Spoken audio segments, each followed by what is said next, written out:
everybody, this is Gail. We're doing an extra long live stream today to talk about travel tips, service dog travel tips, just what it's like to go out there and travel if you have a disability, or who knows what else we're going to talk about. We've got several guests lined up today. The first one being Tanya Lambert. So, hi, Tanya. Hi. Hi, everybody. And she's got a service dog named Archer. Later, we've got Candy DeWee service dog joining us, Stellarpiper joining us. My husband will be joining us. We're also open for drop-ins. So if you have a YouTube channel, let me know, and I can send you a StreamYard link, and you can just join us today.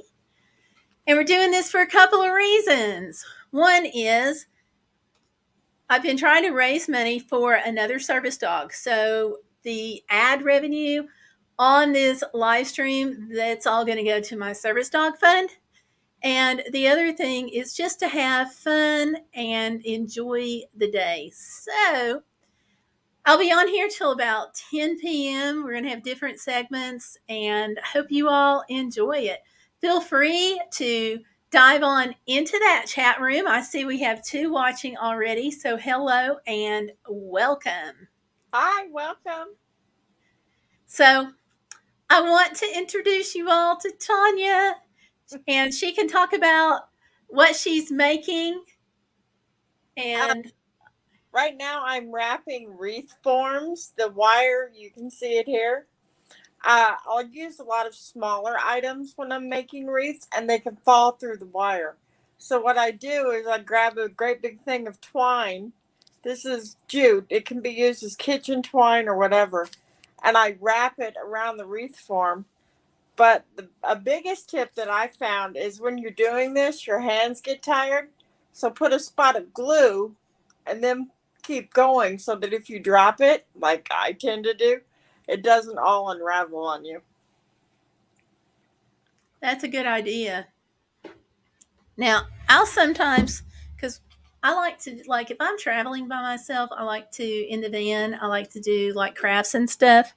So I will use good old fashioned binder clips for the ends of like strands of jewelry and things like that.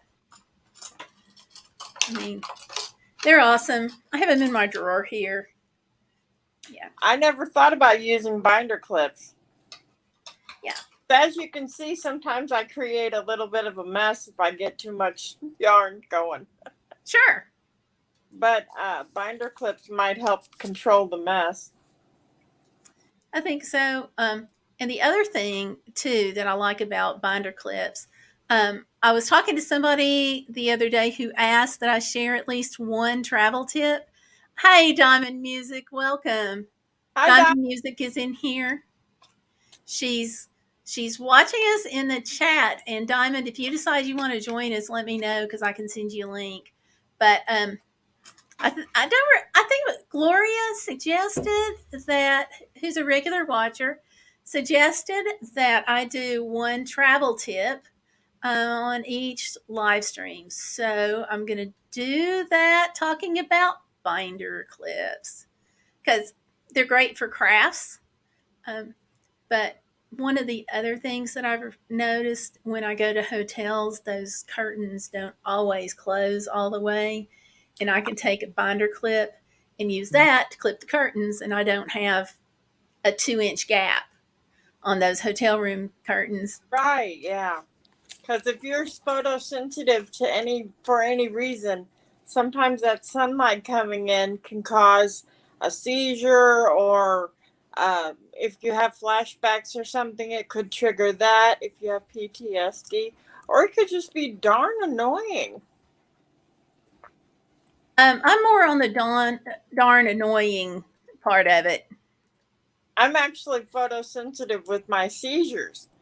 And so I have to be careful with light.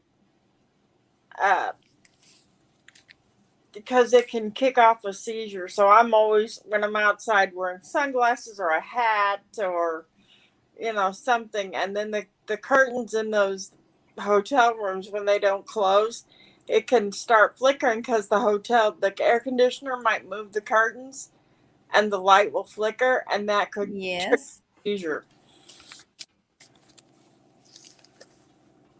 And So, that's not something you want to have happen because no, you're out and about. And, the other thing is 911 doesn't always work in all areas. And so sometimes you're better off knowing that phone number and programming it into your phone ahead of time. So, yeah, and yeah, that's especially like I think most of our country has 911 access now, but like in Canada and some other foreign countries, forget it. It's just not there yet. I know my friend lives in England, and she said that in the UK it's 999 instead of 911, and that confused her at first because she's, Sure, it would.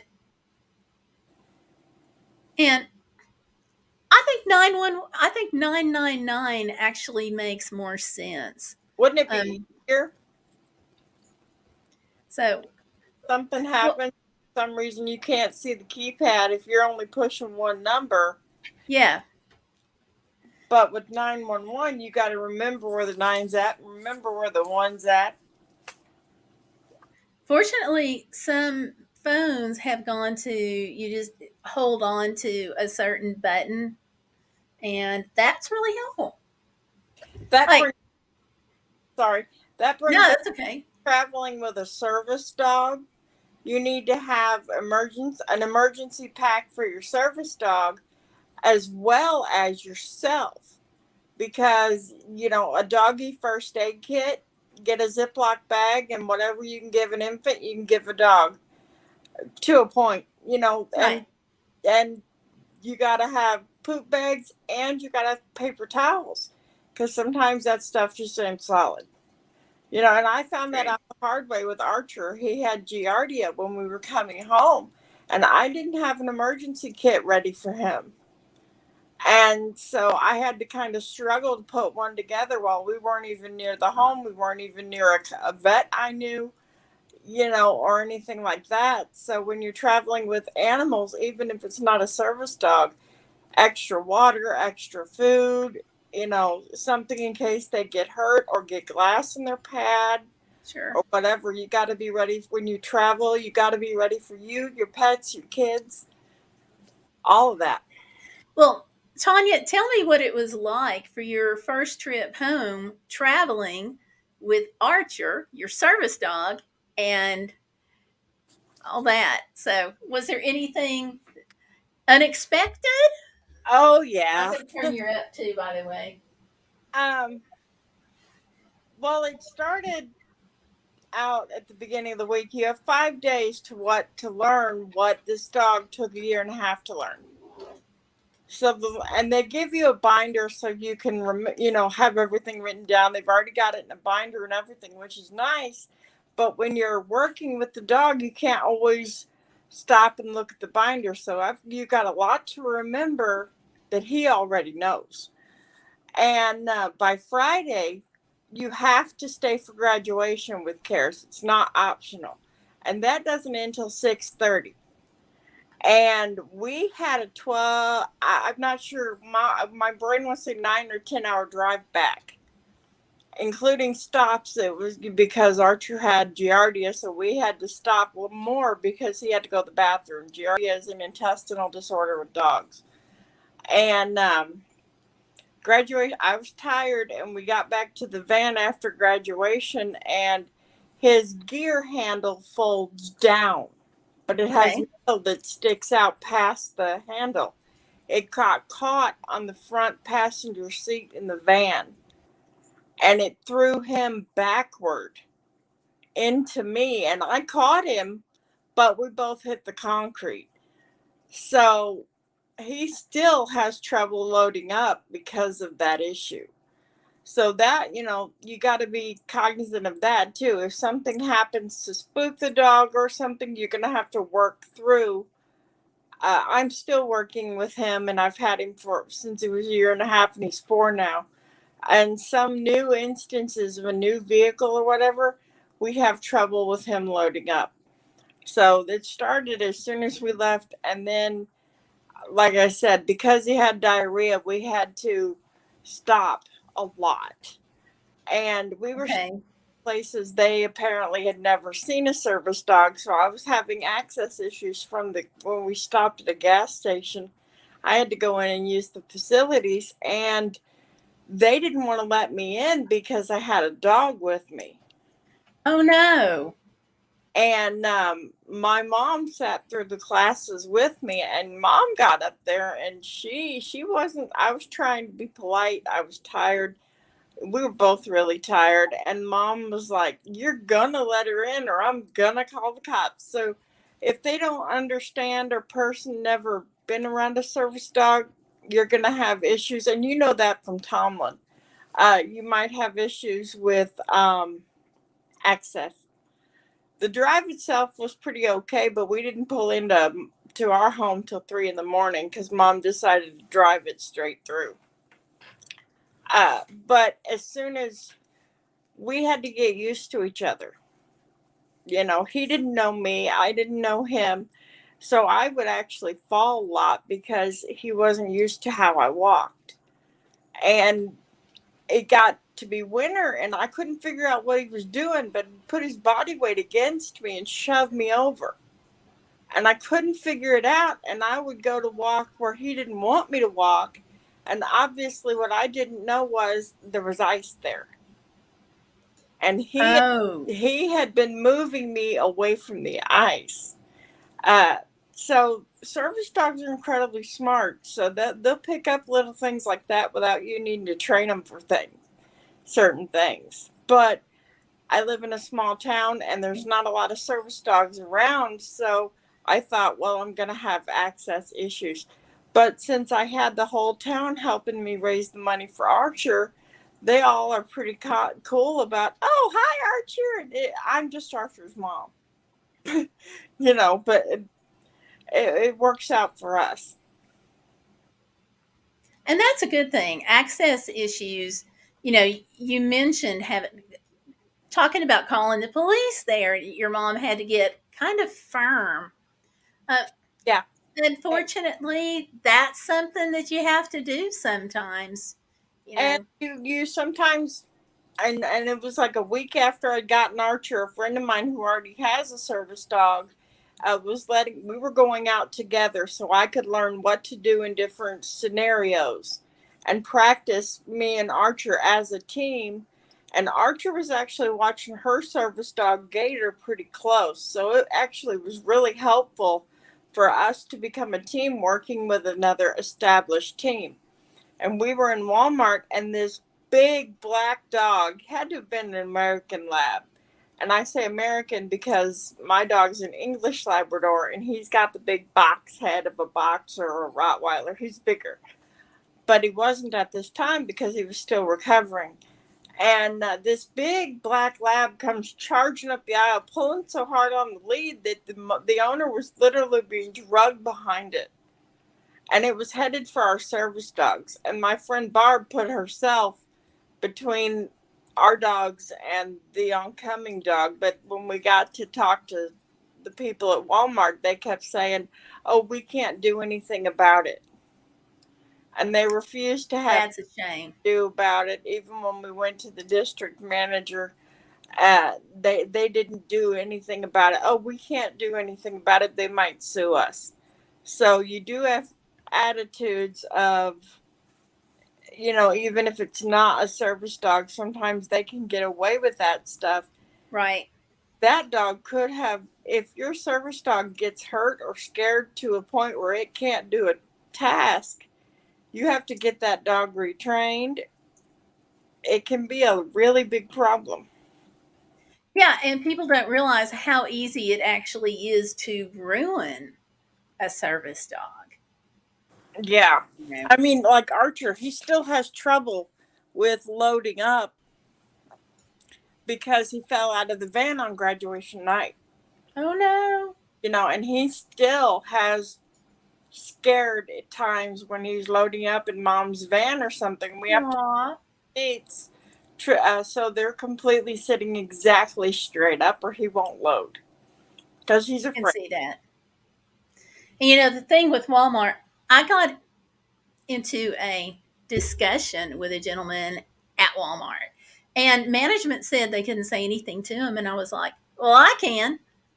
So I went over to him, and what it was is he had a small dog, which dogs of any size can be service dogs. Yeah. But he had put the dog in the shopping cart, and that is a no-no. Yeah, that's unsanitary. Yeah, I mean, it's either 4 on the floor, or they do make special pouches for people who have like diabetes. And so they can put the dog in the special pouch and wear it so the dog can smell the breath and then alert if need be, if the person starts to have an diabetic reaction there. And this one was in the cart. It was really wiggly. It didn't seem to have the training that service dogs need to have, because service dogs need to be able to pass a public access test. That's just the way it is. So here's this guy, and I'm talking to him, and I'm like, hey, is that a service dog? And he's like, well, yeah, it's a rescue dog. And I'm like, okay, is it a rescue dog or is it a service dog? He's like, well, it helps me out. It's a rescue dog. Rescue dogs are those that have been rescued or saved from like the pound, or somebody who's going to take the dogs to the pound, or they're in a difficult situation, or they come from a rescue group. That doesn't make them a service dog. No, and I don't think a lot of people see the difference between an ESA, which stands for Emotional Support Animal, and an actual service dog. They don't have the same rights that a service dog has, and a lot of them doesn't have the same training either. That's true. Most of them don't. And in this case, I don't know if it was a service dog with poor training or an ESA, because that's something we really can't gauge. But I said something to this guy, and the reason is, if I had come in, my service dog passed away, and if I had come in at the time with my service dog and there was a problem with the dogs barking at each other, then we're both at risk for having to leave, because even with a service dog, if your dog is creating an issue, you can still be asked to leave, whether it's service dog or not. And Tomlin very rarely, if ever, hardly barked back, even when he had dogs snapping at him and up in his nose and things like that. Mm-hmm. The untrained dogs, especially. But I was like, you're not supposed to have your dog in the shopping cart. No, that's sanitary. And he was like, well, they've never said anything to me. And I was like, you didn't see the big sign as you walk into Walmart? So he insisted that there is not a sign saying not to put service dogs in the cart.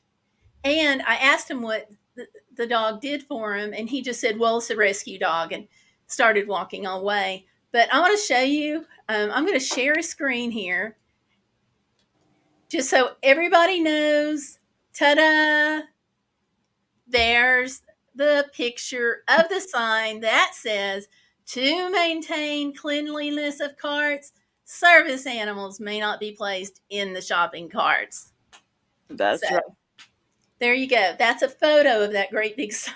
And it's right as you come into Walmart, but that's okay. But that's one of the things that gets us into trouble, because there'll be a misbehaving dog, and then we come in behind it. So anyway, what else did you get into with Archer, bringing him home? Like, what advice would you give somebody if they have this service dog, Tanya, and let's say they've never been around dogs before? What would you suggest, and how do you suggest traveling with your service dog to get them home for that first time? Don't forget the water. Don't forget, you not only got to stop for potty breaks, But that dog's going to need something to drink regardless of what the season is. And even if you have a long flight or a long drive, don't feed them right before you go. What goes in has to come out. That's true. Archer was trained apparently where he drinks enough when he's working to stop being thirsty, but he won't drink. I mean, because my dog's half camel. And but when he's Camels working, drink. he only drinks a little bit. And so beware of that. If you've got a service dog, they may not drink as much while they're working because they may have been trained not to. But when you're going on a plane, when you're going in the car or whatever, don't feed them before they can go until you get home or until you stop for the night. It's not going to kill them. But if you feed them, they could get car sick and throw up. They've got to poo, and it could, especially with Giardia, like with Archer, if I would have fed him before we left the hotel, even though he had some over-the-counter medicine till we could get to our vet, he could have got car sick. He could have had an accident in the car, and that's hard to clean up as well as smelly. So my number one tip is, be aware of your dog and its needs and stop more frequently. It's like if you've got a toddler, you don't drive all night straight through. I mean, we had no choice but to drive straight through, but it took us 12 hours to get home instead of what it would have, like the 10 hours, because we had to add time for Archer. They're living creatures. They're not going to always be perfect, but you've got to be able to handle the situation in any situation. You're the head of the pack. You're the boss.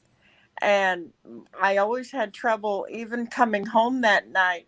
People would see him and their first instinct is, cute dog, pet, pet, pet. Well, I have seizures and he seizure alerts. If you're petting him, he's not only going to move, so my balance is off because I'm leaning on him and could fall, but he could miss a seizure alert. And that could be life-threatening. If you've got a service dog, get patches and banners to go on the handle or whatever. Do not pet. Make sure it says that. And just because it says it doesn't mean they're going to listen. Oh, I shouldn't pet you, but I had to quit going to my art group because one of the ladies would not quit trying to play with Archer. And we were at a Christmas party and she distracted him so bad that the guy behind me had to catch me. Wow. Yeah. Not a good situation. I was getting ready to fall down because Archer got distracted. And when they don't know you, when you're just first meshing with your service dog, it's going to be a little worse because they don't know your unspoken cue. Right. They're still learning. Mm-hmm. So would you suggest process for everybody? So would you suggest for somebody who's coming for the first time, bringing their service dog home, that maybe they should take like an extra bandana or something that says "Do not pet"? Oh yeah. In addition, you can get bandanas on Etsy, on eBay that say "Service Dog Do Not Pet," and I had one ready for Archer before he got. I got him that said "Service Dog Do Not Pet," and even though I label him, even when we go out just for walks, he's wearing a vest or something. Not only because I don't want him to be petted, but if he's not wearing some kind of gear to tell him he's working, he's going to act like a normal puppy dog. Walking. Ooh, flowers. And, and in some ways, that's like humans, because with humans, we put on our uniform when we go to work. Yeah. So the dog's gear is the uniform. Yeah, exactly. Yeah. Do you care if I show a picture of Archer from your Facebook page? No, go ahead. I got to step out for a minute and take care of Archer, and then I'll be right back. Okay. So I'm going to share the screen so y'all can see Archer. He is a cute, adorable dog. And, there he is. You all can see why people are tempted to pet him, because he looks happy. And there he is with his blanket. And you see the crate there behind him. For a lot of people who are traveling, they want to bring a crate to keep him safe and to keep him contained. Now, just because he's in the crate doesn't mean he stays in the crate, especially like if he's home or if you have a larger vehicle, you have to get him in and out of the crate. And one thing that you might want to do when you're out, or I'm sorry, when you're traveling and you're out that way, is you might want to take the crate and let him go in and out of it, some while you're stopped. So, give him an extra chance to stretch his legs. And I'm going to take Tanya off of here. And let's see, Diamond Music. Okay, she's saying that they get tons of service dogs at the restaurant.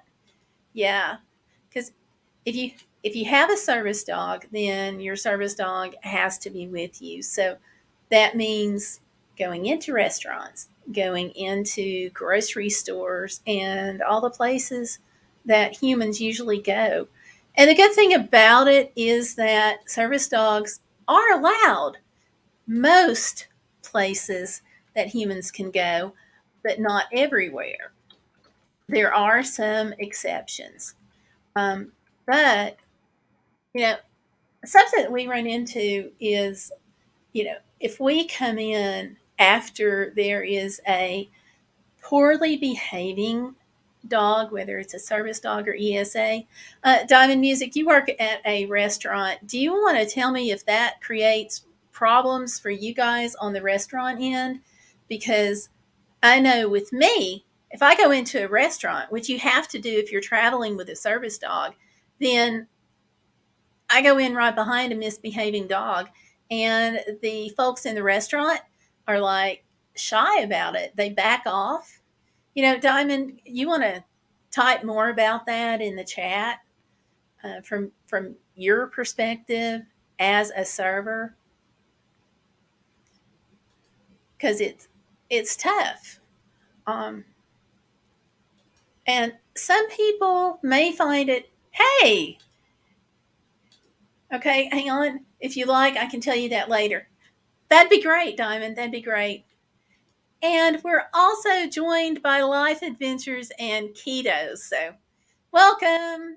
Glad you can join us today. But one of the things that I suggest you take with you if you're traveling and you've got a service dog and you're taking a road trip or you're going into a hotel or really any other situation is that you take a copy with you of the ADA service dog law. It's right here. It's online, so it takes like a minute to print it out. And I like taking more than one copy because you might need more than one copy. And I've needed them in hotel rooms, and I had to go to the NIH, which some people may not know that the NIH stands for the National Institutes of Health, and it is a government organization.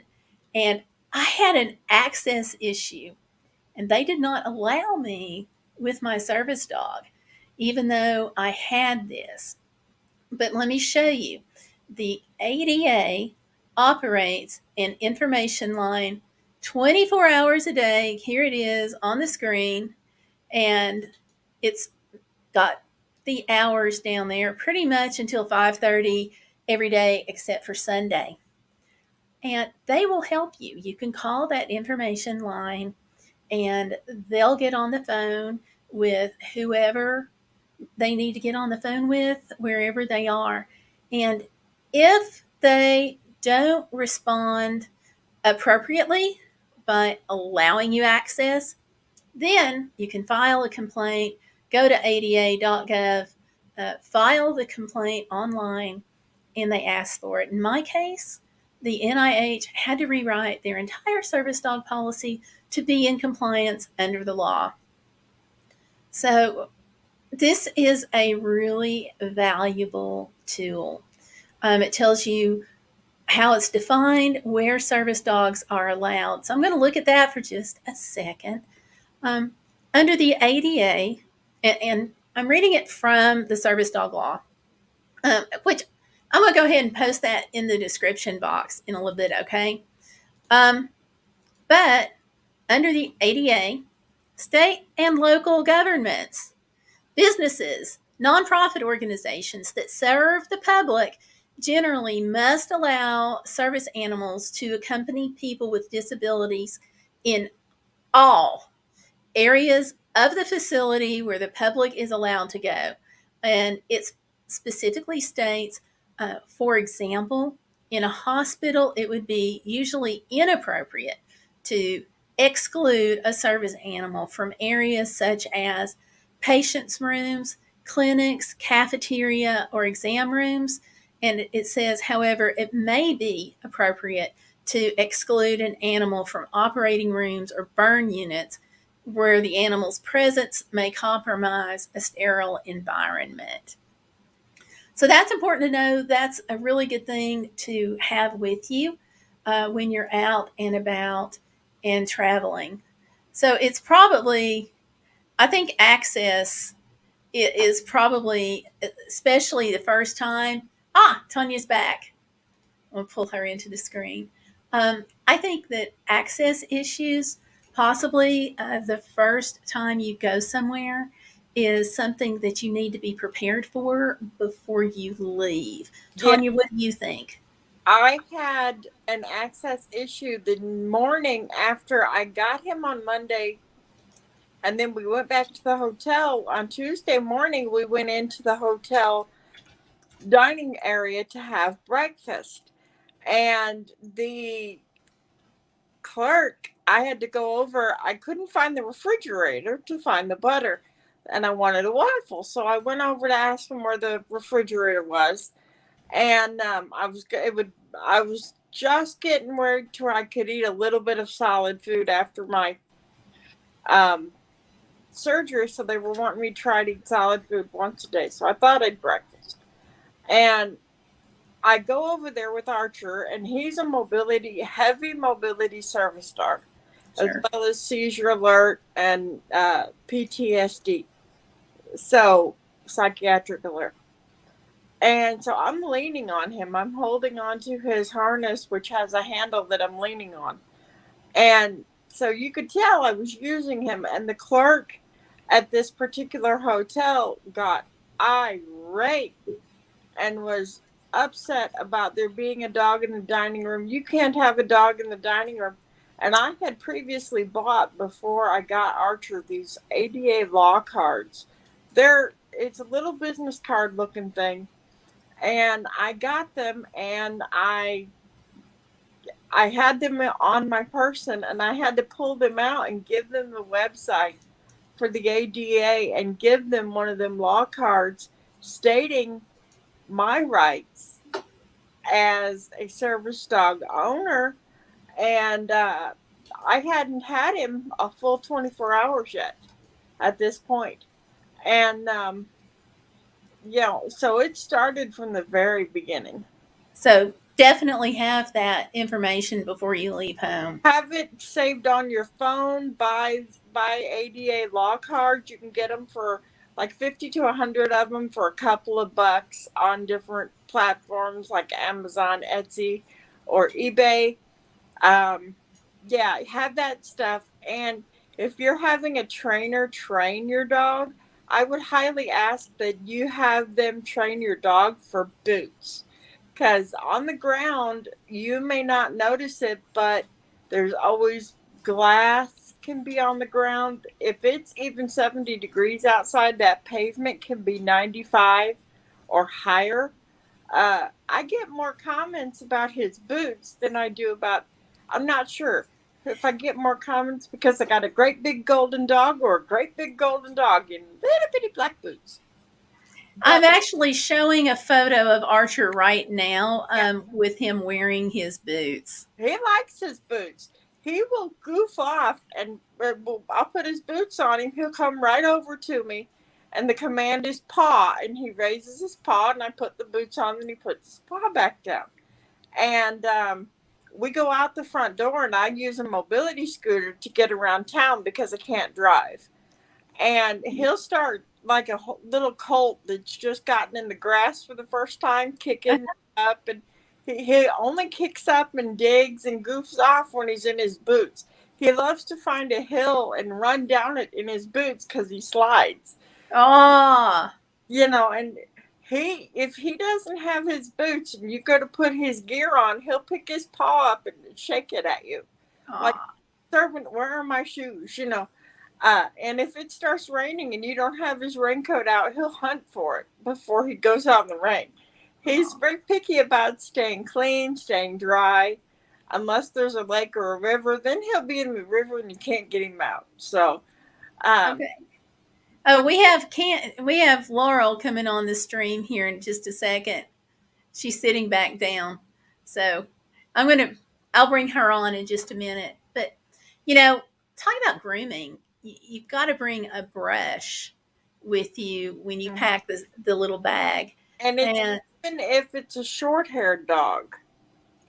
Because especially with a service dog, if they're shedding, a lot of restaurants may not like that. And people will, oh, they're shedding, they shouldn't be in here. There's gonna be people that will find any little thing to nitpick. Well, the dog has to be clean no matter what. So that's really important. Grooming is a big part of it. I have a groomer that he goes to once a month, but I have to do daily grooming every time before we go out. And another thing might be good to pack. You can use baby wipes or pet wipes. They have both. I use baby wipes because they're less expensive, but sometimes just wiping them down with that to get off excess dirt. Especially between the paws. Between the pads and everything. And that's another reason I like the boots, because Archer hates to have his feet dirty. And he will throw a hissy fit if his feet are dirty. And so the boots help keep his feet clean too and give him more traction. Sometimes when we're like in a store with the linoleum or wood flooring, the dogs might slide. So the boots give them a little bit more traction so they're not going to slide. And when people like me that need heavy mobility are leaning on the dog, that's vital. Sure. It's very important. Well, we have Laurel with Candy the Wee service dog coming in, so bring her on in. Hello, everyone. Hi, Tanya and Gail. Thanks for letting me join you. Thanks for joining us. So Tanya and I are talking about the things that you need to carry with you for the first time, especially that you have your service dog. So you go get the dog, and then what? So we've talked about brushes. Toys are also, you got to bring a toy or two. Now, Cares blanket. You where you're getting ready to go, Gail. Cares going to tell you not to give them a toy till Wednesday. And that's important. I did not listen to that because for Archer, in the hotel room, having that toy to play with helped me and him bond closer. But initially, they're not going to want you to give them toys or treats until Wednesday of the 5-day week. Why is that? I'm not exactly sure why. I think they think it would distract the dog. But I think it goes dog to dog. Now, if with Archer, makes sense. With Archer, it's not the toys that are the main distraction. I really can't stand spring and summer with Archer because his main distraction is flowers and plants. And so even when he's working, you got to call him back and I got to get on to him. And sometimes it's very public because he wants to sniff the flowers. We go into Walmart and he heads straight for the fake flower display because he's got to smell it instead of working. So I think for Cares, it's not it's a dog to dog thing, but it could be a distraction to the dog. And I think that's why they do it. And I will say that it is really important that you listen to your trainers. I'm choreographing a routine. The last thing I need to worry about is. So Hold on, I got some feedback coming from somewhere here. Oh, that was me. I'm sorry. Oh, okay, that's fine. I thought it was on my end. Laurel, So. what do you find most helpful to have with you when you work with Candy? Well, basically, I had her before she ever became a service dog. But what I was going to say, when you're first with my friends that have gotten service dogs from organization, bring a T-shirt no matter what the weather is, because restaurants, stores, and all that, hotels even get cool. So a nice T-shirt would be nice for them. And if the dog doesn't mind, the kind with the hood on, and that, like I said, then at night they can sleep in that. If you're going into a store or a restaurant, and it's rather cool. And then also when they lay down underneath those tables, they're so nasty. If they have the shirt on, then you can just take the shirt off and kind of hand wash it. That's what because I'm telling you, they claim they clean under the table sometimes, but it was yucky. Gail, if you remember when we went to IHOP, I did have to ask the waiter to clean under that. There was chunks of food. Candy wouldn't have messed with it, but I didn't want it near her, and so they cleaned that out for us real quick. It was cold in there. Yeah. Yes, and that's why I said Candy had her T-shirt on. Did you see? It had a hood, and it says, let me get it. It says, "I love you more than tacos."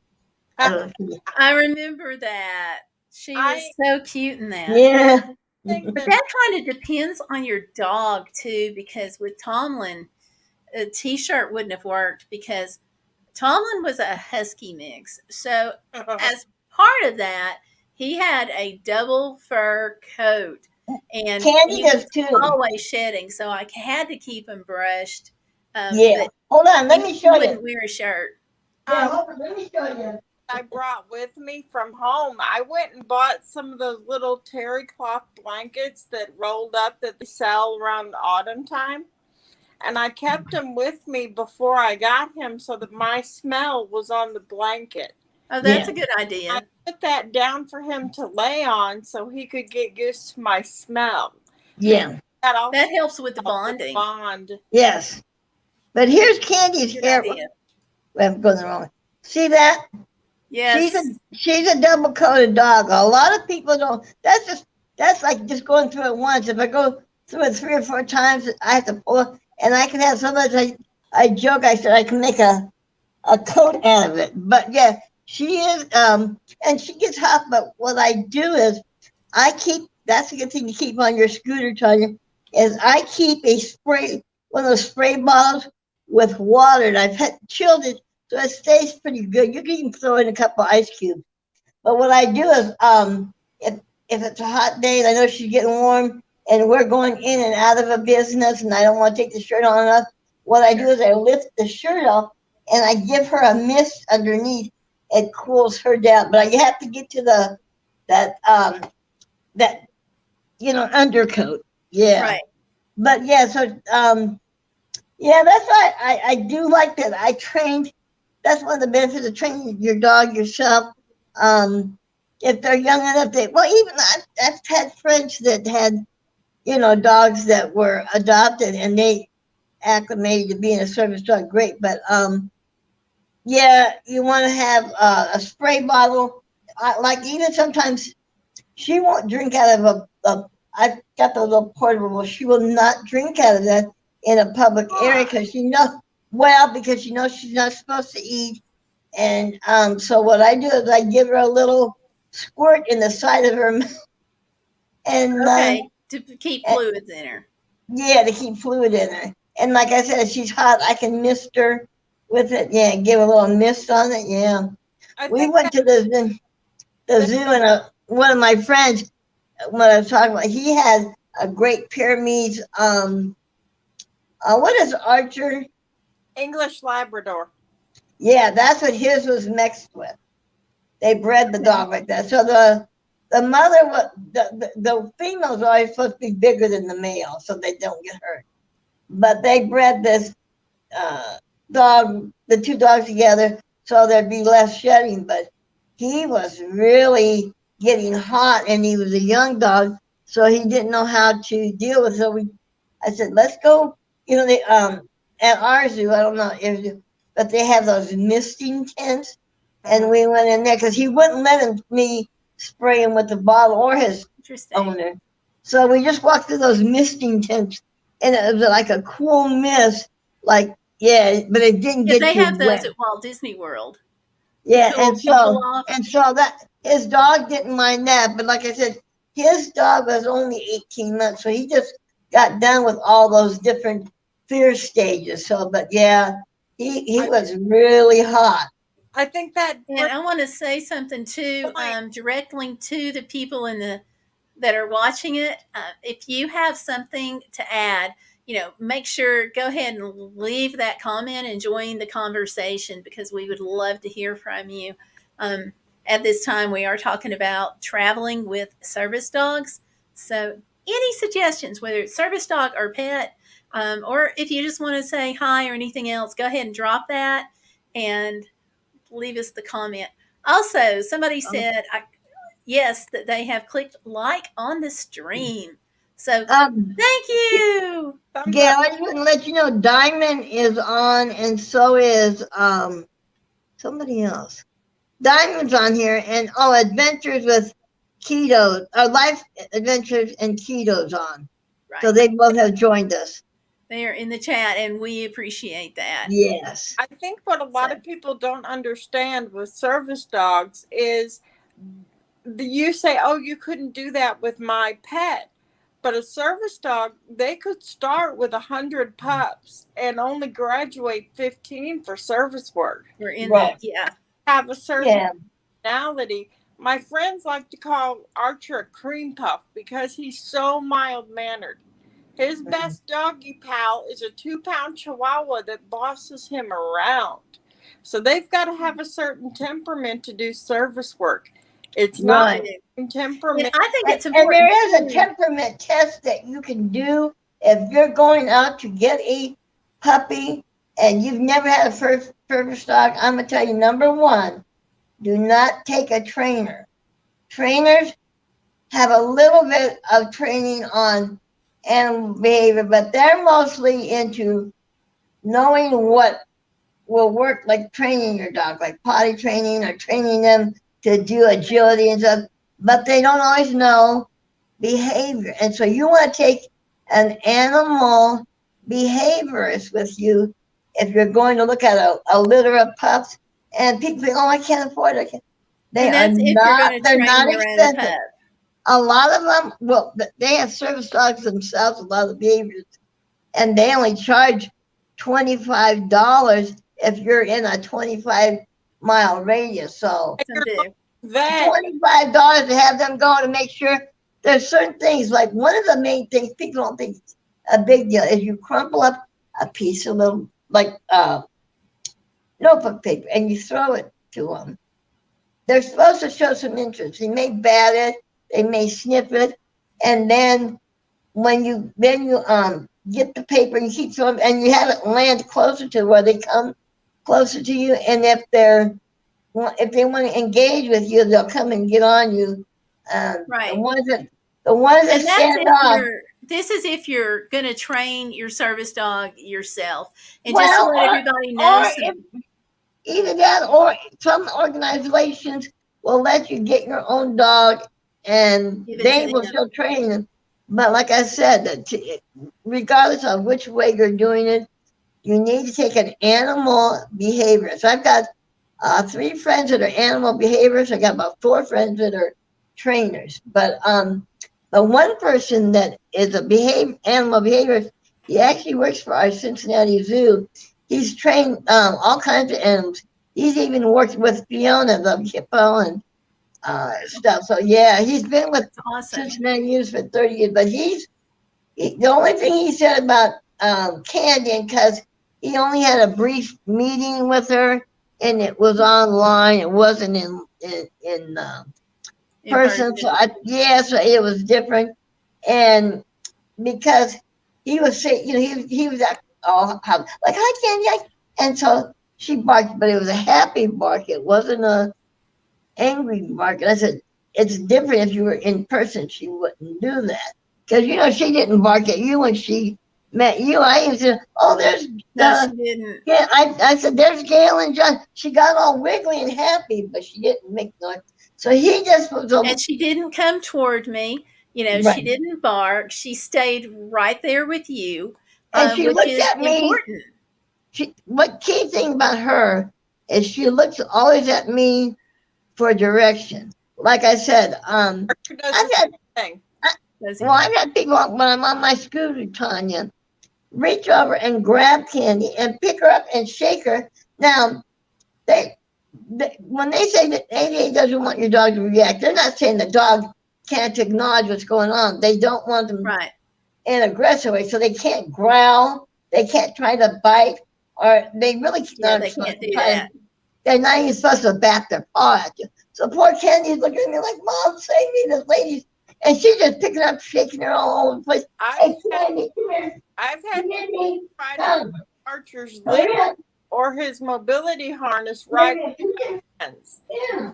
Or, you know, come at me with their arms spread, grab him. And that's why it's important to have that do not pet when you, before you leave home, get one of those. What else do you think? Oh, hi, Candy. Now, I'll show you what this person did, okay? She doesn't mind. I mean, she may look scared, but she's not. She knows what I'm doing. She went, oh, this is such a cute dog. Oh, yeah. See, no. And she doesn't, like, she might look scared or worried, but see, she didn't try to growl, bite. Yeah. Mommy, and I want just for people who may be joining us who may not know our backgrounds, we're talking about service dogs and things to take with you in the car if you're on a road trip when you first get your service dog. But I am doing a combination. My first service dog, before he passed away, he was a combination of owner trained, plus we worked with a trainer. And personally, I suggest that everybody work with somebody, even if it's a friend or somebody you pay. But now I'm getting ready to get a service dog from an organization named CARES, which is where Tanya over here got her service dog. And then we have Candy. And you had friends who were trainers, but you basically did your owner training, right? And I'm the one that decided to make. I mean, they didn't know that I was. When I first got Candy, I got her as an ESA, an emotional support animal, and you do have to have a letter with that. And you do have one of the ADA says you have to have a mental disability, but it doesn't have to be an actual diagnosis. It has to be perceived as that you have this. So, like, because I mean, for years, but that's for an ESA, right? But I mean, if you don't have an actual diagnosis, then they'll think, oh well, you don't need that. But no, the doctor goes by what. We've got Mel in the house also. Oh, hi, Mel. Hello, Mel. Hi. Yeah. But what I was saying about the mental health ADA, I talked to the Department of Justice. They were telling me that, like I said, it just has to be perceived based on what the doctor observes with you, what your family and friends say. Then they can say, oh yeah, those whatever behaviors or symptoms, you're probably, this or that. So yeah, as long as you have a perceived mental disability, then you can have an ESA. And you do not have to pay a deposit in housing, and you can live in housing that does not allow animals. And then I think you touched on it, Tanya. There is no breed restriction. So if you have a pit bull or a pit bull mix, even if your city or county bans them, they cannot do that with a service animal. With a service dog. Now, emotional support animals, they're in a different category, so they don't have the same rights. But not in the house. Not when it comes to house. Not when it comes to housing. When it comes with housing, HUD would tell you that ESAs and service dogs are under the same umbrella when it comes to housing. But So only housing. It used to be right, housing and flying, but they've changed that but I rule. but I have a friend that lives in a public housing, and she does have a pit bull, but it's her ESA, so they tried to get her to where she, but even Sure, our but you have city to have a council, letter like from your right? doctor and so But forth. well, yeah, but that wasn't it. They weren't worried about the mental part. They were worried that because she had a pit bull. But like I said, even the city and the city council and the state even said that she had the right to have that animal with her. And that means that she could go in the hallways, elevators with this dog. So whether her neighbors liked it or not, she had the legal right to have him there. But yeah, pit bulls and pit bull mixes can be service dogs. And Oh yeah. there was an incident where we take 10 dogs, counting Candy, and 4 of them were pit bull mixes, and they were so sweet and docile. And Candy didn't bark, but she, like this was telling the one dog kind of with her body language, stayed back a little bit, and he looked like okay. He went down and showed his belly, so that means he was submitting to it. I thought that was so funny. This 85-pound dog is turning over for a 6-pound little dog. That's cute. That's cute. Yeah. While we're at a But pause here, I want to remind everybody that we are accepting drop-in guests. So even if you want to come on for a minute and talk about your channel, we'll pause and put whatever we're talking about on hold so you can come in and join us and do that.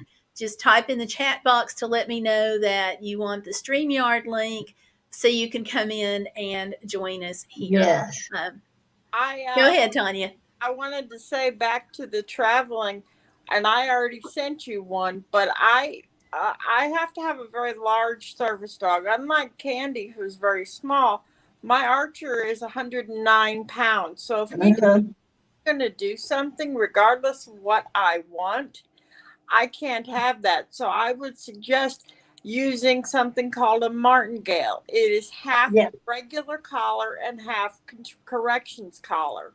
And I use that because I live in town. I have to have his tags clearly displayed. You cannot do that on a corrections collar. It will choke the dog. So have a martingale with you or some kind of collar so that you can have the tags displayed and that you can still control your dog. Okay. Some agencies will require that you have that. Oh, yeah. And some trainers want you to have that. Why is especially that? at the beginning. Why That's is because, well, they know how they want to train. And so you have to be consistent with that training. Okay. I'm going to step out. My anxiety's getting a little high. So, okay. I'll talk to you all. Okay. Thanks for coming in, Tanya. We Bye. appreciate it. We'll see you later. Yeah, come back on later. Okay. I want to show a picture of my Tomlin before he passed away in his gear because you may want to make sure that you have some of this if you're traveling for the first time, especially. It's not required that they wear gear, but it tells the dog that, hey, you're on duty.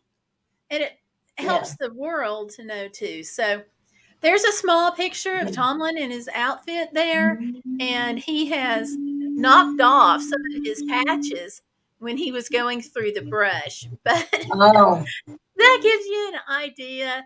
And yeah. But I think the other thing that you need to take with you is like a little med kit, stuff like that. So, I'm sorry, what was that again, Gail?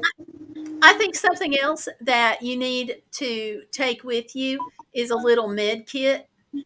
Oh, a med kit. Okay, I'm sorry, I didn't hear what you said. They're doing so much drilling and pounding behind me. I'm sorry. I hear some of that, yeah. But yeah. So what did you put in yours? In mine, I don't remember what all I put in. Alcohol pads, hydrogen peroxide, we had something for an anti-diarrheal. Yeah. Yeah. We had something for an allergic reaction. And we actually, one of Oh, the yeah, things that's that not bad. Tomlin did, I had driven from home here in Virginia to Alaska. So Right. it's very different.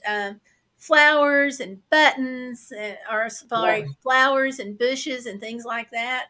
So we got him out of the car and let him go into the bushes so he could, take care of personal needs. He started sneezing his head off immediately. And so I didn't need to use the antihistamine, but we came pretty close Yeah. to that. So, I went to the veterinarian and I'm like, we're traveling. You have to have a health certificate if you're going across into, a different country there. Right. And I told her, I'm traveling. What do I need to have with me? She wrote out a list. I made sure I got everything that was on that list. And my younger daughter she went to vet school for a semester, but she was already working in a vet's office. So she had a few years of experience with that.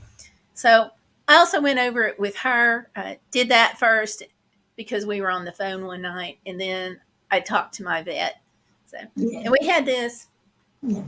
I kept it.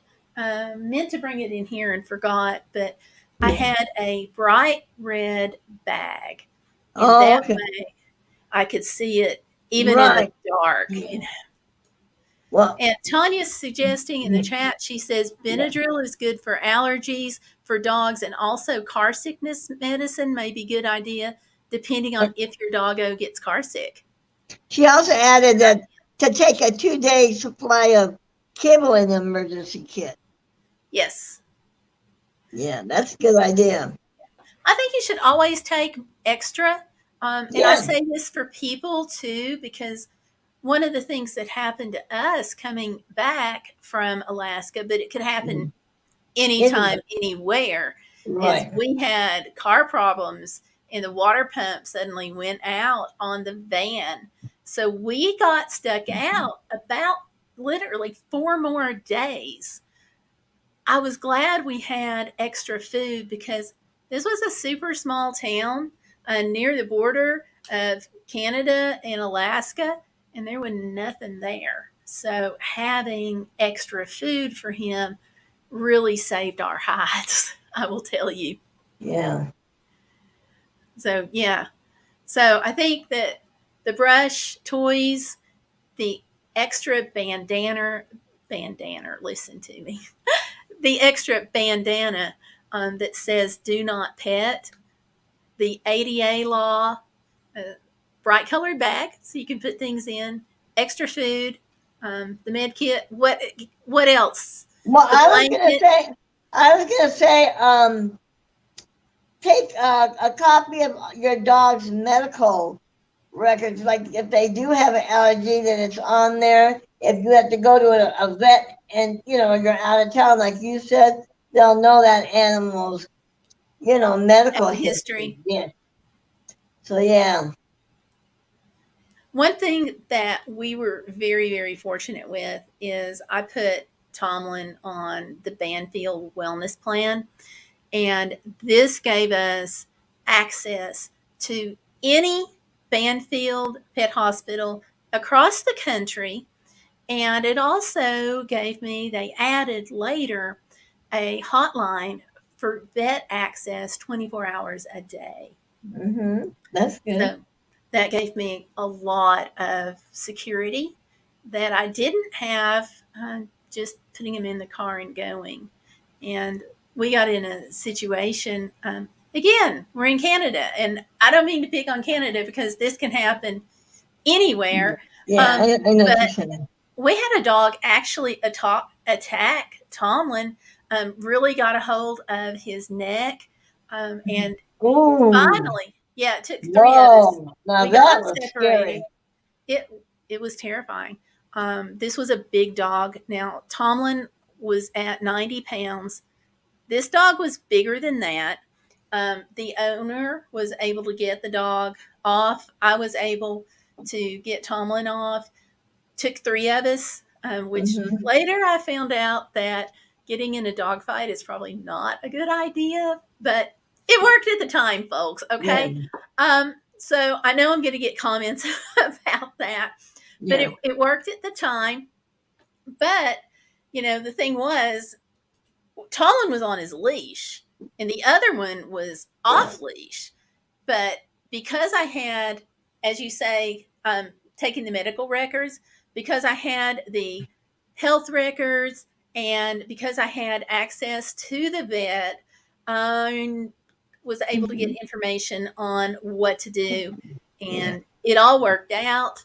But that was one time when the dog actually had hold of my dog. So it got a little scary. So, and the other time it could have been a bad situation. I had Tomlin again on the leash, and 2 other times. One, we were in a state park in the facility, and a woman had her dog. It was on leash too, but it was one of those like 15, 20 feet retractables. And she had it was at the end of the retractable. She's coming through. We're sitting. He's sitting next to me, kind of partly behind my leg. And we're on leash. We're sitting down. And the woman is not paying attention. She's talking to her friend and she's talking to her family. Her dog sees Tomlin, makes a beeline. It's a smaller dog, comes straight over to where we are. And it starts barking and growling and snapping at Tomlin. Well, one of the things, thank goodness, that service dogs are trained to do is the ignore command.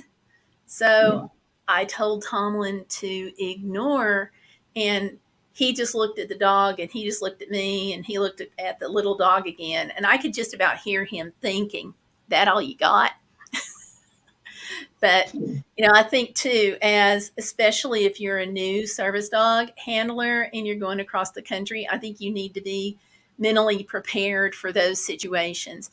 Okay. And we got a couple of people. Sorgy Stories is here. And Sorgy Stories says, I don't know how many times extra food saved us on a trip. Can't imagine it with a doggie. Yeah, you've got to bring extras. Just, in some ways, having a dog is like having an extra toddler with you. Yes, exactly. Yeah. That's what I tell people, because I get that comment since Candy's so small. Oh, I wish I could take my dog everywhere. Oh, it must be so much fun. I said, well, I actually opened up my bag that she has. I said, this is her backpack. All this stuff is for her. Oh, and so it's like having a baby. I said, yes, having a baby forever. Yeah. So, yeah, they just think it's just a fun time and don't realize how much work it takes to properly care for your service. There's some people that don't do the right thing, but I think I agree with Tanya. Shoes are a must, and you've got to start training them when they're young. There is so many. You go on YouTube. There's even books. Now, fortunately, Candy, she was in foster home. They started putting clothes and shoes on her because they lived on a farm, and they didn't want her to get, burrs and all that kind of stuff. And so she loves clothes and shoes. But if you want to get your dog used to wearing shoes, the best thing is have them wear them around the house, and so they get used to walking around. And so that when you're going outside and you're loading in the car or you're going to a store, it just becomes second nature with them for the feet. Unfortunately, when my husband was on life support, I stayed at the hospital for 3 days, and the apartment manager is really attached to Candy, so he was nice enough to take care of her. So I wanted to come home, and the first night he played with her outside for a while, and he was going to bring her in the house. he said, she will not go past the foyer in your apartment. He says, I picked her up even and put her in the middle of the living, and she ran back to where the foyer is. I said, well, because he said, I took her shoes off, her clothes. I always told him he has to wipe her bum if she doesn't like anything hanging after she's had a BM. So I have baby wipes. She did all that. But he said, she won't get in. I said, did you wipe her feet off? Because sometimes depending on whether she's got some that are, not waterproof, so stuff goes through there.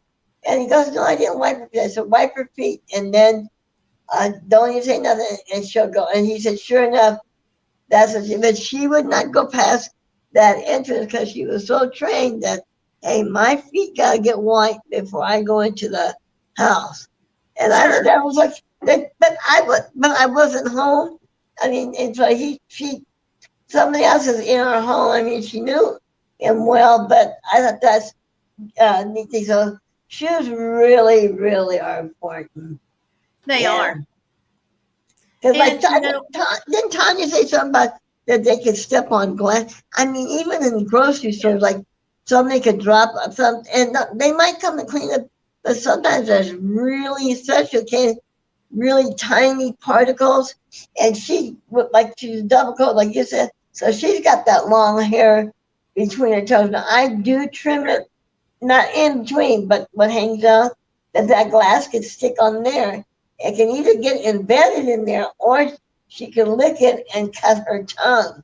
So, we were even told, especially if you go to the beach, to take booties, because the sand can get in between the paws. And something I'm realizing that I took that I forgot to mention is a little soft brush to get into his pads. Oh, yes. Yes. But different areas have different issues, or not issues, but different things you have to watch out for. Like the beach, obviously, sand and sand particles, but also, critters. You've got jellyfish and things at the beach. But in New Mexico, they have spurs, and those spurs can get onto your dog's fur or in between the pads on the paw.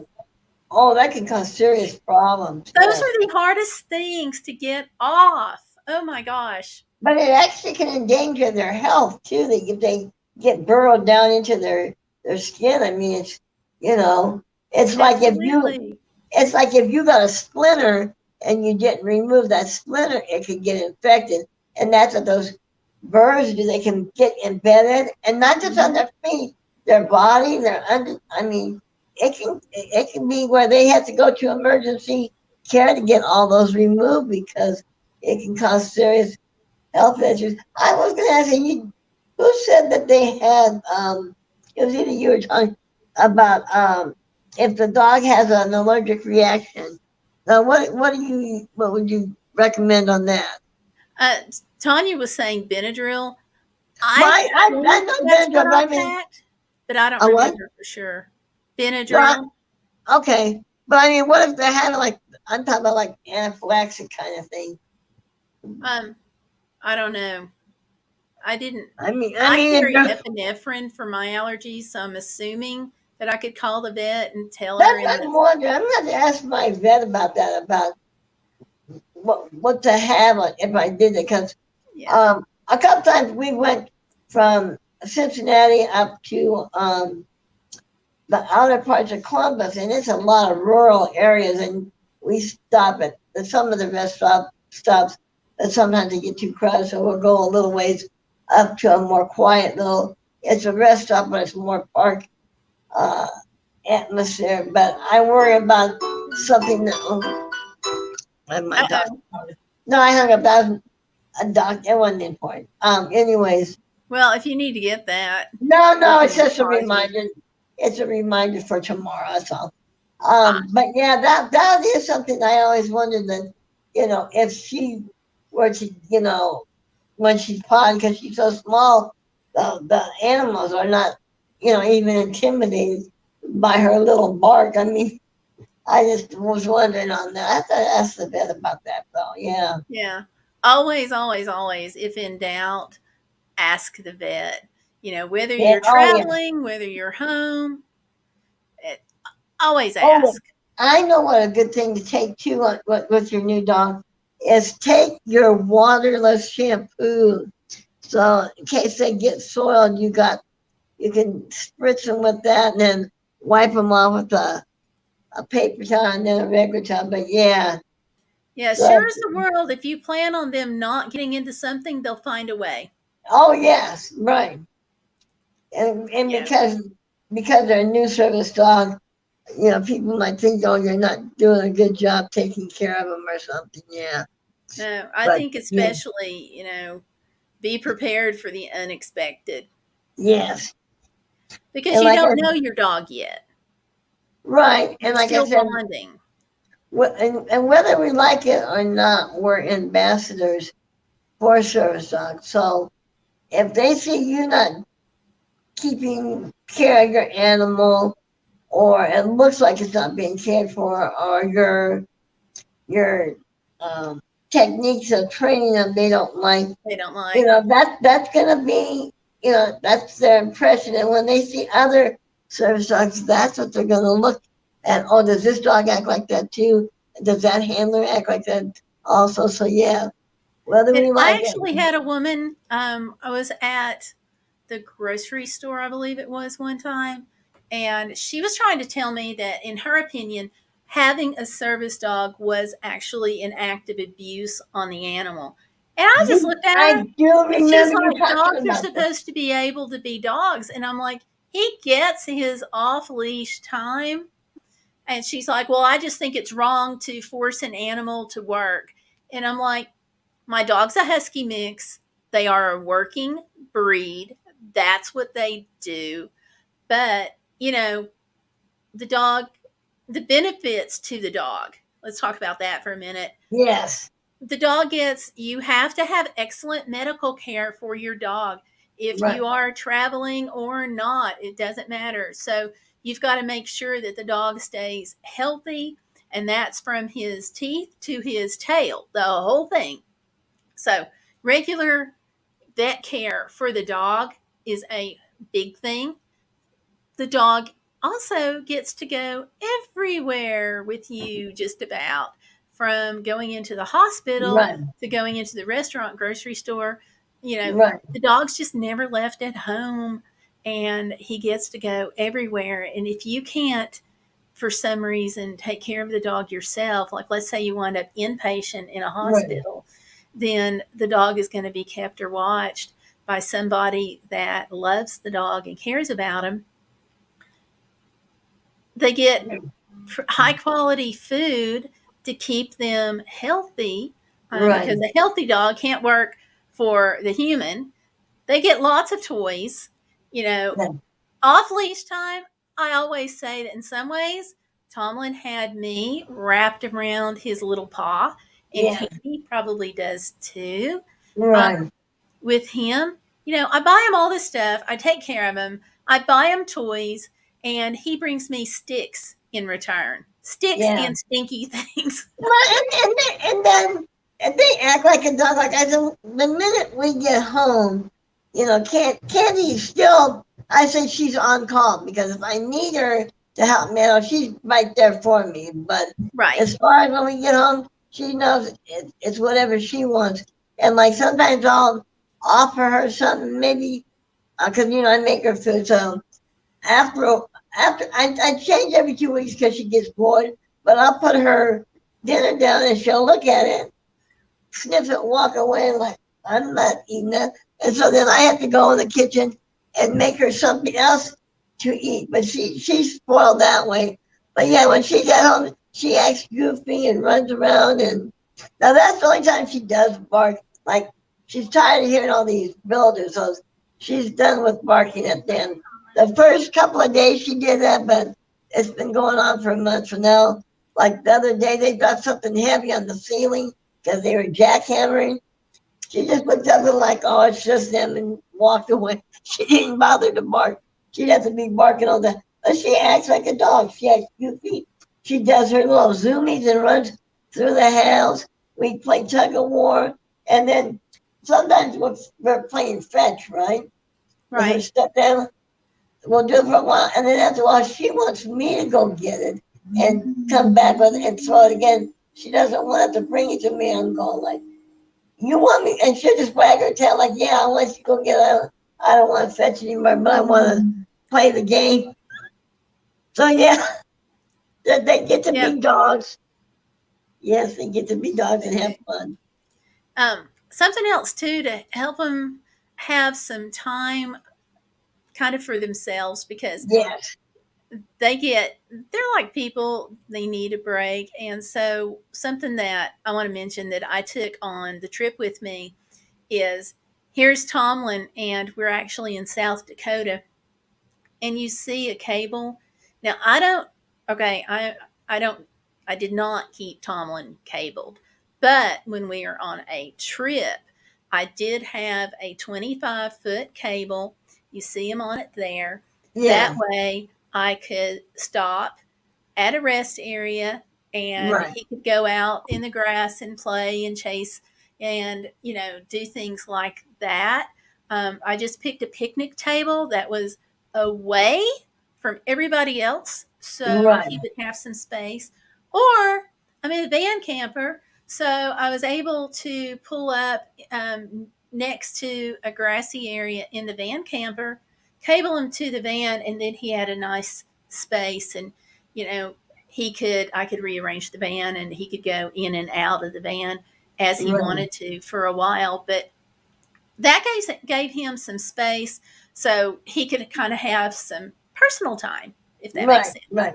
Yeah. So, Well, like when I went up to my friend up in Columbus, there was actually they came down and got me and my friend. So there were three of us with service dogs, the people that live up there, and then me and this other lady had service. And we spent the weekend up there. So we spent the night.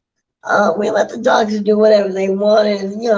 They wanted to play with each other, and then they'd get tired and go lay down. But yeah, like right now, Candy's. I don't know. Oh no, she's laying on the ground. But she'll go in the. But the minute she hears me, like if I do like a little dry cough, I want to. She will come running from that bed, and so even if she's napping in the bed, and I'm in the kitchen or wherever, she gonna make a beeline to me. So as I said, she's like on call. So she does whatever she wants. She does a funny thing where she lays on the back. I'll have to show you a picture later. And she lays upside down, and she looks like she's dead, and her chest is hardly moving. She did that even with the vet hospital after she had her back surgery, and they thought she stopped breathing, but they said, "Oh no, her heart rate, her breathing, everything's fine. She just sleeps." And I said, "Oh, I forgot to tell you that." But yeah, so they get to be dogs, but like you said, if you were getting sick at home, Tom would come over and do what he's supposed to do. If he's supposed to go get John or somebody, he'll work, even though he's playing. Like he's squeaking her he toys. knows. Yeah. So, and that came out of the bond. Yeah, Your human animal bond there. Yes. Something that Tomlin did one day that just came out of the bond. I have horrific leg cramps due to a nerve disorder in my back, and I know I that. can't walk. My foot turns literally over on its side. I can't even tell you my horror movie move, we call it. Yeah. But before I started having the leg cramp, he somehow picked up on it, and so he came. He was laying in the living room floor, and I was in the living room too, but like a couch and an armchair distance away. Okay. He actually got up and came and got in his DPT position, which is deep pressure therapy there. Let me define that. And went ahead and got in that position before my leg actually started cramping. So even though he was not paying attention to me, he knew. And so he came over. Right. Well, when you brought up a topic, they say that little dogs can't do deep pressure, but Yeah, they they can. can. They just can't do it in such a broad, like if you're having a panic attack and that big old dog lays on your whole body, it can calm you down pretty fast. But Candy can literally lay on my chest for 6 pounds, and it feels like a heavy brick laying there, but it calms me down when I'm having the anxiety attacks, or just even if from my heart rate gets wacko like it did in the doctor's office. But she can do that. And when you're talking about those leg cramps, I get those so bad. And again, it's with my spine. And then I never knew you could have a cramp and a spasm in that same muscle. And what she will do, like if it's my left leg, she will get up there. And you know how you need bread? That's what she does with her paws. She takes and presses really hard. I mean, normally I wouldn't like that feeling because it's so sharp, but by her doing that, it makes that and releases that tension in that muscle. And if both legs are done, she'll do one leg and cross over to the other leg and go back and forth until that happens. But yes, she like I said, she's kneading bread when she does that. But yeah, I get those cramps. I understand that. And like Yeah, you said, Candy learned that on her own. I didn't train, but I did. What do you call it? Shape it into a task. So when the dog does it, you can take certain, natural to bring the ability, behavior out. right, and to make it a task so that they'll do it. They know, hey, when I do that, mom's going to give me a treat or a belly rub or play with the toy.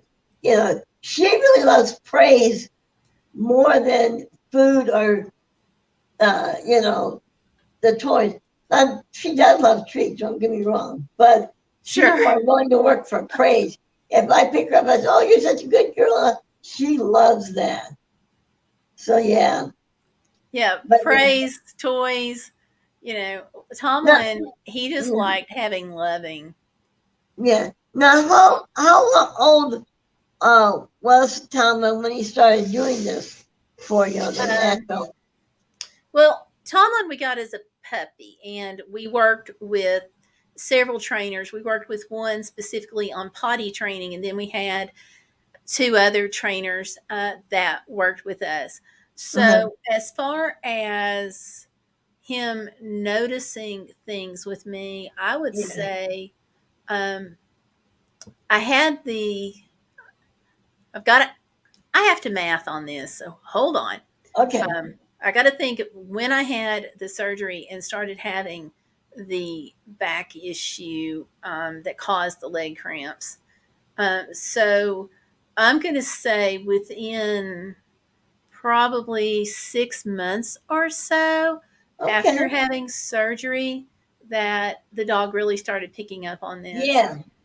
Well, the You know, reason I asked because when I got Candy, like I said, originally she was just going to be an ESA, but she started alerting to my neuropathy. Mine's from my spine. I don't have diabetes, okay?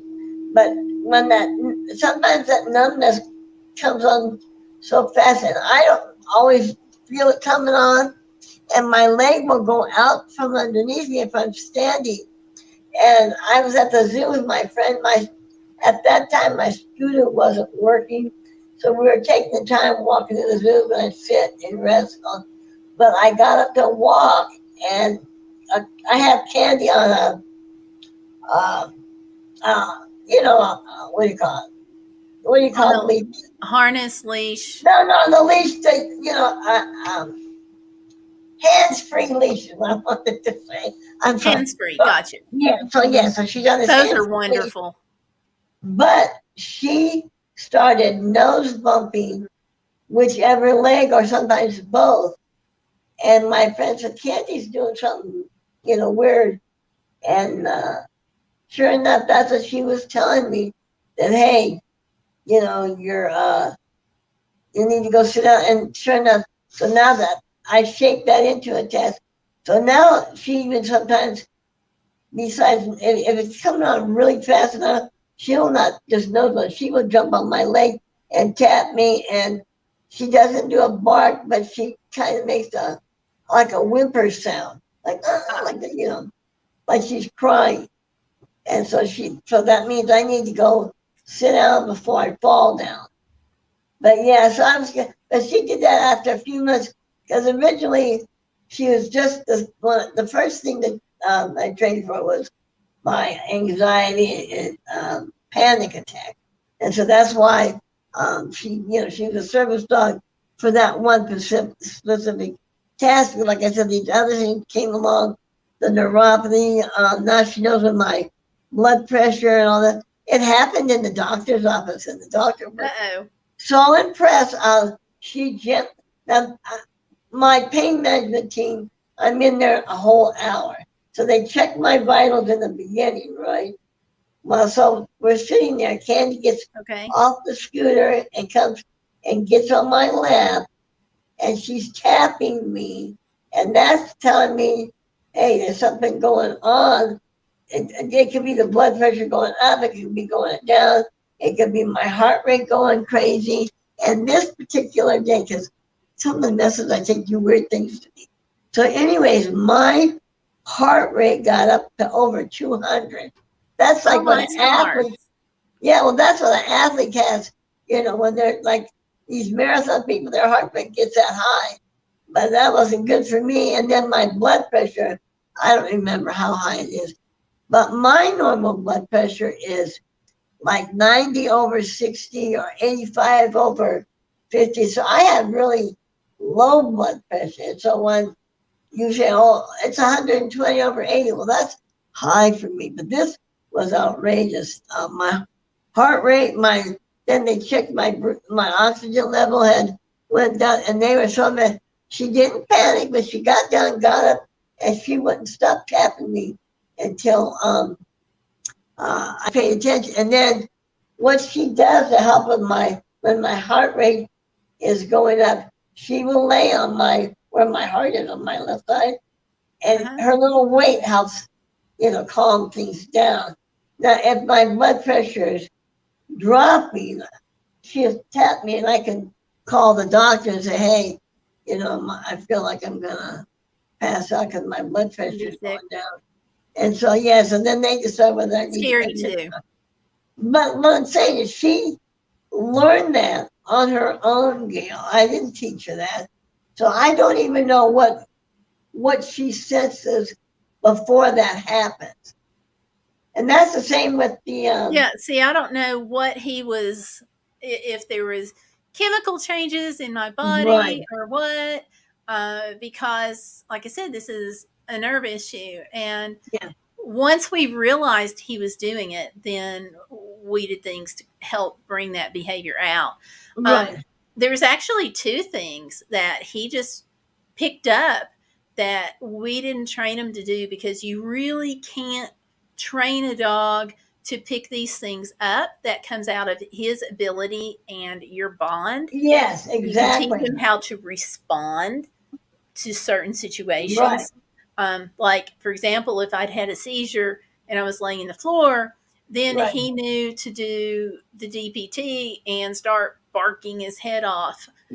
Or if we're at home, he knew to do his DPT, and if I didn't respond, then he'd go get somebody.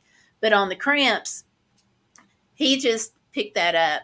The other thing that he did, I have severe asthma.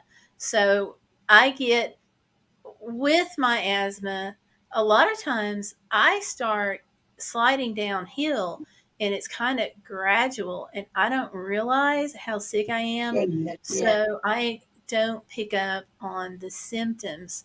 And at night, sometimes I'll be wheezing, and I don't realize. It gets to the point where I realize it and wake up. But I would start wheezing, and I would wake up with a nose in my face. And that was Tomlin putting his nose in my face, or he would nudge me, and then I'd wake up and realize, oh, I'm starting to wheeze. And I think that maybe it was because he could hear that whistle noise before I knew that was going on. They have excellent hearing. Now Candy, again, I have to have her in the bed, and she's got to be touching me with some part of her body, be it her back, her paw, some part of her body's got to touch me. If I roll over, she's going to come closer. And that is because I have a hiatal hernia. Okay, and so I can aspirate on food. I sleep at a 45-degree angle, so that's practically sitting up. But even then, I can still have it. And again, like you said about the wheezing, with me, I know when I was awake and I start to feel that, it's like I faintly and clearing my throat while going, like, I'm trying, and she wakes up and starts tapping me. She gets in my face, and I'm sleep. Sometimes I'm heavy sleeping. She'll start tapping. If I don't respond, she'll start barking. If I don't, I take it back. First she taps. If I don't respond, she starts. I trained her to do this because when you want them to alert you have a deep sleep, you have to have them do something you don't like. I don't like a dog licking my face. So she'll lick my mouth, my nose, eyes, ear, any opening, and she'll keep doing that. And if I don't respond, then she taps, licks, and then barks intermittently until I wake up. So she does all those things. And like I said, I hate getting licked in the face, but if it's going to save my life, I'd rather have to go wash my face than, It's like, yeah. Well, because I could drown on that food. You literally can. Because it gets in your lungs where it doesn't belong. Even saying you don't die from it, you can get pneumonia from it. Because anything that doesn't belong in your lungs. Aspiration pneumonia, yeah. Right. And so that's why I said she learned that on her own about, like I said, I've noticed when I wake and that's happened, I hear that, I'm just going, and then I realize, hey, I got to drink. I either drink cold water, or that's the only time I drink pop, and it's either Sprite or 7-Up, and that helps get any gas that's causing that acid reflux to come up. Yeah, that's good. Tomlin I didn't need Tomlin to alert me to the asthma issues at all during the day.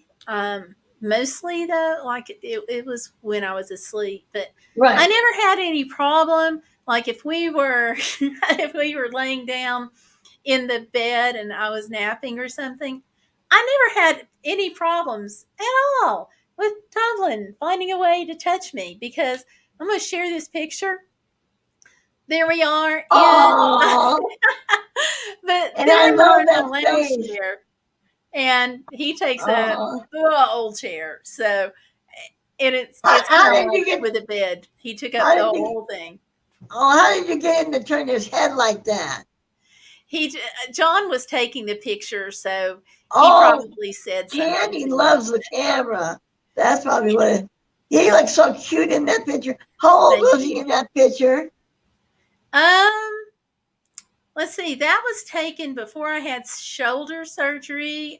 We were practicing, because one of the things with Tomlin is if I'm in a chair and I have a seizure, he comes and he lays this way. Oh yes.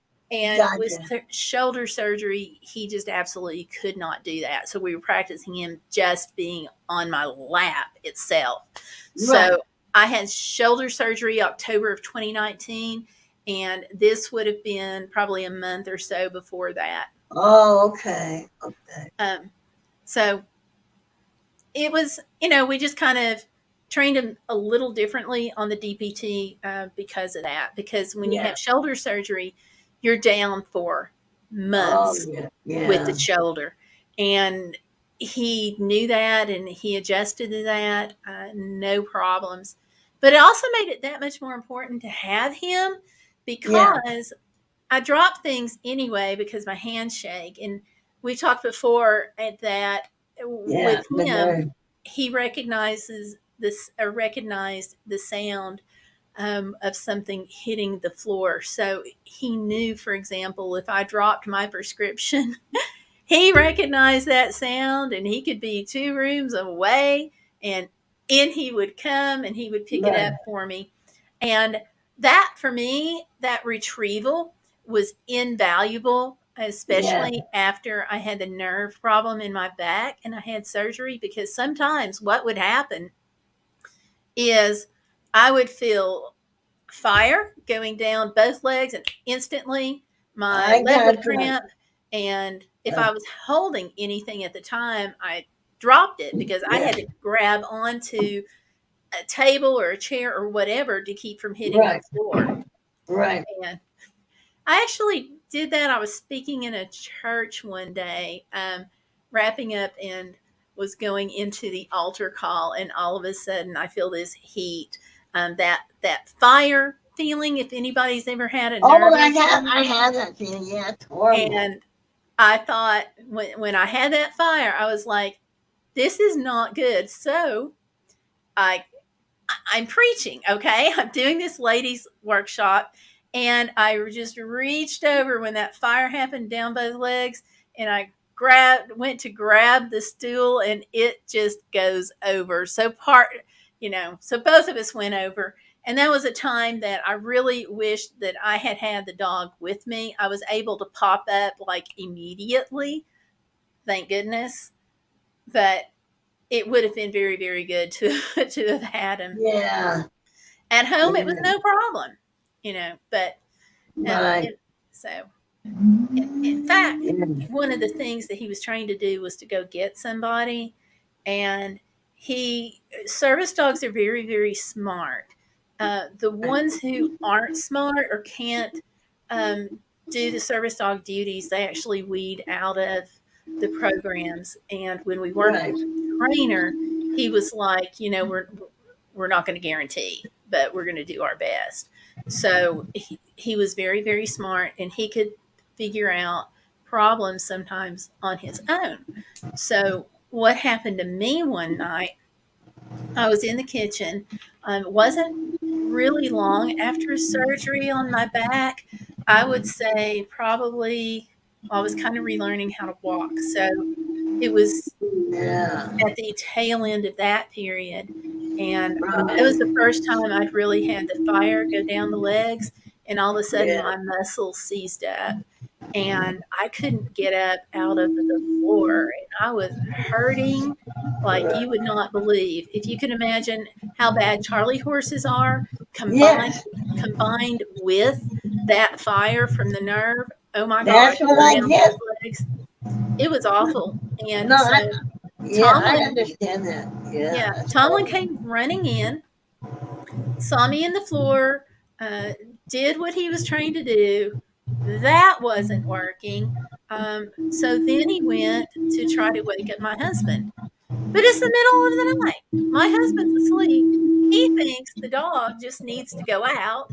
So he tells the dog, no, lay back down. Well, he didn't hear me kind of yelling for him, because I wasn't able to yell like really loudly because I was in this position. Colin came back to me. He again does what he was supposed to do. Again, this is still not working because I'm physically unable. Your dog does its thing, you do your thing. And I was not able to do my thing. So he goes running back into the bedroom. John's still not getting up, and he's a sound sleeper. He has to sleep with a CPAP. He's very, very sound, and it's hard to wake him up. And Tomlin came out of the bedroom, and he looked at me. He didn't come to me this time. He looked at me, but he turned and he threw himself on the door to Stellarpiper's room, Stellarpiper being my oldest daughter, dived against the door, and he jumps up on the bed, and he just starts walking all over her and pouncing, and he's like, you're getting up. It didn't work with Dad. You are getting up. And so he did his thing back and forth. And then, of course, Stellar saw me in the floor, and she's like, oh my gosh, because she also figured you need to get up, because it's like 3:00 in the morning, Right. But nobody had trained him to go from person A to person B, the dog figured that out on his own. Yeah. He saw what was supposed to happen not working, and he just turned around and he just looked at the door and he looked at me and he just burst through it. And of course, the sound of the slamming door Right. hitting against the wall, that did wake up my husband. So But he recognized that wasn't right. But service dogs have to be very, very smart and figure things like that out. well, the trainers and the behaviorists that I talked to, they call that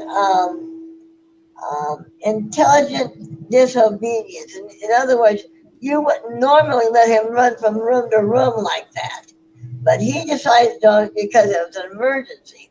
The same with Candy.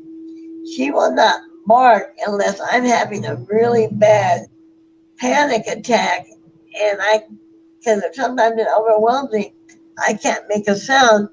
She will bark, and the grocery store, in the Myers store, the managers and everybody knows me, and so it's only happened once, and they came over. Are you okay? Are you okay? We heard Candy barking, and I said I was having a panic attack. She was trying to get. So they went and got me something to drink, and I ate a little bit, and it, it ceased. But she knows she's not to bark in a public place, and that's the only time that she barked, and that's why I've had people say, "Oh, service dogs are not supposed to bark," but actually, if you When they're look alerting, they are. but if, as I said, if you look at ADA law, they are allowed to bark. It just can't be, an aggressive bark. Yeah. But yeah, they have to bark. If they cause a disturbance, then they can be you can be asked to leave. Right. But the dog can bark as a form of alerting, or Right. like in my case with Emergency. epilepsy, laying across the top of me and then Right. barking his head off. Of course, the night he went to get my husband, he barked at my husband, and my husband was just like not, because he was Right. so deep asleep. It just wasn't Right. working. So, But but boy, I it like, worked with Stellarpiper. yeah. But I mean, I just like how the behaviors explain that it's called intelligent disobedience. It's like if you tell your 8-year-old, to never leave the house, but all of a sudden you're doing, you're like my son, he had diabetes and have low blood sugar. They go next door and pound on the door and say, "Hey, my dad's sick, call 911 or what." We tried to teach my granddaughter to call 911, and she said 991, and we said no. It's so we broke it down. We said 911, and she goes, "Okay, 911." I said, "Okay, now put it together, 99." So we just gave up on her calling that. But she Right. was allowed to go next door and say, "Hey, my dad's have, low sugar." Now she would try to treat him, but if he was, kind of semi-conscious, he wasn't going to eat or drink for her. So, yeah. But yeah, so like I said, the behaviors calls that intelligent disobedience, when they do a behavior that they would normally not be allowed to do, and they do it because they're taking care of you. Yeah. It's also called intelligent refusal. Oh yeah, okay. I've heard both ways. Yeah. Yeah. Now, Yeah. something Tomlin did, and it gave John my husband, some reassurance when we were traveling. Right. We went to a conference, and this dog about drove me crazy. We were at a conference, and I needed to cross the street. Tomlin blocked me because he was trained to do that in case my mind was blinking out. He was trained to block until things got better. So we go to the conference. I'm at the corner of the street. I just need to cross the street. That is all I need to do. So I get to the corner. I start to cross the street, and he blocked me because he perceived that it was dangerous. So I'm like, forward, and he's like looking at me going, "You've got to be kidding me." I'm like, safe, which was the other word. you know, and he would not. I would move to try a little to try to get, you know, like he'd take a step to the right or Right. take a step to the left. That Right. dog would not move until there were no cars coming, because he perceived it to be dangerous for me to cross the street, because there were vehicles. And I was like, you know, the walk sign, you know, it's like, it's okay. I can do this. Right. So finally, no cars were coming, and he just got out of the blocking move and got right next to me, just like he was supposed to do, had it been, you know, perceived to be safe for him. But it was that intelligent refusal, intelligent disobedience. So, Right. Yeah. Yeah. of course, But I being a mean, husky mix, he had no problems being disobedient at times. no, I know. But I'm just saying that takes a higher, um, I mean, they almost have to reason like a human, So Right. that's highly intelligent for them to do. Not all dogs can, they can't put A and B together and say, okay, that means I got to do level C. Yeah, they can't. And that's why it's important to, like I said, test the puppy out if you're getting a puppy, and you don't have an organization to help you. But yeah, Right. but even when you're getting one, like I said, you still want to do your own evaluation. You Yeah. do. I would also do a vet check with your new dog once you get home to make sure everything's okay. Yeah. Yeah.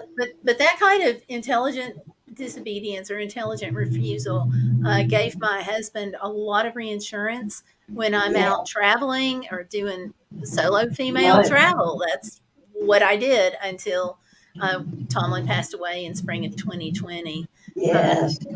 But you'd mentioned the vet, and I think it's really important to have a good relationship with your vet, Exactly. because it helps. Because with us, we could just make that phone call.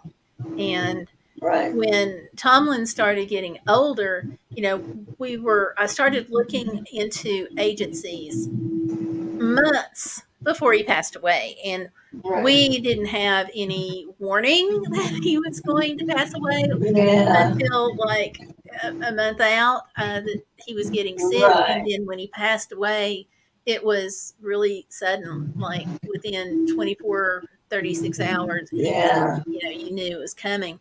But as he got older, I was able to have conversations with the vet about, can my service dog still work? What I need is Yes. retrieval and for him to alert and to go get somebody. But Yeah. those were things that, you know, d- dogs, at least this one, he would retrieve naturally because he would go get sticks and bring them to Yeah. me. And it was like, okay, it's playtime. He would go get his toys, he would bring it to me. So out of that, when I dropped my prescription bottles or whatever, he would go and bring it to me. When I was in trouble, he would go get somebody else in the house. So those were like low impact things. And when he would get on my leg, that's a low impact thing. So he was able to work a lot longer Right. than some service dogs. But Well, being and able to I talk to the vet and saying, can he yeah. do this, was huge. Right. Well, and you brought up a good thing about how long can your dog be a service dog, and like you said, you have to have a good repertoire with your vet. Now, Candy's in excellent health, and the vet told me this was a couple of years ago. So I guess she was about 7 then. And I said, how long would it be can I have Candy be a service dog? They said the average Chihuahua lives about 18 to 22 years. Now, she had a good background and knowledgeable about service dogs. She said generally service dogs work for 75% of their life. So if you take a 10-year dog, they can work until they're about 7.5, 8, barring any health or physical injuries. Now with Candy, she can work until she's 15, but really She said, don't say, okay, you're 15, you're going to retire now. She'll let me know because she'll show, like right now, she gets so excited. I mean, she just knows if I'm putting my purse on my scooter, if I grab her harness, I mean, she knows we're going to do something. Now, if she starts showing less interest, like if I'm getting on the scooter and said, come on, you want to go? And she just like, come on. Then, you let her stay home. So I'll let Well, they her learn our be. behavior just like we learn theirs. Right. So like I said, she'll retire when she knows that she can't do it. But the only thing is, my concern, and the vet said that is a real concern. And at that time, I think I'm going to end up having a couple friends come and play with her, and maybe even get another, not necessarily another, but a little dog to be at home with her. So I'm taking the new service dog out. She likes cats too, but I don't know if I want to mess with a cat. But anyways, I was worried that if she stays home, will she have anxiety? And they said that's one of the big problems with service dogs when they do end up staying at home and all, and everybody's out of the house. They they can't have panic attacks and that. So. Right. But then they can give them medicine. You can get those devices where you can talk to them and you can say like, Sure. "Hi, Candy, what do you have don't here?" want your dog to have that much anxiety, though, because that's not conducive to, service dog helpfulness, basically. Yeah. And I want to toss out, we've got some people watching, so Oh, good. feel free to jump in the chat. Yes. If you want to join us live, let me know. Dive into the chat and let me know. We'll get you that link so you can come on up and join us. We're talking about travel with service dogs, but we can shift the subject so you can tell us about your channel or your experience. So we'll dive right in. Yeah. And don't forget to click like on the video. Yeah. That's so important. Click like or live stream, whatever we're doing. Yeah. So, Video later or live stream now. Click like on it. Yeah. So who is all on watching with on the video right now? Well, I don't know. I just saw the number go up to That's a little bit there. Yeah. So yeah. Yeah. So, but yeah, those behaviors with Tomlin really, really gave my husband a lot less anxiety. Right. Because he didn't worry about me as much. I've talked before on the show. I went from Virginia to Alaska with a service dog, and my husband was like, "So fine, sole female travel. She's great. She's got the dog." But I go to Kentucky after the dog passes away, and Kentucky for us is like 5 or 6 hours. So compared to some of the trips we've been on, Right. it's really short. But I had to go by myself. It was after Tomlin, my service dog, had passed away. Oh my stars. He was calling me to make sure I was okay. And I had Google location set on my phone so he could follow me that way. And Android has a really neat feature where if you have a problem, you can preset a couple of people and it'll send them a GPS notification of where you are, and it'll send them a audio video recording so they get like a 6-second clip. So I'm like, honey, you can follow me on Google Maps. You don't have to worry because I will send you an emergency notification, and it's really easy on this phone to do that. And he's like, well, I just want to call and make sure that you're okay. I was going to say, He didn't do that to me going to Alaska. Oh, okay. Hey, we've got over 50 and Fantabulous here. Lynn is in the chat. Hello, Lynn. Hi, Lynn. How you doing? Thank you. She's going to be multitasking, she says, but she'll keep this going. So definitely appreciate that. Lynn is a fabulous person with a She is. fantabulous channel, and we really Yeah, appreciate you. I do love her. I I watch do her. too. I watch her channel quite a bit. She's amazing. Definitely a God inspired woman. So, Oh as she yeah, says, beloveds, please share this broadcast showing our sister Gail love and support. It is greatly appreciated. Thank you. It yes, it is, the more comments, likes, and shares that we have, the more it helps with yeah, the YouTube algorithm, the more likely they are right, to recommend it to other people. So yeah, it's a big deal. yeah. So now, So how long is this going on she says, for hello, today? sisters. Thank you, ladies. Yeah. Amen. So what, I'm sorry, I was talking Oh, and I you. just said, how long is the live stream going on? I'm gonna do it until 10 p.m. Okay. I know that's super long, but I've had a couple of people ask Yes. for a very long live stream, and we did this last month the first time for a couple of hours when I talked about living with a adrenal gland issue. They first thought was a And I missed pheochromocytoma. that one. That was the one It's I okay. missed. That's a really Yeah. long one, but I wanted to answer questions, and it's made a positive impact on people's lives. Can I So, go back to watch that, Gail? oh yeah, Okay, I'm gonna have, yeah. because I All the missed live that streams are one. available or as videos later. Once in a great while, I'll have a live stream that's not available, but very, very rare. Oh, Very okay. rare. So, Okay. yeah.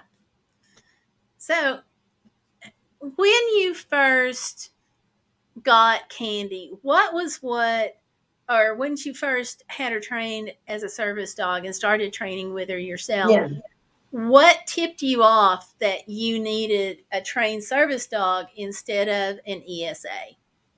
Because I know Well, that's she okay. started out life as your ESA. So Right. what Candy, tipped you off? Candy gave me the lead because, like I said, my friends and family noticed that she would nose bump me for whenever my legs were getting ready out, and they said, "You really need to pay attention to what she's doing." And then I talked to, there was a lady that came to my husband's nursing home, and she had her service done. Now she got it through an organization, and so, but she's the one that told me that you could owner train, because I Yes. was gonna, like I said, I was gonna have this behaviorist, pay him to train her, but like I said, when I found out I could do it myself, then I like I said, between the animal behaviorists, the animal trainers, and then watching YouTube, and that's how I found out about you, Gail. That when you used to have all that, you used to do a lot of videos about Yeah, I used to circus do it animals. every Friday. And I'll tell you that my favorite part, and I know you're probably gonna laugh, was when you had the comments of what Tomlin was saying. Like you would say, like, "Oh, Tomlin loves to do such and such," and you're like, "What? Really?" Like maybe you say like he likes to stay up late at night, and you're going, "Really?" And you just had cute, funny things, and I can just picture him thinking or saying that. Yeah, Yes, I tried very much to keep that in his yeah, personality, and he absolutely, yeah, yeah. I could see him thinking those things too. Now, are you gonna do this with your new service dog? Probably. It kind of depends on his personality. With Yeah, Tomlin, he was so very expressive right. that it was easy to do. So we'll see if this Yeah, one's expressive.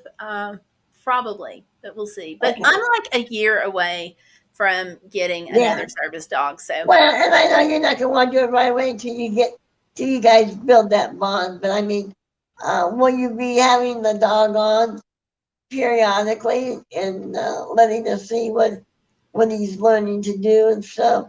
yes, Okay, although that the dog won't be learning to do that much because he's already trained. The first one with Tomlin, I did the combination of owner training plus working with the trainers. Right. But yeah, Right. I'm But even though he's already I'm getting trained, an agency trained dog, so right. But even though he's trained, you still got to get used to, your personality and all that. Yeah. I mean, yeah. that's something you can't train. You got to build that bond. Yeah. Yeah, I'm going to And pull up a little video so people can tell you what we're kind of talking about here. okay. On this one, we're at Glacier National Park, and the bus driver let him stay right by the door looking out of it because it was easy to do, and I wasn't feeling Right. that great. So Tomlin took over, and Eddie Yeah. was saying, "So I'm in charge. Yay." Yeah. And on this one, this clip, he's just laying there in the van, and he did not want to get out of the van and lay in the floor next to me because he was really happy. So I was like, "Come on, get up." And he's like, "No, maybe when the sun comes up." Yeah. That's what I like. Those are the things. Yeah. And then look Yeah. how his mouth is open. It looks like he's smiling about it. Yeah. Yeah. So we tried to, like here he is kind of blinking his eyes at me, and yeah, just putting in his little personality there. These are just random clips. Yeah. And he loved the window seat again. Right. Loved the window seat all the time. But he wasn't supposed to be up there when we're not in the van. So here's my friend getting in the van, and she had several things to put in. So he's like, "I'm going to go help." So those are the little things. So probably if the Yeah. other dog is as expressive as this one, Right. but like I said, I'm a year out. This time instead of the trained and owner trained, I'm going with Cares, which is an agency. So Yeah. Yeah. But like I said, you have to get used to the dog too, because I know I had a friend that did a board and train, so they she had to go I forget I think once every 8 weeks she had to take the dog, which is close by, maybe 15 miles away. yeah. She would take the dog there, and the dog would stay there 2 weeks, so she would be without the dog, and then come back. They did that. I think they did that like 4 times. So Yeah, yeah, that seems to be an emerging trend because it is such a long process to get a service dog. Um, I've been at this process for a year. There's a 2-year wait. Some agencies, because of what we've been going through this past year with right, COVID, some agencies are actually taking a longer time because one of the things that you have to do as you're training a service dog, whether it's owner trained or coming from an agency, is that service dog has to be able to go out places and be taught to behave. So that means places like Walmart, grocery stores, restaurants, all those great places that aren't open now all the time. So yeah. Over 50 and Fantabulous says Sister Gail is raising funds to get a new service dog, which is extremely important. Every share and like is important, beloveds. Thank you for caring. Thank you for saying that, over 50. I appreciate that. And says thank you all for showing love and support. And again, Liz is amazing. Mel is saying that he's yeah, still in the chat. He's editing a video and says, if you need me to come up, I can.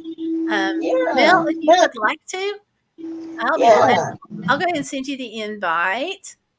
yes. And so give me just a minute to do that. And then if you would like to come up, you may do so. I'm glad to have you. Yeah. And I'm going to have to step out for a while, but I'll come back on later. I need to go have a little snack with my medicine and Sure. do a couple things with kids. Yeah, because this is the time I usually do a few little activities with her. So Sure. I'll be back. Let's see, it's 2 o'clock my time. What time is it where you're at, Gail? We're in the same time zone. Oh, so yeah, so it's 2:11. I'll be back Yeah. about 3:30 or 4 o'clock. Okay. All right, see you Okay. then. We will But see you. well, I'll still be watching. I just won't be doing a Thank lot of you. text. Yeah. All right. Okay. Thanks. I will see you in a few minutes. I'm going to send this to Mel now. And give me just a second. Uh-oh. I see where I had a previous message to you that apparently didn't send. Okay.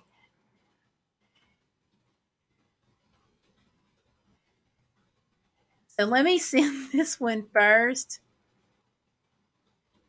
Kind of crazy that it didn't. So you're actually getting two messages from me. One that's kind of old. And there you go. That's on Messenger. So yeah, you should have that now. Just check your Facebook and get ready to dive in anytime. Um, we're here. I'm doing this kind of marathon live stream. Several people have asked for me to be on longer, so we're kind of testing this out. Couple of reasons there. One is I am raising funds for a service dog, and people don't have money right now too much. So any extra ad revenue, if there is extra ad revenue, because this is YouTube, so all that is going to go to future doggo service dog funds. So, but the main thing is, people have asked if I was going to be on longer. So we're trying it out. Sending out links if somebody wants to come on in and share about their channel. You're welcome to do so. And the little ticker going across the bottom, shout outs to people who support me. So look for that from time to time. So, anyhow, all right. So, I've also got a request to talk about a travel tip. So, I'm pulling that up and I'm going to run this ticker tape here while I'm doing that. All right. So, travel tip that I didn't talk about the other night. This is up on the list, and that is to be patient, which is so important right now. There are lots of changes anywhere that you're going traveling right now. There's some upheaval. Places have limited menus, longer lines because people are wanting to get out and travel, but restaurants are having to put social distancing in, so they don't have as many tables. Some places rather, don't have as many servers, which adds to the problem. So patience is a virtue, they say. So right now, especially, have some extra patience. Be kind to those who are in your travel party and others. So, for example, we went the other day, took a long trip to New Mexico to see my daughter, and we decided to drive up to a national park in Arizona to go to the Painted Desert. And got to the park, and they were social distancing in the bookstore. So it took us, people were waiting outside to be able to get in, because that's where the park rangers were. So if you wanted tips about seeing the park, that's who you talk to. And we had to wait for that. But beyond that, when we stopped at the overlooks, they were so crowded that at some of the overlooks at the Painted Desert, Petrified Forest, we actually couldn't find parking spaces easily. So we're there, we're wanting to have a good time just like everybody else.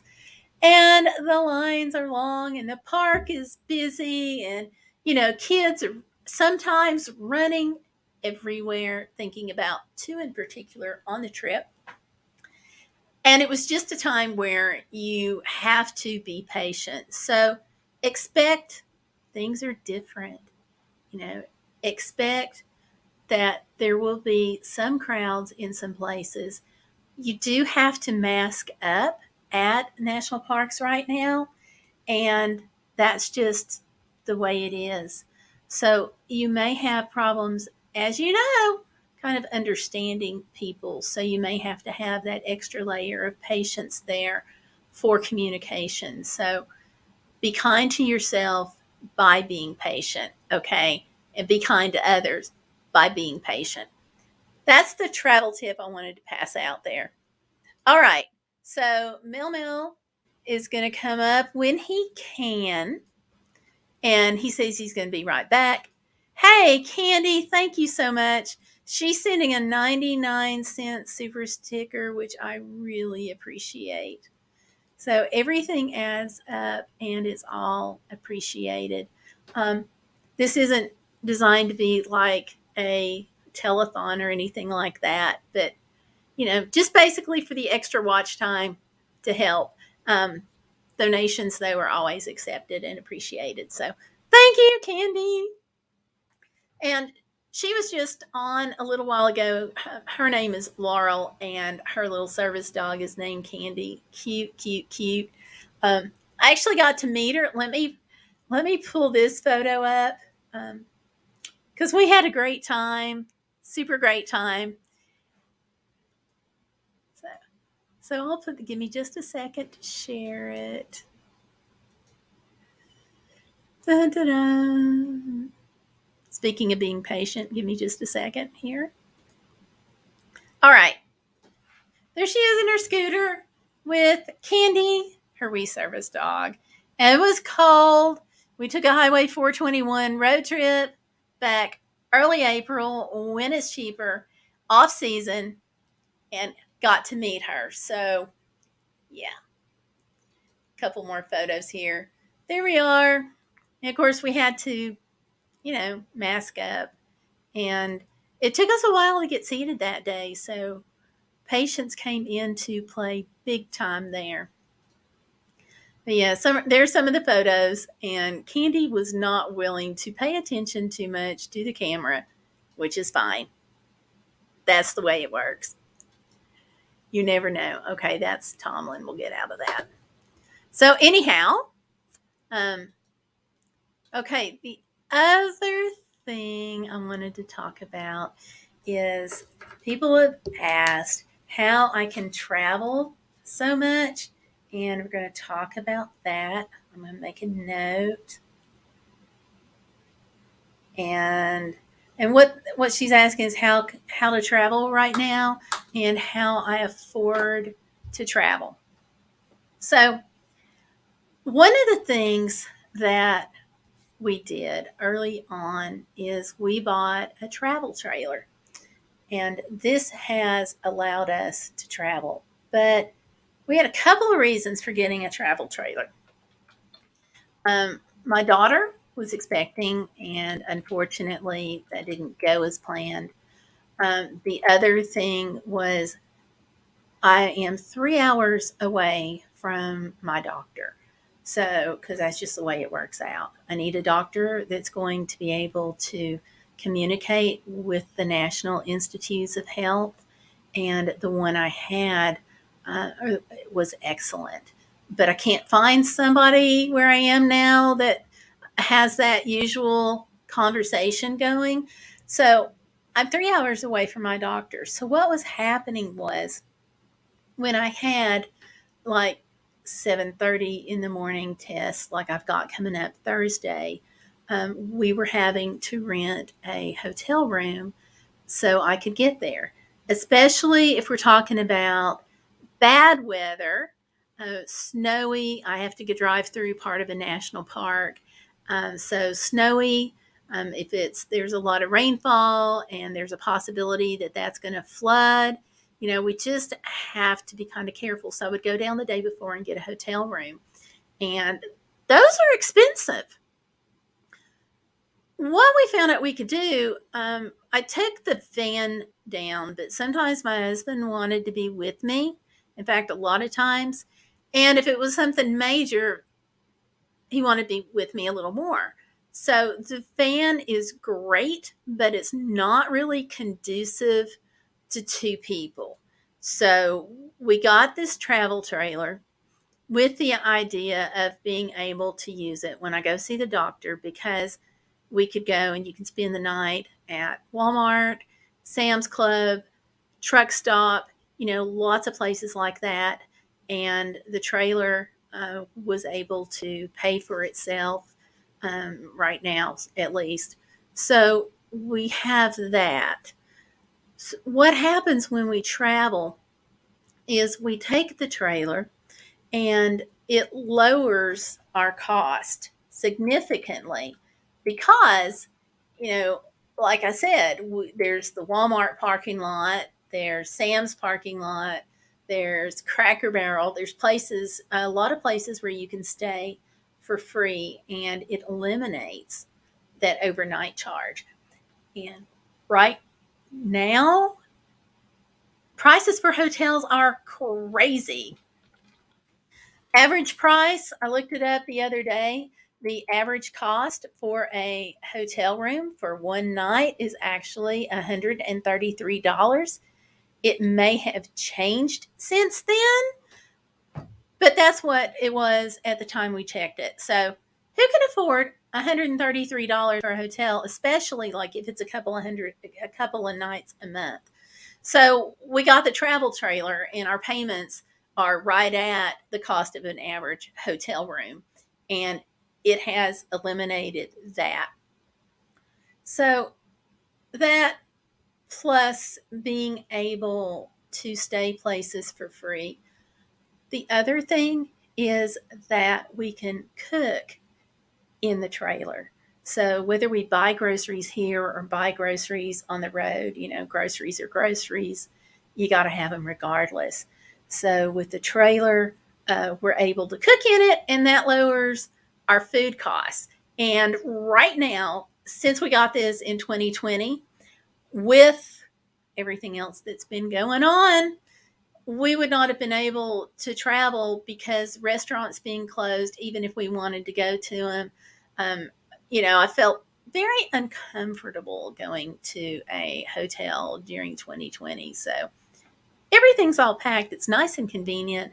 So no overnight parking, saving on food by taking our groceries, and we don't have to worry about whether or not a hotel has space. When we do need to hook up to drain tanks and whatever, there are places like Alabama welcome centers. Alabama, well, the rest areas have dump stations for free. Also, national parks. I have an access pass, which is a free pass, and it gets you half off at national parks, which includes camping. And so we do a lot of that. Tennessee state parks, the park entrances themselves are free. And because I have the access pass, Tennessee parks have a discount for people who have disabilities. And that proves that I've got a disability. Not like my leg brace doesn't prove that anyway. But, that's part of it. I'll get back to more of that in a few minutes. Let me look here in the chat room. Okay. We've got Candy the Wee Service Dog saying, next time you need to visit Indian Mountain Park, it's an ancient burial ground of the Hopi Indian tribe, which is going to be super cool. Mel's back. Yay. Mel. I sent you the link by Facebook, so feel free to click that, and I'll bring you in whenever you want to. Busy Lady 39 is stopping by to say hi. So, hi, Busy Lady. Good to see you. Yes, 10 p.m. Eastern. And Melmo says, could you talk more about how an owner bonds with their service dog? Yes. Second, make sure I don't want to miss anything in the chat. Okay. So, how an owner bonds with a service dog. It's actually not that hard. Basically, it's kind of the adage, if you're nice to others, they'll be nice to you. Follow the golden rule as far as treat people the way you want to be treated. That applies to animals, and they can pick up how you're going to treat them. So, how would you treat an animal? Well, if you're a critter, you want to be loved, petted, hugged. You want to be played with. You want to make sure that, your basic needs are met, shelter, food, so forth. So spending a lot of time with the dog doing those things and going through the trainings, that helps facilitate that bond. The other thing is, the dog is with you all the time if it's a service dog, except for very rare situations. So all of that, you start learning your dog's behavior, but your dog also picks up on yours.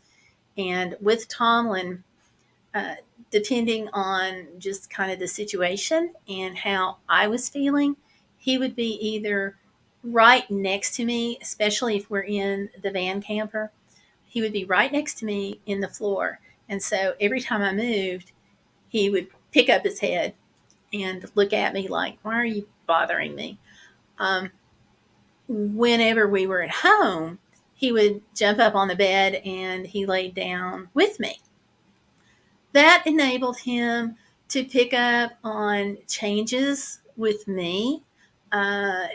Like he learned, for example, with the asthma, he learned that I was having lung problems before I realized it, because before I would wake up and start hacking my head off, I would start wheezing. And so he would be able to pick up on that because his hearing was different. I mean, is different than ours. They can hear much more. And so all of a sudden, I would have a nose right in my face. And that's because he got to know me and he got to know what I sounded like. And so that led into him hearing this sound that was kind of weird that I didn't usually make. And then, realizing something was wrong, and he dived in. So as far as developing that, it really is a lot of kindness with the dog, but the breed also comes into play. With Tomlin, one of the reasons that we wanted a husky mix is because they are pack animals. They live and work and function within a pack. So as part of that, they understand the pack hierarchy. And in a human family, your pack hierarchy means humans first, specifically the human that you spend the most time with, and then dogs, but also accepting everybody else in the family and close friends. But because they're pack animals, there's a tight bond that forms, I think, a little more easily. Also, golden retrievers and labs are also used a lot. Bernese mountain dogs are used a lot. Golden doodles, poodles, Bernet doodles. And they also have the ability and that inner drive, that inner compulsion to function well in a pack. And these are all very friendly dogs. And the more you go places with the dogs, your dog's going to be friendly to you, other people too, but mostly to you. So they start looking to you for lots of things, and you start looking to them for lots of things. So if you can imagine the things that you do with your best friend to nurture that relationship, and how you notice whether things are different that day with your best friend. Maybe they seem stressed, or maybe they're really high and excited about something. I don't mean high on drugs, but high excited. You notice that. And your best friend notices things about you. So that's part of the bonding process. So hopefully that helps a little bit. All right, let's see. We've also got, those are cute clips. Thank you. Ah, there's Mel Mel. Welcome. I'm trying to see where the lag is going, because when you sent me the message, I got it like maybe 10 minutes afterwards. So if you're ready to have me, I'm on the show now. You're on the show. So hi and welcome. Well, it's good to be here. It's definitely good to be here. I got to make sure my sound is down. I don't want any copyright strikes or anything to happen. Yeah. Yeah. Me either. Because I got to go to my YouTube. So I'm here on my phone, but I got to go to my laptop. So I got some time for you. So I got to see. You want me to take you off the screen you're good. for a minute? No. You can keep me on the screen. I'm multitasking. You know, it's something we have to do on YouTube. You know how that goes. Oh yeah. Because what I'm trying to do is get to your actual live stream on my computer. Because I'm here with you on the live stream here through StreamYards, but I can't play the. You know what? Nah, I don't want to turn the volume down on that. Don't worry, I'll find it. I'll find it. But I had some questions and things that I wanted to talk about. I'll just type in your name, and then we'll go from there. And we'll go from there. I can put the YouTube link for the channel itself in the description box. Do you think that would help? I reshared it actually, so I know what to do. You got it. Okay. I shared it to my community tab, so all I gotta do is just go in there. Yeah, it's right here. So I want to make sure there's no lag. Yeah. Okay. So I'm here. I see the chat and everything. Okay. Awesome. So I can do the. Yeah. So here we go. Okay. Hello. Okay. So. No, go ahead. I was going to say, I'm running the ticker for shout outs down below periodically, and it's going now. Oh, that's cool. That's cool. So, what I wanted to ask you about is you talked something about bonding as far as the service dogs. I wanted to know if it's possible you could talk more about that, as about how was the bonding process, and what's the difference between somebody who has a regular dog that's not trained. I mean, I know a little bit about this, but versus somebody who has a service dog, I guess for the people that don't know. Okay. I talked a little bit about that, but it may have gotten caught in the lag. Bonding is huge. Now, Candy the Wee Service Dog, Laurel made the very good point that they want to feel safe. So the first thing that you do to help them feel safe is to make sure, like with humans, that basic needs are met: food, water, shelter. And with a service dog, that shelter may include a crate that they can go in and out of anytime they want. Not necessarily one that you put a padlock on, but one that, because that becomes their room. And we like having our bedrooms. So the little crate becomes their room. So they can go in and out. Gives them a feeling of security. Yes. Also, being around the human all the time, and along with the security, being fed on a schedule. Like, you always want to leave out water, always. But, for Tomlin, my previous service dog, it was once in the morning, once at night, at about the same time. And he developed this little routine that was based around our lives and our routine. For example, he knew that at 11 p.m., we should be heading to bed. And if we weren't going that way fast enough to suit him, he would come over and he would start head bumping. And so I would be like on the computer typing away, and all of a sudden my arm's going this way because there's a nose going, hey, it's time. I've had it with you. Go to bed. So is it the same thing waking up? Pretty much, yes. So like an alarm clock. We wake up at different hours, and he also picks up on our behavior. So it was so funny because Sunday mornings, we had a different routine because we would get ready to go to church. And it was just like instinctively, he Yeah. would, well, he would see me lay out the clothes the night before. And that's like the only time that I do that because I'm pretty lazy. And so he would see me take the outfit and lay it out.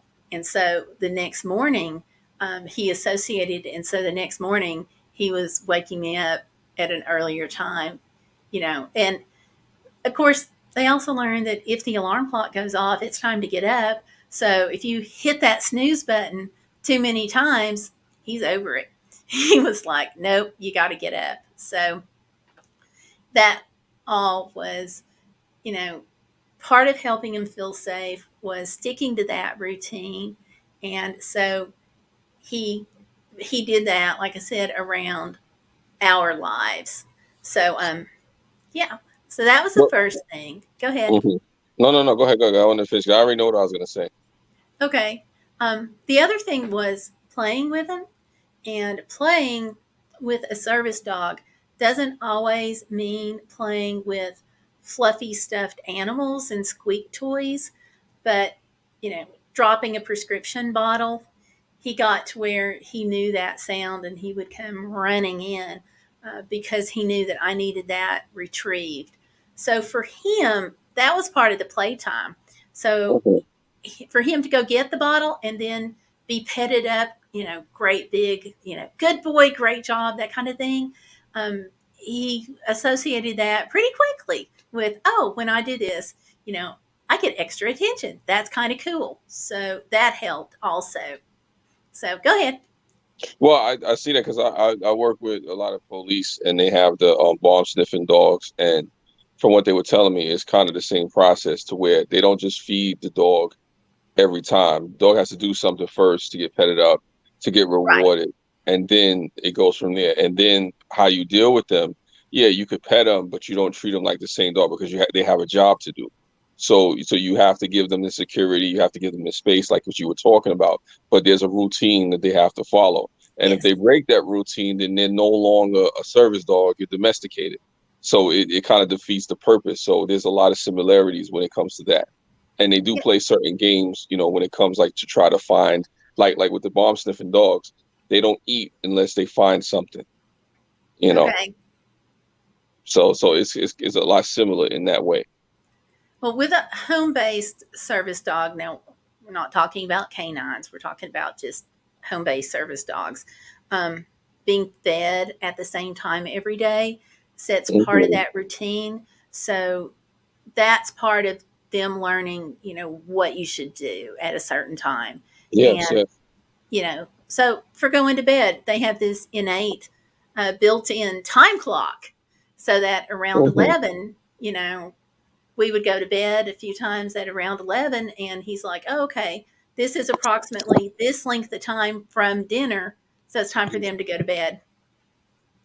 Bomb sniffing dogs are a little different, you know they have a life and death um, task that involves, you're not just, if a bomb sniffing dog sniffs out a bomb, they're not saving just one life, but possibly hundreds or thousands, depending on, you know, World Trade Center, the Hmm. bombing that they had there before the planes hit Hmm. it a few years. So, you know, Yeah, with a no, no, service dog, definitely. it's just one person. So, No, no, no, definitely, definitely. I see similarities, but there's definitely major differences. But you talked about the routine and you talked about, what they help you do. Could you speak on how crucial that is for somebody who needs a service dog? And I mean, because sometimes, people that don't have service dogs, they may not understand how crucial a service dog is to the everyday life of a person that needs a service dog. it's vital in lots of ways because if you need your service dog, for example, to remind you to take medication at a certain time, that dog's routine needs to stay the same. Now, it may vary a little bit, like different circumstances, traveling and whatnot, but the overall pattern of what you do in the day has to remain the same because the the dog knows, okay, it's been approximately a certain amount of time since we did such and such activity. This is when the person needs to take their medications. I got to go and remind them. Then, in a little while later, they're like, because of their routine, they know, okay, this is the time where the person needs to pick something. And so they'll go and remind, but it's part of that routine. And then when they task, you have this other routine that you have to follow, being for the prescription bottle. It hits the floor, dog comes running in, dog hands it to you, you pet the dog up real big. So that's part of that routine. Yeah, so you're saying critical. it's just like things that people may forget and remember, especially somebody who may have Alzheimer's or something like that. They may need it at a certain time, especially if they have like another aide there, maybe somebody, a home health aide there with the service dog. So there's different things. But I want to know, what are some of the biggest misconceptions, I guess, that may frustrate you when it comes to people, that you wish they understood about a service dog and what people needed to know? Don't pet the dog.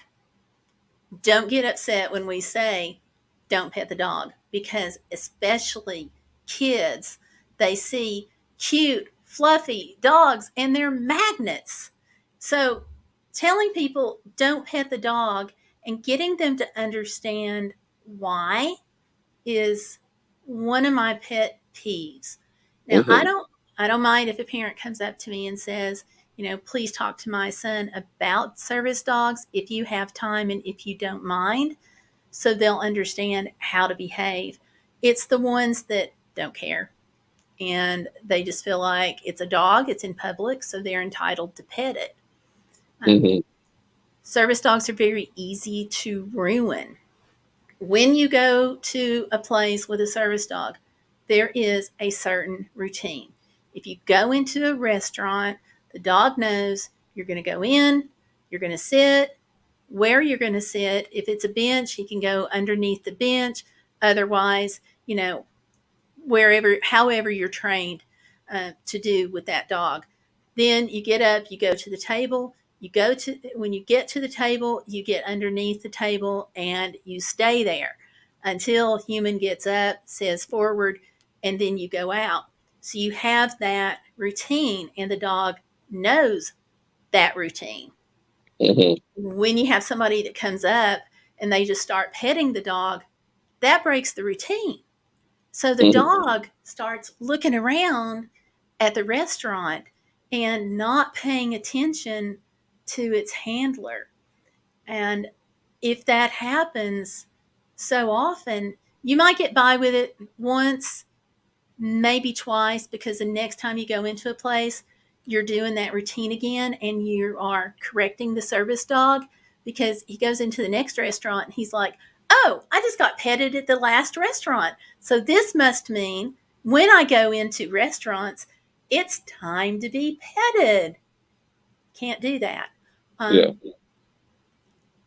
And when people pet, it's, they'll do things, like, especially kids.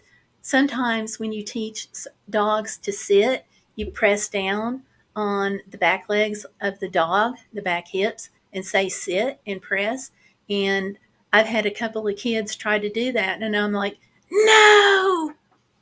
And that's because if you've got a mobility issue and you have to lean against your service dog, and you've just had people come up a few times, and in petting the dog, little kids, they don't know, and elementary school kids, they don't know that you don't automatically do that, but they see humans do it. So they're like, this must be part of how you treat a dog. And they'll go like, sit doggy, and they'll press. And so what happens then is when you fall, they've just had a human tell them to sit and put pressure on it. So when you fall, they think they're supposed to sit. And you both hit the floor. Yeah, and that defeats the purpose. Yeah. So getting people to understand why they can't interrupt a service dog when he's working is one of my pet peeves, and the other is ESAs, which stands for Emotional Assistance Animals. Yeah, I heard that. And they are in just a different class, both legally and mentally. I don't mean that they're mentally whacked or anything, but the way you No, handle an ESA is not the same as you handle a service dog. And they don't require the same amount of training. With a service dog, the service dog has to be able to pass a public access test. ESAs don't. And that's why you can't take ESAs into places like restaurants, stores, and so forth. So what happens is, you'll have an ESA go in and they'll act out in some way that a service dog would never act out. And then you come in and you've got a legit service dog. For example, we went to a restaurant. We came in with my dog. We went in, go straight to the table. He got under the table. The server sees my service dog's fluffy tail sticking out against the wall, and he starts backing up. And he's like, whoa. He said, you've got a dog. I'm not serving you. I will just have, I'm going to talk to management. If we can get somebody else to take your table, fine. Otherwise, you may have to leave. And I'm like, no. You cannot make me leave. Well, come to find out, in the conversation, somebody had brought an ESA in, and that ESA was eating from the table. And he said that the server got snapped at by the ESA, and he didn't want to get snapped at. He didn't want to risk getting bitten. Yeah. And who can blame him? So, because we were the next animal in after that, he automatically expected bad behavior out of my dog, and that set us up for difficulties with the server. It can set us up for difficulties with management. You have ESAs that are not trained. Tomlin was attacked twice. He's had a couple of near misses where dogs just came up and started snarling at him and barking at him, and that's not good for a service dog either, because when you go out with the service dog, then the service dog automatically expects the next dog that it sees to snap at it. So you have to go through some reprocessing there. So that's my two biggest.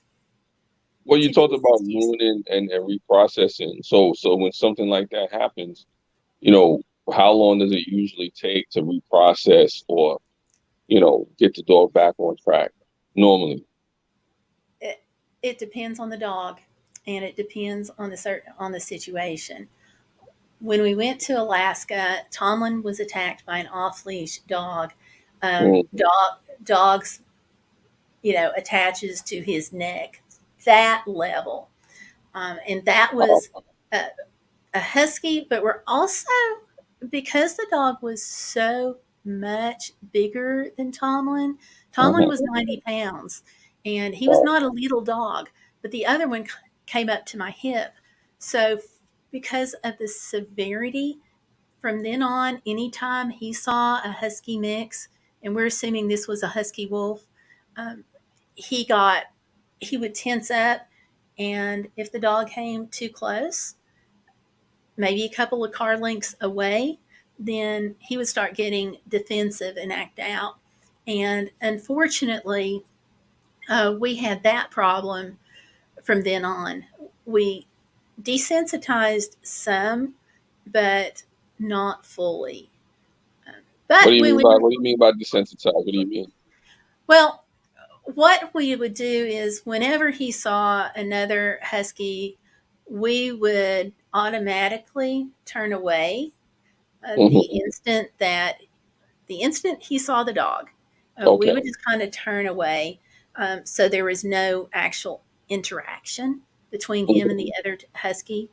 And we did that. You don't here. We don't see huskies like every day. Okay. Had we been able to see a husky every day, it might have been different. So we continually, would turn him away, and that helped, but it didn't completely solve the problem. But Mm-hmm. He had a little yappy dog come up at a state park. I was saying earlier that the woman had him on a very long retractable leash, but she wasn't paying attention to her dog. And Oh, really? we were sitting down, and the dog comes up, and he's like literally in my dog's face, and it's barking and it's snapping, and I tell my dog to ignore, which means don't pay attention to what's going on around you, focus on me. Mm-hmm. And so he wound up, and he just kind of looked at the dog, and he looked at me, and he looked at the dog, and he was like, "That all you got?" So he didn't make a move. But had that dog been a husky, and he had seen the husky, then that would have been, a different kind of situation. Wow. Well, I wanted to address something that Candy was saying. She was saying some dogs are so traumatized that they have to be washed. It means they have to be retired. Yes. So what is that process like?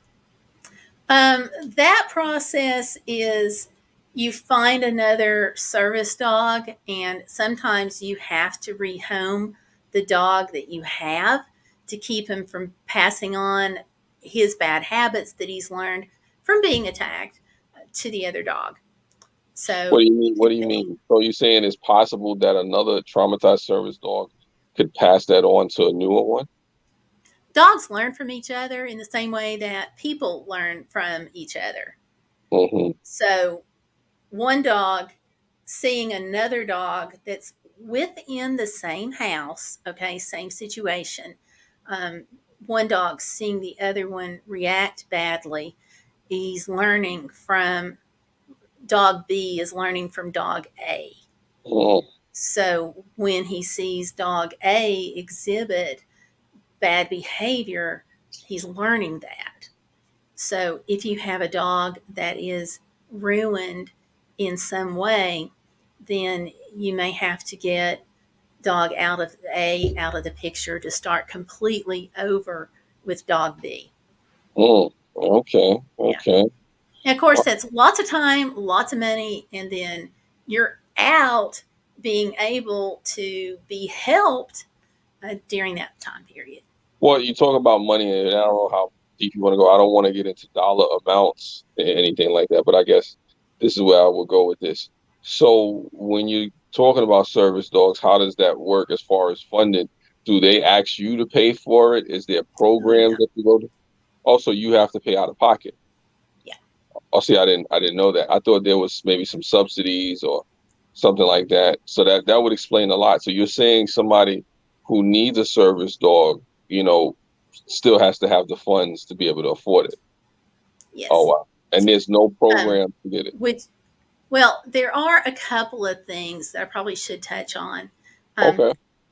In some states, if you have a child, sometimes there is funding through Medicaid to help pay for the service dog. Not all states and not all situations. Mm-hmm. And the other thing about, part of the process of getting a service dog is having a doctor certify that you have a disability in one or more life areas that inhibits you from being able to live your life fully. And so they have to sign off, just as though you're applying for like disability or something. Gotcha. And so they have to sign off on that, provide documentation, and send it to a service dog agency. But by law, you have to have that disability. So not everybody can get a service dog. But when it comes to Medicaid, from my understanding, that you have to make sure that all of your documentation is right on the mark. Yeah, because they're going to scrutinize you about it. Right. And the other category is that there are a lot of agencies that will provide dogs to like veterans. Yeah, I And know that. so I've heard that before. sometimes they don't have to pay, but you know, the rest of us, there's usually not a subsidy, and we're doing fundraising and, writing those checks out from yourself every month. And so it can be extremely expensive. Hmm. I looked at agencies that wanted like $18,000 Wow, for that's a a lot. train. Yeah, yeah. Um, this particular agency that I found and was accepted through wants $5,000 for the dog. But see, that's for the dog itself. I'm actually trying to raise closer to 8,000, and that's Mhm. because there is gear that I need to have, like a new crate, a second dog harness, booties, a second pair of booties, uh, toys, special food, things like that. That you got a new dog and you want to start over with new stuff, so it smells like that dog and not somebody else. Yeah. So you know that's we're estimating around $500. Um, Oh, wow. Also, you've got to go to basically doggy boot camp. This organization says it's either between 1 to 2 weeks. And I don't eat out a whole lot when I travel. So the difference is you're going to doggy boot camp for 2 weeks, and it's going to cost possibly 2 weeks, and it's going to cost you more because part of the training in the boot camp is you will go with your dog and a trainer to restaurants. So Hmm. where you may not, you know, eat out for that week, normally you're eating out every day because you're working with a trainer on how to manipulate and handle your dog. I don't expect that to be a big problem for us, but financially it will be. But fortunately, I've had the background with the other dogs. So hopefully I can be savvy enough to do this all in 1 week instead of two. Hmm. Um, but it's kind of expensive. They're in the center of the country in Kansas. So I'm going to be driving from Virginia to Kansas. Hmm. We're going to have a couple of campground nights. We're figuring 2 going out, 3 going back. So Okay. you've got to factor that in. You've got to factor in the cost that where are you going to stay for a week? We're going to stay at a camper, at a campground somewhere, because you can't spend a week in a Walmart parking lot. You only overnight. Yeah, So yeah, yeah. There's laws and all that. yeah, yeah. Yeah, yeah, yeah. So all of that adds up. So when somebody hears, oh, I've got to raise, $5,000 for the dog itself, they don't realize there's a lot of other expenses that go on with that. I, So, I no, go ahead. Well, I so think you may hear 16,000, but the actual amount may be higher because of the other extra things that you got to do. Well, I think it's important to have conversations like these because you get a chance to get educated. And is there any other charities or fundraisers that you could name, or any organizations that you know of right offhand that people need to know about? Um, I As far as fundraising, I have looked at every agency that I could possibly come up with. Um, Pampered Chef does this thing where if you sell it, then you get a certain percentage of it. That goes directly to the agency. You never handle it. Fast food restaurants, sometimes they'll set aside a particular night. You prearrange this with the restaurant, send out flyers. Your friends will take those flyers into the restaurant, and a certain percentage of your ticket, we're talking about pre-tip, pre-tax. So a certain percentage of that may go directly to an agency, which can be helpful. A lot of the restaurants, though, they only set aside a certain number of fundraisers a year. So you have to get on that list, which a lot of times there's a pretty long wait list because they're going to put schools and civic organizations in front because they want to help the most amount of people possible. So rather than giving like one person $500, they'll give it to an organization that can help 1,000 people. More bang for the buck. Churches will often have like bake sales, yard sales. They'll help you with car washes. But in 2020, most of that is out the window because churches and nonprofits are really struggling right now. So, yeah. So where they might help you normally, suddenly they've got to do these things to keep the lights on. Yeah. So. And you just reminded me of something. Sorry to cut you off. No, There's the whole pandemic part of it too.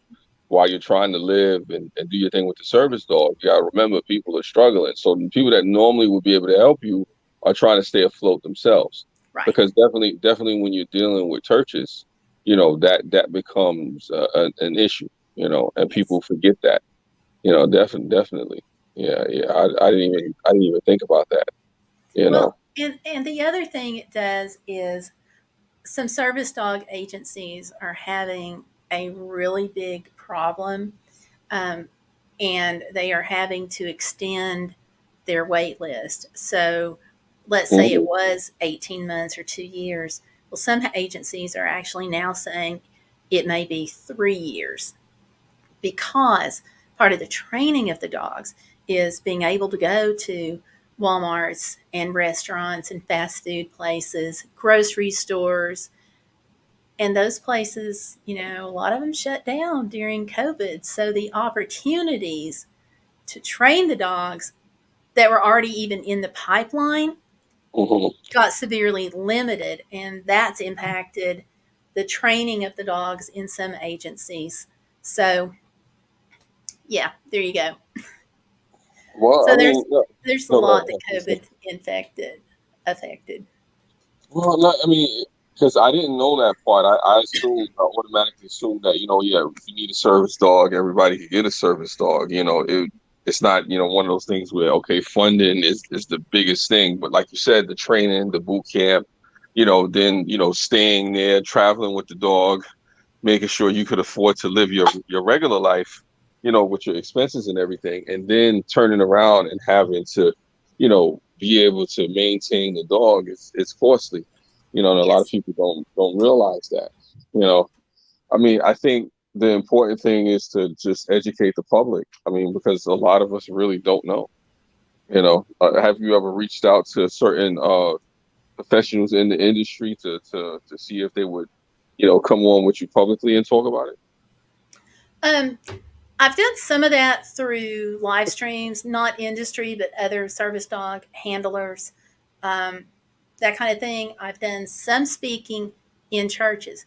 Now, churches are kind of their own ball of wax because where the rest of the world has to follow the federal law for ADA, churches and religious organizations do not. This is true. I know this because I work in the church. So yeah. So if your church says you can't bring in the dog, then you can't bring in the dog. So what happens there is, I've had conversations with multiple pastors saying, please let the blind person go in with their dog, or the kid who's autistic, or the person who can't hear, or that person who has epilepsy. And try to get them to understand exactly how the dog's supposed to behave and what they're supposed to do. But it's challenging, and I can speak to that being somebody who works in the church. You'd be surprised how scared people get or how worried people get. And sometimes I understand the concerns because there's kids there, and other vulnerable people. But if you understand anything about service dogs and people having their credentials, then you would understand. But unfortunately, what we run into is that there's some people who scam. There's some people that say, "Oh, I have an emotional support animal," and all it is that you have a service dog tag, a fake one, on the dog, so you can go into certain places that they don't allow animals normally. And I've seen a lot of that. Yeah. You know, so but you got to be careful, because if you discriminate against people or you tell people they can't come in, now when somebody really has a legit, service dog or support animal, they don't get to come in because you're worried about the last person. Just Right. like with the restaurant. And that's problematic. So sometimes people, bad actors make it, untenable for other people. And Absolutely. so that's interesting. I didn't even think about that. I mean, so I guess, when is your next fundraiser, if you're gonna have one? Well, I have one going on right now. I make jewelry. So over on Instagram, Instagram.com/service dog fundraiser. I'm selling jewelry. So that's kind of an ongoing thing, because even during COVID, people still needed Christmas presents, birthday presents, little things for themselves to keep them, Mm-hmm. kind of pepped up there. Could you say that again, just in case anybody, or I don't even, if you want to type it in the chat, Yeah, I'm going to. because I think it's important to share the resources, because I'll say this for people, who don't normally, know about service dogs. It's something that we need to be educated on. And if people are not educated on these particular issues, then it becomes harder for the word to get out, or harder for people that normally, don't see funding or support to get support. Yeah. Sorry about that. I'm just plugging my laptop in. I'm doing a whole. And I appreciate that. And one of the reasons I do have it typed in, but one of the reasons why I wanted to say the URL is because some people will listen to this and they won't actually be able to watch it. Like if they're streaming this while they're doing chores, for example, and they're listening, that kind of thing. So. Well, yeah, no, it's definitely needed. It's definitely needed. Yeah. But it's something where we need to have these conversations. That's why I'm glad I came on, because it's definitely important. It's dire that you do this, because again, folks just don't know. And a lot of it is a situation where if you don't know, sometimes you'll take for granted, that people are really going through issues when it comes to a particular, industry, or becomes to a particular, way of getting around and whatnot. And, we don't really consider the struggles that people go through. There's real struggles behind just trying to, get the proper care, get the proper, equipment, like you were saying, just making sure that you could treat the dog properly, because a lot of people forget, that the dogs are beings too, that they need to be respected and taken care of and trained. Like you said, what do you do in situations where the dog is ruined? And that can get expensive. Let's say a dog is ruined and you have 3 dogs in 6 months. You can't afford that. That's, unless you're rich. But I think it's important to let people know, Yeah. And the other thing is, not everyone who applies for a service dog gets a service dog. Oh yeah, why is that? Because you have to be able to demonstrate that you can take care of the service dog. So if you can't go out and walk the service dog, or make sure your service dog gets indoor exercise, that part's very rare, but if you can't show that that can be done, then you can't take care of the service dog. Mm-hmm. If you can't financially afford the food and the vet care, then that can be another reason that you get turned away. Because when you get the service dog, and after you go through the training and the boot camp, then you still have to get the vet care, the shots, keep everything just perfect for the dog. So that means heartworm medication, flea and tick medication, worming medication, all those things. Going to the vet. If you have a dog that's got long hair, that means grooming. So you may have to take the dog to the groomers. And you have to be able to show that all of that can be done either by you or by somebody else in the household. And financially, you have to be able to afford that. Yeah. So, So I yeah, mean, but it's kind of dicey because now it makes it you know, I don't want to say a poverty, but now you're talking about, you know, social class or money issues that you know, because it almost becomes like, you know, if you're affluent and you have the resources, you'll get the care, but if you don't, you know, then it's like, oh well, you know, sorry, you know, sorry for your inconvenience. and there are some situations where, you know, there are free clinics where, or cheap clinics where you can get the microchip done, or you can get the rabies shots done.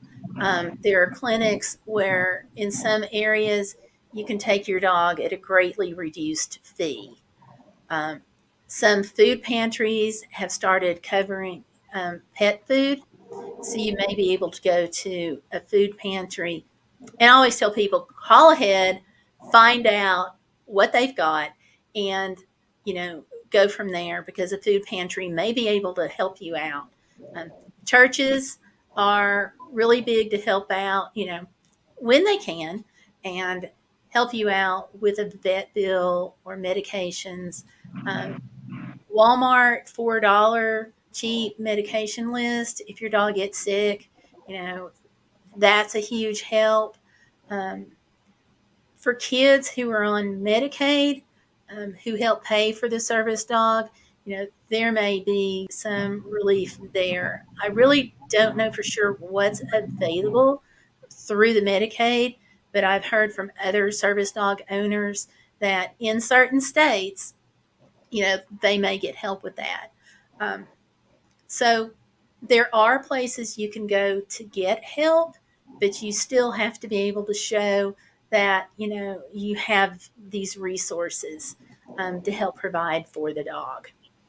Well, I think, I mean, I don't know if there's forums out there, but I think it would be helpful to hear from more service dog owners and stuff like that. Maybe, who knows, maybe you could get together a little conference or something like that, you know, and they talk about that because this is informational. This is, you know, it's like stuff like with the microchip, like you talked about. I know what that is. You know, people may not know. And then you talk about, you know, going to the food pantries and again with the equipment and the training and stuff like that.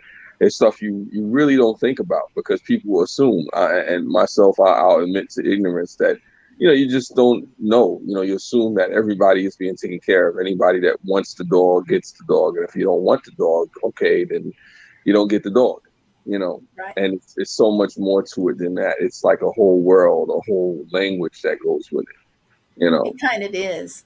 Um, Hmm. your dog is part of your health care. Um, Same way as you'd have a walker or a scooter, something like that, except, you know, where you've got some maintenance that goes into like a scooter, you've got constant maintenance that goes into the dog. Because if you don't do your work to keep the dog healthy and on task, the dog can't take care of you or your family member, depending on the situation. So it people think that, and I think it's one of the misconceptions, that once you get the dog, check the box, you know, you're done. And that really just, in some ways, that really starts the lifelong process. It's more of a continuation of after you get the service dog. So, and service dogs don't have to be certified. The law doesn't recognize any particular certification of service dogs. So, one avenue that people will go is trying to train their own service dog. And they'll take a pet or they'll go into the pound and they'll start working with it to teach it to task and what have you. So, that's a little easier. You don't have as many hoops to jump through because you're not going with an agency. But, you know, unless you've got a lot of knowledge on how to train a service dog and people you can go to, you know, I always recommend that you have some sessions with a trainer, because part of what you're doing is you're being taught how to train your dog. Mhm. So For you've how got long? cost there. For how long does it usually take to become a trainer? Um, it, Or what are the steps? Some of like the basics. well, it's there being a trainer and getting the certification to be a trainer is a little different than being trained how to train your dog, because you're going to be where a trainer has to know all about all kinds of training. For you Mhm. to just train your dog, then you know you only have to train maybe to retrieve, or maybe to go get a specific person in your household. So you're training for a very limited number of disabilities, whereas an actual trainer has to learn more. But it's so easy to ruin a service dog. You can't give a service dog people food, because then the service dog starts associating people food with it being his food you know Mhm. so there things like that, like don't press down on the haunches, because that's going to cause a problem. Don't allow children to pet your dog when you're in public. That's going to cause a problem. So that's where a trainer can step in, as far as training you, not to do these things, Yeah. and how to train you to teach your dog to retrieve, how to train you to get the dog to go get a specific person. Now, they're working with the dog, but you may see that trainer 1 hour a week, but you've got to do that the other 6 days of the week. So that's Yeah. why you're kind of being trained on how to train your service dog. Yeah. So it's an intense thing. So it's a constant thing, and you have to really have the energy, the time, and the space for that. You know. But what is, I guess, what are your thing as far as differences that you find, the major differences between going through an agency and, I guess, people being independent? What are some of the differences that you notice, with that? Well, for me, our first service dog was a combination of owner trained and trainers. And we had one trainer that worked with us for how to toilet train the dog so he wouldn't have accidents in the house. Then we worked with a husband and wife team on training him for lots of other things. And they put me on to some YouTube channels and some websites for fine tuning, Mhm. and how to train for certain things, because they were like, look, we don't have to really work with you a whole lot on teaching him how to fetch. We need to work with you on having him retrieve dropped items and so forth after he learns to fetch. So those kinds of things. Okay, it makes sense. So that's one type of training.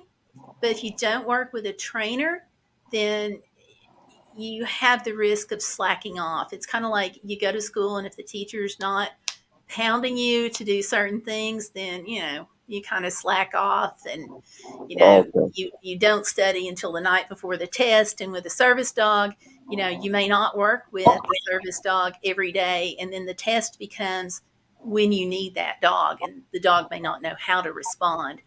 So I think that the one difference that you can run into with owner trained service dogs is the refinement may not be there.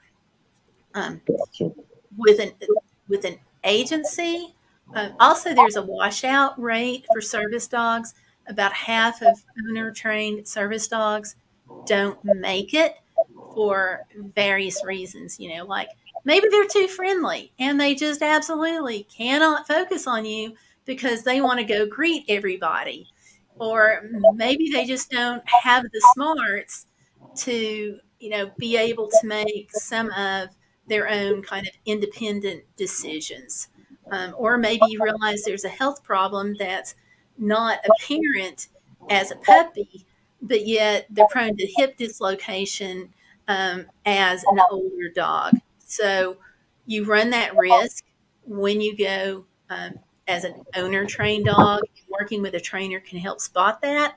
But when Yeah. you go through an agency, one of the things that the agency has done is weeded out the dogs that are more appropriate for pets than for service dog work. Also, they've worked with the dog enough to refine the dog on its tasks so it's more able to perform 95% of the time, you know. So they say 100%, but once in a while the dog's going to be the dog. Yeah. So, I guess you could manage that. And washout rate, for those that don't know, what do you mean by washout? that they just can't make it through the service dog programs and training and protocols. So they get started and then they just quit, or they're just not able to continue. Like you may have the training for a service dog. Overall, except for, no people food, no pressing down on the back to get it to sit, there's a few things that are different, but by and large, the service dog training up to a certain age is the same training that you would want for a well-behaved pet. um, and so then maybe 6 months or close to a year, you start seeing that the service dog is just not appropriate. Like maybe there is such a high prey drive that they're all the time going after rabbits and squirrels and birds and butterflies and not focusing on their human. Maybe they're just, so they like people so much that all they want to do is be petted, and they'll whine and cry if they can't be petted when they're in a group situation. Um, and sometimes they just don't have the intelligence. It's dogs are kind of like people. You have this whole range, and we have these brilliant scientists and rocket scientists that will get us to the moon or get us on orbit on the space shuttle. Then you just have your average person, and then you have some folks who need a little more help developmentally. So dogs have this whole spectrum too. So, and you don't Yeah. know, because they're cute, fluffy puppies, and you don't know how they're going to be until they start getting a certain age. Okay. Yeah. No. Definitely. There's definitely ages of the dog. So when they can't function, then it's called a washout because they have to leave the program.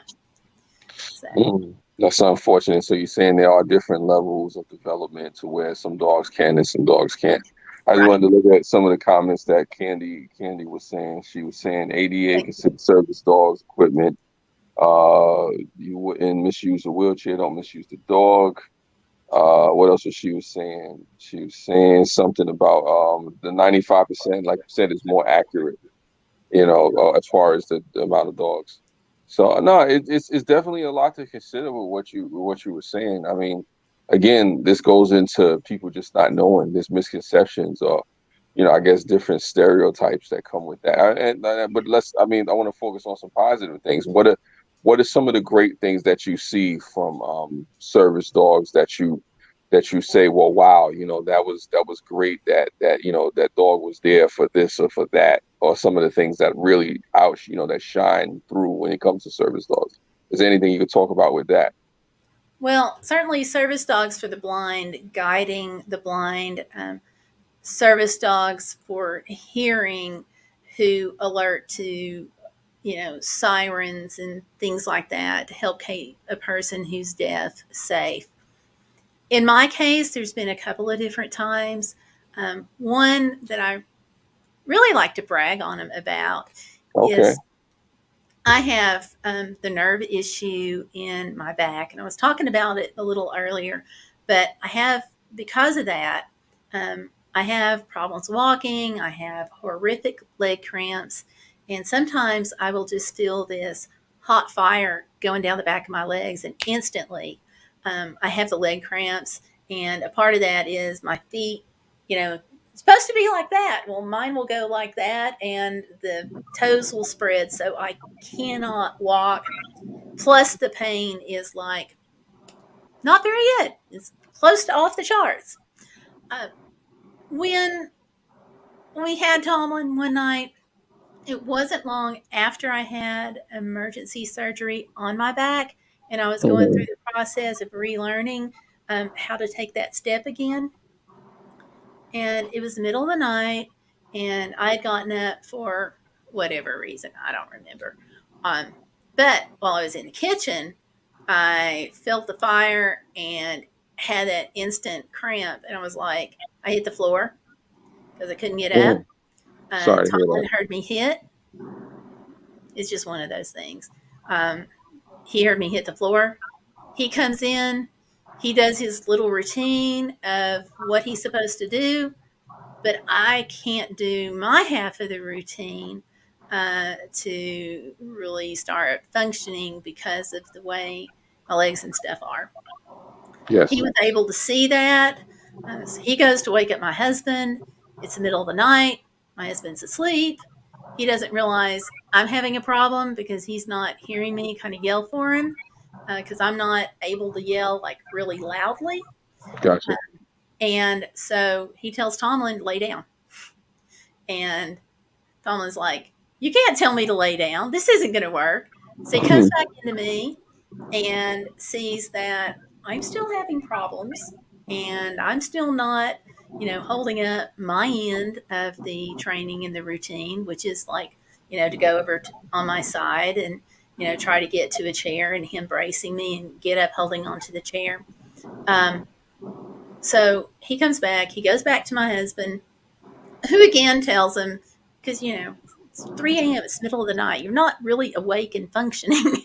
It's hard to get awakened. So he tries to do that, and John just doesn't really respond except to say, hey, lay down, because he thinks that Tomlin is just either wanting playtime or to go out, which didn't usually happen. But he comes back out of the bedroom, and he looks at me, and I'm still struggling. I'm trying to get up, trying to get over to the chair. And he looks at me, and he looks at Stellar's door. This was before she married. And he just throws himself against that door. It goes booming against the wall. Wow. And he jumps up on her bed, and he's like, okay, you are getting up. And she said he just pounced all over her and starts pawing her covers off. And she's like, okay, I'll get up. Tomlin comes back to me. He goes back to Stellarpiper because she's not moving as fast as he wants her to. And then, of course, she sees me and she's like, oh my gosh. And then she was able to help me, get up, get the medicines and stuff like that. When the door, banged against the wall, then that woke my husband up. So he was also able to help. But Tomlin was not trained to go to the second person because it had just never crossed our minds. So he did that on his own to go into Stellar's room and get her up. Had he not done that, I don't know. It would have been a long time. I couldn't reach my medication to try to help with that. Couldn't get to it. So I don't know how long that would have been. It probably would have been, with him sleeping that much, it could have been hours potentially. We'll never know. So that was one of the times that I was really grateful to have him. So, lots of people have, if you have an MS patient,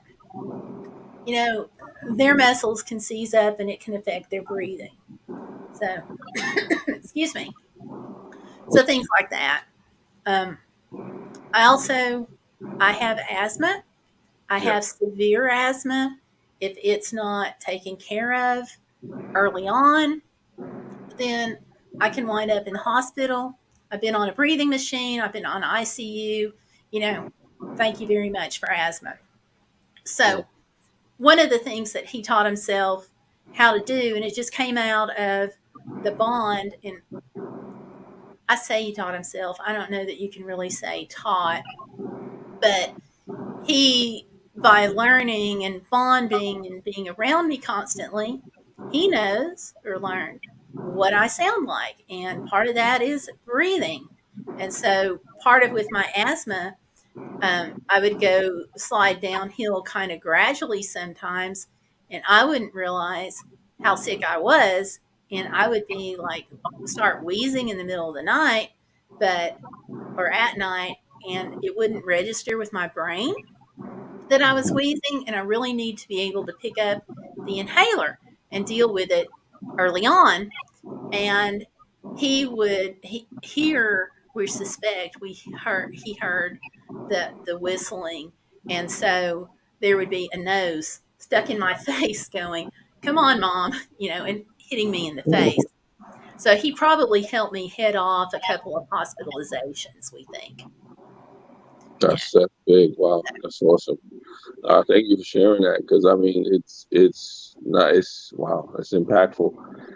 So just the fact that you said that the bond that you formed, and for the dog to be able to adapt on the fly like that, multiple times, it potentially life-saving situations, and that can't be overstated enough. So you just imagine people who don't have those situations, and what does happen. So you're saying that it's crucial, in that regard. No, definitely. And there's an extreme example that I'm gonna give you, and on many, many levels, I pray to God this never happens again. But the World Trade Center, Mhm. I talked to a gentleman. He came to the college to do a book signing, and the book's titled Thunderdog. This is Okay. you'll see some emails going around about different situations, but this one is legit. Okay. Okay. This dog was terrified of thunder and storms and would react and go into hiding and so forth with thunderstorms. And, excuse me, when the plane hit the towers, one of the things that told this gentleman immediately that this was not a thunderstorm was the way his dog behaved. Mm-hmm. He was blind, and he knew how many steps it was to get to the steps. Mm-hmm. And he knew how many steps it was from his desk to the door. And the dog led him through that. Okay. He said that the office was filled with smoke. He could smell it, but he said people were saying they couldn't see. So they wound up following him and the dog, and they got out of the building many, many floors down because the dog was able to lead them through. Then they got out of the towers, and he said he wanted to go to this subway stop that had always been working before, and the dog wouldn't let him down the stairs. And then he found out later that he couldn't get down that subway stop because of debris and stuff farther down. Mm-hmm. So the dog was able to lead not just him to safety, but other people that were able to follow them out of the office and down. I forget how many floors, whether 60 or whatever. I don't remember what he said, but it was a significant number. So, in that case, who knows how many lives that the dog saved. So, Wow. And he said that's the story of Thunderdog. Thunderdog. I'm going to pull up a link to that book right now, an Amazon link. Okay. No, Because that's definitely. it's an incredible story.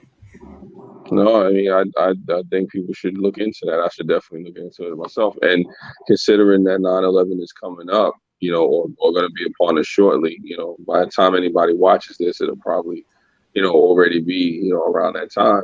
Definitely, worth checking out the story of Thunderdog. Yeah. You know.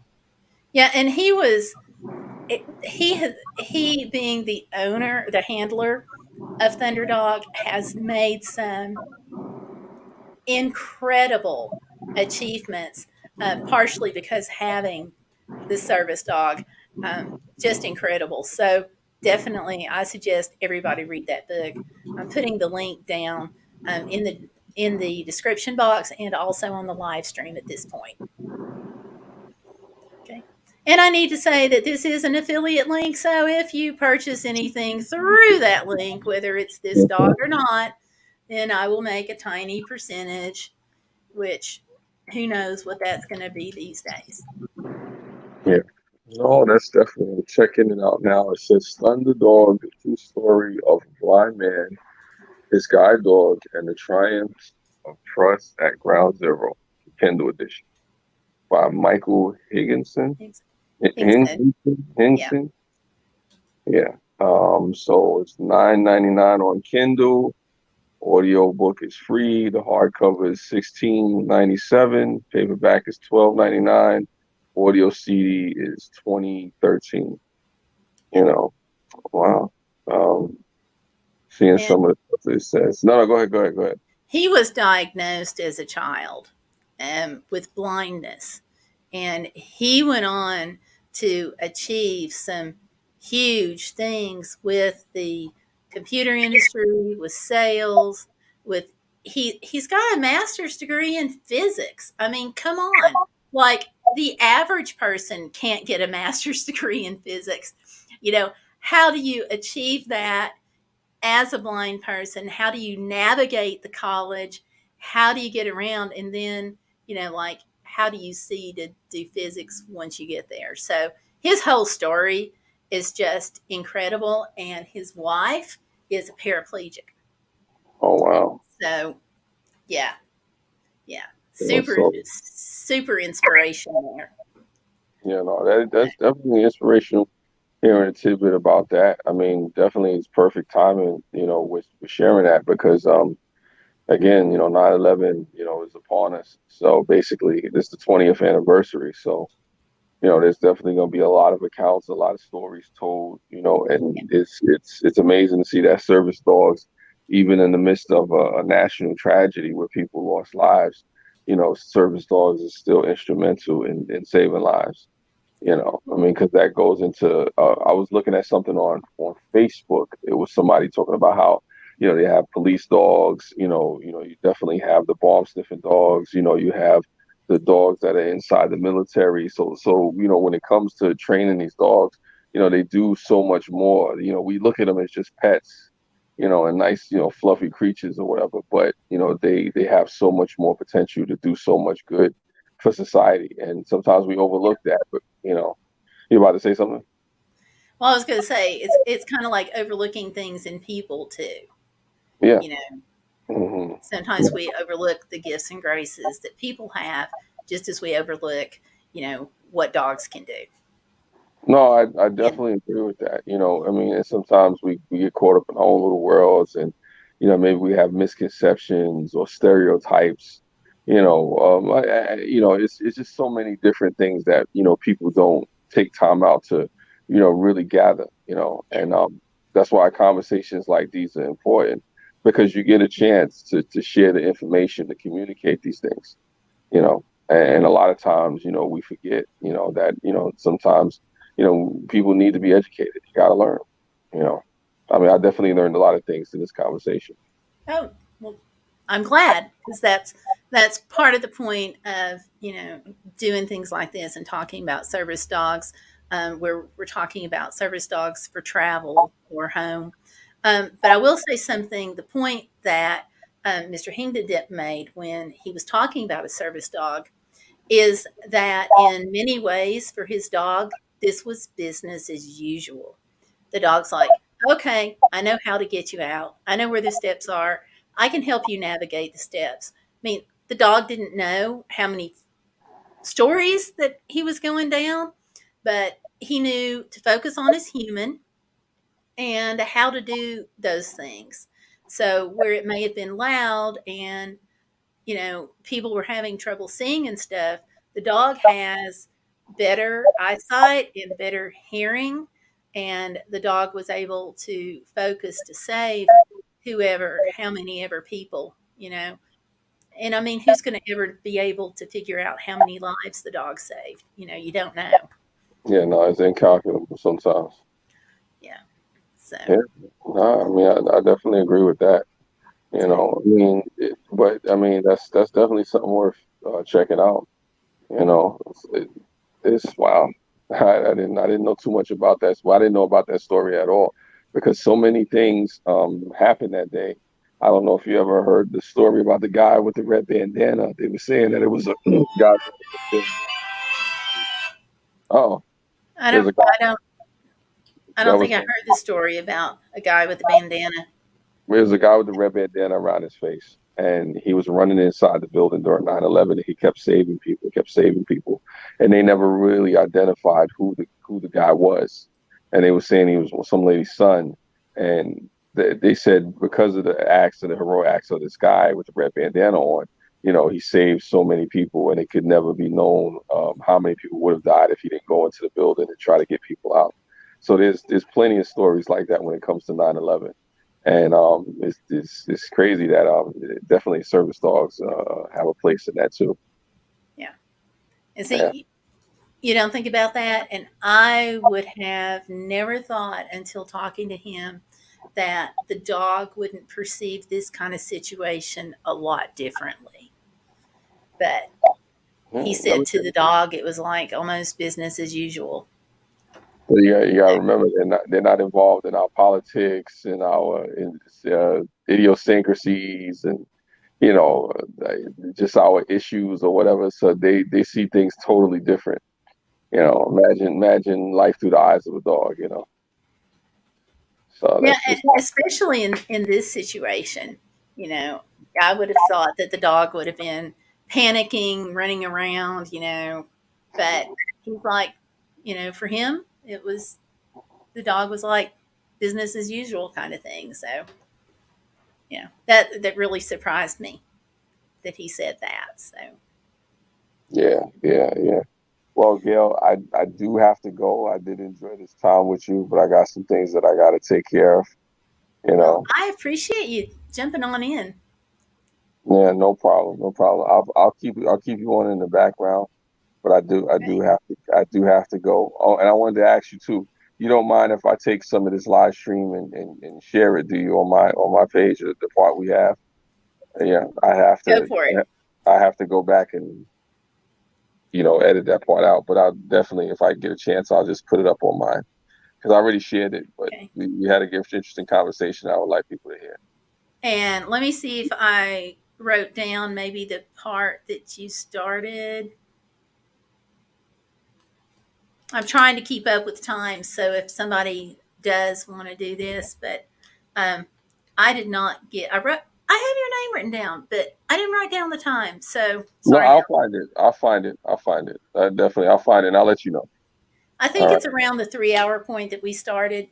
Yeah, But no, it is. It is 3 hours. It was around a 3 hour point six so because I think we've been talking more than 43 minutes, but we could have. yeah, One no. thing that may help you visually spot it is right after you came in, I changed the background for that reason. Okay, So when you're okay. scanning through, hopefully you can just, you know, see that I have it background. because I can screen record it and then just edit it in my software and then just put it up. I'll let you know. I'll definitely let you know. Okay. All right, and I'll put the links and stuff in there. All But right. thank you for inviting me up, and I'll definitely will be in the background. But I just have some things that I Awesome. got to do. Sure. All right, all Well, right now. thank you very much. You have a blessed day. You too. Thanks. Bye bye. So that was Mel. And, I don't know who all's checking out other channels, but that would be a great one to check out. Also, I want to remind you if you have not clicked like on the live stream, please do so. I've got 5 watching now, so if you haven't already clicked like, please do so. I've got a little poll up asking, have you clicked like? So hopefully y'all be able to click yes on that. But big thanks Big thanks to Mel for popping in. Let's see. I have just heard a sound that indicates somebody else may be in, ready to come on. So, whoever got. Tanya Lambert. Hi again, Tanya. Hi again. Let me change this background here. We'll go orange. Okay. There we go.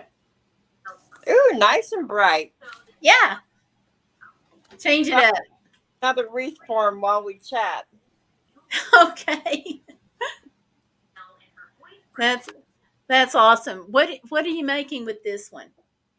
What's it going to be? I am actually going to use this one, and it's going to be all roses of different. And I'm going to do a color fade from one rose, starting with white, yellow, all the way around to the red. That's going to be pretty. Yeah, I'm going to try that to put, whole progression. Yeah, every progression's going to have its own colored light with it. And so it's going to look neat. I've done them one or two before, but they're kind of a pain, but they look pretty when you're done. That's awesome. It gives me something to do, you know? Yeah. I give them away a lot. I did one last Christmas, a great big 26-inch green one for Christmas for my apartment complex. And they're like, do you want us to pay you for it? I'm like, no. Well, if it's for your complex, you might want to say yes next time. I have more fun giving things away. Well, it's okay to get your costs covered too, you know. Yeah. If it's something like a complex, it's I want to go in and say some things. Go back into the chat for just a minute and cover some things that we might need to cover here. When I was talking to Mel, probably about the service dog at the towers, you said that these dogs are absolutely amazing. Yes. Definitely. Absolutely. And Candy's pointing out that dogs go by instinct, not by emotions. And that's probably how the dog was able to function that day. Not only that, the closer the service dog gets to their handler, the more they can anticipate what their handler needs, even if their handler is under stress. And that's closer in bonding and proximity. Yeah, because Archer and I are pretty bonded. And my mom, at first, she was like, well, it's just going to be another dog. She's thinking pet. Okay. She didn't mean it in a bad way, but she was thinking pet. And when she started seeing Archer and I work together and everything, she admitted later, because at first she was against me getting a service dog. Yeah, you had mentioned that. You don't need it, Tanya. You don't need it. And of course, I did what I wanted anyway. And I started sending money, and she saw that I wasn't going to back down. So she started helping me raise money, even though she kept saying, you don't need a service dog. You can function independently without it. And at the time, we hadn't really been living together for very long. My mom and I lost touch for 18 years. So she was still thinking of the teenager, not me as an older person. Sure. Because with my disability, the older it doesn't progress. It's not progressive. It doesn't get worse and worse. But as you get older, the symptoms change a little bit.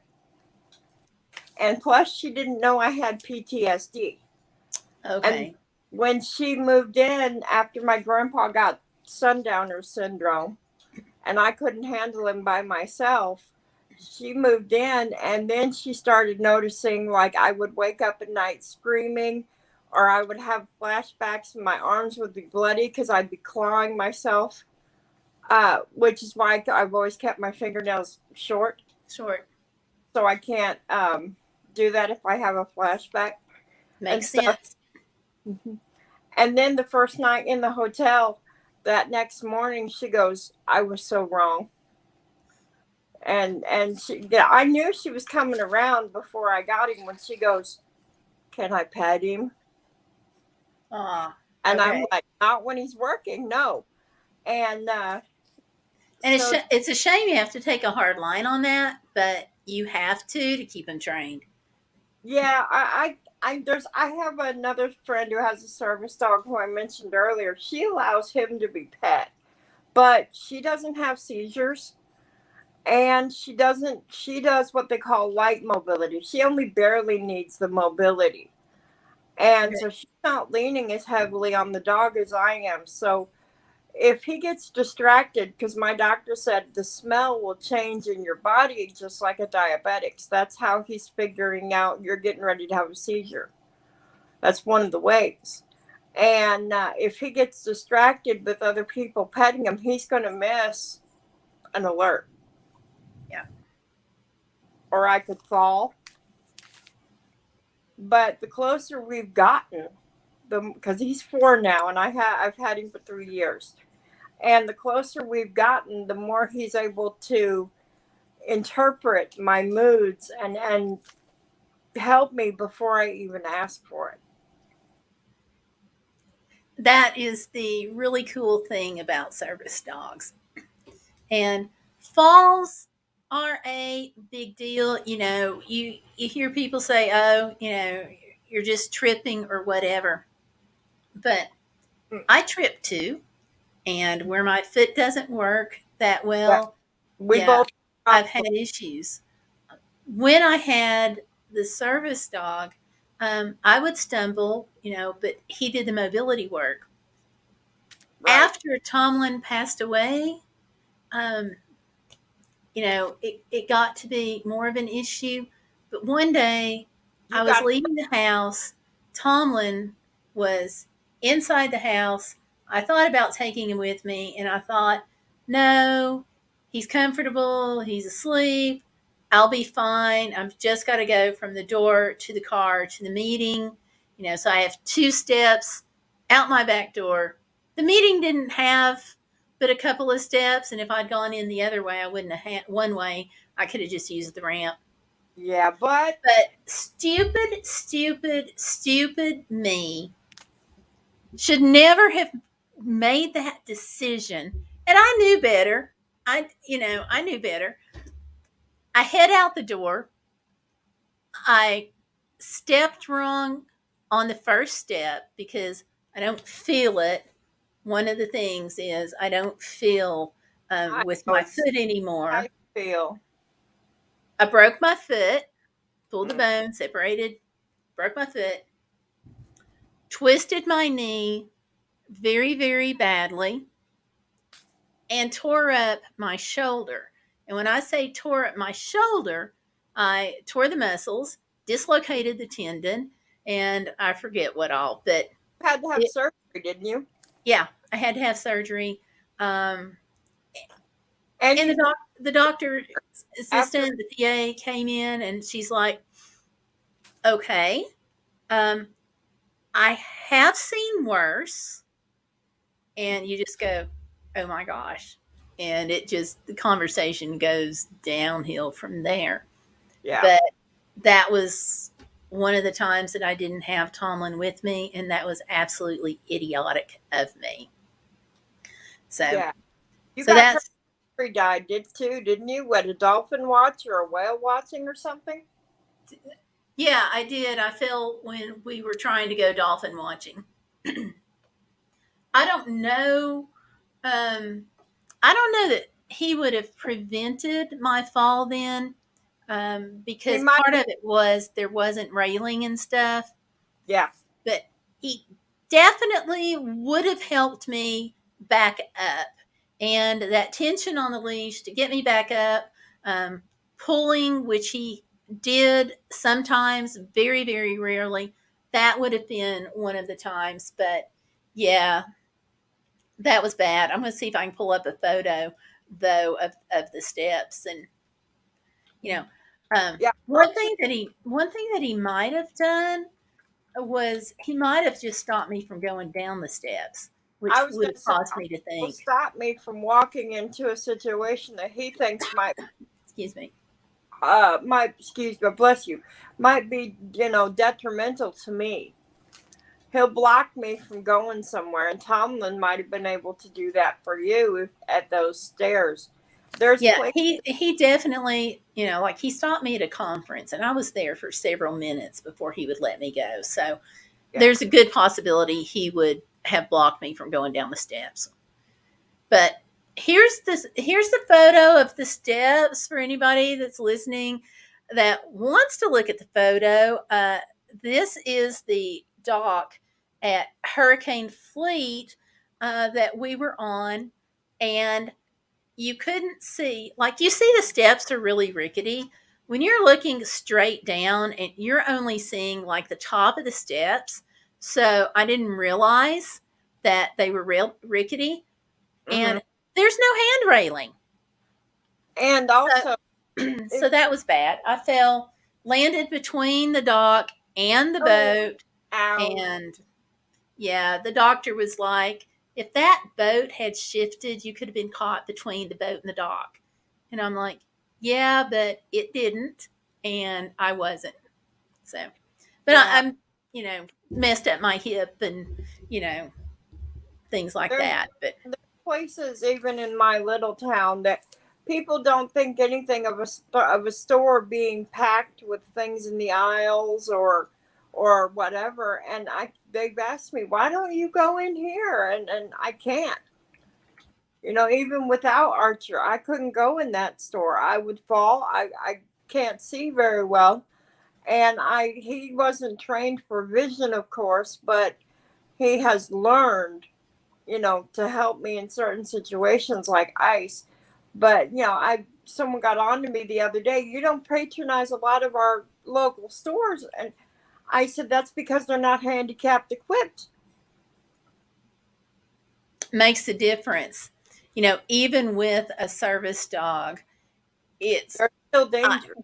With Tomlin's help, I did steps much better because he would do the counterbalance where he would go up a couple of steps and stop.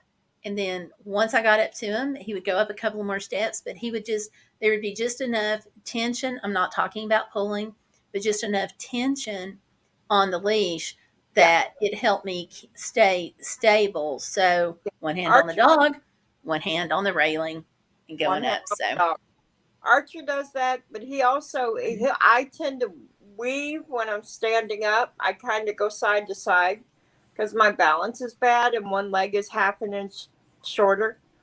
And so I have a tendency to, sometimes fall down just because I can't grab my balance. My legs aren't very strong either. And so if he feels me going to the side, he'll put his body weight in the other direction. And that, holding on to that handle, I can then get myself into a more up and down alignment so I don't fall. Without him, I would probably fall a lot more than I do. That's the way it is with me too. But I felt like a complete idiot for not having him with me that day. So yeah, everybody makes mistakes, You try to be as independent as possible, and it's like having a 2-year-old or a very smart 3-year-old with you all the time. And some people that don't have a service dog, I'd love to take my pet with me everywhere, but you can't just grab your keys and go out the door. Yeah, I actually had that conversation with somebody once about they would love to take their pet and how lucky I was to have a service dog. And when she said that about being lucky to have a service dog, honestly, Tanya, that just flew all over me. And when she had said, because she said that right after, oh, I wish I could take my pet everywhere. And you're so lucky to have a service dog. I don't really lose my temper that often, but that was one time that I snapped back. And I was like, oh, well, to get a service dog, all you have to do is have a major disability that impacts your life. So If you lose your sight or your hearing or develop seizures, then you can have a service dog too. Or if you're like me and you can't walk well with one leg and you fall, that's all you need. So, just give up one or more parts of your life and you too can have a service dog. Yeah, And then there I are a lot just turned and walked away, and she was standing there and her mouth was she just didn't know what to say. And I was just over it. yeah, they see the service dog and oh, dog, but they don't think that the person that dog is working for has a disability so that they can't function as well alone. It's not that we just want to have our dogs with us, or it's not that we don't love our service dogs, but there are times when I wish I didn't have to use him. Exactly. There's times I wish I could be more independent without him. Not that I don't love him, but I wish I like to watch how people walk because I can't walk really well. I've always been a student of watching people walk. That's why I love to watch dancing and ballet because I can't do that stuff. And they see me sitting down and they're not close enough to look at my eyes, so they can't tell I can't see real well. And they listen to me speak, and well, you're so intelligent. You're not disabled. And then I stand up to walk, and they're like, oh. Yeah. And it's not that I don't love him. Or I have a friend who, she was my friend Ann. She's my service human. And when I got up, like, service human, I like that. When I got Archie, she goes, I'm going to be out of a job, just teasing, So I got her a shirt that said service human, do not pet. But that's cute. I love my family. I love my friends that help me, that know that if I don't have Archer, they need to let me grab their hand and arm or something so I can balance. But I would love to be what everybody else considers normal in the ability to walk and move and run and dance, and I can't do that. Right. But there are times, and that's the thing with disabilities that aren't immediately noticeable is people are people. They don't think, they don't care sometimes. Like when I was on a walker, I had somebody literally walk in front of my walker, and they just stopped. They cut you off. Flew all over me, but I mean, what else can you do? But I don't want to say grin and go on, but I think that he just was, I don't know, just trying to be a jerk. My mom taught me growing up. She would say to me over and over again, Tanya, everybody's got a disability. Yours is just more visible. And Precisely. I didn't understand that till I got older. And everybody does have a disability. It might be physical. It might be psychological. You don't know. But the word disability is actually, in my view, the wrong word, because I'm perfectly able to drive just like you. My car just looks different. My car is a mobility scooter. Yours is a van you can travel in. I can do everything you can do. I just got to find my way to do it. And I think that's important. And when I talk about being bodacious and not letting life get in the way of living, you have to work within those parameters that life has thrown at you, but you don't have to let it completely stop you. And that's one thing I hope that people hear and really understand. I've been through, not to toot my own horn, but I've been through a lot. My first surgery was 5 years old. And I knew before I started going to school when I was 5, I was different. I knew I was going to get laughed at and have trouble with the kids. I knew, not because kids are not inherently mean. They just don't have the societal filter that adults do. Right. And it makes it harder because, I used to say kids are the meanest people on the planet, but it's not true. It's what they learn. I had one kid at the school I used to go to who hit me in the back of the legs after surgery with a baseball bat, right where my scars were. And his parents got upset when they got called to the school because he shouldn't have had to go to school with someone like me. It's what they learn from the adults around them. And he's not going to learn how to react around anyone that's different with that kind of attitude. No, but that's his disability. That's his story. Will he overcome that disability? I don't know. I never saw him again. But it's another form of a disability because the parents were crippling that child with that. And I'm listening. I'm just responding to a message here. That's fine.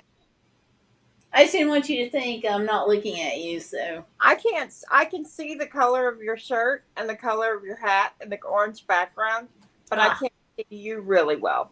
Okay. I'm too far away from the phone. Gotcha. I'm pulling up a picture if I can find it. Somebody is listening at home and has suggested I put up the picture. I've shown it before, which is why she knew. Picture of what, Gail? My bedroom now. Part of my bedroom. It's the one I showed before about the walker and the leg brace and stuff. Oh, yeah. For me, and I'm sure for you, those things are just part of living. Mm-hmm. Are they an annoyance? Yeah. But it's just like you grabbing your purse before you walk out the door. There's times when I just got to grab my walker or my crutches or even my dog and my walker, whatever. But it's just another extension of who I am. And going back to service dogs, if you would not grab my walker out in front of me when I'm walking, don't grab my service dog. He's medical equipment. That's true. My next service dog, I am seriously thinking about getting either a patch or a bandana or something that says service dog, do not pet, owner bites. Don't worry about the service dog. It's the owner. Look on Etsy. I probably will. Okay, we were talking about invisible disabilities earlier. One of the things that people can't see, this is an example of the way my bedroom's set up now. I have the walker. You can see the leg brace. Well, actually, that's the old leg brace. I have a new one now. But, I don't go places where I take this with me. And so the walker's there. So if I fall, I can try to, if in the bedroom, then I can try to get up to the walker. If I can't get over to the bed or the couch or the chair and get up, I can get to the walker and pull myself up that way. People, I don't take this around with me all the time because thankfully I don't need the walker anymore. I use that for 5 months.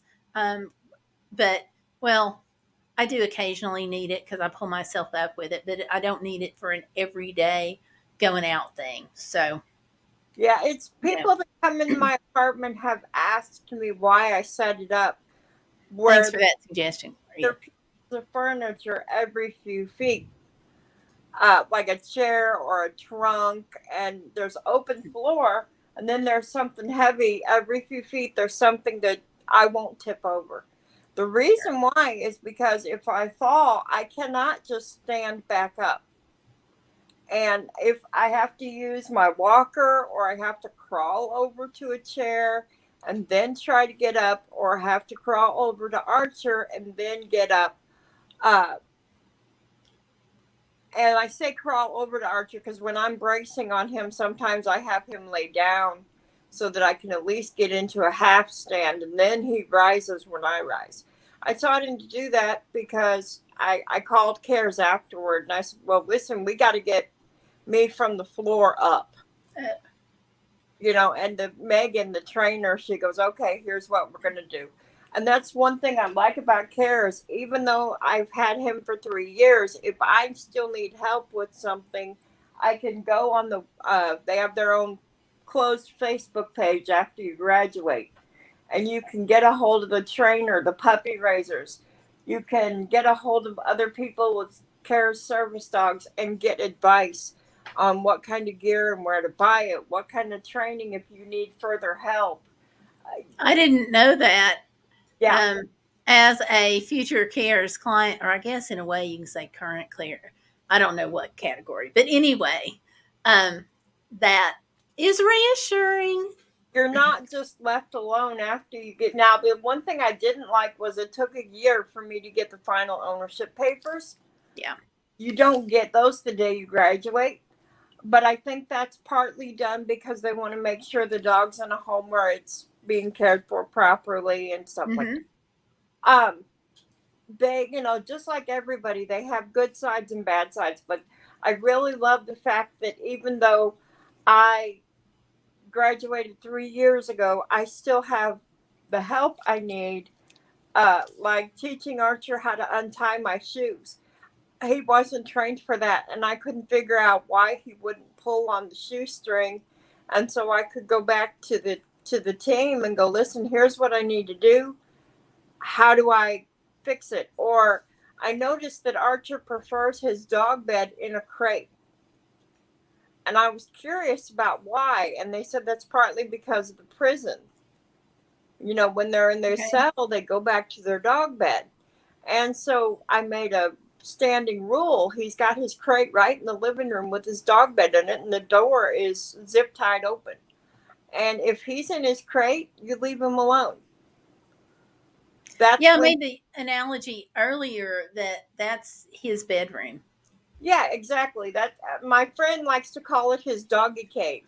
That's when he's had enough of humans, doesn't want to be messed with. And then, so if he's in his crate, unless I need him, you leave him alone. Because they get tired of rigmarole and being fussed with just as much as we do. Sure. They do. They need, and they deserve a break. Yeah, but do you have any questions about Cares or what you have coming up?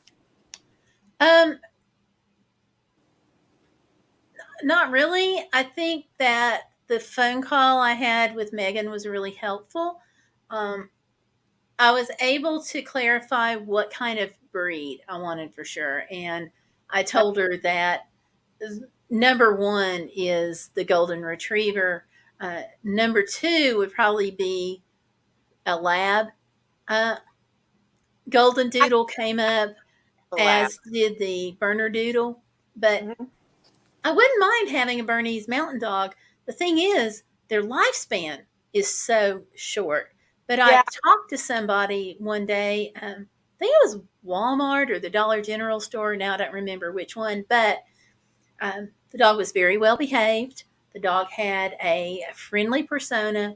So I asked the lady, I'm like, do you mind a couple of questions about your dog? Because I am in between dogs right now. Yeah. And she was like, well, yeah, sure, in this case. So I asked her, how she liked it, and come to find out this was not her first rodeo with a service dog either. And she said that was like her favorite because they're also big and, that's helpful. This lady was a little taller than normal. I don't want to say than normal, but she was a little taller. Yeah. Now, see, when they asked me, when I filled that part out, I put Golden Retriever, Lab, or any, because I wasn't so picky about the breed as what I wanted. I needed something that was extremely large because as I get older, my muscles are going to get tighter and tighter. And so I have to put more and more pressure on them to help me walk. So I needed somebody that could handle a little more weight than normal. And so, and I specified sex. I wanted a male, because Really? my vet was telling me that some of the males can have denser bones than a female. Okay. And That would my make vet sense. suggested I get a male. And so I specified I want something very large. I want a male. And the other thing I specified is it's got to have a very, very almost timid temperament, because Okay. I'm stubborn, but I did not want to have to fight with a stubborn dog. Well, my big thing that I want in a service dog, other than training, is I want a happy hearted service dog. I had that with Tomlin. He was very happy, as a husky mix. Yeah. He either was asleep or he was on, because if he wasn't on, he was asleep, and if he was on, he was happy. Yeah. So, and that I think made a difference, breaking down some of the resistance, especially like if I was traveling and going into a hotel, or just kind of being around people in general. You know, when you're home, you go to a lot of the same places, you go to a lot of the same routines, and people get used to seeing you with service doggo. Dog. When Not I so like when you're traveling. And I think his just happy go lucky nature, Yeah. um, his persona, even though Service they didn't touch him, I really think that helped. service dogs in general are happier dogs. They have such a drive to work and to please the human that makes them so happy. And I think when I first got Archer, I was living with my mom. My grandparents had left us the house, and I was living with my mom. So I didn't have to worry about landlords or anything like that. Well, circumstances kind of turned on me, and I had to move because of health reasons. And I was looking for a place, and a lot of landlords, didn't know what to do when they saw on the application, or when I came to the interview, that there was a service dog, because they didn't know what their responsibilities were. They didn't know what they were supposed to do. They didn't know, all this. And so I had several places that were like, we have to talk to the owner, or we have to talk to the board of directors, or whatever, before they would get back with me, because they had never been in that situation before. Because So they if don't you, understand. yeah, so if anybody listening is thinking about a service dog, you do got to let your landlord know. But a lot of landlords are going to kind of hesitate because they don't know what their rights are. They don't know what they're supposed to do. Because I wanted a pet in addition to Archer, and you can only have one pet where I'm living. And they finally cleared me to have an actual pet. But my health got a little worse, so it's just me and Archer until I can get a house. I do have other dogs, but they live with my mother. Gotcha. And that's the thing, I like what you said about, you know, having the limits and people not understanding that it's not a pet, and those are big deals, because people get pets and service dogs all confused, and it comes into play like going into motels.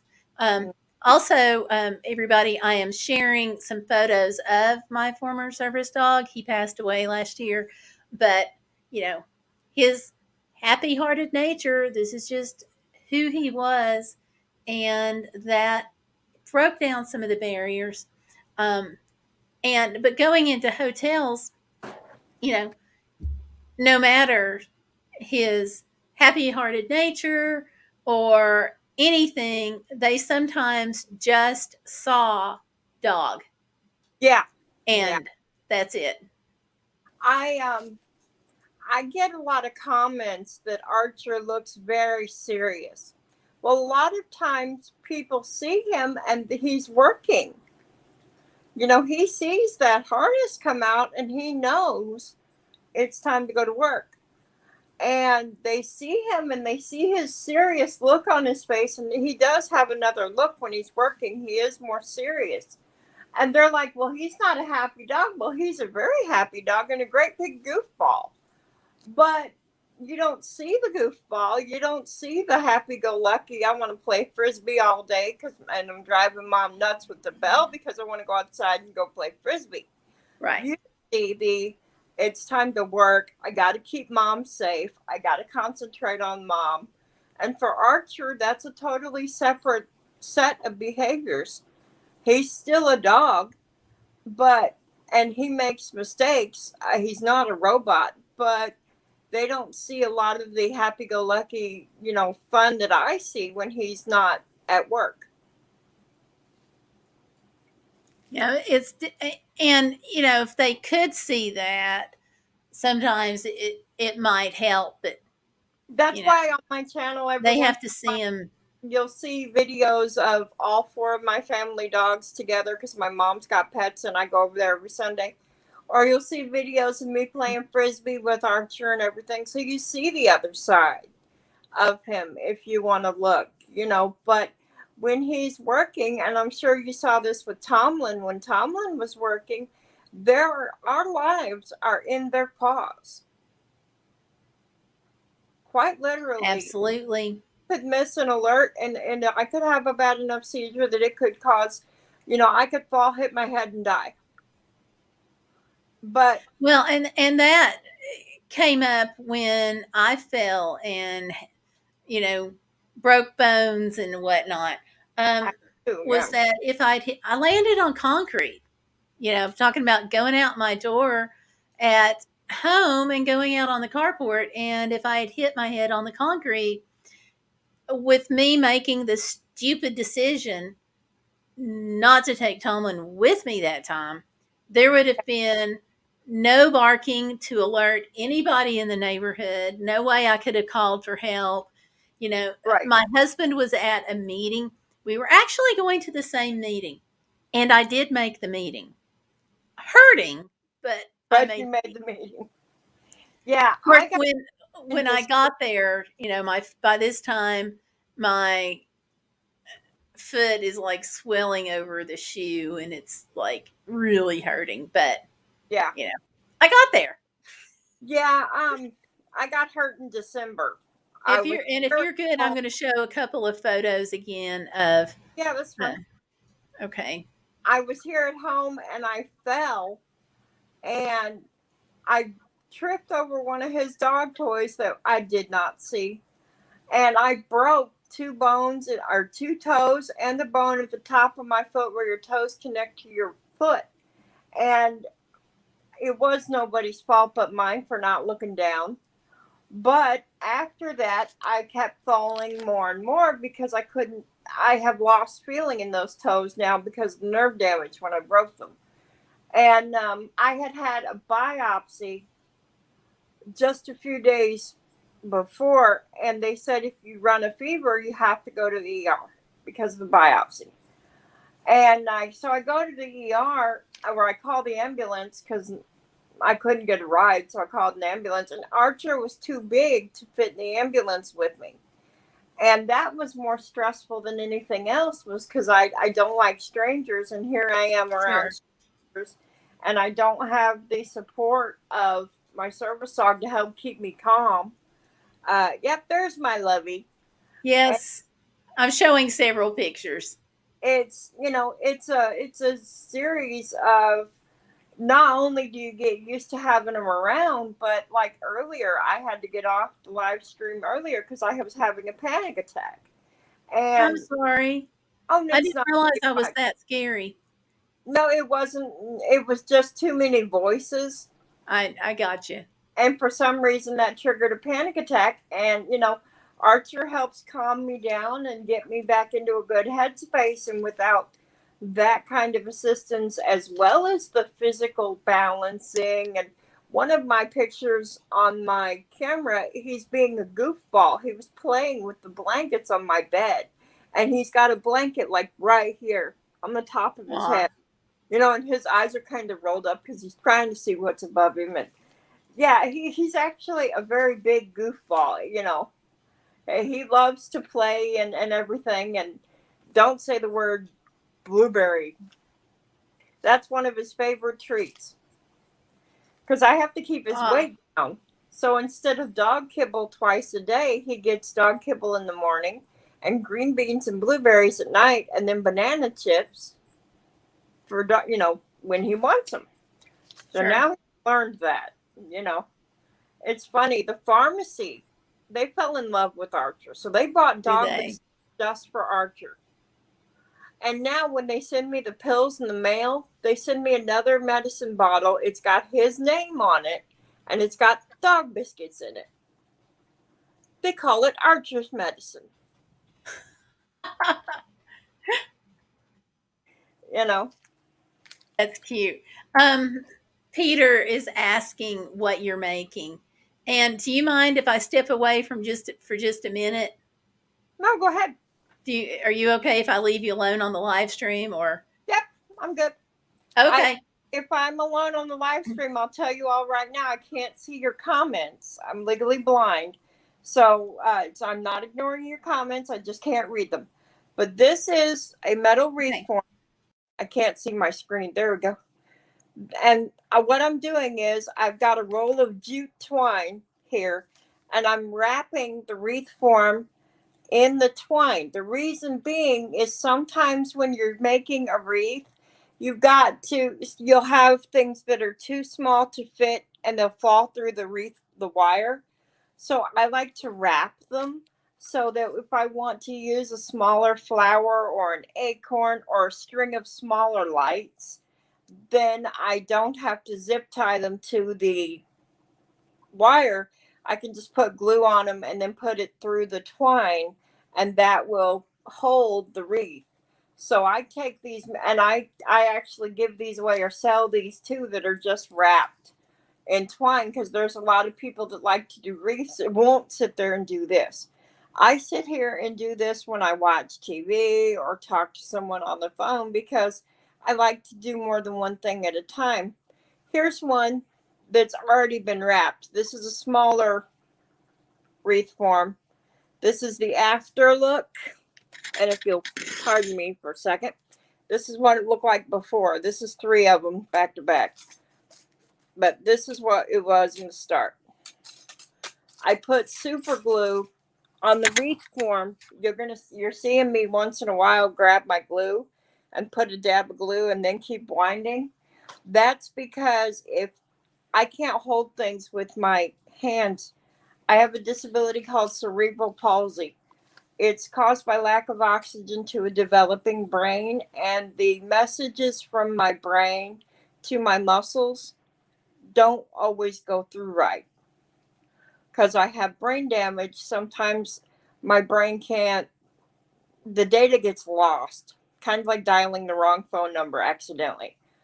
And so I can't hold things in a grip real well. So this is also physical therapy for me because I have to hold on to this to keep it tight. Because if I let go, it loosens up. So you have to keep it tight. So I keep my fingers on it.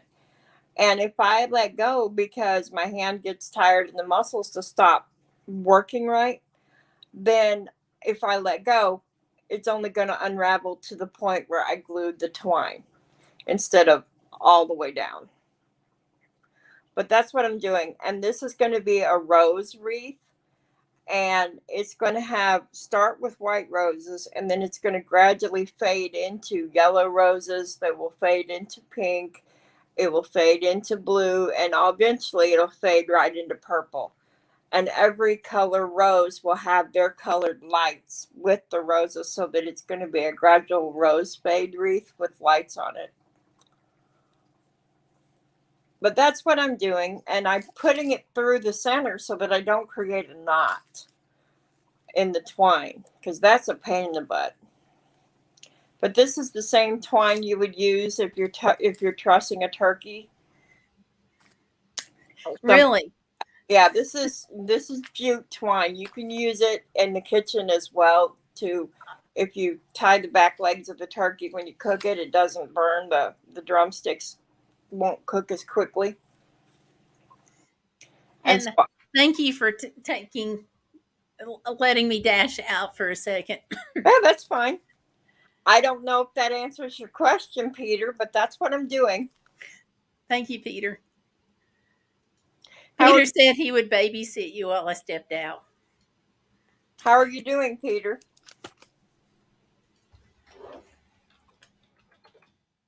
But yeah, I like to have more than one thing going at a time.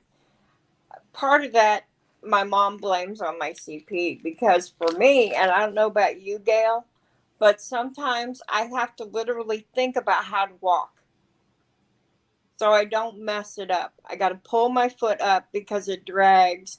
I got to think about, is that next step I got to, if I put my foot there, am I going to stumble on rocks or glass or broken concrete, pine cones or grass or whatever? Is it safe to put my foot there?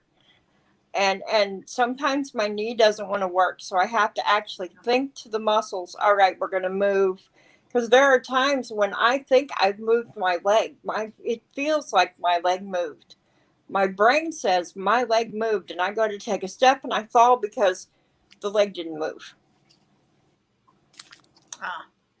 Yeah, I don't have too much problem with that. I have days where I just have to think, step one, get up out of bed. Step two, So coffee. Step three.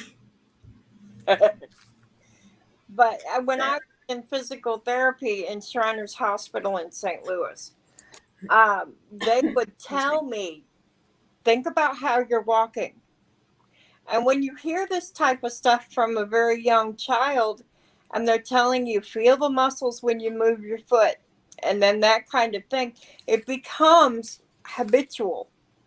It becomes second nature to think like that. So my brain is always thinking to myself, you got to do this next, you got to do that next to move. And so I got used to doing two things at once, thinking about how I'm walking, because I was being harped on by the therapist at the hospital to do so from a very young age, and then whatever else is going on around me. well, I get things like my physical therapist would say, like, pay attention, but I've never really, I don't think, sat there and really thought about it. I think they explained so much detail for me because I was a very young child. And so because they would say, think about how you're walking. And I'm like, how am I supposed to do that? I just walk. And that's when they would explain, you need to feel how your muscles are moving in your body so you can correct. And so, I learned, and my grandfather, my mom couldn't always be there at Shriners when I was 5 because she was a single mom. And she had to raise my sister and work and everything else. So my grandpa would come because he worked in St. Louis. And he would, I would try to snowball the therapists and stuff and not letting me really do something, because if it hurts, not being stupid, I'm going to avoid doing it. And then Grandpa would come, and he's like, she's snowing you. She's making you feel sorry for her when she do that. My husband just stepped in. Hey, Tanya. Hi, John. You doing all right?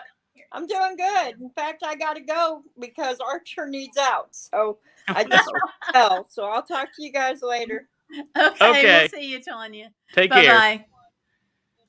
Bye-bye. Okay.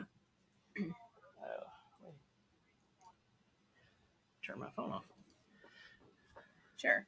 So anyway, we've been talking about a little of everything today, really focusing a lot on service dogs and travel with service dogs and stuff like that. So that's where we are. That's cool. I'm about to do a commercial.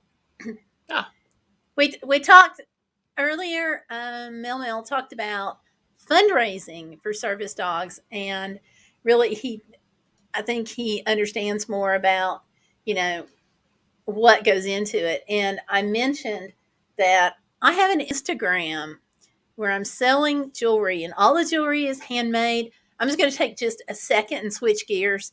It's also nice to have something to do when you're out on that road trip and you pull in the evening and you just kind of want to relax. And this is something that I can do on those days. So I'm going to pull it up, show you some of the things that I've done, because it's really nice. And the other thing about when you're traveling, you don't really want big things to work on. So jewelry really, for me, is good. A lot of people read or listen to audiobooks, things like that, to pass some of the time. Not that you have a whole lot when you're traveling, but sometimes you have to have just a little downtime. So this is my Instagram page and for the fundraising. And I'm going to show you. This is an example. This is what I've raised so far. Dogs $5,000, and with y'all's help and with our payments, that's what we've gotten to. But a lot of people need, like I said earlier, birthday and Christmas gifts. So I just wanted to show this one to you. Also, something that I've got now that literally just came in the past couple of days are awareness ribbons. And I meant to show one while I was talking to Tanya because she had me make the green ones for cerebral palsy. I should have mentioned this while I was on and I forgot, but there are, whoops. Did I get the right ones? Okay. There's the green ones, and you can't see them because it's green, but the computer doesn't handle green well. I've also got the black ones. It'll show up later in the Instagram. Pink ones for breast cancer and other causes. So October, domestic violence awareness. So I'll be having some of these going up within the next few days. Red ones. So, especially earrings, if I'm traveling, that's a good way to pass the time. All right, Tanya is saying, what is Tanya saying? Well, Peter is saying Tanya should get some red and green twine and make a Christmas wreath. And then Tanya says, ask Sean what his perspective is as a loved one with someone with a service dog. What struggles has he noticed? And how does the change of not having a service dog, how has it been for him? Yeah, he's going to come in just a minute and answer some of that. Thank you for still being here, Tanya. March is Cerebral Palsy Awareness Month. So, yeah, I knew who you meant. So, yeah, I knew who you meant. He's going to be on in a few minutes, so he can, believe me, I get you on the voice to text. Woo. So, we talked a little bit. I will tell you that having the service dog with me when I go do the solo female camping and stuff, he really was a lot calmer about that. Like I said, he didn't worry as much when I drove to Alaska. The other thing about having the service dog is I think it helped people think twice before they approached me for odd things. I went out, we were in Texas when we went to Slug Bug Ranch the other day. Had a great time. Pretty much there at the ranch, the problems were not related to the Slug Bug Ranch, but here we are traveling, and this guy comes up and he asks me if I want to buy any marijuana, and That is not something that ever happened when I had a 90-pound dog. And I've gone to a lot of different places. Here's the slug bug,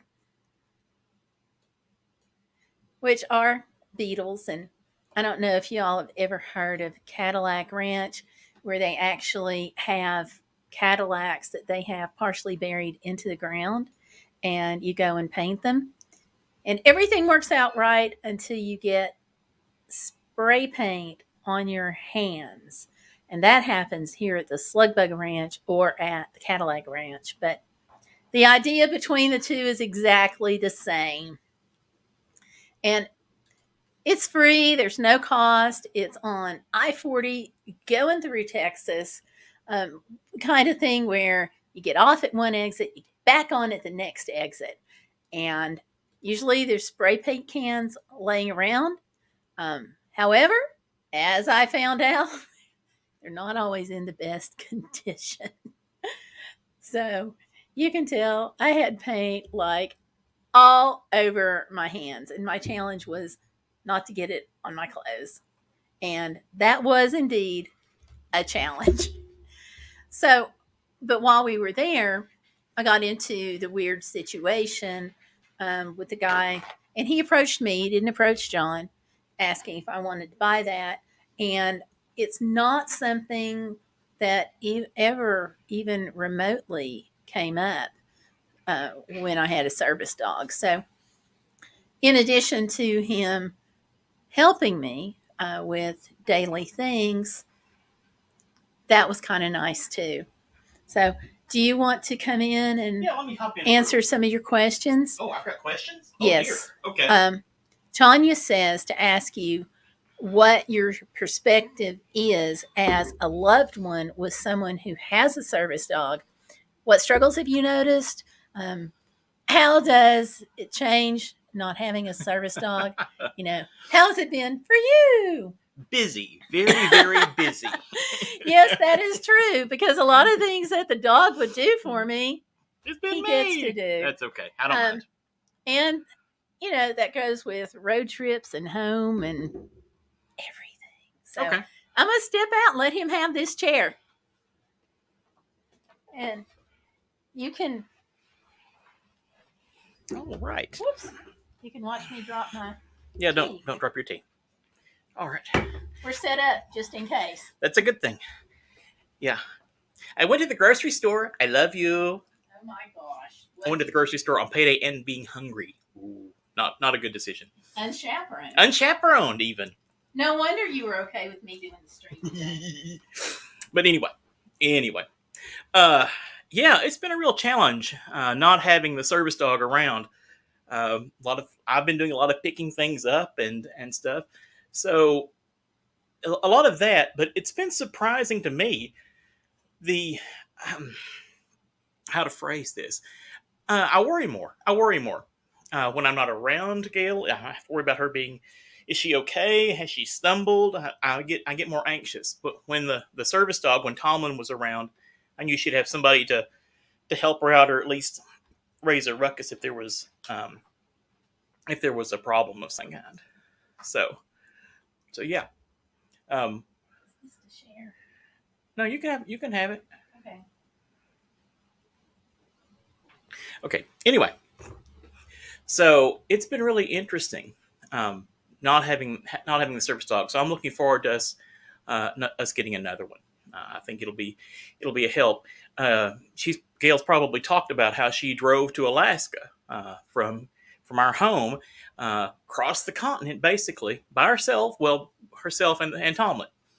And I was a little anxious, but not really too worried, because I knew she wasn't alone. She had somebody to kind of look out for her, and Tomlin couldn't help drive. I'm sure he would have if he could have, but he would alert her to things being around her and kind of help her stay awake and things like that. So I didn't really worry about her going off, and it worked out fine. She had some trouble on the road, but we dealt with that, and Tomlin being there helped keep her calm. So that was a good thing. But it's interesting being the spouse of the service dog handler. Gail and I have talked about if we're handling the dog correctly, a lot of the time people won't know he's there. That's kind of our goal. Like when we went into a restaurant, we would often say, "Look, we've got a service dog. Can we get a corner spot or something kind of out of the way?" And we just kind of directly go in, not make a big fuss, have Tom on table, and he'd go in and get out of the way. And a lot of the times, well, I found it funny that sometimes people would go by and like, "Oh, there's a dog," because he'd been so quiet and unobtrusive that nobody knew he was there. And I think, to me, that is one of the hallmarks of a real service dog. These dogs that are yapping and raising a ruckus and begging for treats or barking in Walmart, those oftentimes aren't service dogs. They're ESAs, and that's a whole different ballgame. But a true service dog is there to help and not cause problems.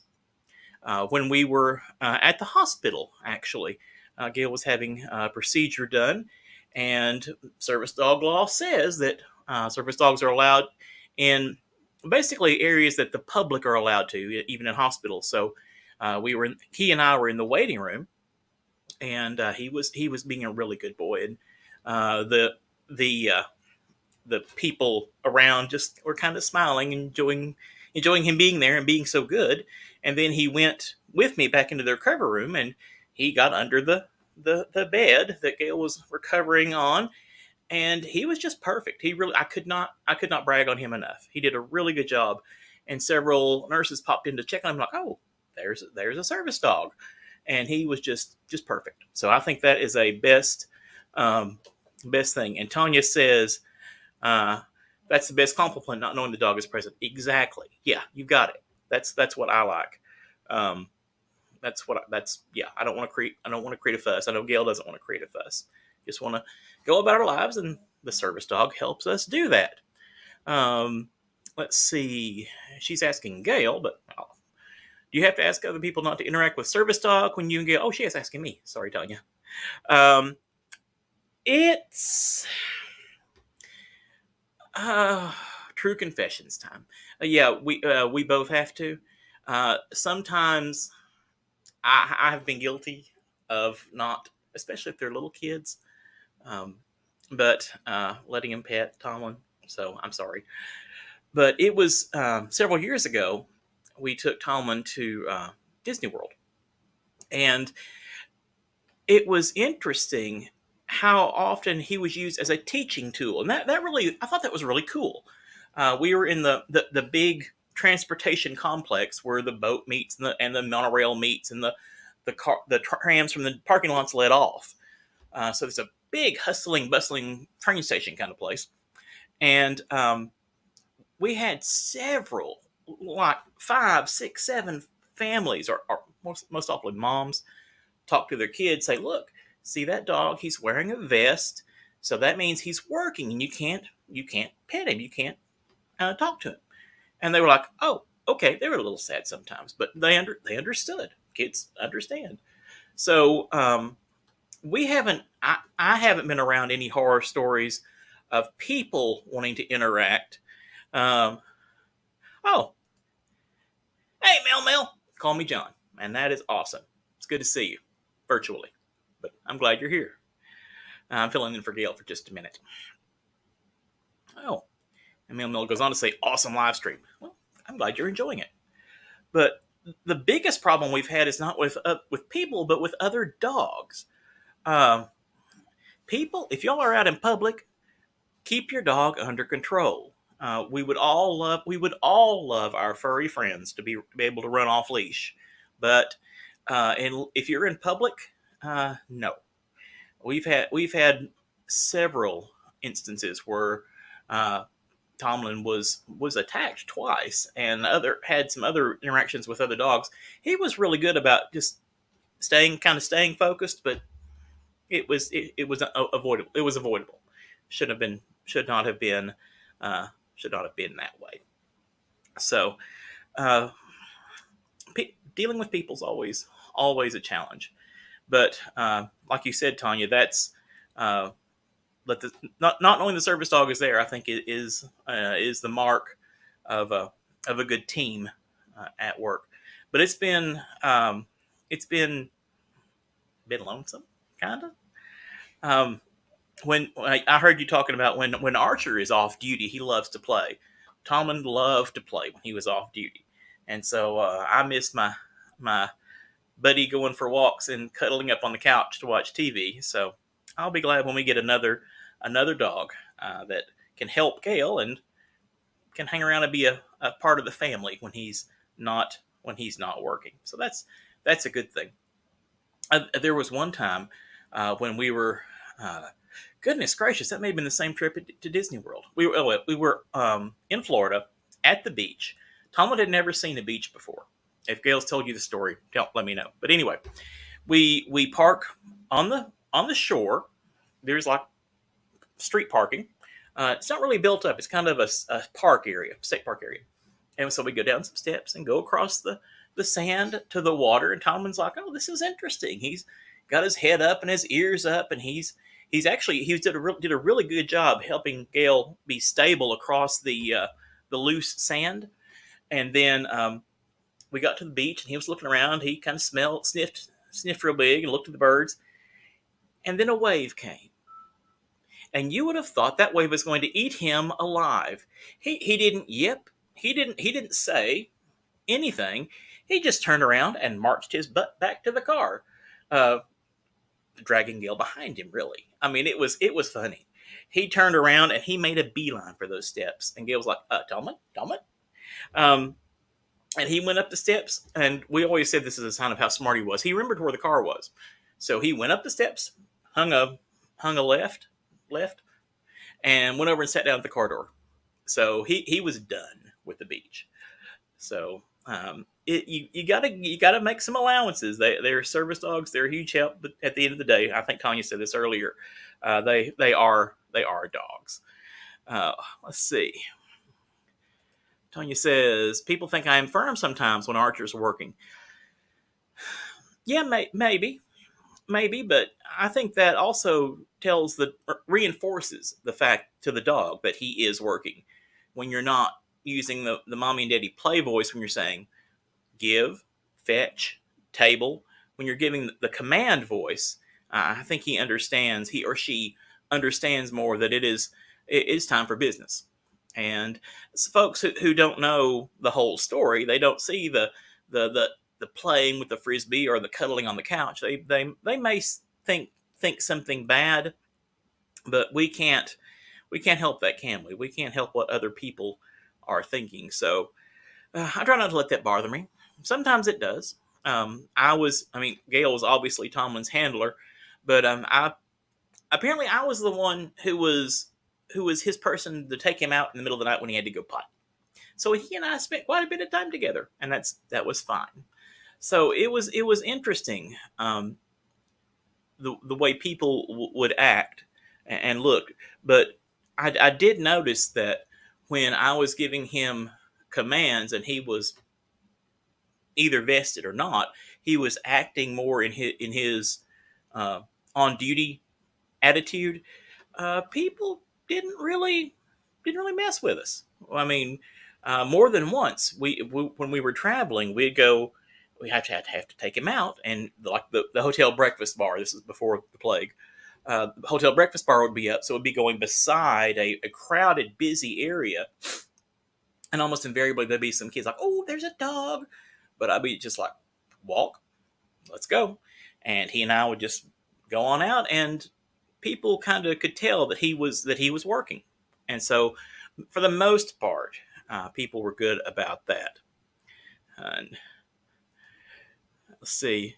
Oh, we had to teach Archer to play in the creek. Yeah, Tomlin didn't mind water as long as it didn't come after him. He liked wading in the water. If I had thought about it, I've got a lovely picture of him standing in a lake in Glacier National Park. He liked water as long as it wasn't too active, as long as it wasn't coming after him. And again, on being a dog, one time we were walking him. We were all walking at a state park, and there were some geese on the lake, and that was it. Tom went for a swim. He went swimming after the geese, and the geese just kind of paddled slowly away, and he was just paddling after them. So we finally got him back. But they're good dogs, but like I think Tanya said, that they're not robots. So you got to make some allowances. Let's see. Used to have issues with people getting upset. Not allow petting, saying that it was just a dog. Well, that's people who don't understand, and this day and age, it's surprising how many people don't understand that yet. And Tanya, I heard some of your story about having so much trouble with landlords and whatnot. This day and age, I would think that pretty much everybody is aware of service dogs and pretty much what they can and can't do. But sadly, we're still educating folks, and some people just don't like being told no. I don't recall any unpleasant interactions where somebody got huffy about it, but there were some folks who did get told no, they couldn't pet. Oh, let's see. Archer tried to befriend a gander. It bit his nose. Oh, bless his heart. Yeah, that I know Gail is wanting a dog that's happy-hearted, I think is her phrase, and I think that's part of it. A dog who expects to make friends, expects the world to be a good and kind place. That's what we want in a good-natured dog, and then we want to make sure that we do our part to make sure that the service dog feels safe and secure, so that he continues on. But I'm sorry that Archer had to find out the hard way that geese aren't very nice. They really aren't. So bless his heart. I guess he avoided them after that. But having a service dog is it's really a blessing. It helps in a lot of ways. It provides both of us a lot of peace of mind. And I think it makes life easier. So this time in between that we're going through now has kind of driven that home, and I'm looking forward to the process going on so that we can get a new service dog.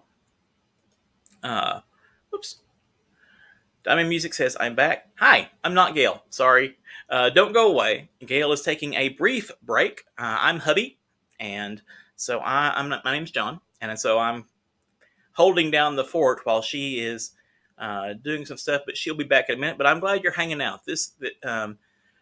She's worked hard and put a lot of thought and effort into this live stream, and it's important to her. So thank you for coming back. Thank you all for being here and doing something good to help her toward that goal of getting her service dog. We've got a lot of friends, and that's really a blessing, and we do appreciate that. Hi, Diamond. Diamond says, hi, John. So that is a good thing. Let's see. Tanya says, I think service dogs are generally the kind and curious, most loving dogs. Yeah, I think in general, well, I agree with you. First off, I think one's dogs trained for service dogs, they're tested for their temperament and their intellect.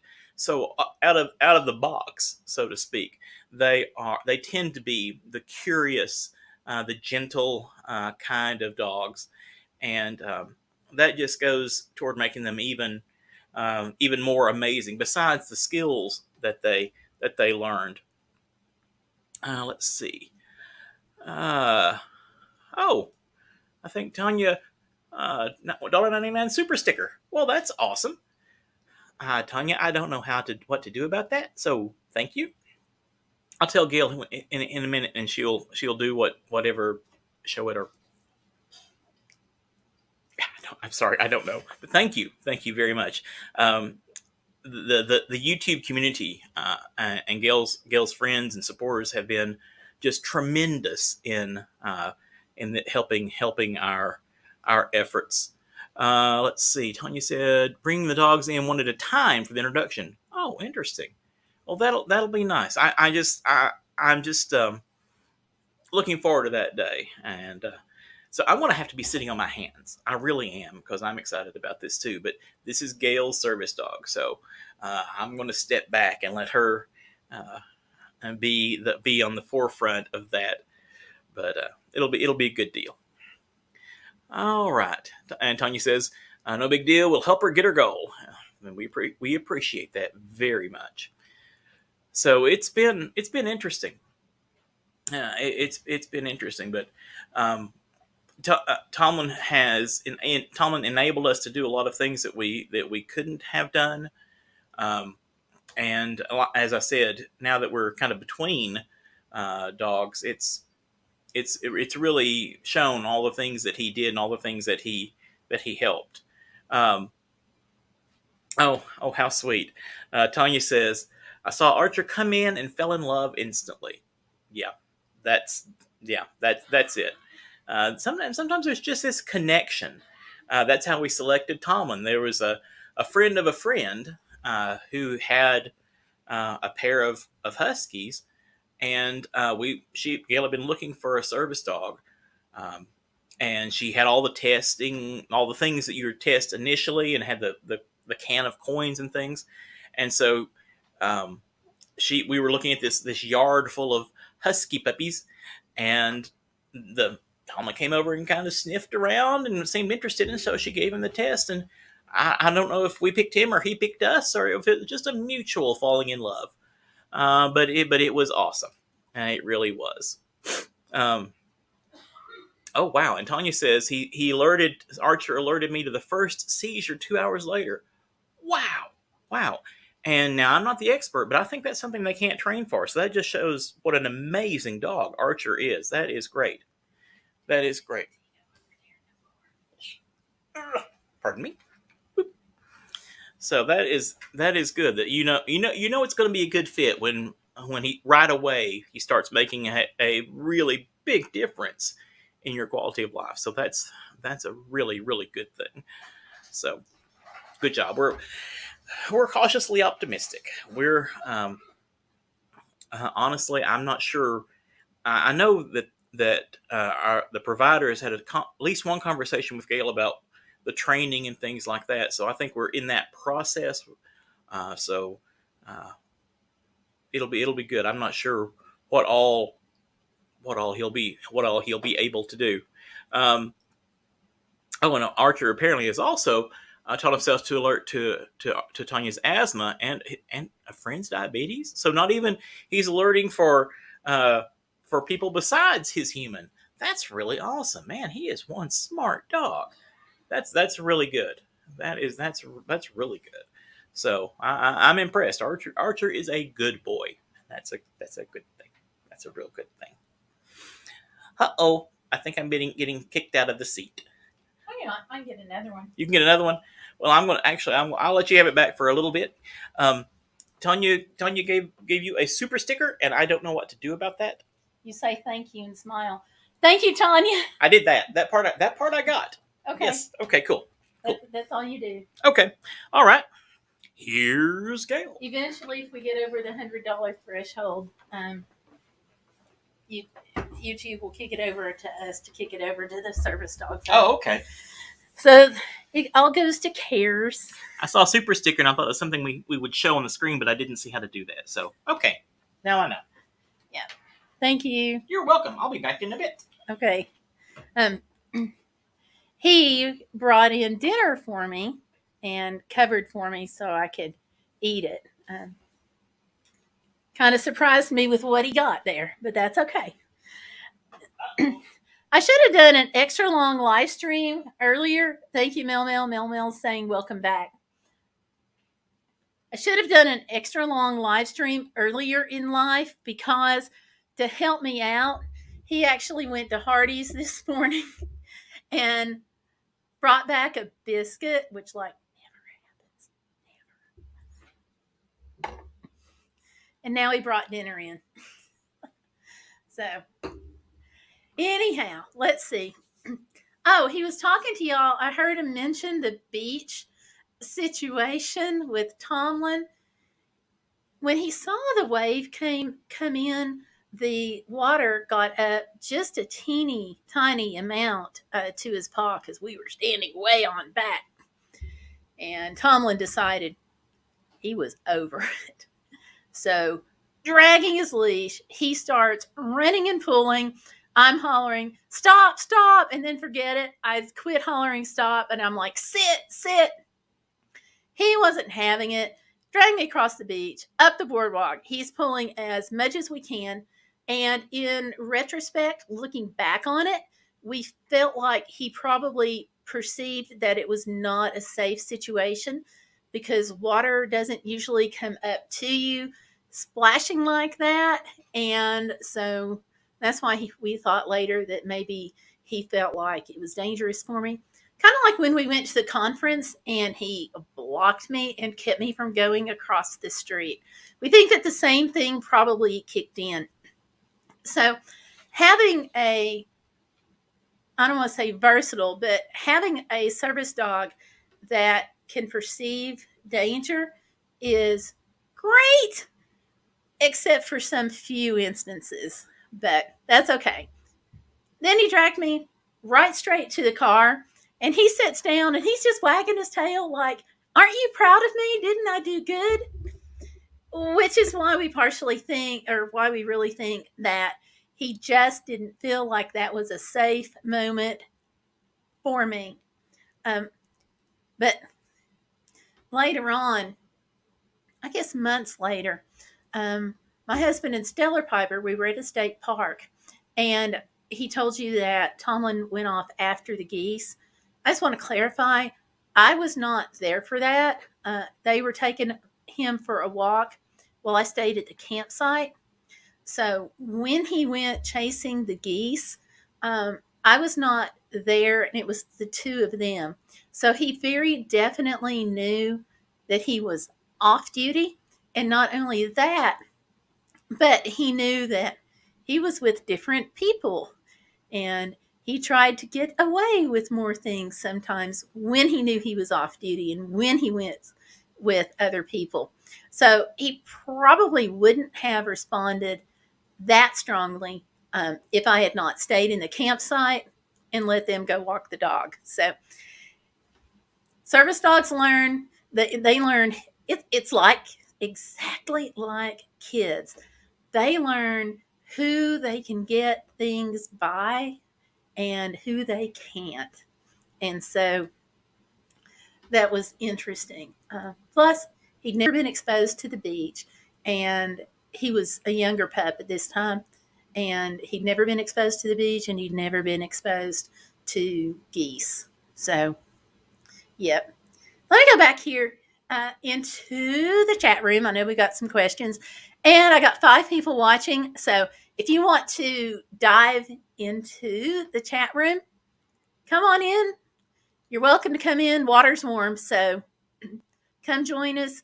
Don't forget to click like, please, on the live stream, and be sure to share it because that really helps. Okay, so going back into the comments here. Excuse me. We've got, okay, we were talking about cost of the service dog. Tanya says it took her 3 years to raise the money. I was definitely set. Was definitely said it would not take you all that long. We appreciate it a tremendous amount because where churches might be able to help me, they really can't because of COVID, because they're still struggling too. So this has not been the best time in the world to try to raise money for the service dog. So I super appreciate everybody, coming out and watching the videos because that helps. The super chats, the stickers, the PayPal, everything helps. So I want to take this moment and say a big thank you. So, and Tanya says, what's for dinner? I'm having chicken and dumplings. Well, I had actually pre-made a casserole, but instead of that, he did some barbecue in a roll. So, yeah, that was dinner. Can't complain. It was nice. Tanya says she's definitely been there. Okay. And she says they can't train willful disobedience, but it can be very useful. It can. It kind of, I think, backfired a little bit at the beach. The next couple of times when he went to the beach, we had no problems, no issues. We did the thing where we kind of desensitized, where you get closer to the beach, and then when he starts getting a little twitchy, you back away. Then a little while later, you go back to the beach, and you finally get across the boardwalk, and you back away. So we spent some time doing that, and it really helped. So we didn't have any more trouble at the beach. That was really the only time. And again, we feel like that the service dog, traveling, being at the beach, not used to it, felt like probably he just felt like, hey, it's not safe. I can't let you do this. Archie knows he can get away with more with my mom. Yep. It's honestly, it's like kids.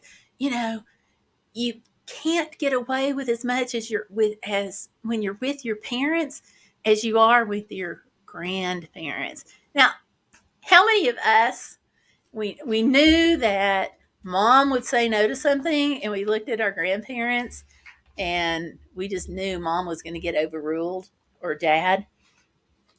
My dad's mom wasn't as bad about it, but she was a little bit of a pushover.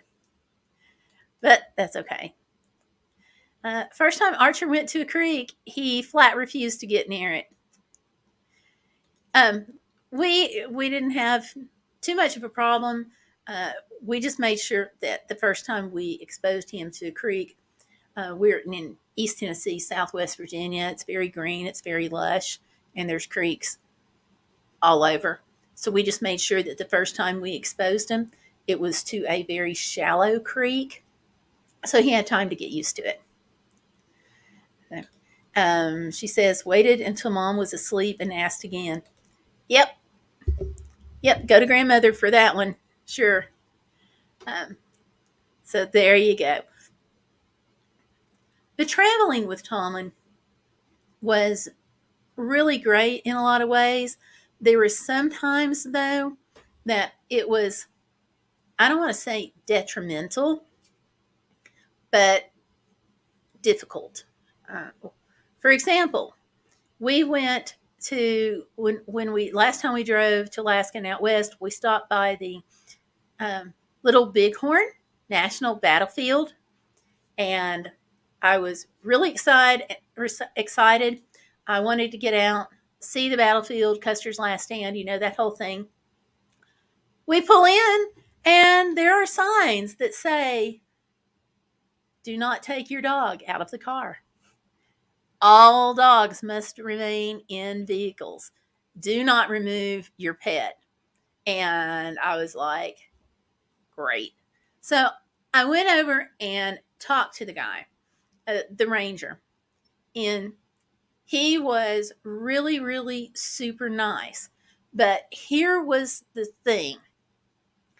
I could legally have probably taken him and pushed it and said, look, service dog law says, but it's on the Native American lands, and at least partially, and at the visitor center, all along in the front of the visitor center, there's a giant national cemetery, and they had problems before with both pets and service dogs going out there and using the bathroom on the graves, because they're animals, and animals know what, they got to do what they got to do. So because of that, they were just asking that everyone leave their dog in the car. So what I did was, besides making it an extremely short stop, extremely, I turned on, being in the van, it's a camper, so I had the window unit in the back end, and I just turned it on, hooked it onto solar. I stayed for about 30, 40 minutes at most, took a couple of photos of the battlefield, went into the visitor center, and came back out, like I said, 30, 45 minutes at most. I wanted to make sure I got back in plenty of time that the air conditioner wouldn't deplete the solar batteries. So it was very short. And I was just constantly, like, other than when I was in the visitor center, I was constantly like looking to make sure he was okay. The a couple of other times where it was difficult was when I stopped in Texas at a welcome center, and I stopped in Oregon at welcome centers. And there were signs, and I was legally permitted to take the service dog, no problem there, as far as the law is concerned. But there were signs warning me to be careful of rattlesnakes, and somebody warned me that, dogs like sticking their noses in bushes and things like that, and to be careful. So we didn't stay very long at those places either. So legally it was fine, no problem, but it was dangerous for him, and we didn't want to get into that. A couple of other times where it was difficult was when, I didn't have problems with grocery stores, but I did have problems at Denali National Park as well as the Great Smoky Mountains National Park with trail access. And the problem is, there again, legally I'm fine, didn't have any problems with the law, but we started to go into the Smoky Mountains. We wanted to get on the trail, and the volunteer stopped us. And he said that the problem was it was actually dangerous for my dog because of bears. Now, in this case, here we are up in, I don't remember if I was on a road trip to Alaska or a road trip through Canada. But clearly, we stopped. And I was going to get him out of the car. So I saw this guy, and I'm like, okay, right back in the van we go. And there he is walking away. So, had he seen me starting to get Tomlin out, it could have been really difficult. So even though, let's say it was in the US, even though it was legal, you still have to work out safety. And just because you can do something doesn't mean necessarily that you should do something. So, Denali National Park, same way, except in Denali, in addition to the bears, they have grizzlies, and there's always, the risk of other animals, wolves, coyotes, moose that are in a grumpy mood. So when you are traveling, it's something that you really need to think about and research and keep it in the back of your mind. Sometimes when somebody tells you that you can't take your service dog somewhere, there's either the respect issue, like at the cemetery. And, again, I could have said, hey, look, I'm legally allowed to do this. But in that situation, I felt like it would have been disrespectful. So I got my walking sticks out, and my phone was in my pocket. I used that for a camera, took a couple of pictures, stayed on the sidewalks, didn't get into the grass because that would have been unstable ground, and unstable ground and gravity. Yeah, they're not my friends. Nope.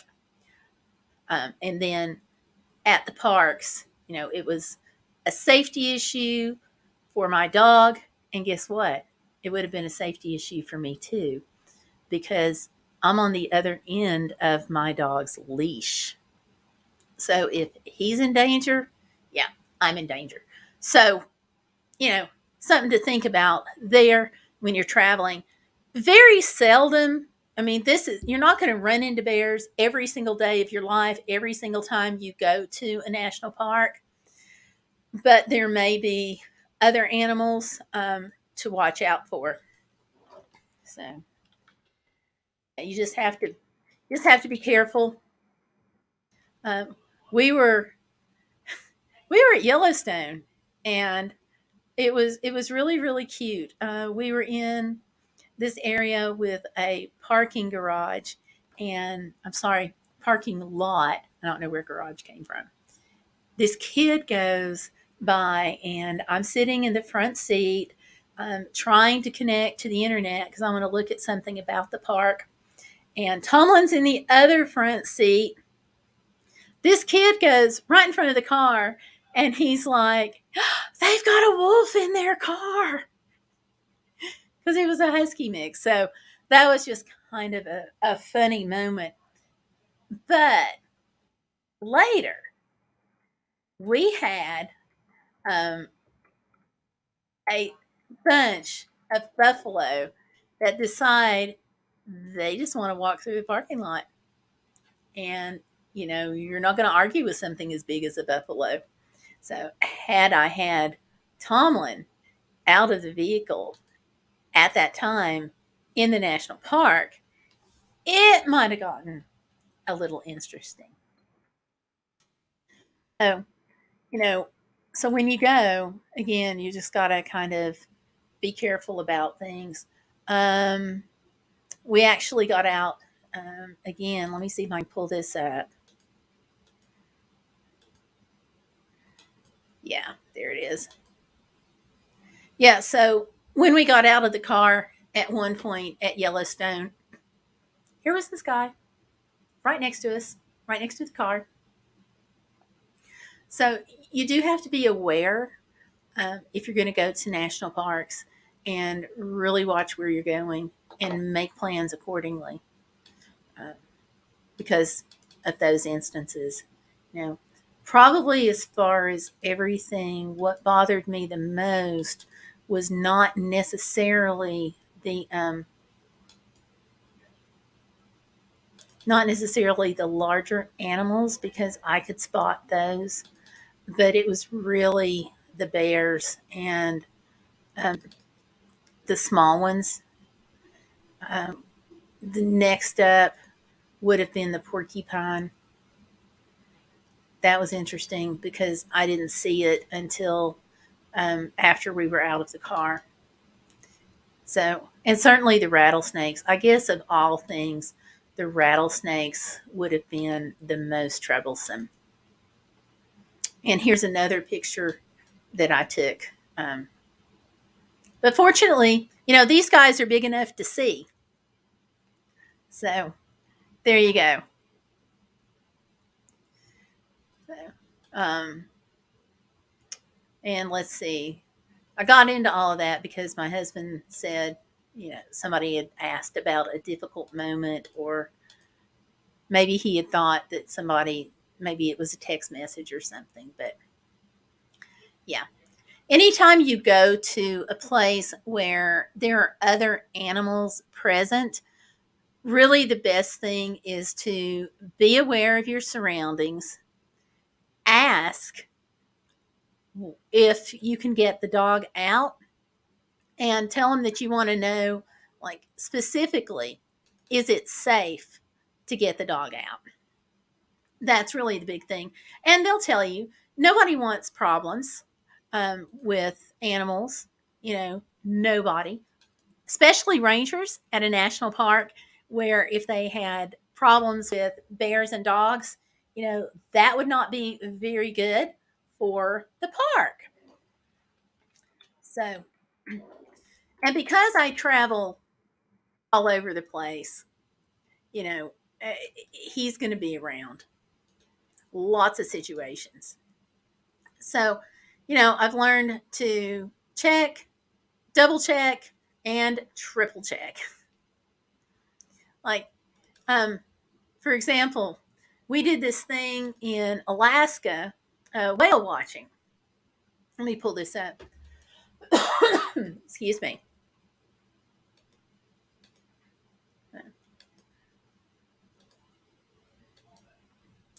And there we are.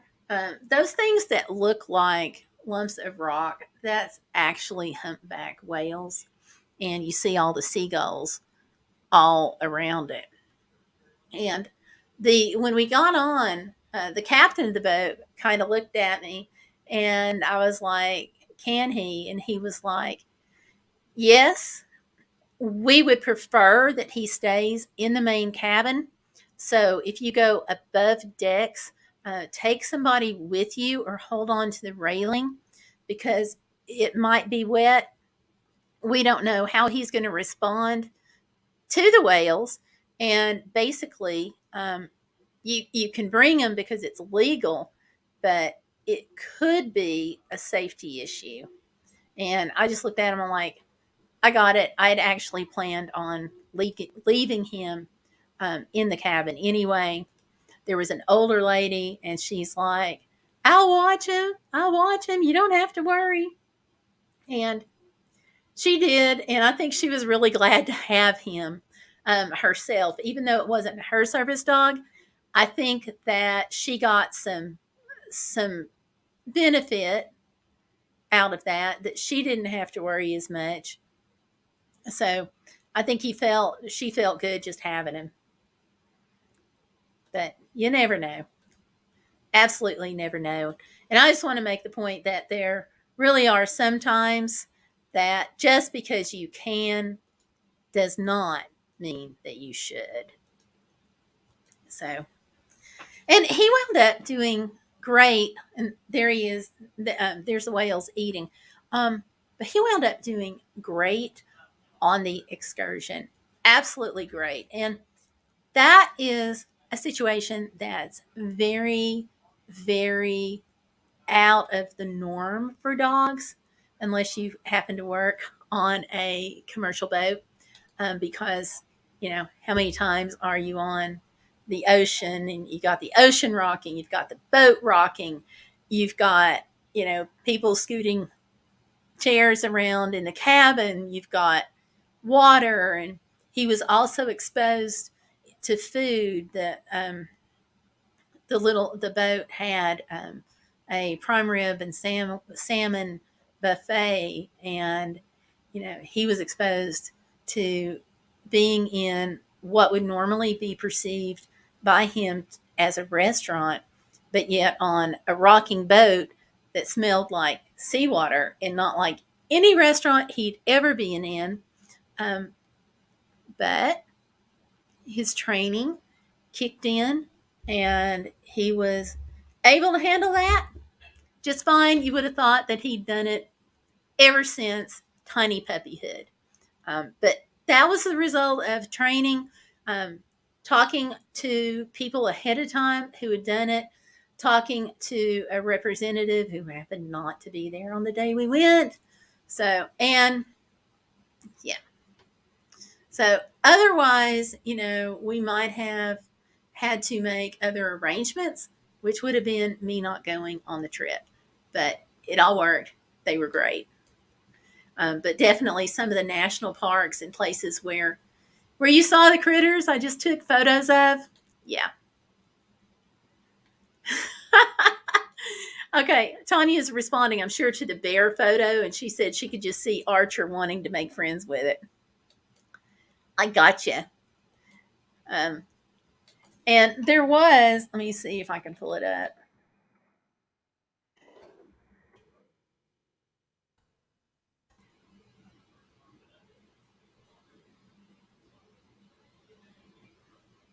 Okay.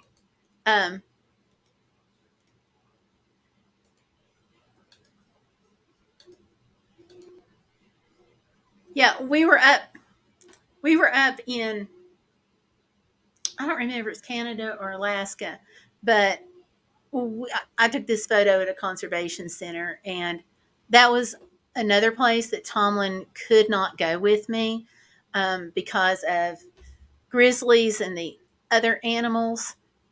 So I was very limited in what I could do, but they had a shuttle that could take us around, which was nice. But, we're in Canada.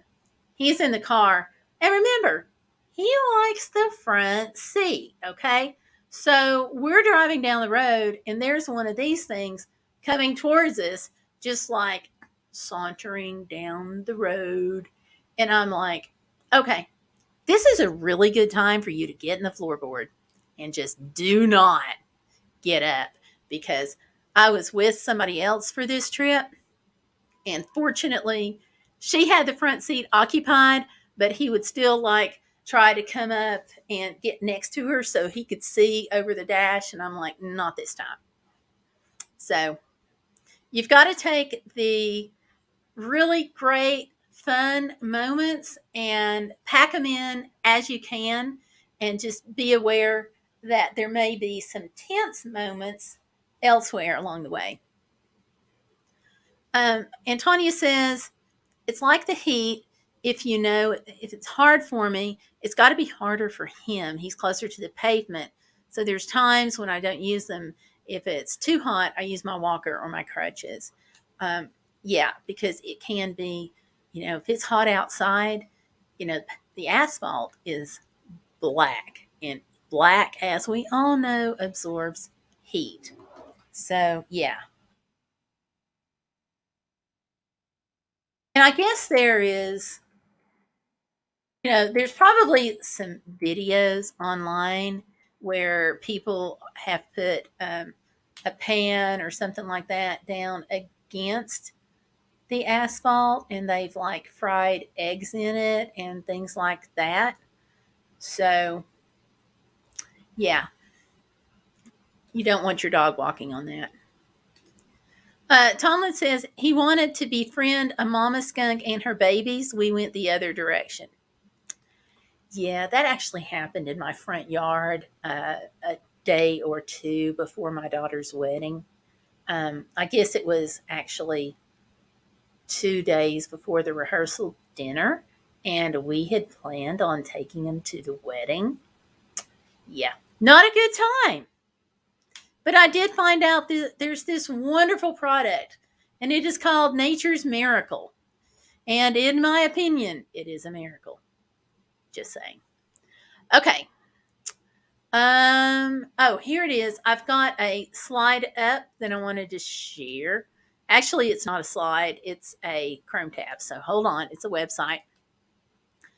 Air temperature versus asphalt temperature. Here we go. This is nationalsafetyinc.org. Asphalt awareness. And see, this poor dog is not wearing shoes. And air temperature, 77 degrees. Look at what happens to the asphalt temperature. 125 degrees. That's crazy. But, that's the difference. 86 degrees is 135 degrees on the asphalt. Air temperature of 87 degrees, 143 degrees on the asphalt. And it tells us at 125 degrees Fahrenheit, skin destruction can occur in 60 seconds. 1 minute. So you've got your dog walking on asphalt, chances are for longer than a minute. So, booties. So I wanted to share that with you because it's so important. We were out west, and it's a lot harder usually out west than it is here in, Southwest Virginia. We're kind of fortunate about that, but that was the other thing about traveling out west. Let's see. Yeah, Tanya Lambert says, "Oh no." Yeah, that was a big oh no. And he is, He is trained for situations like weddings, but when he kisses a skunk 2 days beforehand, yeah, he was disinvited from the wedding. You know, the dog just could not go. All right, Tanya saying, like, share, and subscribe. Please do. Please do. Got a poll going on. Did you click like on the video? And see, 88% have said yes. So thank you all for saying yes. So, and Tanya, I appreciate the reminder because she'll tell you I forget. So forget to mention it. So, but please do, because that helps me out with those algorithms. Algorithms being everybody's best frenemy when it comes on to social media. So there we go. Oops. Now it says 87% versus 12%, but that's okay. I'll keep mentioning it. I also want to run a ticker across the bottom here. What I'm doing here is I'm giving shout outs to friends and people who have helped me, supported me, you know, leaving comments, coming on, saying hello in the chat room, so forth, you know. So we have Tanya Lambert, Mel, they've been on here, and, you know, awesome people. Candy the Wee Service Dog is also mentioned, but there are also people on vloggers who are on Instagram that have the YouTube channels that support me on there. So I just, you know, giving back, I wanted to give those shout outs. So appreciate it. Appreciate it. All right. So, what else? What else? I don't see my trivia questions. Hold on. I've got a couple of travel trivia questions for you. Let me see.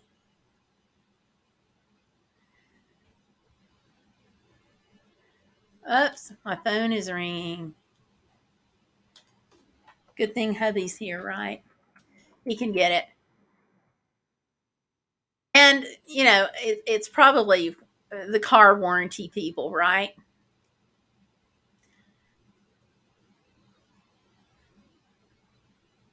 All right, so I don't see the questions that I was going to pull up, so I'm just pulling up a website.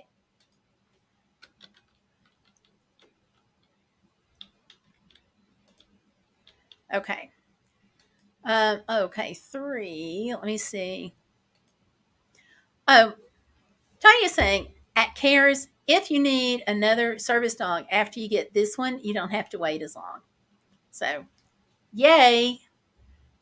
Very good news. Cares being where she got her service dog and where I'm getting my next one. That's what I'm here for. Thank you. Talk about your planned auction and other fundraisers you may be planning. Okay, well, I'll do that.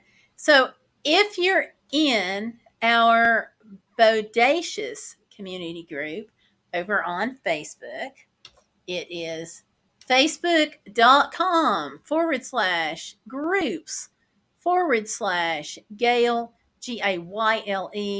vlogs, VLOGS.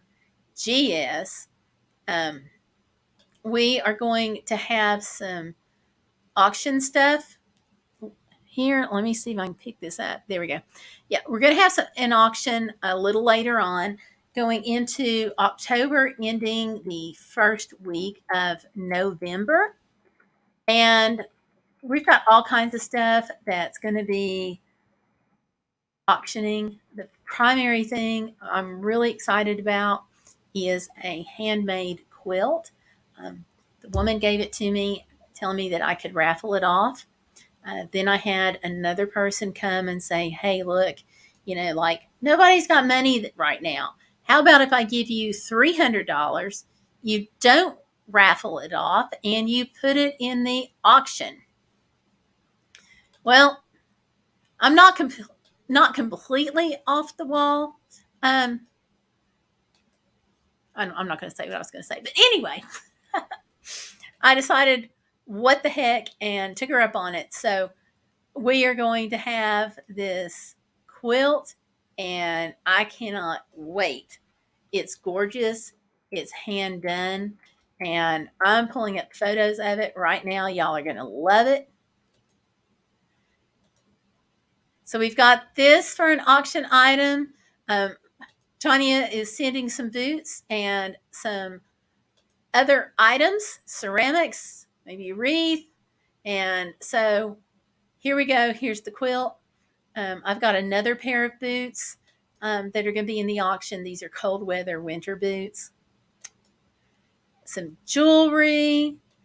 One of the jewelry pieces I'm wire wrapping, and it is ancient glass. So we're talking about glass that's up to 2,000 years old. A piece of it that I'm going to wire wrap for a necklace. Sterling silver wire, sterling silver necklace. We've also got some other things. I got a couple of blouses and just some other things, some Pampered Chef stuff and whatnot. So y'all keep looking. Join the Facebook group if you haven't already done so. And that's where you can follow along. Other fundraisers that I've got are the jewelry fundraiser. I'll pull that back up again. And these are all linked down below in the description box. At least I think they are. Anyway, if they're not, I'll link them. But the jewelry fundraiser is on Instagram, and that's instagram.com/service dog fundraiser. Try to keep it easy. And so here's some of the things that we have right there. And I do put updates on here periodically about where I stand. But if you need birthday, Christmas, anniversary, or a pick-me-up, do check this out because I've got some pretty neat stuff up there. Now, all of this is handmade. I was talking earlier, I like having something to do with my hands when I'm on downtime on a trip. And so putting the jewelry together has been one of those really cool things. And we've got some gemstones and so forth. Aquamarines right there. Green tiger eye right there. I've got carnelian right here. Black onyx. These items are both sold, but they're available by special order. Here's a deep red garnet. Color didn't come out too great in the photo, but it's deep red garnet and aquamarine beads. Some more wire wrapping, some pendants for necklaces. So we've got all kinds of things. Chandelier earrings, several bracelets. So yeah, so come on over here and look. And that's kind of like my commercial there. And we've got some quirky things. And some everyday earrings. Now these are all, you can put 3 items of any kind of items in one envelope for the shipping cost of $4. So up to 4 items. And I don't make anything on that. That's what post office charges me. So yeah, here we go. This post, we were talking earlier about me having had surgery, and this doesn't want to expand. Okay, so after I had surgery, we talked. I fell, broke my foot, hurt my knee, tore up my shoulder, had to have surgery on it, and Tomlin was right there. I was able to go. I don't really want to call it hiking, but I was able to go from the car, as long as I stayed, parking lot, over to the edge of that creek that's right behind me. So maybe like 20 feet. Was able to do that with the dog and the walking stick. And this has got a breakdown on how much I need and so forth. But see, this is the difference. Whoops. This is the difference that a service dog can make for a person.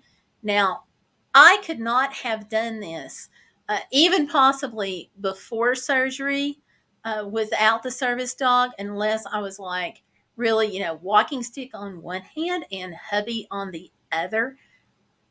But with having Tomlin and his ability to help me with mobility, I was able to get out and enjoy the creek. So this is like where we are with the jewelry and some other photos here. And I set up at a show.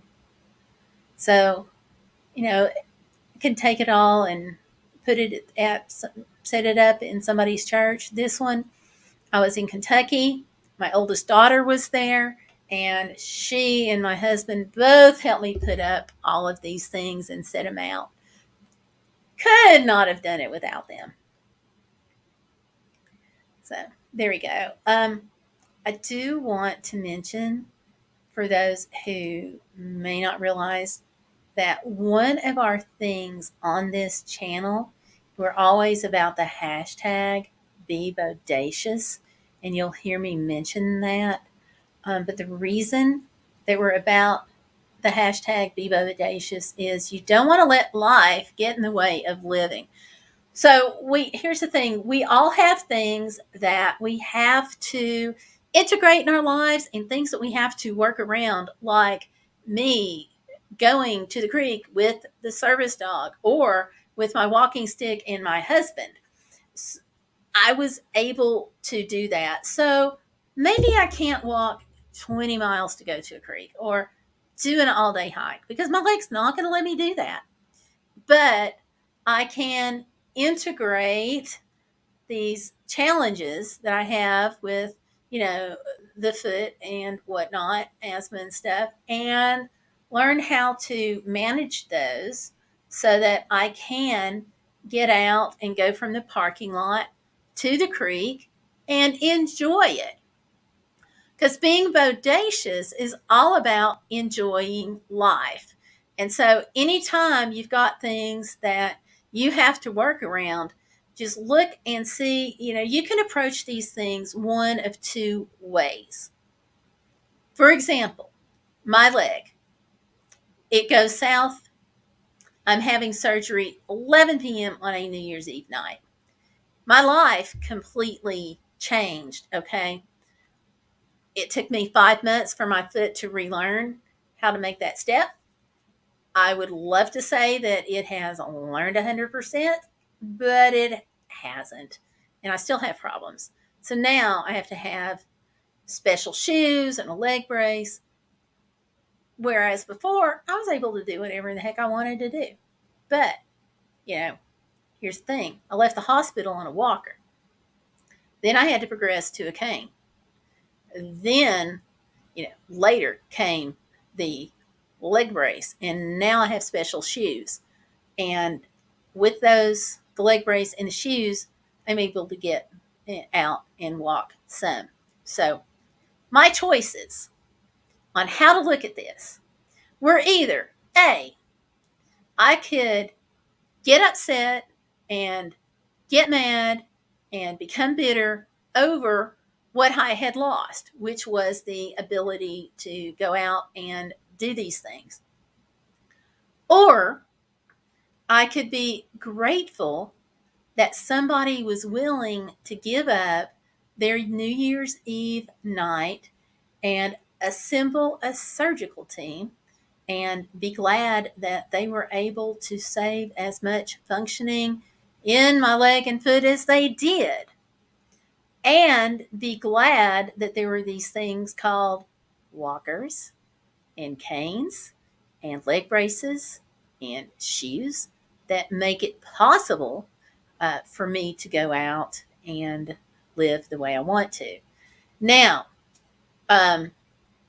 it's not always easy, and you do have to go through an adjustment process of mourning where you you do feel sad. There's no way around that. But, do you let that sadness dictate your life and how you're going to look at things and stay home, don't travel, especially, solo female travel? No. Or do you look at these things and say, okay, I can't do a 20-mile hike. My leg doesn't work anymore, but I can still go out, go across the parking lot, get down to the creek, and enjoy sitting by the water. Or I may not be able to go out and hike around some of these national park loops that I love to go visit, like Little Bighorn National Battlefield, Cades Cove in the Smoky Mountains. But I can enjoy riding through them in the car. Now, would I want to be out there and not riding in the car? Probably. Sometimes anyway.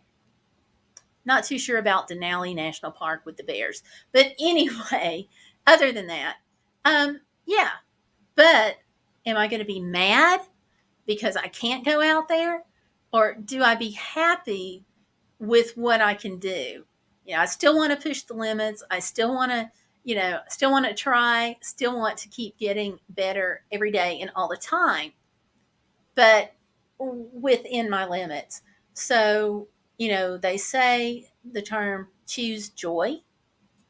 And so I choose not to be in a depression because there are things that I can do, and I choose not to get mad about this because, there are things I can do, which include travel on my own terms. So pretty much on my own terms anyway. And yes, having a service dog makes it possible to travel more because, mobility assistance and so forth. But it's part of, reformulating your life. So anyway, that's my little soapbox thing there. And I posted the links. Oh, thank you. Thank you about your jewelry and auction and cares. So thank you for that. Tanya's saying she's definitely been there. Yeah.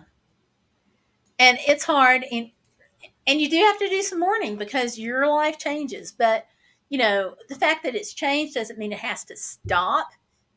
So, yeah. All right. So there was something I was going to say and it just died. Okay, wait a minute. I have made notes so I wouldn't get too far off track. Oh, okay. More about traveling on the cheap. All right. So if you've been to my channel before, you'll see a message about just that. So I'm going to pull up my channel, let y'all see it. And if you have not joined, please go ahead and subscribe to the channel and be part of it. So I don't see what I'm looking for here. Hold on. Okay. Going in, I'm going to share the screen. One of the things that I like to do is travel on the cheap because I don't believe in paying more for something than you absolutely have to. And over here on my channel, you can see I've got some videos on it from cheap spring break trips to some of the other trips and things that I've taken. And this one, how to travel cheap budget planning trips for a getaway road trip, is one that I've outlined. I got this ad, thank you. One that I've outlined a lot of my ideas and tips and things in. So how do I know so much about traveling on the cheap? I know y'all are going to ask that. And the reason is I spent several years working in the hotel industry. I've worked at a central reservation center for a national hotel chain. I've done the desk clerk thing, and I have written lots of travel articles on, budget travel, generational travel, and so forth. And I've traveled a lot, and I've traveled extensively across the US, Canada. We've mentioned Alaska a couple of times, and road trips always, except for a few trips where I've done with airplanes, and I'm not really a big flight person. But anyway, I have done that several times. Used to fly all the time. Then I discovered the road trips. And I'll tell you about the road trips, honestly.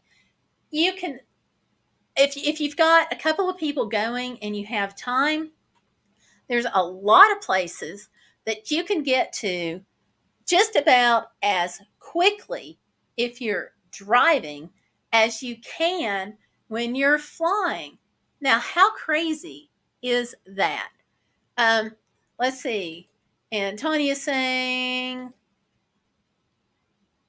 Mom said several times, yeah, pity party gets you. It gets you nowhere. Tanya wants one of those hats that you got on the one trip.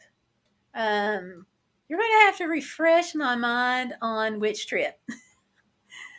So anyway, so I used to work in the hotel industry, so I picked up a lot of information about discounts and so forth.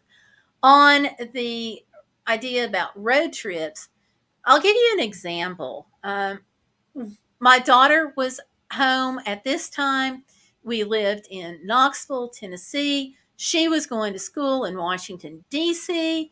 So what we had to do was get her there. Now, by car, that road trip to D.C., of course, we are talking one way, but because I was mostly interested in getting her to school, it was usually a 9-hour drive to get her to school. We put her on the airplane.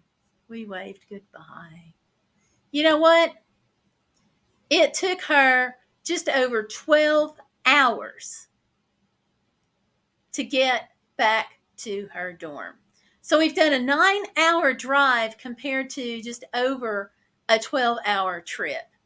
And we had to spend the money and the time to get her down. I guess we lived in Chattanooga. We had to spend the money and the time to get her to the Atlanta airport. And we could have just gone ahead and driven her. We may have been in Knoxville at the time she needed to go to Atlanta. Anyway, you get the idea. She actually would have been there faster and dropped off at her door than putting her on the flight. The cost to drive round trip was way less than half of that $600 ticket. So saving on by paying gas, stopping to get a sandwich or even a meal, I'm still way less than half.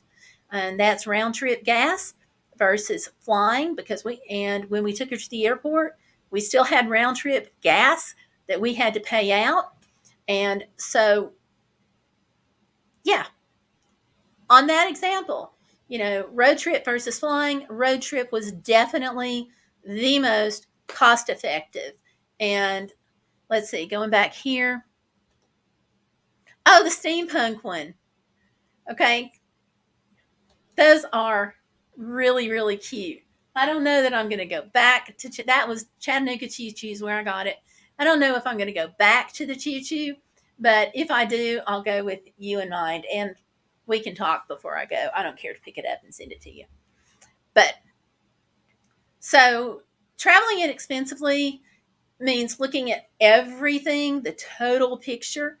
And some people, when they get caught up in flying, you get tunnel vision, because we are trained to think flying when we go a distance. We're not trained to sit down and think about, road trips. Now, with me, at that time, I spent the night in her dorm, which, no hotel cost there. So drove her up, spent the night in the dorm, stopped by a couple of fast food places on the way home for meals. So it worked out cheaper. With Airbnb and Booking.com and the dirt, you can find really good deals. Also, hotel deals you can negotiate. I need a hotel room. I don't want to pay more than X number of dollars. What can you do? And a lot of times they'll lower it. Now you got to be within reason, okay? You're not going to ask them to knock a $150 hotel room down to 20. That's not going to happen. So you have to be reasonable. But, that's just one of the things. So, yeah, I don't know, Tanya. I don't know. I did a video with the name of the company. It was at the Chattanooga Choo Choo. Let me Sweetly Southern or something like that. I'll look after the live stream or in a little bit to see if I can find the name of the company, and then you can look it up. So that's all. I don't know. So on Traveling Cheaply, looking at things a little differently, trying to decide which you want to go. Also on airline tickets. Okay, we decided, we being a girlfriend, and we grabbed my youngest daughter, and we decided to go to Alaska to attempt to see the Northern Lights. Now, our attempt was a spectacular failure because we got up to Alaska and guess what? It snowed. So you can't see anything when it snows. But we still got to go and we still got to have a good time. But we did it differently than what the average person would have done. And so what I mean by that is, look at the cost of your tickets. And in our case, we got, get this, folks, half price tickets to Alaska in February. And a girlfriend and I decided that what we would do is we split the price of one ticket. Now, here I am with my younger daughter. We're at the Alaska airport. So tickets are half price. We split the price of one of the tickets. So we wound up paying about 1/4 between the two of us of the cost to get us up there. So sharing with a friend, always a good idea. Oh yeah, here's a better picture of the moose. Then we got up there and we timed our time of arrival. We got the tickets that would put us in getting to Alaska at a little after midnight. And I know, you're probably thinking, why in the heck would somebody arrive intentionally a little after midnight? Well, here's the thing. Our goal was to see the Northern Lights. By arriving after midnight, we just like 12:30, we had that night to try to see the Northern Lights. Okay. So instead of arriving like at 2 p.m., checking into the hotel that night, waiting until it gets dark, and then going out and looking, we took the cheaper tickets. We checked in just after midnight, which eliminated a hotel stay for that night. So we had to get the rental car. We've got severe jet lag kind of going on. We're like 4 hours different. And so we decided to get the rental car, and we drove a little bit because they had never been to Anchorage, and decided to stop for breakfast at Denny's. So by this time, we've done all that. We've looked at a couple of great big snow piles, and then it was time to do a couple of daytime things and then check into our room. So we eliminated the room for that first night. The next night, the next night was Saturday night. And with that, I had enough points from where I've spent so many nights out for medical stays in the hospitals and stuff that I had enough points to be able to get a free hotel night. So we split the cost of the half price ticket. We had to get a rental car, of course. We split the cost of the rental car 3 ways because it's me, one of my best friends, and my daughter. That's a 3-way split on the rental car. We had points for the first night of the hotel. And we got so lucky because we had to go ahead and rent and pay for the second night of the stay. But I was able to get a suite for that night. So I called the hotel and I'm like, is there a way that I can pay the difference in the cost of the regular room and get the suite for both nights? And I'll just pay the difference. And the hotel was really, really, really super nice. And they said, don't worry about it.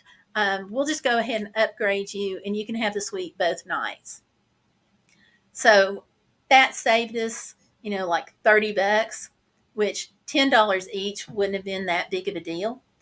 But it was just really, really nice. And then that kept us from changing rooms and stuff like that. So we got there a little after midnight. So one night of sightseeing. The next night, we had the hotel room for free. The next night, we shared the cost of a hotel room. And then the next day, we left late at night again, giving us therefore more time to see the Northern Lights. So we arrived Friday night / early Saturday morning. Didn't need a hotel night. We got to leave late at the Monday night. Didn't need a hotel room for that. So, we basically spent, those nights where we didn't need a hotel room because we looked at the best way to order the tickets. So not everybody's going to travel that way. I get that. I realize that. But that was how we were able to travel, inexpensively. I did have some cold weather gear I had to buy. I mean, you're not going to go to Alaska at that time of year without, multiple layers of clothing, without something to really ward off the coldest cold. But it turned out that I didn't need a lot of it, and I was able to take, some of it back because the week before we were there, the temperature was like 10 degrees and lower. But the week we were there, we had temperatures of 38 degrees. So anyway, so that's, pick and choose your time. Look at what discounts you've got. At the very least, that was the other thing too. The night that we got the suite, we also had a AAA discount. So we got 10% off for that, which really helped. Also, by putting the rental car on the credit card, we were able to not pay that extra insurance fee for the rental car. So we saved, that fee as well, which I forget what it was, but we didn't have to do that because it was covered on the credit card. Also, we checked the car insurance before leaving home to go to Alaska because, we wanted to make sure with the snow and all that it was going to be okay. And lo and behold, our good old-fashioned car insurance was going to cover it in case we had a problem. So, that was really great. But it made for, an Alaska trip that is much, much less expensive because we looked at, the total picture of, getting in at just after midnight versus getting in at like 2 that afternoon. Because then we would have needed a third hotel night. As we were, we didn't need to. And here I am. There's my youngest, or not I am, but here's my youngest daughter. And she is standing in front of this big pile of snow with her hands thrown up in the air, having a great time. And I will tell you that the snow, this is piled up from where they've scraped the parking lots. Okay. Don't think in Anchorage, Alaska, that this is how much snow they get. All right. This is where it's been piled up with a snow plow. So y'all know how that goes. So, yeah. Also, hey, busy ladies in. Hello, hello. Let me get back here to do the chat. We've got Tanya Lambert saying, bring a cooler with your own food and drinks. You know, on drinks, wherever you go, whatever your destination is, if you can pick up a 6-pack from the store, you're going to pay a lot less than you will at the hotel vending machines. Much less. So even if you only get drinks at your destination, still a very, very good idea. Busy Lady 39, hey, how are you? Good to see you. They're going okay. They're going okay. How about you? I hope things are going well. I hope, fingers crossed. So that's how we saved some airfare money. Also, if you qualify for AARP, Denny's will give you anywhere from 15 to 20% off your bill. And they gave me 10% there that night for AAA. So I'm going to get AAA anyway because of the way I drive. Or let me back that bus up. Doesn't have anything to do with the way I drive. It's the mileage that I drive. My AAA membership has been invaluable. You know, the nice thing about it is not only does it have the car towing and the emergency jump starting, which it was a relief and really good about Alaska, but it also has trip interruption insurance. So, for example, my husband and I are out this past time. We're going to New Mexico. Boom, tire blows on the trailer. They came out. They took care of it. We wound up having to spend an extra night out. We could file that on trip interruption insurance with AAA because that comes automatically with the membership. And we were able to get back on the road in much less time than if we had had to go get a tire and, do the whole changing thing ourselves. Because that would have meant unhitching the trailer, going and getting the tire, coming back, changing it, hitching, all that stuff, hitching the trailer back up and whatnot. So it saved time, it saved money, and gave us peace of mind, and did the reimbursement for any hotel room, extra meals, and stuff.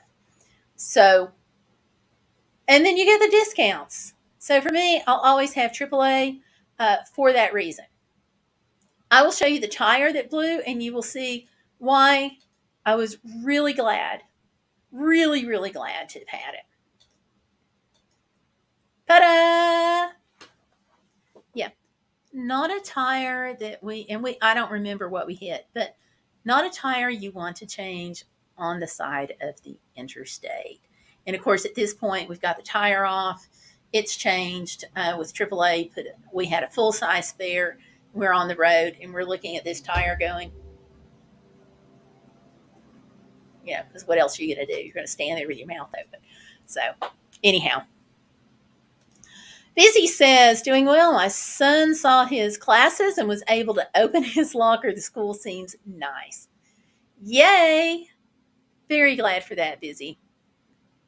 How much is it to have AAA? AAA has different membership levels. We have the maximum, and it also may depend on where you are. Let me see if I can pull up something real quick.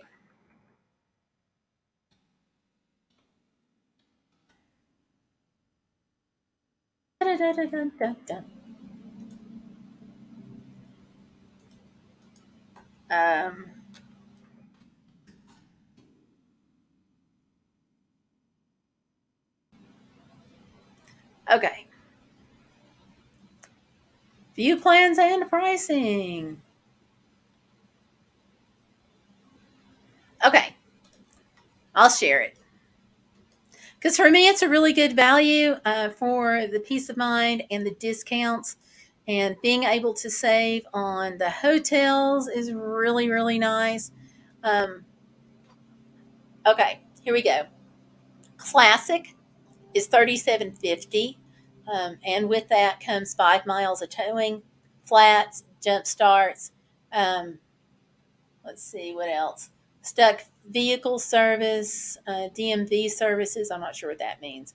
Member discounts, travel specialists, bicycle coverage, identity theft monitoring if you want that, and international travel maps. Plus, there you go with all the things for plus.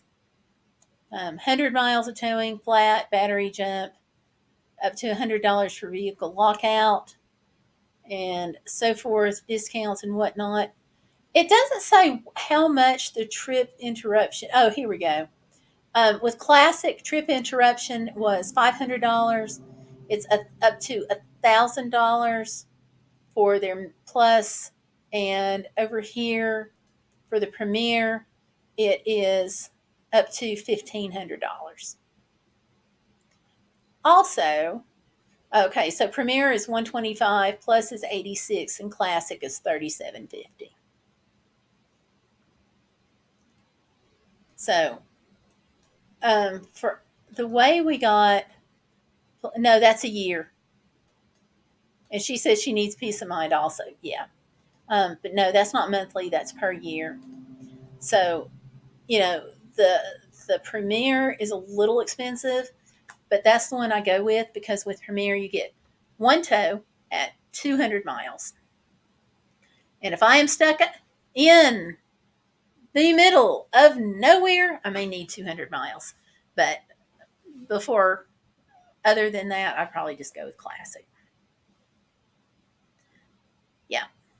Well, that's what that website said. So it may change a little between different portions of the country, but that's along the lines of what we paid. And then they have RV coverage, which is still like a little, I think it's like $20 more.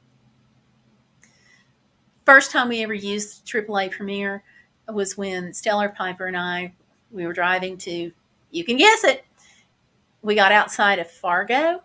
I guess it was Minneapolis, St. Paul area, actually. And my timing belt snaps on the PT Cruiser. We're not going anywhere. So we get towed into Fargo, only to find out that the repair shop, we're there on a Sunday morning. The repair shop opens bright and early on Monday morning. They get the part I need in on, I don't remember now if it was Tuesday or Wednesday, but I was able to file the extra rooms and the extra nights with AAA, and they reimbursed all the extra expenses. And the repair shop gave us a 15% discount because we were AAA members. Sold ever since then, just saying. So the discounts on the hotels, they all add up. The discounts on the meals, they all add up. Watching for specials, like on the airline ticket, adds up. Watching for, we got a deal on the rental car. Then we found out that we had to rent studded snow tires, which pumped it up a little bit. But we got the deal anyway. So thank goodness for that. But looking for those deals and then planning when you're going to arrive was huge. Now, it depends on what you're doing, too. I mean, on that trip, we're going to go look at Northern Lights. We want nighttime. If we're going to, say, Walt Disney World, we want daytime. So for that, we want to time it so that we arrive at the top of when we can check in, and we always take the RV for that because campsites are much less expensive. And I can do a whole video on just how to save money at Walt Disney World. But basically, it's, again, timing when you want to arrive, We drove instead of flying because with my service dog being like a 90-pound service dog, my husband and I are not looking at 2 tickets. We're looking at 3. So he'll be comfortable and we will too. So 3 round trip tickets versus the gas cost to get there and back. Taking the RV means we don't have to have a hotel room, so we can stay cheaper. If we need a night out on the way down, then there's Walmart, Cracker Barrel, etc. Spend the night, no cost, there and back. Arrive during the day. We spend our first day going to what is now called Disney Springs and walking around and enjoy some of the Disney themed stuff. The next day we spend it at the park. The next day, if we don't do 2 days at the park, the next day we're going to spend it riding the monorail and going to the other resort properties at Walt Disney World. And we're going to go watch the fireworks show from the campground because you get a beautiful view of the fireworks, and you can still do all the Disney transportation. So if you time it right, and if there's not a line, then it's possible to be on the Disney transportation and to be on the boat while the fireworks show is going off. And it's just awesome. But we spend so much time doing that during the day that we just get a 1-day ticket. So, and we still have a great time. So, yeah. Busy lady says she still has not been to Cracker Barrel. There's one about 25 to 30 minutes from her. She'll go soon since she has her car and it's all fixed up. So, yay! I'm glad. I used to have a Ford Focus too. They're peppy little cars to drive. So, I'm glad you got it. And I hope you have a ton of fun with it. So going back to saving money, national parks. I do a lot of national parks because I have a national park access pass. This is free for people who have a disability. So it takes care of your admission costs to get into national parks. But just purchasing any of the national park passes, if you're going to go to several, that can be a really great deal that can save you a lot of money. Because, let me pull up the cost of the passes.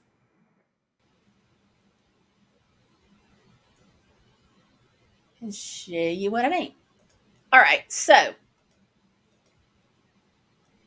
and you want to pick your activities as well as your time of when you're going and look for all the deals. These national park passes, annual pass is $80, and that's for everyone. But you can get a military pass for free. The access pass is for the disabled. If you have a 4th grader, you get a free pass for the entire school year and summer. So for an entire year, you can get into national parks for free. There is a senior pass, or if you're a senior citizen, you can get it for $80 for the lifetime, or $20 if you want to get it annually. And this saves so much money. Now, the access pass also gives you discounts on things like camping. So it's usually half price if you go camping. And like I said earlier, I've used it at other state parks where they give a discount for people who have disabilities, and showing them the access pass shows that you have a disability. And they have volunteer passes, and those are also free with 250 hours of service with federal agencies that participate in it. So let me show you how much this can save you. Give me a national park. What state, y'all?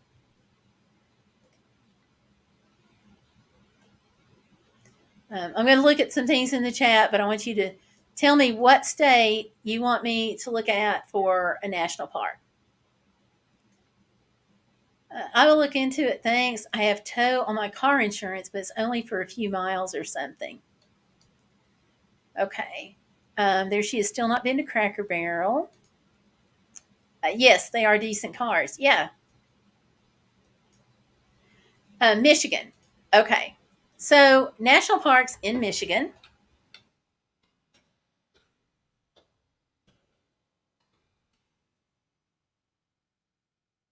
Okay, so let's just pick this Isle Royal first thing. And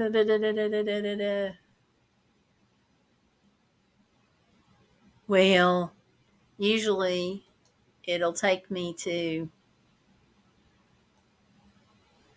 the National Park Service site. So anyway,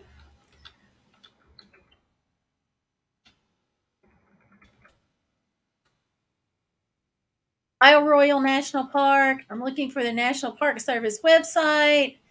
Then I'm looking for plan your visit, basic information, fees and passes, pay fees online. So how much? Quit. Go away. Pay fees online, how to do it. Come on. It's got to say where it is, right? It's got to say how much it is. All right. Fees and passes. Entrance fees, FAQs. See if it says on here. Voters, nope. $80 annual pass, da da da da. What are entrance fees used for? Child exemption, age exempt. Okay, the daily fee is $7. So if you live close enough and you want to go several times, let's say you want to take the kids and you want to go to the aisle, then you're going to pay several times. So that's $7. Other national parks, let's see. Let's go back one more here.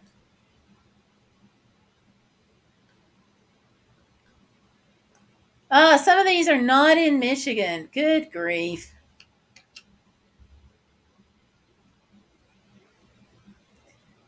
Okay, Sleeping Bear Dunes National Lakeshore.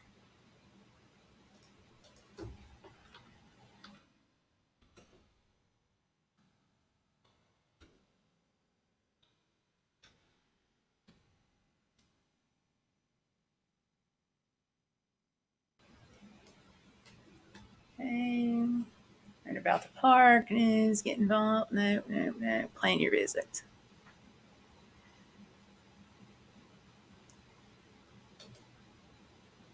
Okay, so on this, the entrance pass is $25. So if you have a fourth grader, if you qualify for military, disability, etc., and you get the free pass, then you are, saving that much money. If you get the annual pass, they have an annual park entrance pass here for $45. That's just for this one park. But if you go twice, you've already paid for it and made $10 basically. So that's how the passes can save you. If you go ahead and get the national park pass and you have to pay the $80, then if you go, let's say you go twice here, or you go to the Isle Park several times in here, then you can see how you can pay for it. And you have a place that you can go to have some fun, where you can just go ahead and get in. So let's see.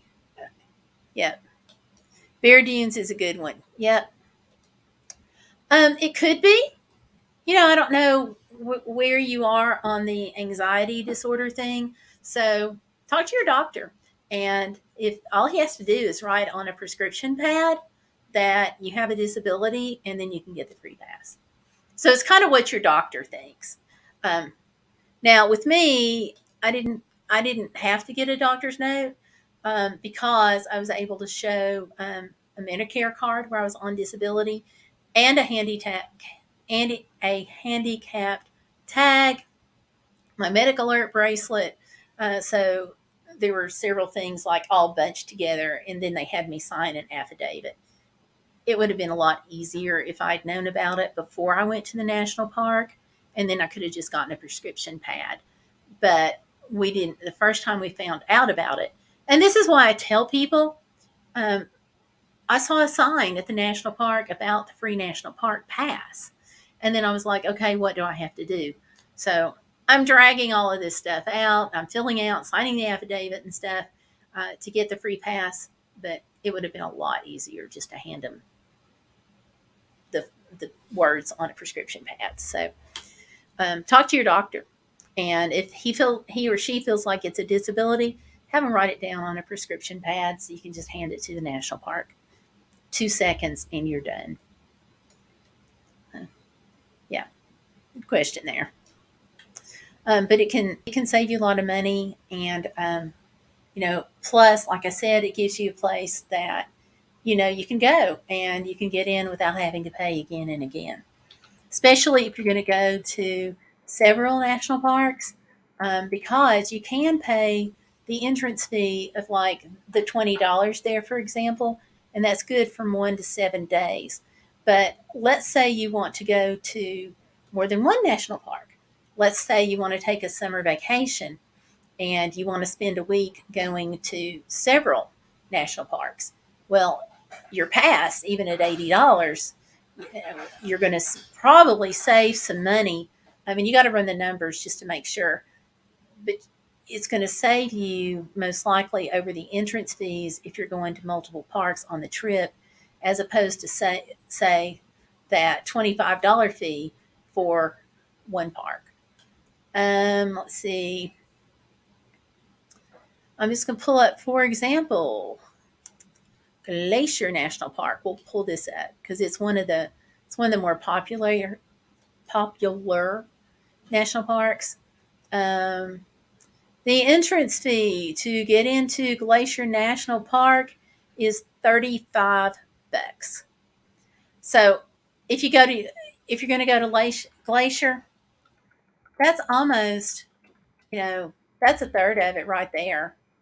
If you want to go to, let's say, Glacier and Yellowstone, just picking parks out of thin air, Yellowstone is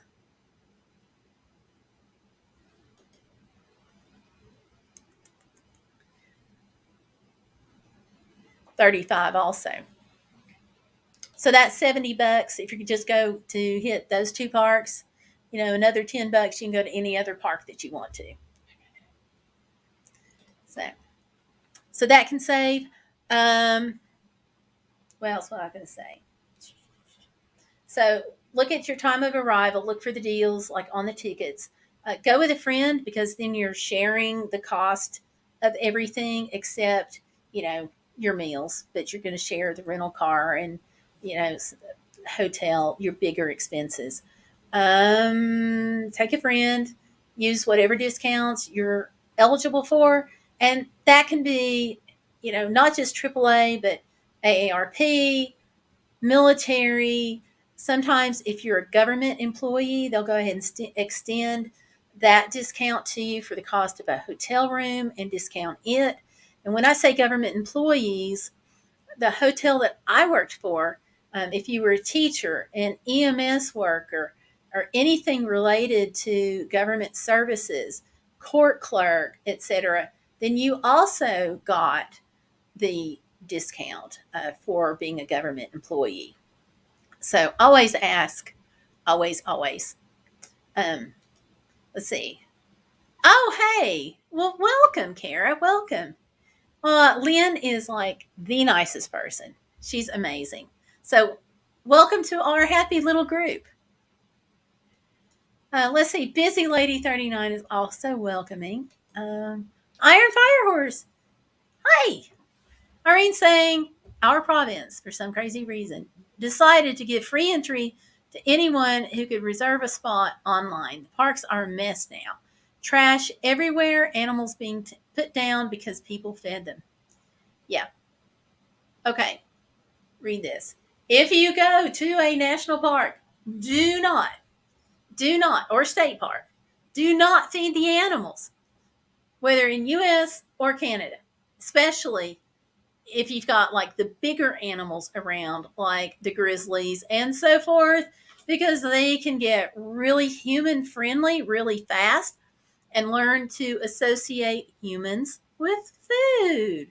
And what are food sources to some of these animals? Humans. So don't take a chance on making a grizzly mad by feeding him and running out of food. Bad idea. Okay. Because you know what they say, you don't have to outrun everybody in your group. You just have to outrun the slowest person, right? So not what you want to have happen. So, those are some of the ways. Also, coupons. Busy. I know you're into couponing. I love couponing. If you're going on a trip and you see a coupon for a national restaurant or national business in your paper, clip it. Because, like, I have used Olive Garden coupons from home at Olive Garden in another state because it was a national coupon. So they honored that $10 off out of 50. So that was when we had kids with us. I still have kids, but they're old married woman, shoot, leave the nest. But they honored that, and it was great.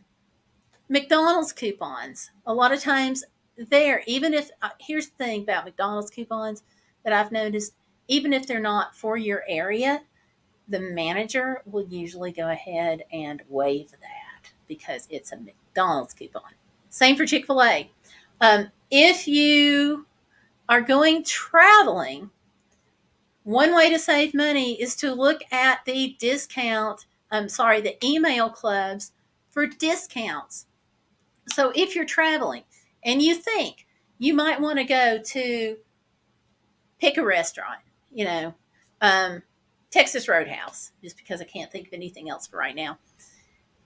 Ta-da! Sign up for it, and they'll usually send you a coupon for a free appetizer. Well, guess what? You don't have to eat the appetizer as an appetizer. As long as you're following the terms of the coupons, you can have that appetizer as a meal. So you're essentially getting a meal for free, right? So things like that, it's just learning to think, like, here's the box that everybody wants to live in, but if you learn to think outside of the box, you can do things differently and better. So let me go back here. Oh, good. Everybody's saying hello to each other. Awesome. Oh, Cracker Barrel. Yes. Another hint about saving money when you're traveling.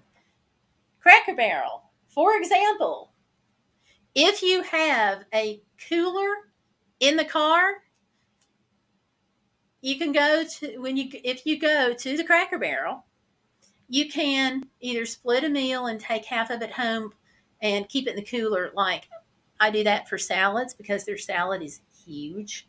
So just half of it home. Also, the biscuits, you can take those home. If you have sandwich meat in the car, you can make some ham biscuits by just putting some sandwich meat in between that biscuit, like the next day, the next morning. Those actually, your meat has to be refrigerated, but your biscuits don't.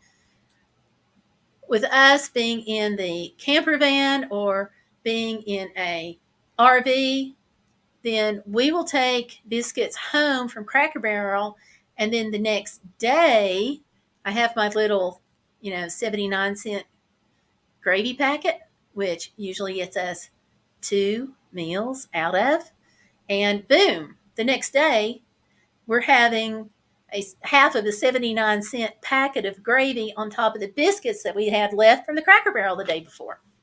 And if you ask for them, I have yet to have a server at the Cracker Barrel not let me have biscuits to take home when I've asked for it.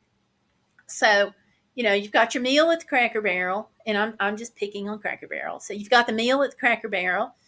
You may be saving part of it for later. If you've got 2 large chicken breasts or something, you may be saving part of it for later, but taking the biscuits home, and you're well on your way to another breakfast the next day. So, same thing with the appetizer. You're saving money because you can get appetizer instead of a meal.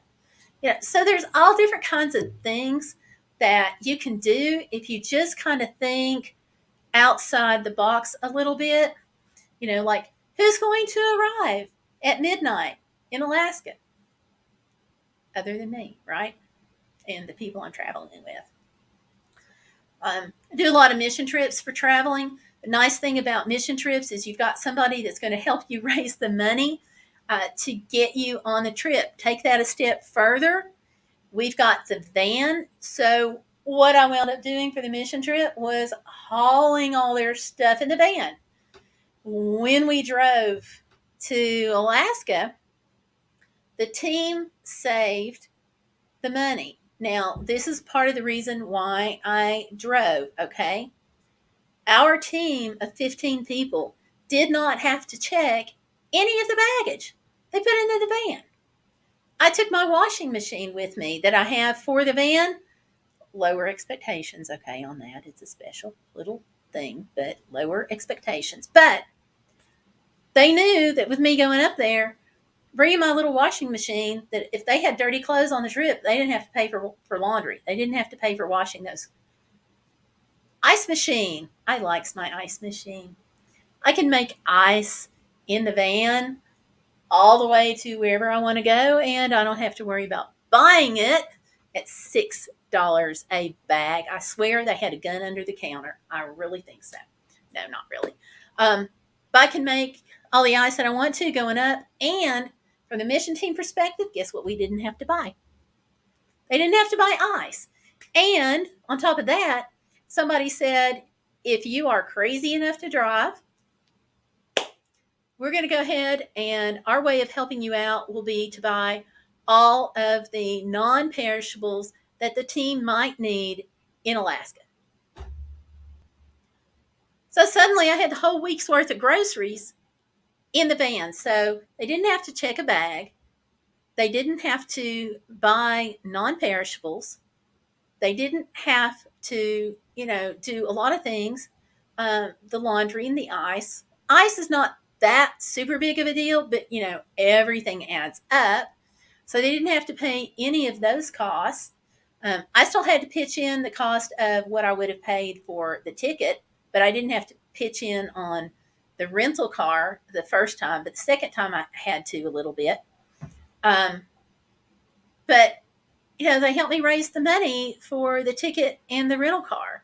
So here I am driving their stuff up because they wound up saving around $1,500 to $1,700 with me driving.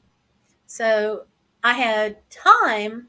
I just didn't have as much money. So because I drove, then I had access to, all that stuff, the washing machine, ice machine, etc. Since I had the ice, I was able to put more things in the cooler, so I didn't have to buy as much. And I tell you, here we go, Iron Fire Horse. Now, this is absolutely a brilliant thing. Let me see. Let me get back to the chat here. Tired Will. Thank you for boxing up things for me. It's going to be for the service dog auction. Y'all, it's going to be awesome. Iron says she's driving up north in a little over a week. Hope to be gone for 6 to 8 weeks. My goal is to eat no restaurants or takeout along the way. You can do that. Tanya says she and her mom saved a lot of money when she's going to go get Archer from Cares. We brought a cooler with meals that we'd made a week ahead and frozen, and we ate on that almost all week. Great idea. Iron Fire Horse, if you travel, here's the thing. She bought a small RV fridge or fridge/freezer. Okay. If you travel this can be a great investment. I have one, and it has saved us from eating out a number of times. Also, we are able to take our own drinks with us places, and so that is saving us money. Also, we live 45 minutes from a grocery store. So when we would buy meat, I was always having to pack these ice packs and things for the coolers and whatnot. And now I can just put it in the little fridge RV freezer. So lots of picnics. I can keep things cold. Lots of good reasons if you live away from the grocery store and you travel, because they're awesome. The only big thing is, I'll give you one little hint on these, especially if you're going to order like on Amazon. Big little hint on that is, don't buy an electric cooler. Those typically drop, or at least the ones I looked at anyway, those typically drop the temperature by about 40 degrees.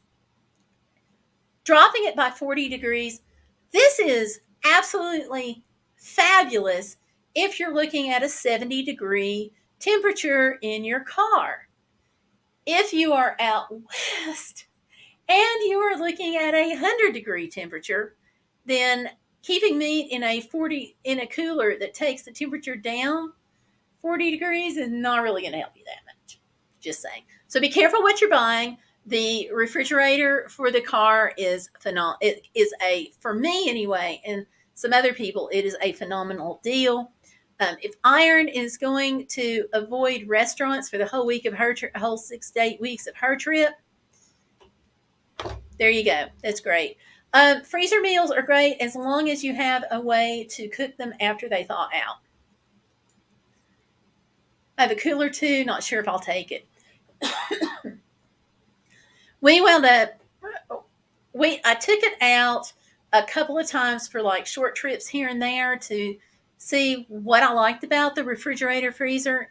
And also I wanted to check and see that most of what I used would fit into it. And it was perfect. I quit taking the cooler after a couple of times. If you have a chance where you can do like a short little trip, even like to the park and stuff, that'll help. Hey, Dallas, welcome to this live stream, to this channel. Welcome, welcome. Make sure you hit the button to subscribe. And we have a great Facebook group if you're on Facebook. And I think, is that link down below? I hope so.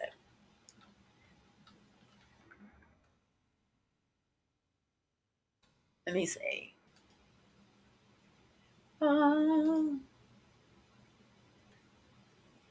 Yes, our Facebook group is linked down below. So, okay.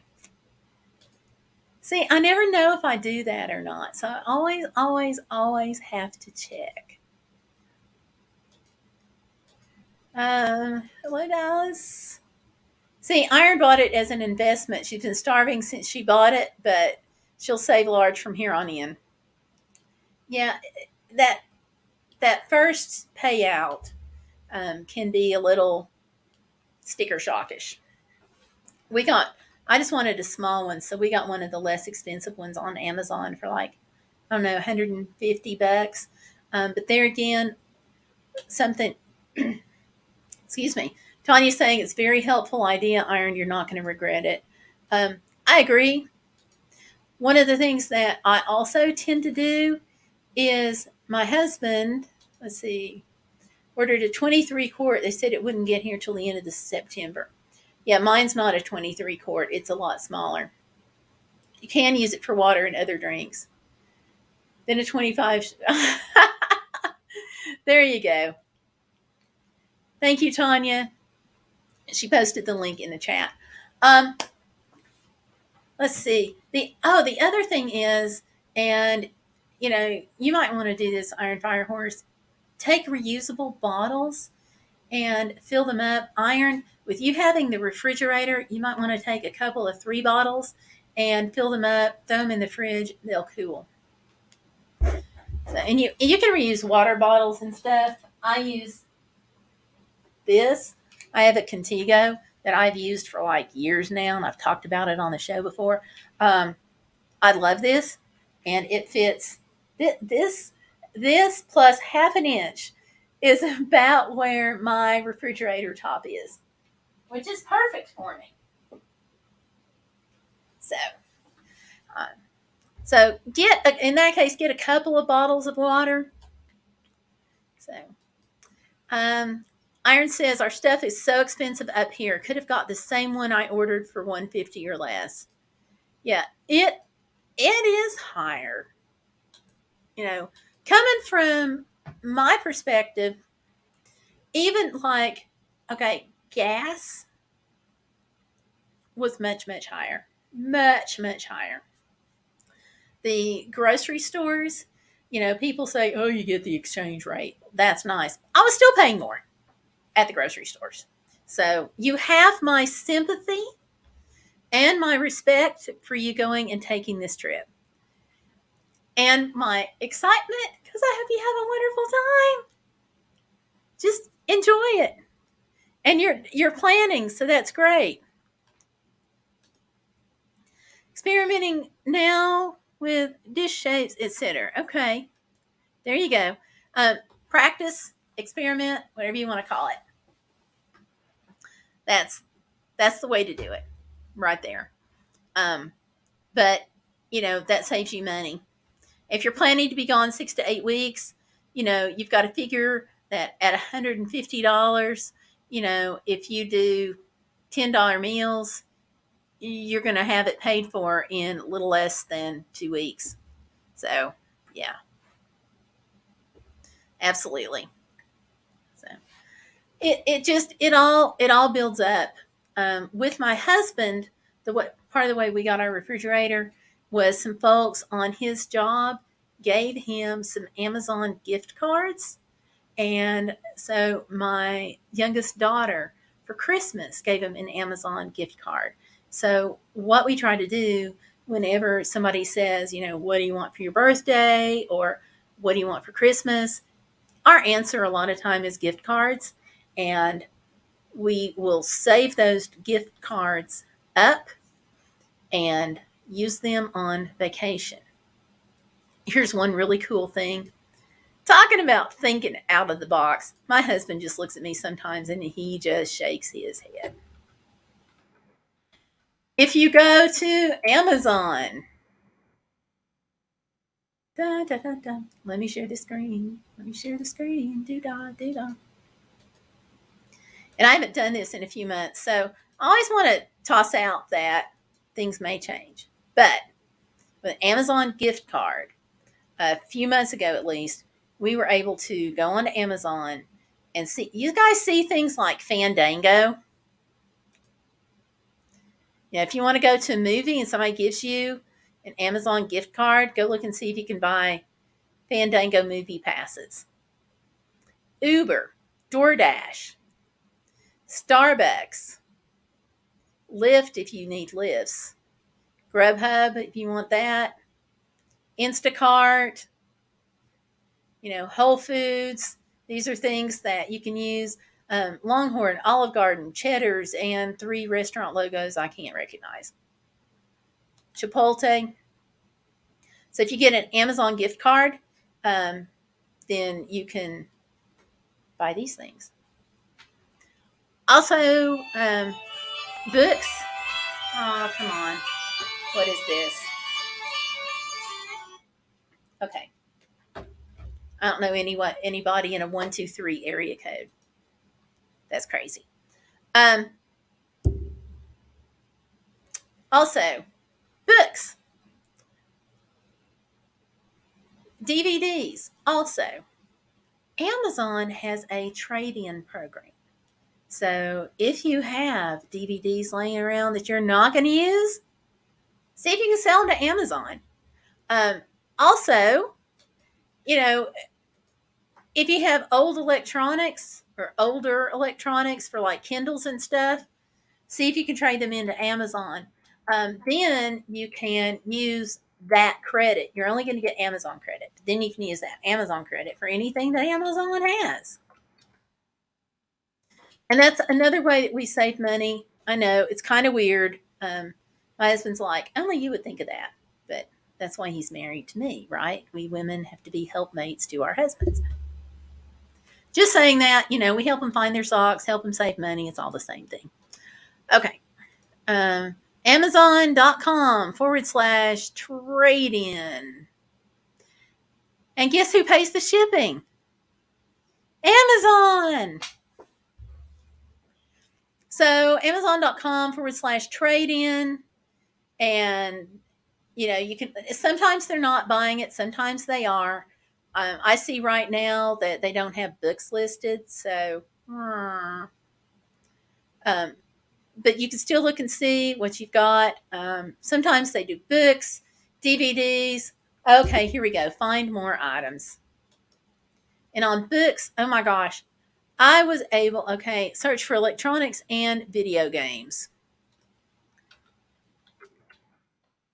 Back in the days when I was in college, which has not been that long ago, I was able to go here and enter my textbook information for my textbooks that the school would not buy back, and I sold them. How's that for cool? So they're going to turn around and resell them, but if you can't sell something locally and it's an electronic device or DVD or something, and you are trying to get ready to go on a trip or whatever, it's it doesn't cost you anything to check Amazon, right? So you might be able to use it toward the fridge. There you go. Have my library for the van, LOL. Good. Wonder if I could trade in my religious CDs. You never know until you try. You never know. That's cool. Yep.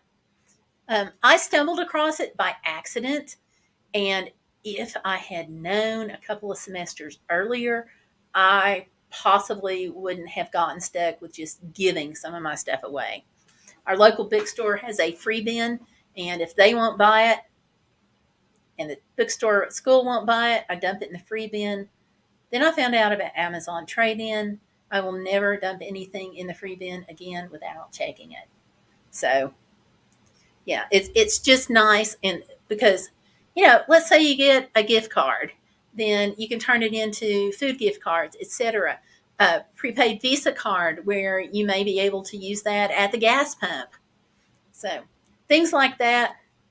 Like I said, they were doing it back right after Christmas. So I'm assuming you can still use the Amazon gift cards to buy gift cards. So like I said, that's an assumption, but you could do it a few months ago. And anytime, like the company says, what kind of gift card do you want?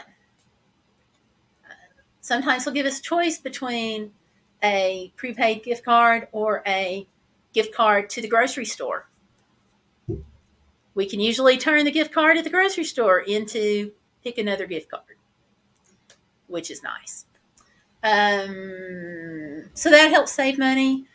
Sam's Club. Love my Sam's Club membership. Love it, love it, love it. Because if I take my Sam's Club card and I go to Sam's, guess what they sell? They sell discounted restaurant cards and discounted Walt Disney World cards.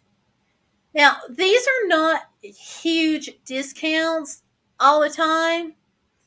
No busy. Actually, I'm not near it. I'm sorry. I'm a little further out than that. I think that's more toward like the center of the state, and I'm more like toward the eastern part of the state. So, yeah, I'm sorry. Let's see, what else was I going to say? Oh, yeah.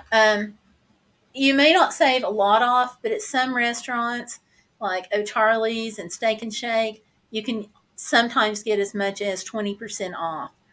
So, you put that savings toward a trip and it helps. Of course, then you are stuck with, you've got to go to that particular restaurant. So, if it's a place that you're going to go on your trip, then you're going to save money by getting gift cards there.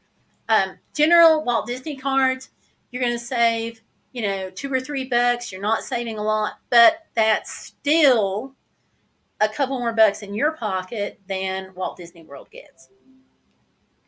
So let's see. Back to the chat.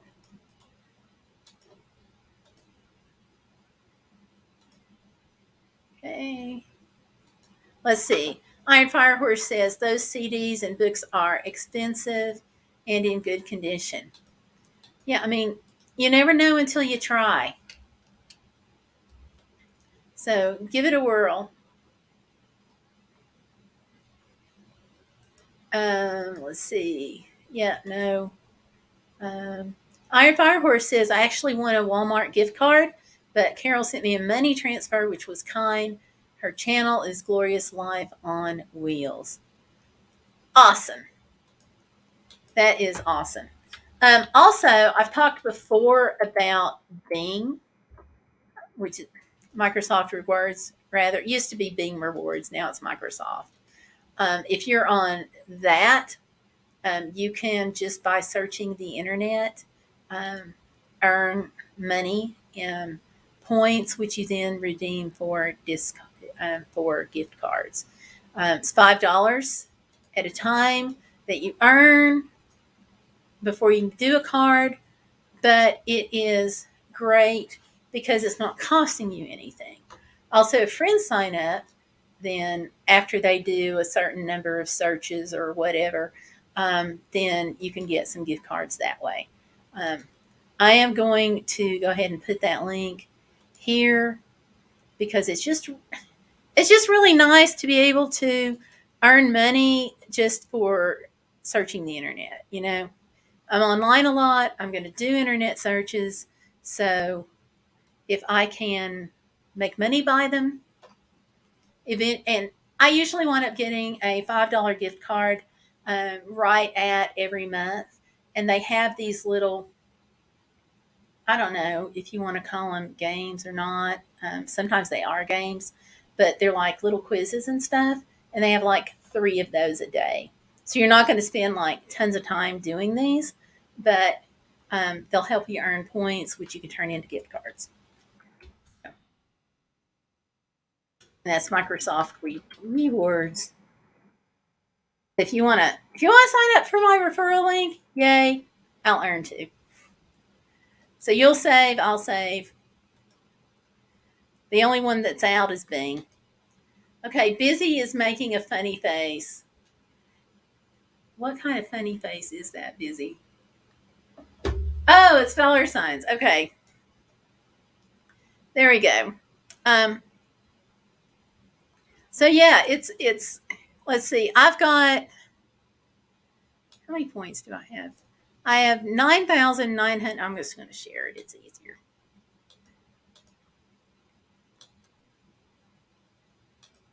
Da, bing, bing, bing. Okay. So right now I have 9,930 points. And come on now.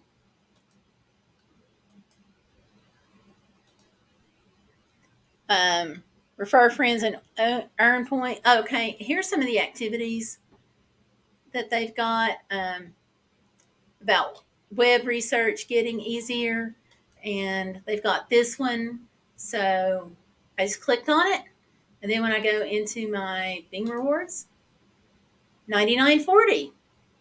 So it takes 52.50, I think. Wait a minute.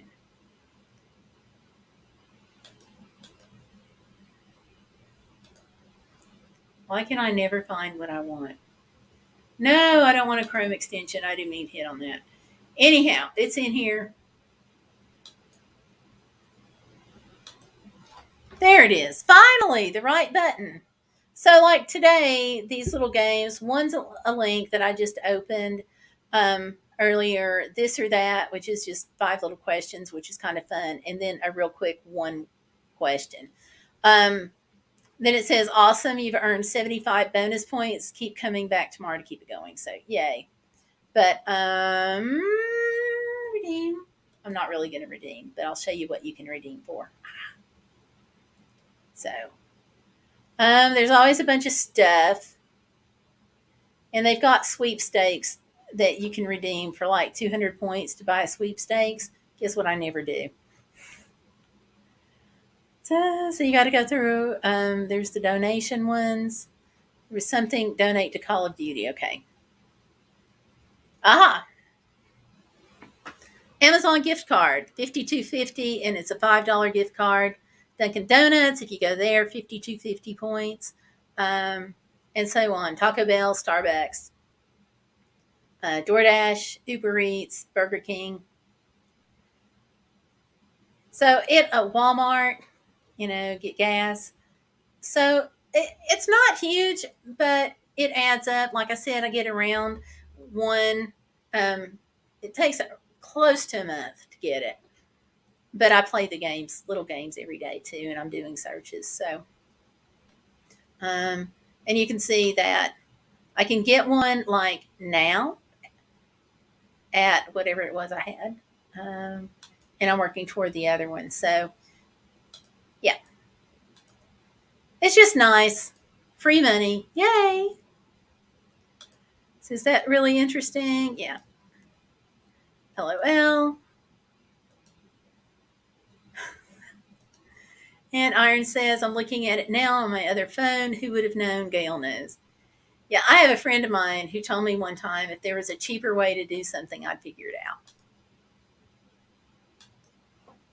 I don't know if that's true or not, but I do look for all the ways that I can to save whatever money I can, because I feel like I need money in my pocket more than the big corporations need money in theirs, because their job is to separate us from our money as much as possible. Our job is to keep our money as much as possible. So there you go.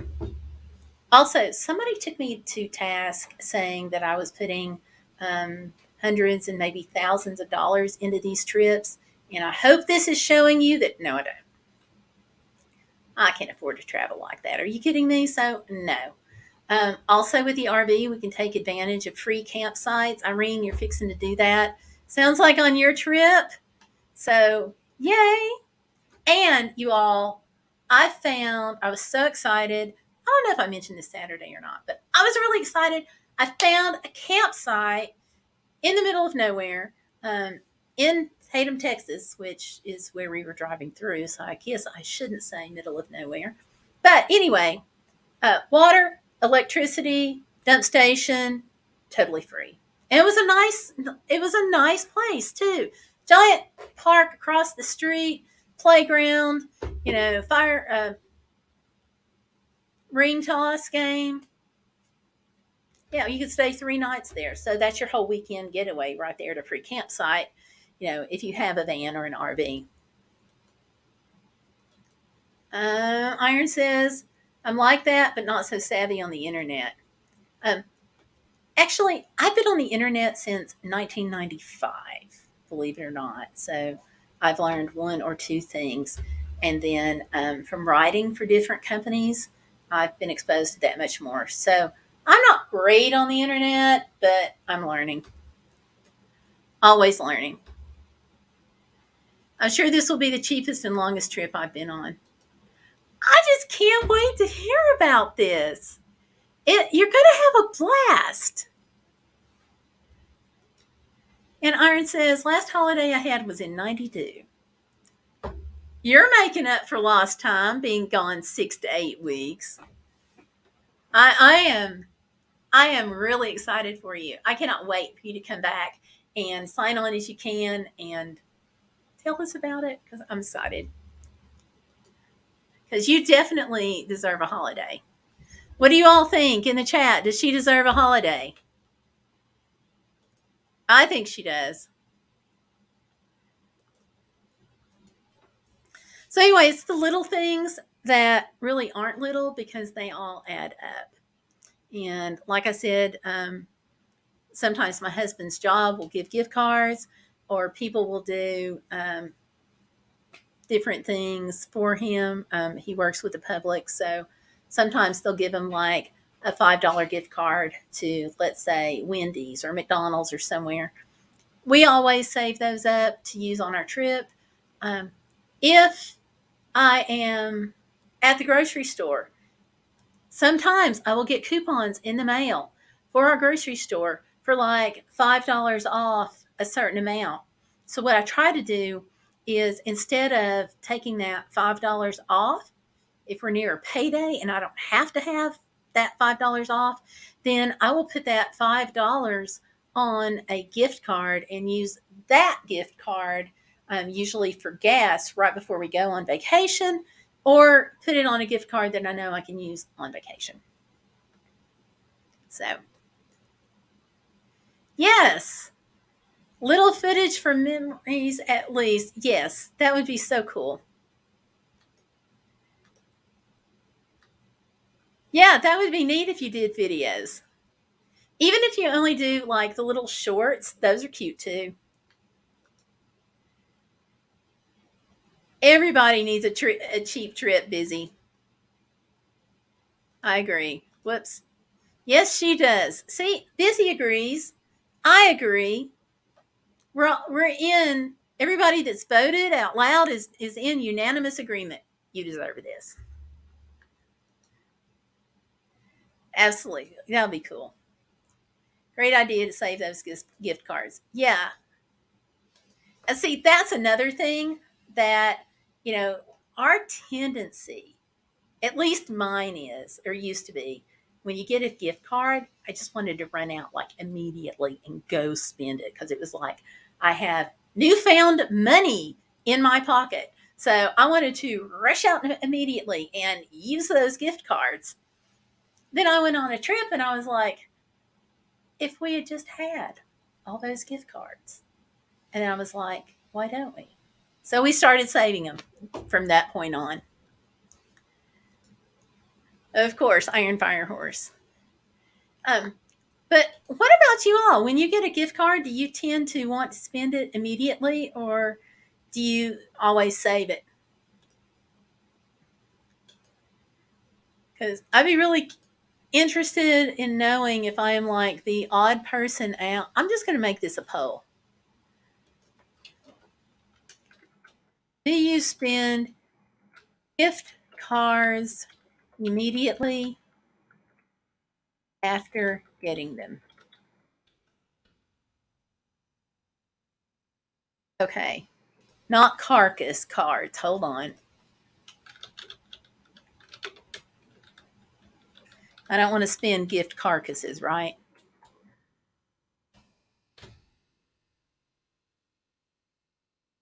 Asking the community. And if you're in here and you have not dived into the chat room yet, go ahead. Come on in. They don't bite. Well, unless you're a troll. I'm going to make that exception.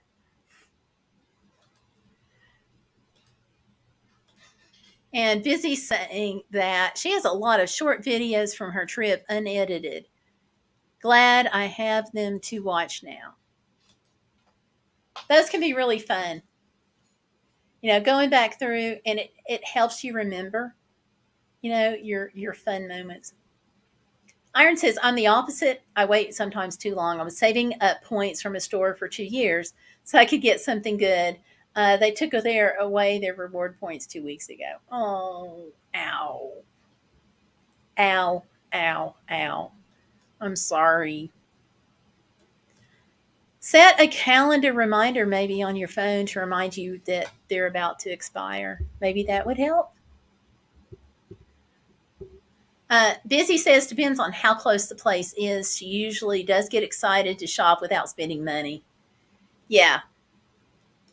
And I agree with Busy about, oh man, on Iron Fire Horse's situation there. Because that just stinks.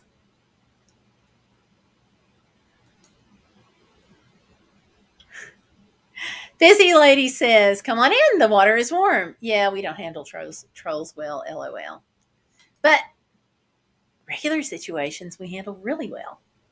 So yeah, if y'all are listening and you want to dive into the chat, dive in. And don't forget to like this video and share it with your friends. So don't forget. See, I had to make that a banner, and I had to put a sticky note right there to remind me to mention it. So there we go. So that's some of the ways that I like to save money. Honestly, one of the best ways to save money on travel is to work in the industry, because a lot of hotels, if you stay in hotels, a lot of hotels give discounts to their employees that are like amazing.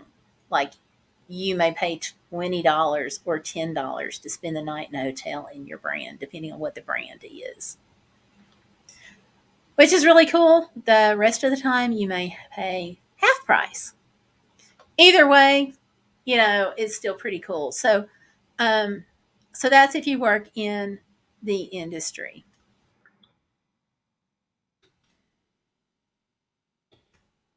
And let's see. I think that's all I have. I think I've given you most of my money saving tips. If you do have a disability, some places, not every place, but some places, usually attractions, will sometimes have discounts for a disability rate. Now, that varies by attraction. Not all do, but some do. Like Biltmore House, it's buy one, get one free if you go in there and tell them you have a disability and you can show some proof of it. Which, if you have an access card with the national parks, then you have proof of it. So that's a possibility also. Let's see.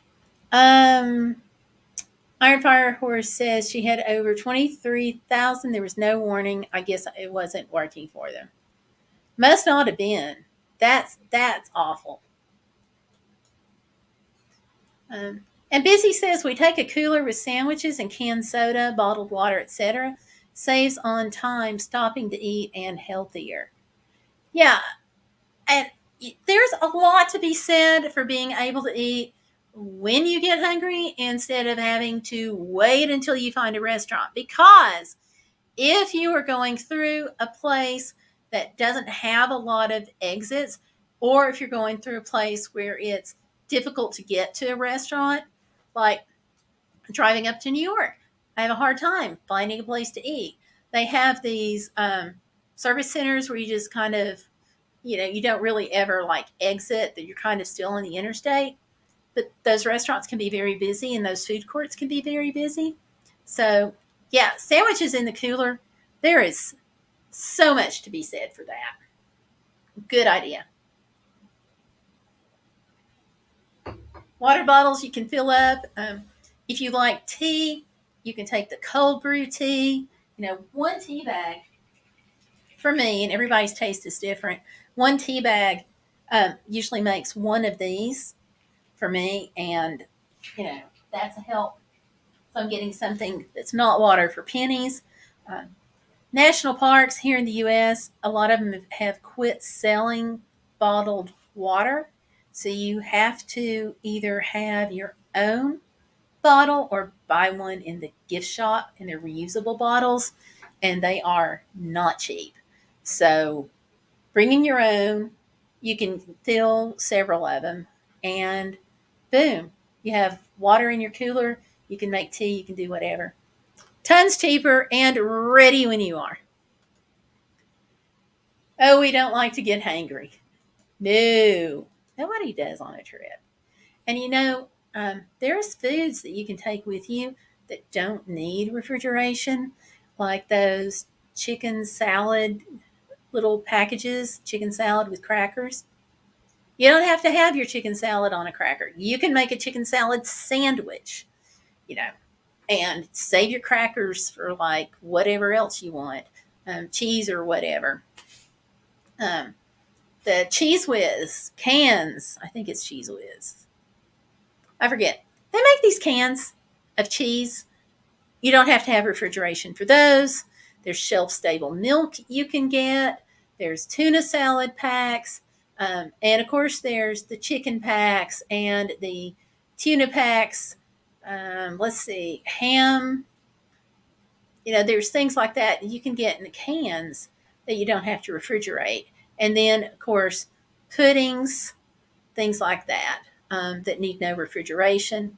Cereal, you can get the bowls of cereal or take your own bowl, and because the cereal doesn't have to be, you don't put that in the fridge. So do that with a shelf-stable milk. And there you've got a fair number of things that you don't have to refrigerate and makes traveling easier. Okay, so let's see. Iron says, I have serious low blood sugar, so little and often. Gotcha. That helps, they say. Busy says, love egg salad sandwiches, but a little bit messy. Oh. Egg salad sandwiches. Okay. Convenience stores are often selling already boiled eggs out of the shell and everything. So they're already boiled. So I will get those sometimes and, walk over to where the hot dogs and stuff are. And if you ask, they'll usually let you get a couple of mayonnaise packets and some relish packets. So if you want tuna salad later or egg salad now, then you've got mayonnaise and it's free and it's shelf stable, and you've got pickle relish and it's free and it's shelf stable. Just an idea there. And there's always peanut butter, right? Iron says, I'm going to get my canned and dried foods before I go. Food is extraordinarily expensive up north. I noticed that on parts of the Alaska Highway, but I don't know how it would be east. I can see where it would be very high there too. Love Check cereal is a snack. Just stick it in a baggie. See, there you go. Iron says she does too. All right, there you go. So all those things, and I think sometimes we get bogged down in thinking of things that we have to refrigerate. But when we start looking at, the non-perishables that don't need refrigeration, and we're like, oh yeah, fruit packs, fruit pouches. There are vegetables that you don't have to refrigerate, and they come in pouches, kind of like the applesauce pouches and stuff. Iron says, say that again about the mayonnaise. Okay, when you go to a convenience store, like Pilot, Husky, what are some of the others? Anyway, you know what I mean, the gas stations, convenience stores. A lot of them have that little hot dog rolling area where their hot dogs are on rollers, and they have sometimes some little sandwiches that you microwave, stuff like that. Over in that section, they usually have packets of mayonnaise, mustard, pickle relish, stuff like that. And I have never been turned down when I asked if I could have some packets of mayonnaise to take with me. And I bought the eggs there before, and I've just kind of laughed and said, hey, I want to make egg salad. So can I have like 3 packets of mayonnaise? And, most of the time the people behind the counter are making a little more than minimum wage, and they don't care. And they're always like, yeah, sure, take whatever. So, 3, 4 packets of mayonnaise, pickle relish, mustard, whatever you think you're going to need. And I always get a couple of extras because, they're letting me take it. I don't clean out the whole thing, but I get a few packs, and then it's free and it's shelf stable. So if I was to not have space in the cooler or whatever, then I could still have mayonnaise for the egg salad or to make chicken salad, something like that. So, yeah. Those eggs scare me, though. I don't know how long they've been sitting there. Check the expiration date. That's what they're for. Iron says, I love our bulk barn. I plan on going there tomorrow. Yeah. I may have to look for the bulk barn next time I'm up there. Busy says 7-Eleven has it. Speedway. Iron says, got you on the mayo. Shelf Stable is awesome. And she didn't know that. Okay. Always ask. Just to be, just to be sure. And nobody's ever said no. So nobody's ever questioned me. But like I said, always ask first. Also, truck stops, depending on how the COVID situation is, a lot of them have gone back to giving away free ice in your own cup. So I've taken these great big 44-ounce cups in with me and said, hey, can I have this a free cup of, or can I can I have a cup of ice? This is my own cup. And write my name on it before I go in and stuff. So there's like no question. And so they're like, sure. So that's really nice to have. Just saying. Busy saying you can grab napkins also anytime in those places and stock up in the car. Good idea. Good idea. Napkins are probably never going to question you on, but always ask just in case. Now, I was at a truck stop one time. I want to say it was Red Deer over on, like the western portion of Canada. And they charged me like 25 cents for the cup of ice. And that was a bargain compared to other places that I'd seen. So, always never hurts to check. Iron says, I love their quinoa pasta. It's higher in protein than meat, so just a bowl is very filling and nutritious. I have never heard of quinoa pasta. I will have to check that out.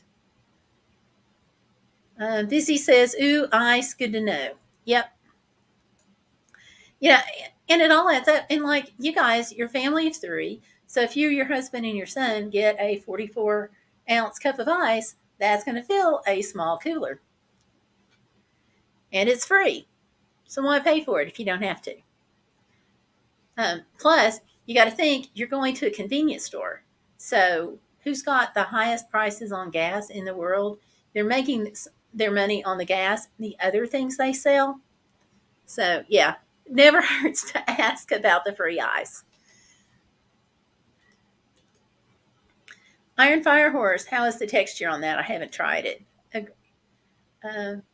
Busy says some places want you to pay for the cup. And you're still saving some money, because you're not having to buy ice. And if you get, let's say you pay 25 cents for a cup and you get a full-size soda and you ask for no ice in it. I know. Don't think I'm too weird. I've done this back when I was still drinking soda. 1 cup of ice, please, and one drink with no ice in it. So you're getting a lot more drink without paying for the ice. Just another way to save a couple of bucks. Let me see. Iron says it's the best. You can't tell. I've found no other quinoa pasta like it. I've never even heard of quinoa pasta. That's what I'm going to have to check out. And Busy Lady hit upon the number one idea. Free tastes better.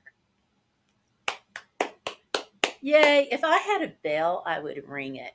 So, absolutely right. Iron says, always ask for ice. Going back decades, I'm cheap. It's not cheap, it's smart. It's just a way to save money. And so when you're all on a trip, all of these things add up and they help you stretch your trip dollars a little farther. So there you go. Because, you may as well. Busy says she's cheap too. LOL, no shame. Nothing wrong with that. Nothing wrong at all. Okay. Because these stores wouldn't do it if they weren't making a profit somewhere. You know, they'd say, no, you have to buy it, whatever it is. So, oh yeah, I got a text message somebody. Hang on, I forgot.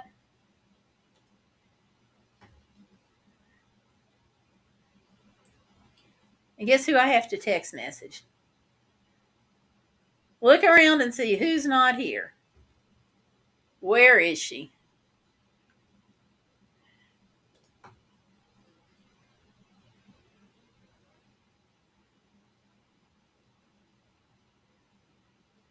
I'm hinting. Y'all can guess who I'm hinting at.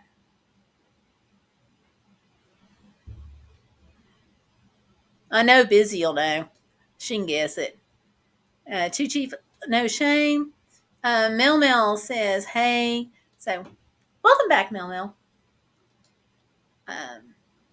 Hey, they're great to see you. Iron nailed it straight out of the bat, straight out of the gate. She nailed it. Yep. So we'll see what she has to say for herself.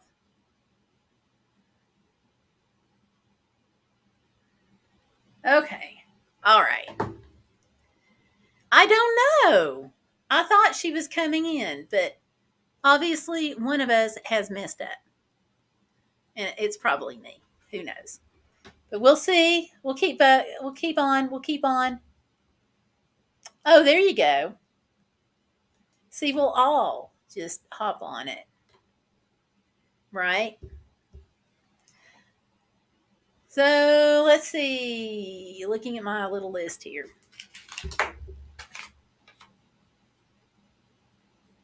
How to save money. I hope that helped. Oh, redoing. Okay. Refitting the van camper. I hear a voice from beyond. I don't know what he's saying.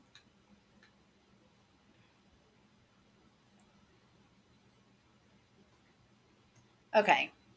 So, refitting the van camper. That was. Can we talk about that? Well, we can both talk about it. Okay. I don't mind at all. Okay. Okay. So, we can both talk.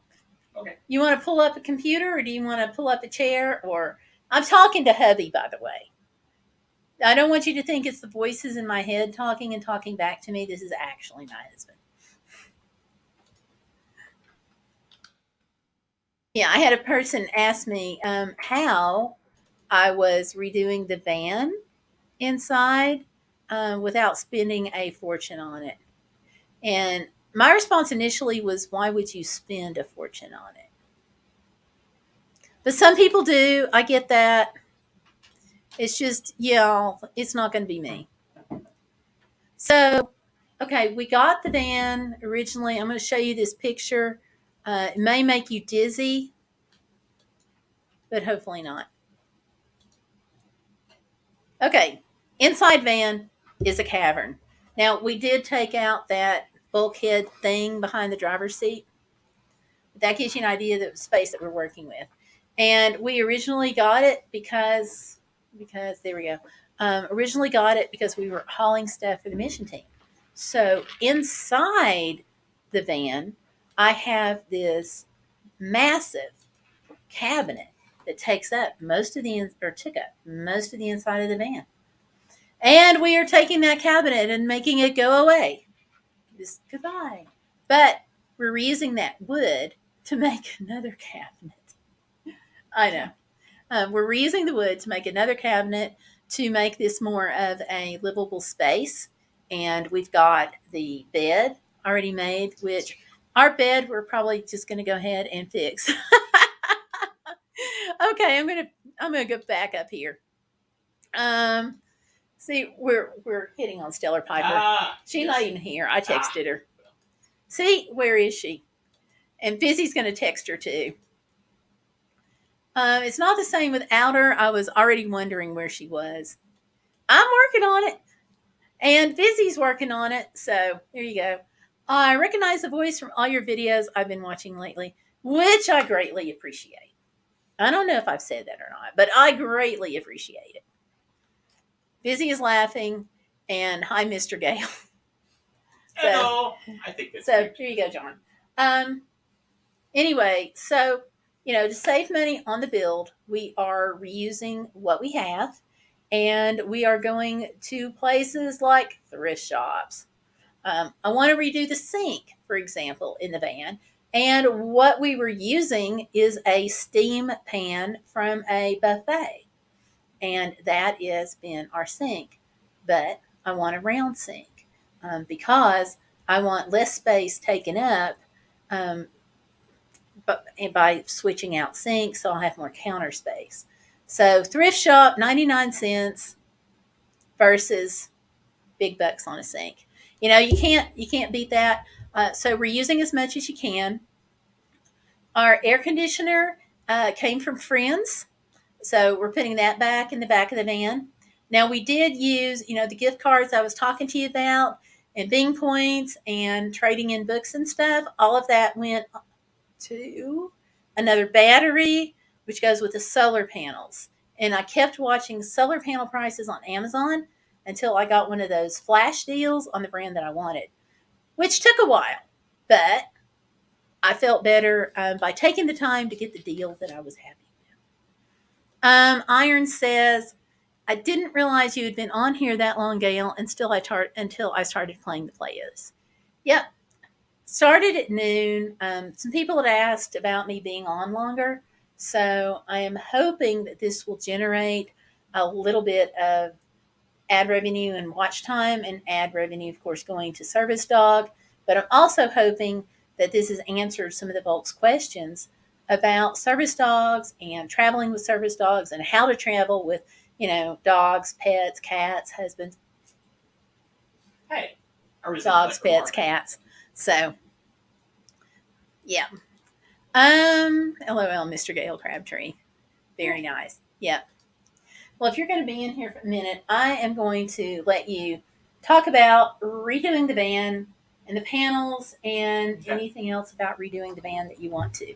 Okay. So, hang on. I'll be back in a few minutes. He's going to take over. So, because I don't think you could see him stuck behind me there. And I'm going to take my iced tea. Well, I've got my own iced tea, so you take yours. And I don't want you drinking mine.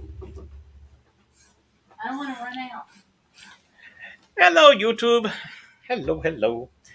So the van camper has been a labor of love from day one. And when we started, I was so amazed at all the people I was doing research on. Like, oh, we're on our third or fourth build. And then I found out kind of why. Because you learn so much when you start building these things that you have to kind of keep incorporating what you learn. So, Iron says, hello, Iron Firehorse. And so what had happened was behind this cabinet space that Gail was talking about, not the kitchen cabinet, but the storage cabinet and the bed area, that was the first piece that I'd put up, and I didn't put it up right. And so over the years and miles that the van has traveled, the vibrations of the road had just basically caused the paneling to come off of the connectors. So we thought, since this is an opportunity to kind of redo things, we're kind of stripping the van, not quite to bare bones, but pretty close to it. And that's really a good thing. We're able to put some more insulation in. We're going to put back walls back up, and then we're going to make a bathroom area and a place that has a place for her to work. And I think that'll be a really good thing. Oh, Busy says, hi. Well, hey, Busy lady, how are you? I recognize all your handles because Gail talks about you guys fondly. And I know that you guys have been very faithful supporters of Gail and of the channel. So thank you. Thank you very much. But I'm really excited that one of the things that we're going to do, besides taking out that storage cabinet and building her a restroom area and a workstation, is we're going to be upgrading the electrics. I'm going to be putting another battery in, so hopefully we can run the air conditioner longer and things like that. We've got plenty of power as it stands for charging batteries, charging laptops, running lights, stuff like that. but it gets toasty there in the van. So running an air conditioner is a good and wonderful thing. Max loves going out in the van. Cats are neat. I like cats, but yeah, sometimes they don't make the best travelers. Max the cat. That's a good thing. Oh, he's a feral cat. Oh, okay, cool. Well, I'm glad you're caring for him. That's a good thing. It's a good thing. Everybody needs somebody to take care of, even feral cats. But yeah, we're going to be putting a new cabinet in. We're going to try to reuse the doors off the old cabinet and as much stuff as we possibly can. But yeah, Gail mentioned that the current sink is actually a steam table pan. And why did we use that? Because we had it. I took a steam table pan that we had sitting around. We'd been using it in the kitchen, and drilled a hole in the bottom of it for the drain, and there it went. So hopefully, with this new round bowl, it'll work a little bit better and give her a little bit more space as well. And we're really rethinking the whole purpose of the van. Since we got the little bitty trailer to carry cargo, we can take any cargo that we need to carry, we can tow behind us. So that leaves the interior of the van for living space instead of for cargo. Let's see. Heat is why I put my trip off until September. I'd rather be cooler than warmer. Amen to that. Yes, I have discovered the joys of traveling in the off season. October and November, down in the winter. But I tell you, we were out in New Mexico here a few weeks ago, visiting the daughter, and it was wild. I mean, it was hot, but it was 90 degrees, and we were eating dinner outside on a restaurant patio, and we're quite comfortable. At 90 degrees here, you're just melting. It was 83 today, and I thought I was going to die out there on the lawnmower. So what they say about a dry heat, it really does make a difference. Oh, and Max the cat's been there with you for 5 years. Well, that's pretty cool. A little wild. Well, that's okay. I'm not real sure how completely domesticated cats ever get. I think they keep a little wild in them, maybe more so than dogs do. They still like to hunt and pounce and stalk and things. But anyway, yeah, the build on the van, I think we count this as version 5, if you want to count all the different parts that we did. You learn something every time, and so trying to apply what we've learned to make it more usable, that's the thing. So we're to all the husbands out there, I finally got smart and finally just said, okay, sweetie, whatever you want. And so whatever she wants, I'll just build it that way, and that'll be good. She will enjoy it. Yes. Let's see. Farnhorse says, leaving after Labor Day weekend, kids will be back at school. Yes, I am enjoying traveling when the kids are in school and the weather is a bit cooler. I'm a huge fan. We went to Myrtle Beach it was in late February, March, a while back, and it was quiet. There was nobody there. Well, looky here. Hello, Stellar. Hello. How are you? I'm all right. How are you? I'm fine. I'm not mommy, in case you didn't notice. I could tell. Oh, you're so observant. Yes. And Busy is saying the humidity this year is awful. Yes, it absolutely is. Just absolutely wretched. There we go. Yeah. What's it called? What? What's what called? Sorry, I'm late to the party. That's okay. I'm not quite sure, Busy. Are you talking about the van? There's been some discussions about that, so I'll let Gail. I don't really know. Sorry. I vote for White Lightning. I like that. I really do. I like that too. But yeah, we are. It's kind of in betwixt and between right now. We've got the stuff out, but I've got to start putting the stuff back in. And I'll be honest with you, the heat has made working inside the metal van deeply unattractive. So I've been kind of hemming and hawing about getting that going in. So how are you, Allie? Yeah, I'm good. I just got back from Kroger. Oh, good. Busy, you'll be proud of me. Last week I saved 13%. This week I saved 15%. Oh, that's good for So you. I have upped my savings. Yep. Busy is rubbing off on you. Busy Yeah, is. that's awesome. Yay. I had an unsupervised trip to the grocery store too. It was fun. Yeah, and I saw some of the things you bought too, just walking through the kitchen. Good times, good times.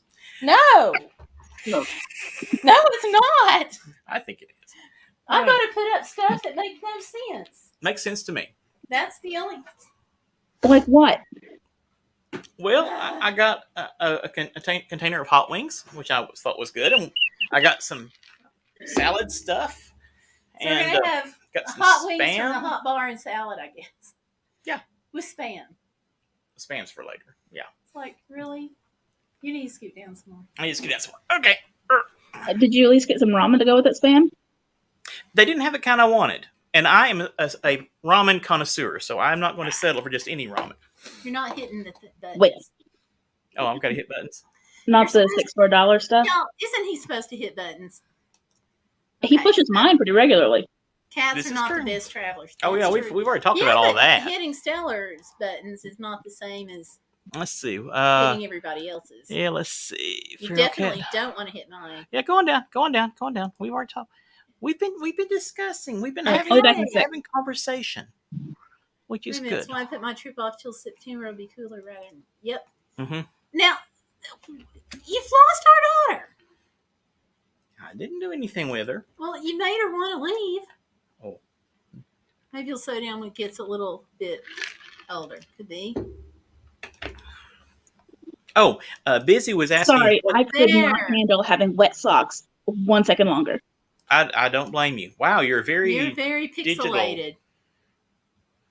I'll sit still. Oh, that's Yeah, better. do it. Is that better? Okay, Busy was asking what it's called, and I think she's referring to the van. So, what did you name the van again? Well, I wanted to name it Creeper Van. But you Okay, said yeah, no. no. That just- Veto. yeah. Then I thought about V'ger, but then V'ger was like Okay. actually a hostile Yeah, destroy alien the Earth entity kind of that thing. wanted to destroy Yeah. the Earth. So I think we're just going to go back to campy. I still vote for Okay. White Lightning. Well, you know, Tennessee moonshine, the name White Lightning. Your dad was like, no. Well, compared to the others, I might could deal with White Lightning. Okay, Iron, you're going to have to share that link to your other channel. What's it called? Yep. Video of Max riding an old woman's walker at the long-term facility next door to me. Check it out. Ah. Okay. Iron says hello to Stellar. Busy says it's about time, so she's going to get you. Rightfully so. I'm going to Yeah. help you, Busy. I don't want you to feel alone on this or out on a limb by yourself. I will help you get her. One on this channel is called Mad Max Goes for a Ride. Okay. That'd be cute. It's a cute name. See, now Busy approves of your 15% because you're moving up. I am moving on up. My cat channel is called Cleopatra Irina.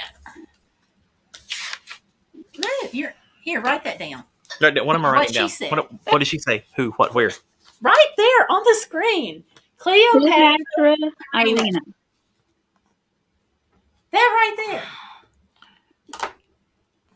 You have one job. Just write that down. But it No, requires. he's got to push buttons and write stuff down. He's got 2 jobs. This is true, and I've got to spell it correctly, which is a challenge. That is true. Dad, you'll be pleased to know that I am now spelling things They for my do, boss. Busy. I'm sorry, I talked right over you. You're spelling things for what? My boss. That's why you're Well- still. That's why you are a spelling bee champ, and he is not. This is true. Can't come up with a name for my van. It'll happen. Oh, Irene's going to be right back. Okay. Creeper, LOL. I mean, you know, a lot of people are calling, but he was just like, no. Yeah. That and White Yeah, Lightning. no. Okay. Busy lady named her car Cynthia. There you go. Do you have any particular reason for naming it Cynthia, or did you just like it? That's the link for my kitty channel. Okay. I'm going to go open that up.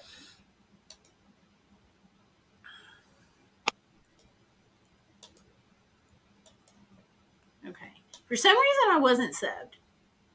I am now, though. Good. Fixed it. Good. Oh, did I get your ear? It's okay. Okay. I will sub when I'm not using my phone to be on a stream. Ah, I'm sorry, Iron. I'll get it later. you better. We'll stick busy lady on you for that too. Where did the screen go? It's right here. Oh, okay. Not good with this In front of technology you. stuff. We have two screens. So I just shifted something over to this screen, and I confused him. It's easy to do. It's been a long day. We had some technical difficulties in church yesterday. Oh, that's not a good thing. It was not a good thing. Yesterday was one of those church services where you just remind yourself you've got 51 more and you get through it. Yeah, that happens sometimes. Okay.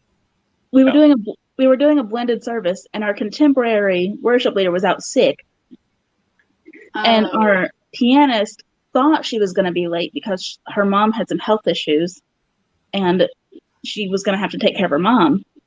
So I texted the organist to tell her to cover the call to worship and the first hymn. So of course the pianist shows up on time, which leads to more confusion about who's playing what when. Yeah. And furthermore, after I have done the PowerPoint, this is like middle of service. Our pianist looks at me and is like, I don't have the music for the last song. So thanks to Google Slides, I was able to change the PowerPoint during the sermon, and we had slides that matched the actual last hymn. Wow. That's the joy of doing things live. So well done, you. Thanks Well done. Thanks for Google Slides, so I could fix it from my phone. Wow. I love Google for things like that. Google Slides, Google Docs, Google Drive. I just love it all. Yeah, I fell in love with Google Docs in seminary. Wait a minute. Let's get on to something important here. Iron Firehorse says Pet Monster gave her the name. Yeah. She played Cleopatra Irina in his and Jid Lid's series, Time Pendant. Oh, Yay. Nice. okay. That's I cool. like that. That's cool. Well, yay. Hi, Tanya. Tanya's back. Hi, Tanya. Welcome back, Tanya. Also, in my hot mess of a Sunday morning, We my love this house, Irene. my laptop wouldn't bring up the Google Slides Because of course it wouldn't. because, of course, Why? and that should have been an omen. So we got somebody else to pull it up on his laptop last second. Wow. Wow. I don't mind PowerPoints too much, but they're a necessary evil. What I hate is having to write out a paper because I'd rather just put it all out on outline form and then copy and paste that outline into a bunch of slides and do extemp. But all my professors wanted all that stuff written down. Yeah. And I'm They're like, funny that way. why? Okay. Tag. You guys are it. What is happening? We're it. What do we do? Is it Duck Goose? Nope. Hold on. The phrase tag? I'm bad at that. You know the video that I did? That was the tag video. Where Yeah? I'm going to do that to you guys. Oh, fun. Okay. Oh. Yes, it is going to be fun. All I have to do is look for the questions. Oh dear. Well, Irene will support me on this. Right? all right. What's our tag? You're not there yet. You're there. I'm not. Wait a minute. I'm just sitting here. I have no idea what's happening. I mean, that's me most of the time. So, Well, I've got to find my question, so give me just a minute. You're probably in your desk somewhere. But you're sitting in most of my space. Oh. We'll see. Okay, I'm looking for these questions.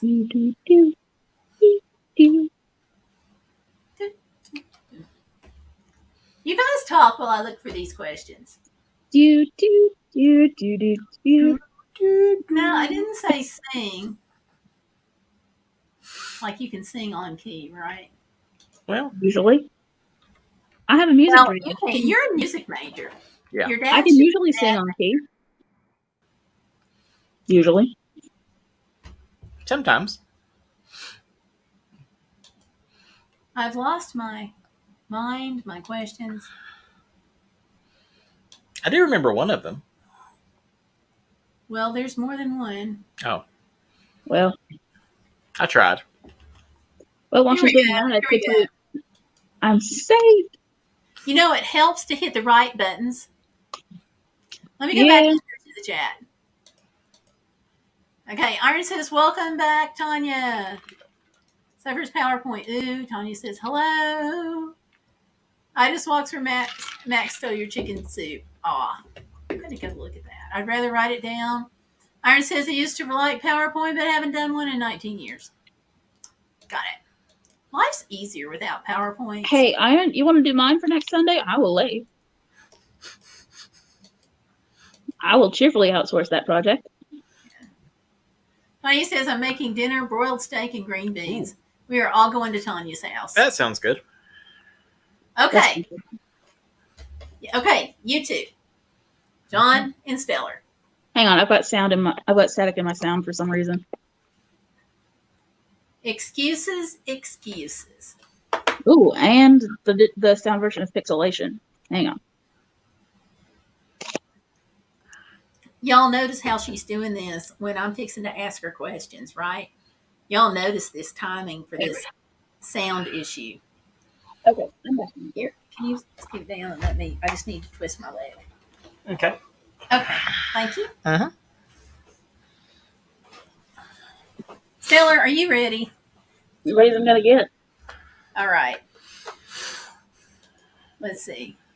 Yum, enjoy is right. I love steak. What are you having? LOL. Okay. I type that it's in Alfredo. First question. Oh, I want to change the background. Wait a minute. Oh, cool. It's pink. Yes, it is. Okay. So, first question. What do you like best about summer? Fall. Yeah, being No, inside. you can't fall. You'll break something. Being inside. It's what I like Okay. about summer. That's another good answer. I like that.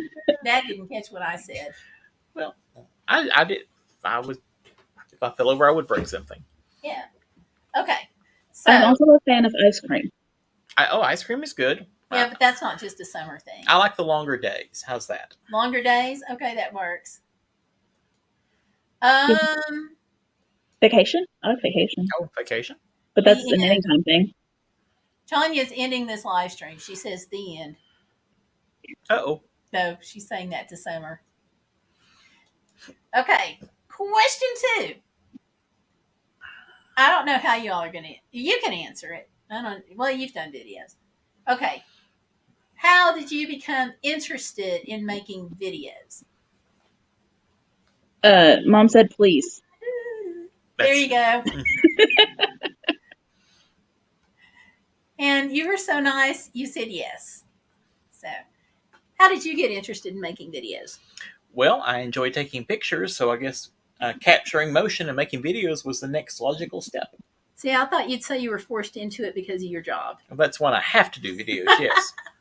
So, yeah. Okay, being forced into it with your job is one reason to get interested in making videos. All right, number 3. The best thing about living in your state is I'll say the mountains. the mountains. Okay, Stellar. I'd say bourbon, but I'm not a bourbon drinker. I thought moonshine, and I'm not crazy about moonshine, so yeah, mountains. No, be serious.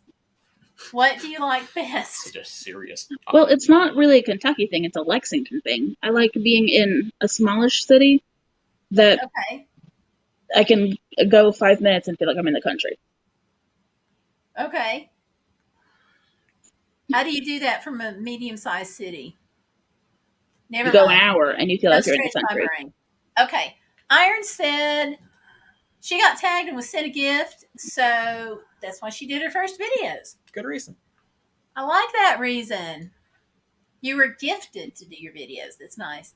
Tanya says, getting ready to get Archer, watching other service dog handlers. Interesting. Cool. Okay. Cool. I saw a video the other day with a handler training their service dog to detect gluten in boots. I've read about that. She had like 2 cans and one had gluten in it and one didn't, and the dog sat for one and pawed for the other. It was neat. Okay. Good. Wow, that is pretty cool. What's best about your state? Tanya says gooey butter cake. Oh, okay. I have not had that yet. Is that better than the toasted ravioli? And toasted ravioli. Toasted ravioli. Is tasty. Yay. Iron says that's amazing. I'm sure she's talking about the dog. And Tony says neat about the dog. Yeah. I think that being able to sniff out allergens, bombs, all super cool. Okay. What do you like the least about your state? And I'm not talking about the state of confusion, but the physical state in which you live.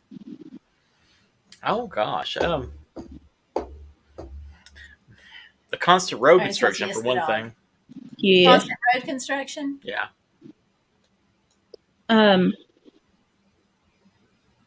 Got it. Yeah, that's kind of it for me too. Aside from politics, I'm not getting into that right now. Yeah, we're not doing politics, so yeah. No. Traffic was what I said when it was The time quality of roads in Lexington needs some love. Hey, I got to tell you, we found some worse roads when we were going to see New Mexico to see your younger sister. I mean, I believe it, but still. It can be worse. Let's see. Yeah. Tony says you need to have one that sniffs onions. Yes, we do. Yeah, now that's one thing I was Would be hoping. handy. Yeah, I was hoping that Cares would do that, but they won't. So I'm going to have to get some training for it after I get it from Cares. If it's got a nose. That was one thing. Poor Tomlin, he did not have a nose. He could not sniff out a treat to save his life, could he? No. He could count, though. Yeah, he could see it and figure it out, but he couldn't sniff it out. So, but if he saw you put it under a cup and then like move the cups around, he could figure it out that way because he'd hit the right cup. But as far as sniffing a treat, like hiding it and letting us, no, it'd be there a month. But yeah, and what Tanya's saying about the onions is I am severely allergic, anaphylactically. Grab the epinephrine pin, hit 911. That level of allergic to onions. Yeah, it's zero fun. I would not recommend food allergies. No. No stars. Tanya's saying humidity. Yeah, that's a good answer. Yeah, fair. Iron says, I love the rocky and tree landscape of my province, especially in the fall. I hate our provincial conservative government. Yes, I hear that. You're in Alberta, right? No, she's on the eastern. Go east. Go east. Way east. Busy lady has a back. Hey, busy. Gosh, busy. It took you long enough. Good Lord. You be nice. You be nice. You need a friend on this YouTube channel and you are losing them fast and we will so pick on you. You do anyway. Okay. Tanya says that's Archer's biggest problem. His nose works overtime. Bless his heart, Tomlin's worked undertime. Yup. Welcome back, Busy. Thanks. Bless his fuzzy little heart. Iron, I can't do onions. Even onion powder, which is in so many foods. Ooh. Yeah. I can do onion powder. I just can't do raw because whatever makes people's eyes water hits my windpipe. It's all over. It'll be death by onion one day. Write a book, Alan. No. We ain't doing that. What was the next one? Oh, if you could tell your younger YouTube self one thing, and for you guys, I'm going to take off the YouTube self. So if you had to tell your younger self one thing, what would it be? Or you Invest could in be- Apple. Invest in Apple. See, I was thinking buy Bitcoin. Okay. See, so yeah. Either a fruit company or coins. Yeah. Okay, that'll do it. But no, seriously, I would tell my younger self to chill out a little bit. Gotcha. I would probably tell your younger self to chill out too. Just saying. Iron says she's in a part of Ontario we call Little Alberta, though, LOL, cutishly conservative, LOL. So that may give you an idea.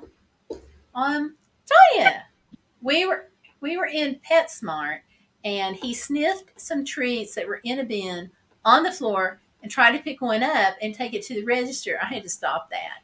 At least he wasn't trying to shoplift. I mean, That's true. He was taking it to the register. That's true. But He's going to be, like the story of the dog that takes the leaf every day to buy. Oh, I heard about something. that. You've seen that. That's Yeah. adorable. So Tanya Archer was going to pick up a leaf next. That sounds so cute, though.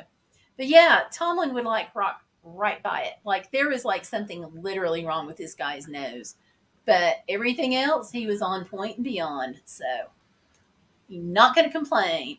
Gail ground Stellar. That's it, Stellar. That's it. You watch it. Busy's going to help me. You are so going to get grounded. Iron says, don't have children. I like one of mine. I'm sorry. I like both of mine. Sorry, Stellar. I forgot you were here. I feel so loved and cherished. Yeah, don't. Okay, Mel's still here. He's been here. Yeah, he's been here. hey, Mel, again. Yay, and thank you. Oh, Busy says she can't do raw onions either. They have to be cooked. I am safe in your company. I can go to Iron's house. I can go to Busy's house. Tanya would make sure she didn't have onions just for me, I Yes. bet. Tanya's saying hi to Mel. How do you have energy to keep going at Be Bodacious? She's like the Energizer Bunny. She just keeps going and going. Southern sweet tea. Lots of caffeine. No, I don't know. I just do. I don't know. I will tell you though, honest truth, he can back me up on it. I was up literally all night one night because I had not had time to study for this test. So it was a major test. It was like 50% of my grade. I had to pass this test, but I hadn't had time to study because this whole life thing kept happening. And so I stayed up all night studying. He would get up and he's like, why do you still have the lights on? It's like 4 a.m. Are you going to go to bed? And I'm like, I'm working on it. I got to study. 6 a.m. Are you ever going to go to bed? I'm working on it. I got to study. 8 a.m. I'm in the shower. It's time for me to go. And he's like, you didn't sleep last night. And I'm like, but I have this exam this morning. So he's like, you're not going to stay awake if you drive. And I'm like, oh yeah, I am. So we have this discussion and he's like, you're going to flunk your exam because you didn't sleep. And I'm like, no, I'm not. Yes, you are. Go back and forth. I aced it. Just saying. Yeah. See, I could stay up all night and study, but I'd remember none of it. Yeah. Yeah. Stellar will tell you I don't run on a lot of sleep. Yeah, no. I will vouch. You do not. And Tony's saying, tell her younger self, don't worry about criticism from others. That's a good That's point. a wise Saying advice. hi. Busy Lady says, keep uploading weekly. That's a good one. Yeah. Really good one. Make those algorithms happy. Yes. And Tanya says he does that with fake flowers in Walmart. Bring some to the register and put some on the register. And I'm gone. I didn't buy those. Oh, the things we get into. Next time he does that, Tanya, you're going to have to film it because that's adorable. It is. Iron says, sorry, what did I start? Oh, you're good, Iron. You didn't start anything. It's all good. You're fine. LOL Archer. Iron Firehorse says, I take food issues seriously. You would be safe with me for sure. I wish more restaurants would. Thank you. So, thank gosh, you. yes. Right? Thank you, Iron Firehorse. You know, my aggravation is when I order something and I tell them no onions and they go, oh, you can just pick it off. And I'm like, Not how it's this a works. food allergy. And they're like, yeah, just pick it off. And I'm like, I can't touch it to pick it off. And I can't eat what it's touched. Then the light bulb clicks on. Sometimes it's on a dimmer switch with some people. So, I'm convinced. yeah. My kids always did that, Tanya. Of course, just no walnuts for her. Yeah. You do that. See, I'm not the only one. See, Iron, right there. She does that with exams. I take naps when I have to study. I just got to plow through things. Tanya says I'm like she Tanya. can study I need better to well rest. rested. That's probably a good idea, Iron Firehorse. And it does factor in sometimes into us taking our food with us on trips. Yeah. Tanya says, I try not to film in public because I don't want to accidentally get someone on camera and not have their permission or something. Yeah, YouTube's Yeah, getting I can see that. Yep. YouTube's getting grumpy too. Iron says, or even at anyone's house but my mom's, LOL, I like to stay alive. Yeah. Yeah. We make sure, like, whenever we have, like, a covered dish at church or somebody's house, I always take something that I know I can eat. And sometimes I think hostesses get a little offended because we'll go someplace and it's like, I won't eat anything but my dish. And it's because I know what's in it. You know, we actually went to a restaurant recently with a group. We talked to the chef ahead of time. The woman that organized it was like, there's not going to be any raw onions, right? No, don't worry about it. No raw onions. So what do? They bring out the chicken Alfredo, and they have garnished it With green with onions. green scallions, which are onions. And so they put all of this garnish on top of it. And, you know, you're in a group. So it's like, you don't want to make a scene. Is that the place with the substandard tiramisu? Yeah. Yep. So, you know, you just grin and bear it and take your own stuff.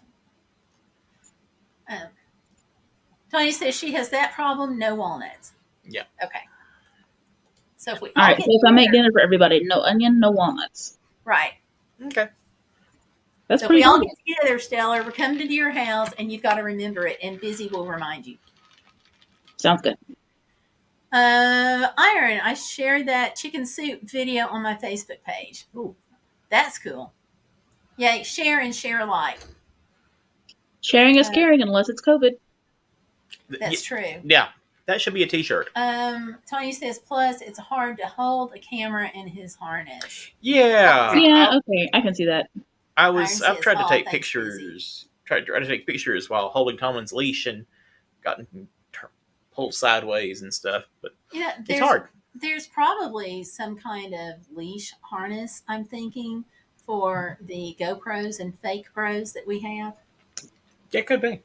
Probably. I think there is. I saw a video where somebody attached the GoPro to the dog and filmed the dog working sheep. So there's got to be something.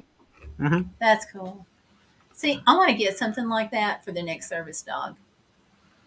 So, okay. I think Tanya's going. Let's see.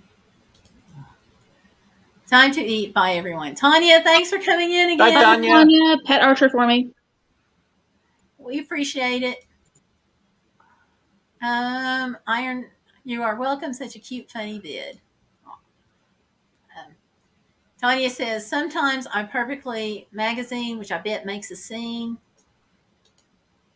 Make a scene, yeah. If we hadn't been in a group, I would have sent it back. And, the manager and I would have had this little conversation, but I saw it in the food. I already had it on my plate, but I saw it and I was just like pushing it over, making sure it didn't touch anything, using my spoon, giving up on that, going to the bread plate. It just, yeah. You got to do it. That just does not sound like a pleasant meal at all. Enjoy your steak, Tanya. No, it wasn't. When you says thanks. Busy, it's hard to film cooking. Yeah. I don't know how to hold my phone and do it well. LOL. I would so drop it in a pot. Yeah, I understand you. Yes. Yes. There was a channel. Let's see. I cannot think of the name. The guy dropped his camera. Right, and I can't think of the name. Oh, of what channel was that?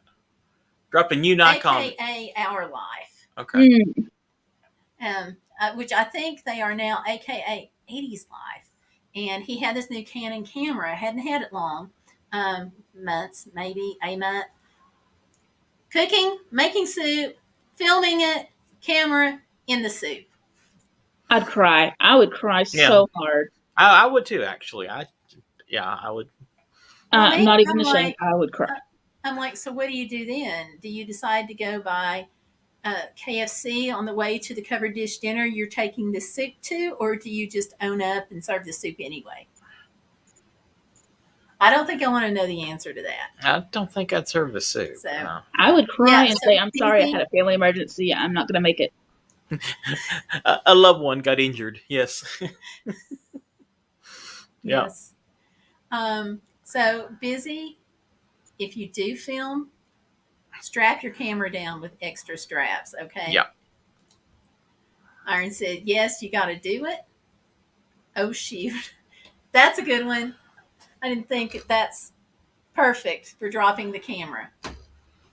Although he may have said worse, but I like oh, shoot idea. He may have, yeah. I would have said worse. Okay, you all. Next question. If you were a circus act or animal, what would you be and why? Well, I wouldn't be an acrobat because also yesterday I stepped up to the altar and tripped on the stairs and nearly knocked the podium into the mic. Was it you who broke the altar one day? I wasn't going to say that. That was me. That was not at this church, but that was me.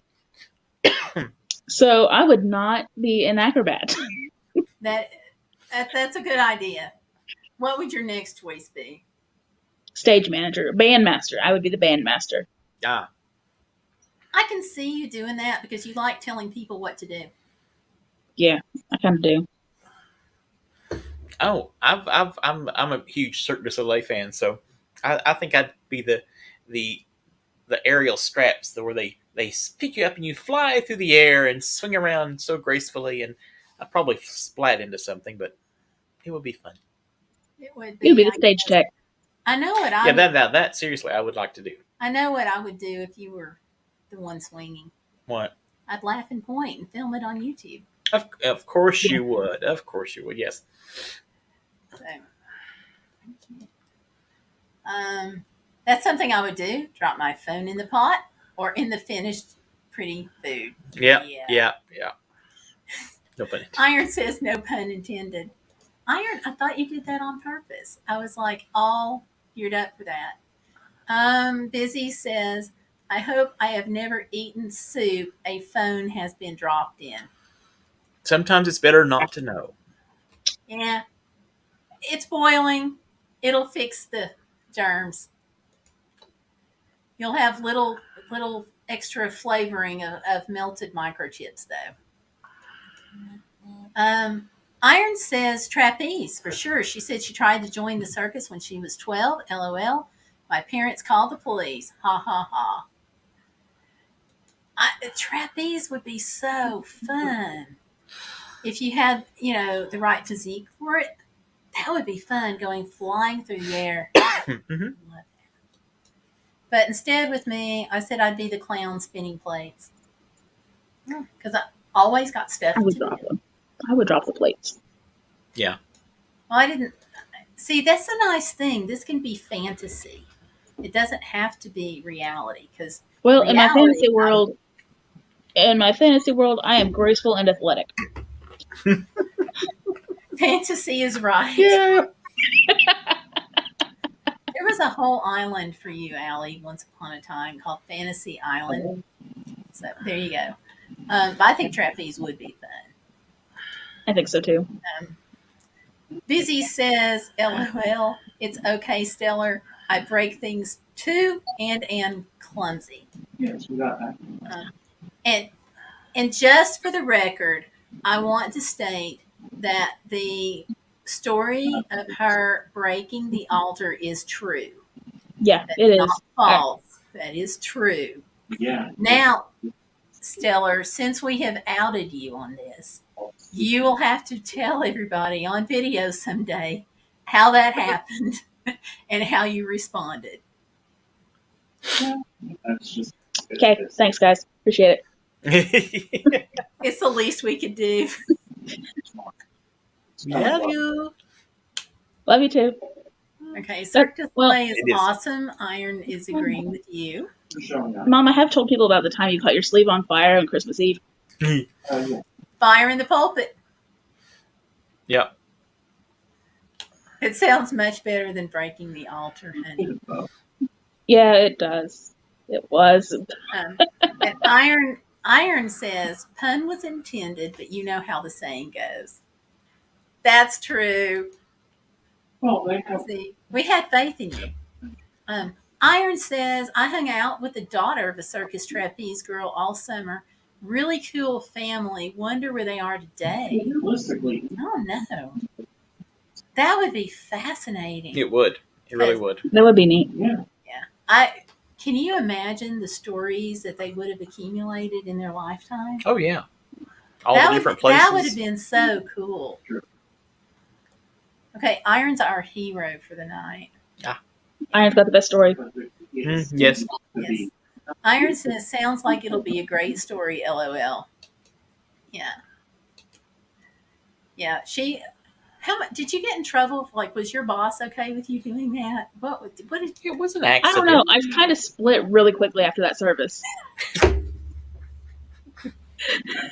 before the committee can meet to say we want somebody else to be our choir director? Okay, so okay. No, the church was okay yesterday. I wasn't worried about the one yesterday. Oh well, the broken altar one didn't like me anyway. So. Oh well. Okay. Serious question. What bucket list item do you want to do first on your whole bucket list? What do you want to do first? Visit Italy. I think that's going to happen first. Visit Italy? Okay. I didn't say it was going to happen. What would you like to have happen? Visit Italy and travel So abroad. Italy. Okay. How about you? I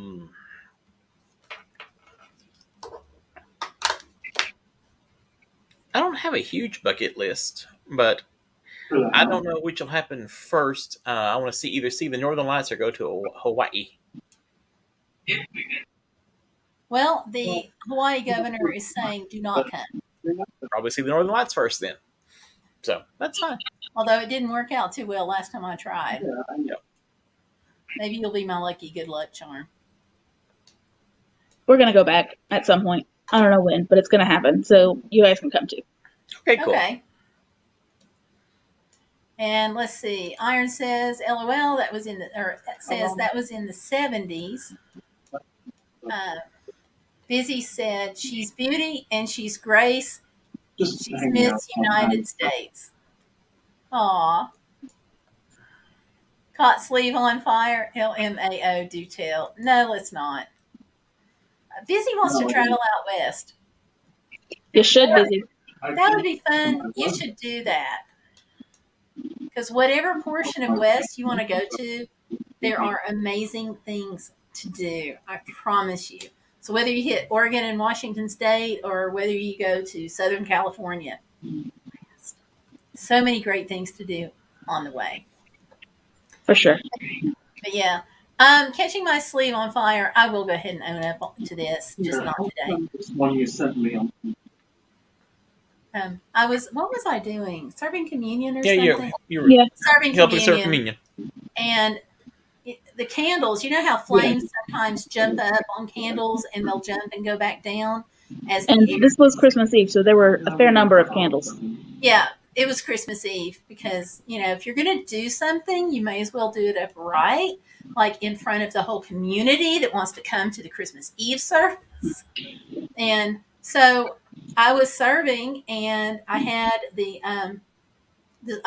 I was wearing a sweatshirt, not like a grungy sweatshirt, but a nicer sweat style shirt. And so when the flames were jumping, it connected with my sleeve, and so I caught my sleeve on fire. But we got it put out. It was okay. And the best part was Dad was oblivious to the whole thing. Standing on the altar with her, oblivious.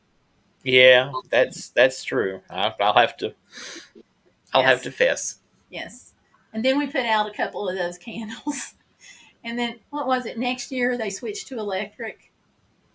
Something. And there was still a wide space around we left some open space. Yeah. So it all worked out. I didn't get burned. We just you just ignore it. You keep serving communion. And then after church, you go, what just happened here? But you just roll with the punches. Yep. Iron says that's on my list, busy, at least in Canada. Mm-hmm. Oh my gosh, there's some gorgeous places in Western Canada. Yes, there is. There are. Prince Rupert springs to mind. Beautiful place. The Yukon, gorgeous. Yukon, yeah. Busy says I was born in Oregon, but moved when I was 5. Don't remember too much there. So there you go. You can go all the way to the beach, Oregon coast, which we've not been to yet. No, I want to go. On the That's list. That's a bucket list item. Yeah. Busy says, oh, I thought you were cooking Christmas Eve dinner in the kitchen at home and caught it on fire. Nothing so mundane, Busy. No. Nothing so mundane. If I'm going to do something really stupid, I want an audience. This is true. Not really, but it did seem to work out that way. But, I didn't get burned. They moved the candles. I mean, we put out the couple of flames. It was all okay. There were some shocked individuals that were, in the audience or congregation there. I can't believe I said audience. But it all worked out. And then, afterwards we just go start shopping later and, it's okay. Map, GPS, or both? I believe I like both. GPS is really handy for locating where you are right now, but I like seeing how things connect. So I really like a map I can spread out, because when you try to get a bigger view on the GPS screen, it gets so tiny you really can't see anything. So I'd say both. Both. That's what I said. Stellar? I think she's got laryngitis. Stellar. Sorry, I was fixing my audio settings and forgot to unmute myself. Yeah, I'm a both person, especially after our GPS routed us through somebody's cornfield a few years ago. Oh wow, that's exciting. Yeah. Whoops. That was not exciting. Where were you? 0 stars for that one too. Where were you? Would not recommend. Like what state? That was the year we were going to Branson, so I think we were in Illinois for that one. Indiana. I think we were in Indiana by that one. I had to ask the husband. Indiana.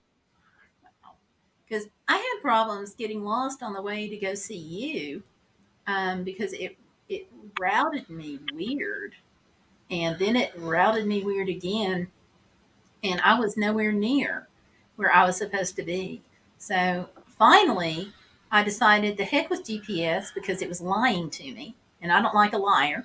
So I went into the gas station and bought a map, paid way too much for it, but it got me turned around where I needed to be, which was back the way I'd come. So definitely both. Iron says, Iron says same, both. Busy says GPS, but I don't trust it. Hmm. That's smart. That is smart. Don't trust GPS. I call her Dits in a Box. Okay, that's cute. I do like that quite a bit. So Dits in the Box. I love that. Can I steal that? I like that. It just fits. It does. It does. I like that Yeah, too. it does. Okay. If you won big on the lottery and you had to give some away, what would you do? Not gonna do it. Not Yeah, gonna, you will. Not gonna give Do I none have to away. give the cash away, or can I buy something large for somebody What else? would you do? I would completely renovate the outreach center at work. Oh, that's good. Completely renovate it. Would you make it bigger so you could house more kids? I don't think so, but that's because I think our building is has some restrictions on how big it is because it's old and historic and all that jazz. Mm. But I would totally gut the thing and redo it. That's nice. That is nice. And I'd put a new roof on the church. Yeah. New roofs are good. Yeah. So what would you do? I would probably. I started to say just give some to the church, but I think I like Stellar's idea better. Pay for some renovations and electrical upgrading and some things like that.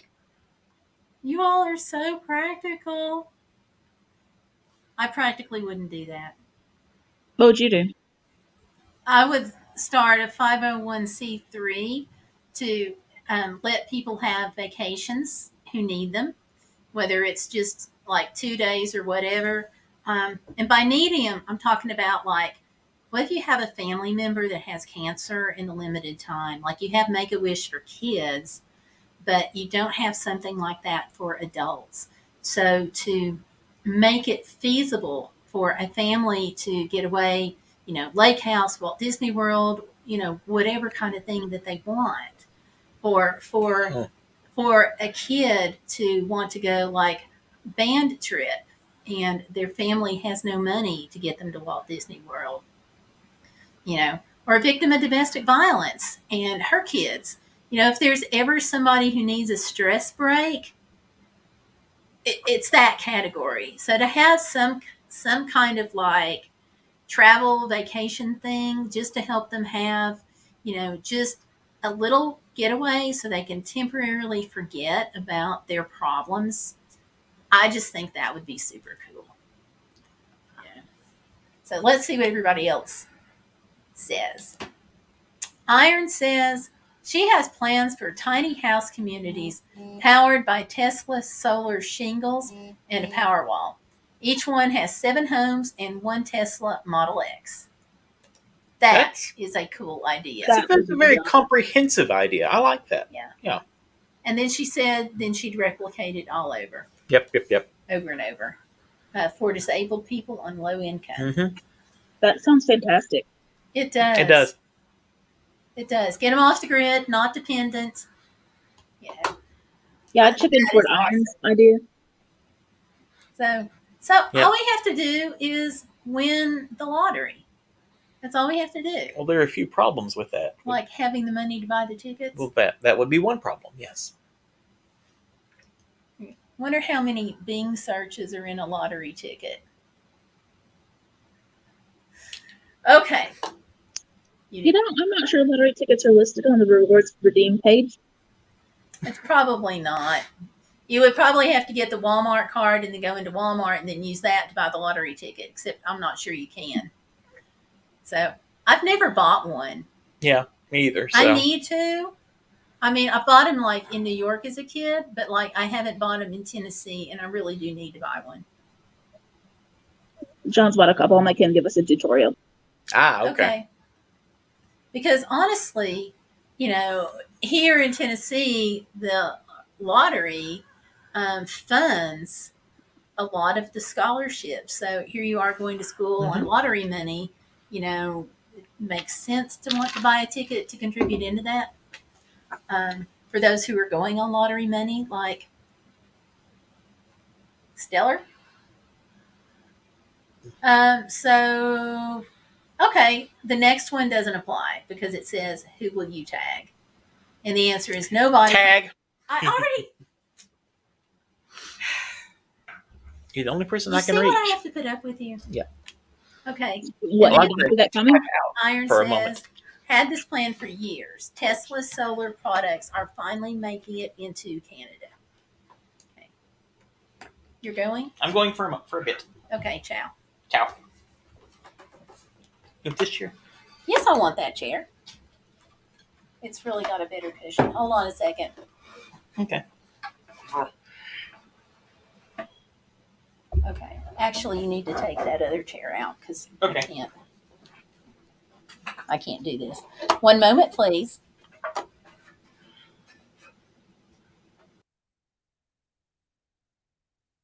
So I don't know how to work the chat box on this thing. So I'm just going to sit here all by my lonesome until I figure out how to work the chat. So sorry, guys. Let's try comments. Hello. Hey, you figured it out. Awesome. I haven't figured out how to reply. But I can at least see it now. All right, Busy, we'll see you when you get back. Yeah. Tesla solar products are finally making it into Canada. That's pretty awesome, Iron. Not gonna lie. Pretty great. I really like the idea of your community being for disabled people with low income. Because there's a lot of that, unfortunately.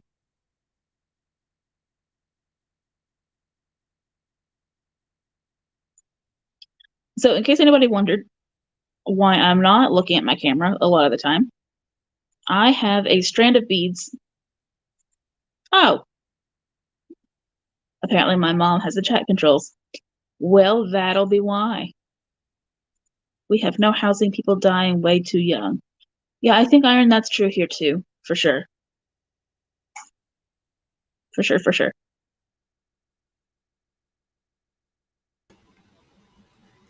There's not a whole lot of social resources here in the States as it is, and even less for disabled people. It's true. Okay, you're back. Very true. Yeah, I'm back. Okay, I just be was back. switching chairs with him and stuff. So, but then when you said you couldn't do the chat, that was waving the red flag in front of the bull, and I could not. Well, I figured out how to at least read the chat as it was flying by. Pretty much. Couldn't resist. All right, I'll be right back. Oh, now you're going. Yeah, but I'm not going for forever. I'm just grabbing something out of the other room. Grab away.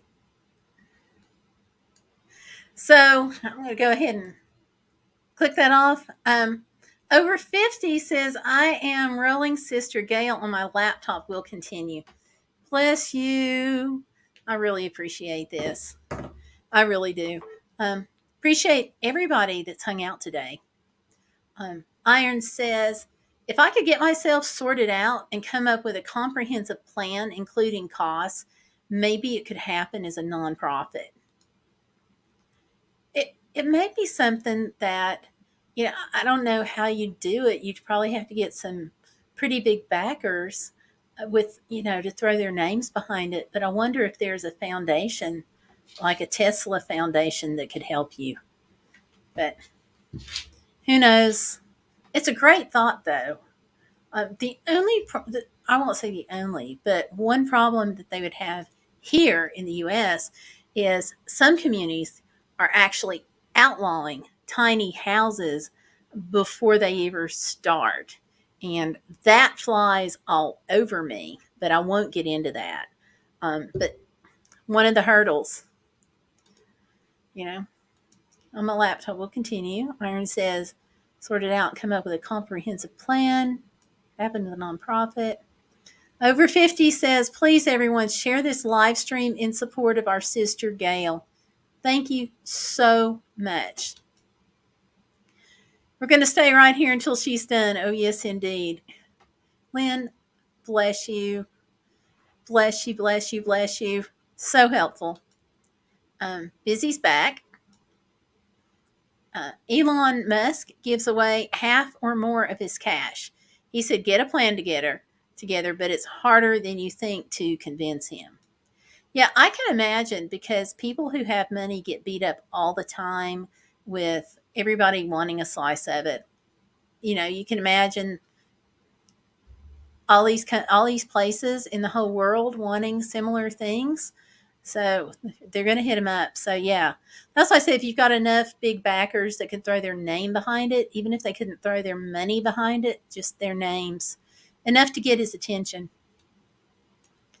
Or here's another idea: get 500,000 followers on YouTube and make enough money, and you'll have to start a nonprofit just to keep the taxes from all going to your income. I mean, from all your income from going to taxes. So Busy says, hi, over 50 and fantabulous. How are you?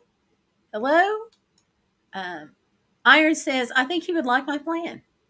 And he really might. There's Stellar. Hi again. Hey, sorry, Welcome back. I was fidgeting with a strand of beads, so I figured I may as well do something useful with it and grab the cord. What kind of beads are you making? What are you making with your beads, and what kind of beads are you using? I've got some lapis lazuli and some tiger eye, and it's going to be a couple stretch bracelets. Lapis is gorgeous. Which kind of tiger eye did you get? This kind. Brown. Brown. Because the person I'm actually making this for, she had a blue and brown tiger eye bracelet that broke. So I had some trouble finding blue tiger eye, and I should have asked Mom about it like forever ago. And didn't. I had it in my Amazon cart. Yeah, but I realized that after I bought the lapis. So I have a lapis too I could have sent you, but that's okay. That's cool. This way you can just enjoy it. All right.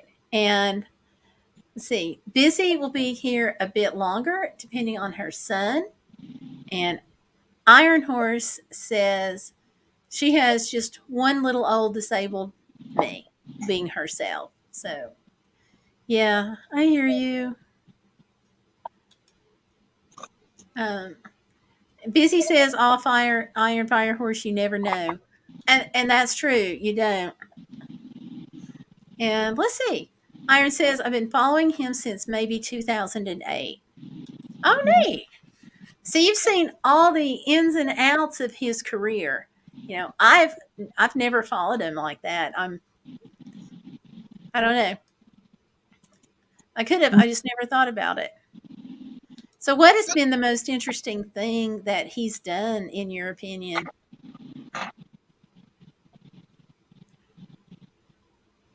Because I know he's done a lot. All right, you all, 57% of the folks who've seen the video today say that they have clicked yes and clicked like on the video. So if you are watching and have not clicked like, please go ahead and do so, because that really helps.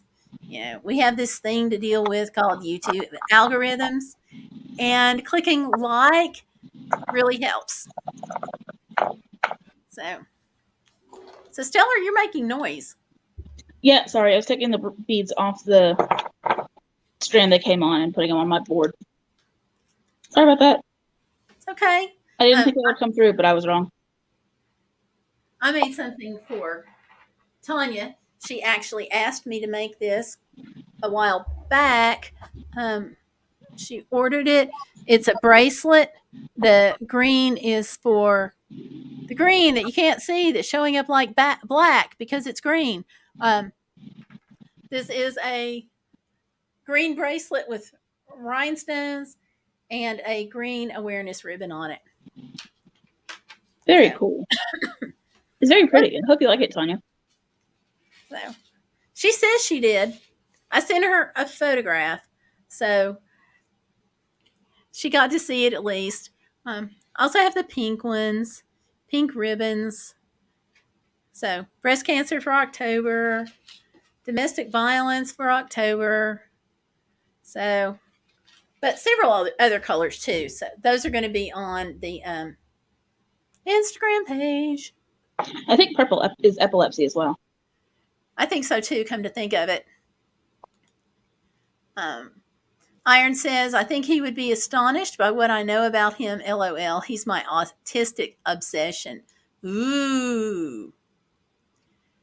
Stellar, did you tell Mom about the Halloween earrings? Yeah, I think I did. Okay. I'm gonna get some Halloween charms when I get paid. Busy. I've not forgotten you.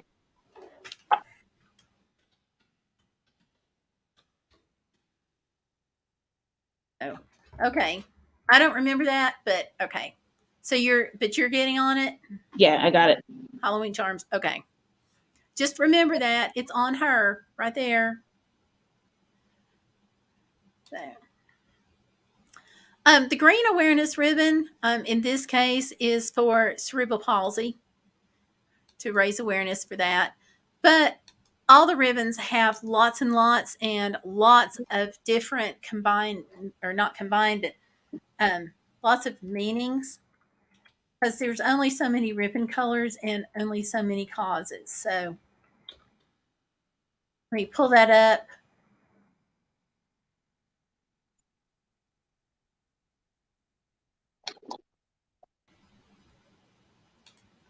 And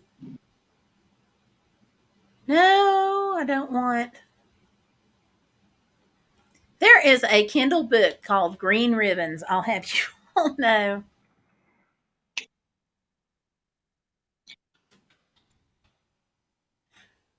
Okay. Number one that comes up is cerebral palsy, but it says liver disease, genocide, kidney disease, and bipolar disorder, adrenal cancer, something I can't pronounce, bone marrow diseases, brain injury, and biliary atresia. Cool. I probably butchered some of those, but sorry. And then pink can stand for birth parents, breast cancer awareness, breast reconstruction awareness, the Fight Like a Girl campaign, nursing mothers, gendercide, things like that. So I know some of that one.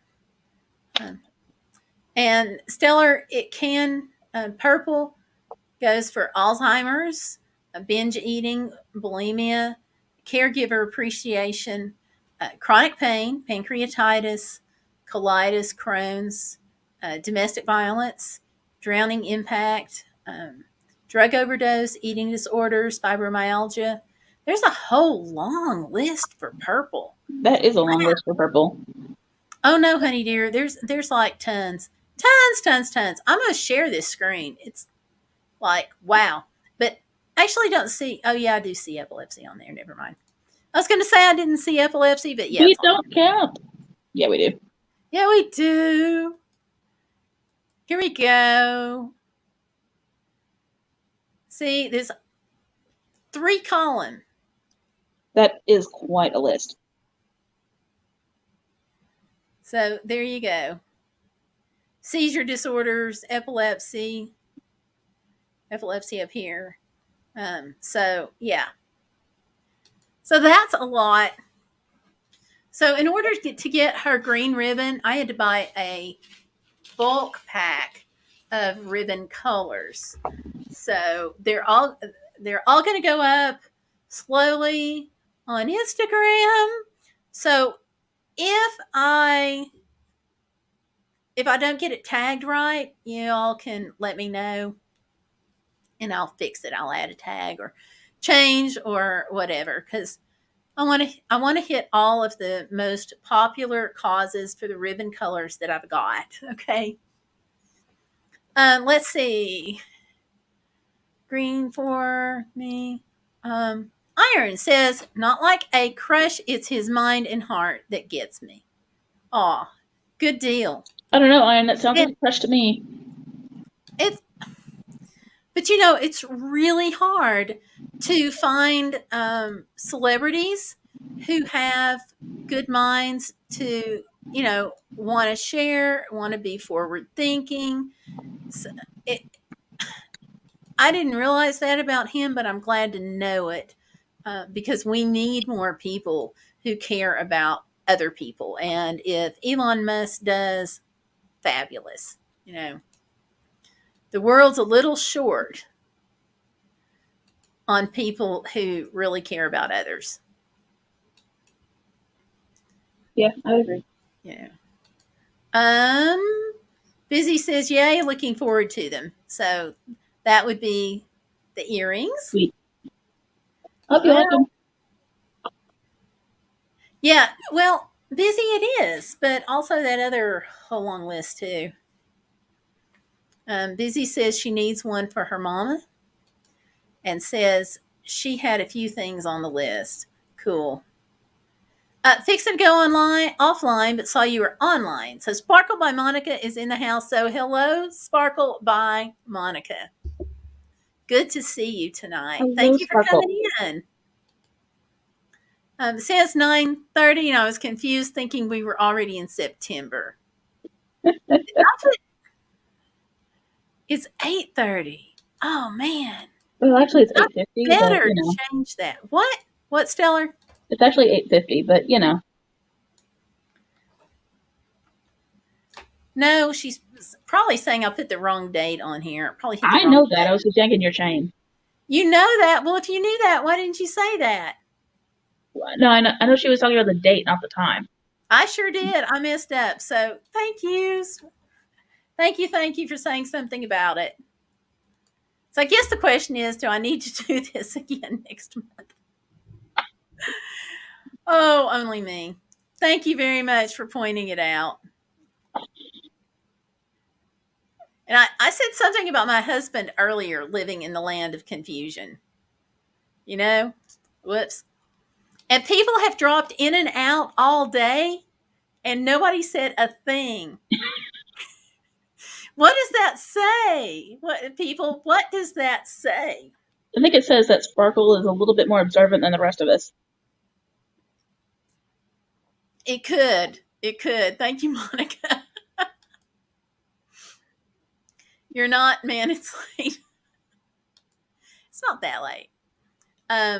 Busy says, that's so true. People are so stinking selfish. They really are. I thought it was September too. Okay, Iron caught it. Sparkle, oh no, I've caused drama. I'm so bad. You didn't cause drama. I did by putting the wrong date. Oh well.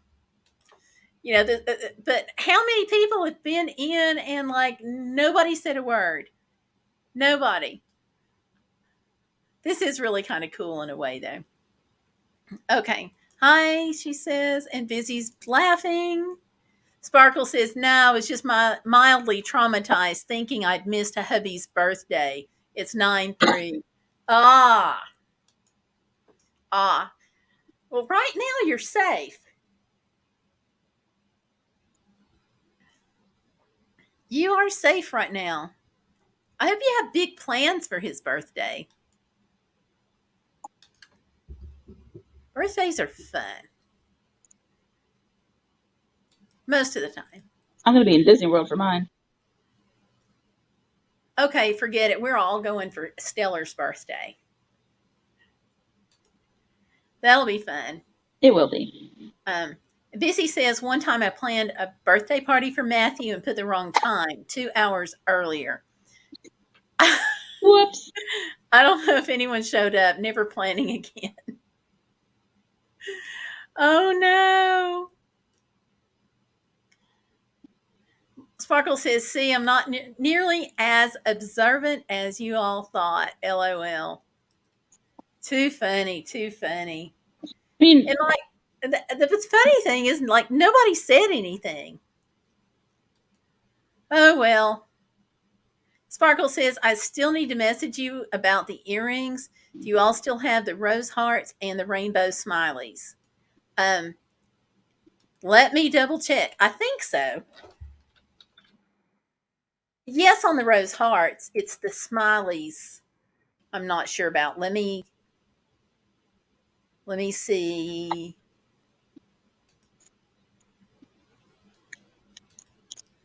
Yes, because I took down the other pair the other lady wanted. So yes, rose hearts and smileys.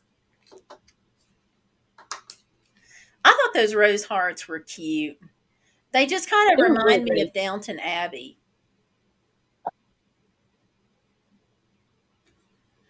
Yeah, I can And definitely see that. Those are some.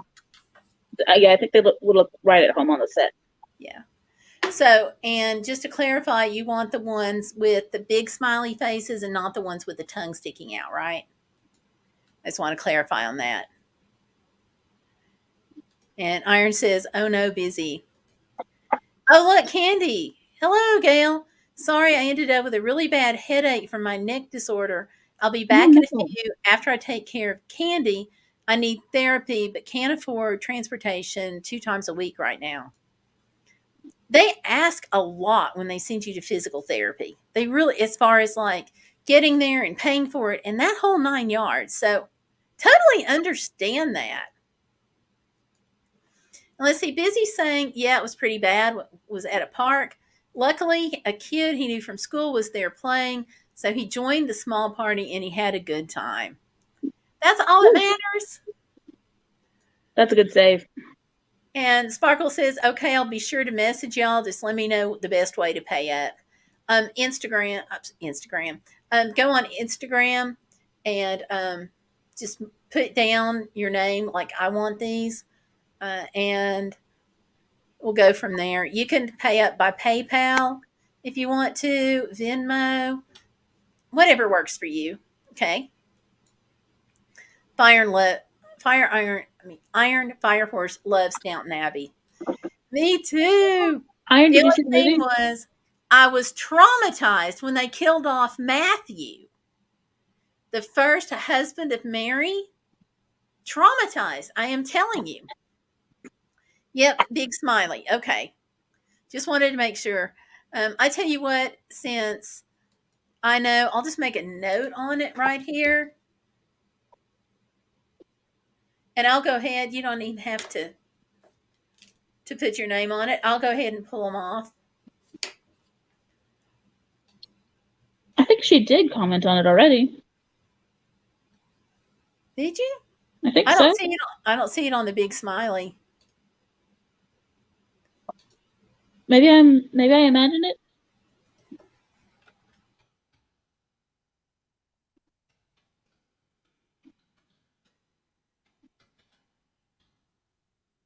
Okay.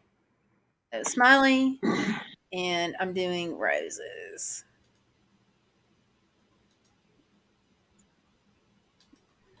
It's not showing up here, but that doesn't mean it's not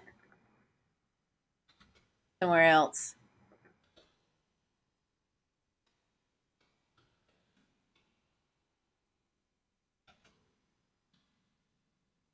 Okay.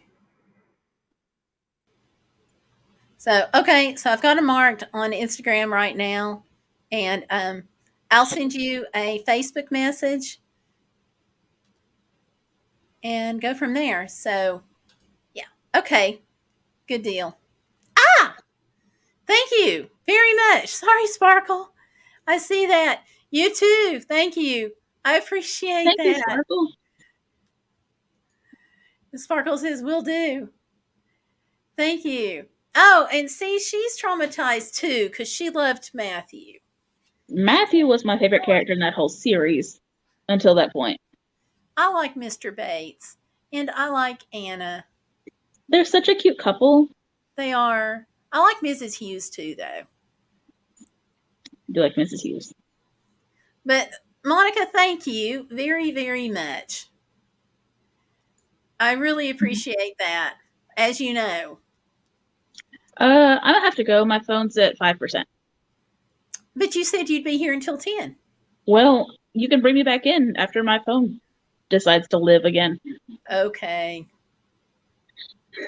Really, I'm just gonna get a charger and hope my phone doesn't die until then. So That's fine. I'll take you off and we'll see you in a few. Okay. Okay, bye. Bye.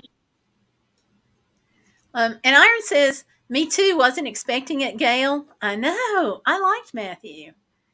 I commented on those over there, but I'll do it again. There was a third pair I wanted to. I got to refresh my brain.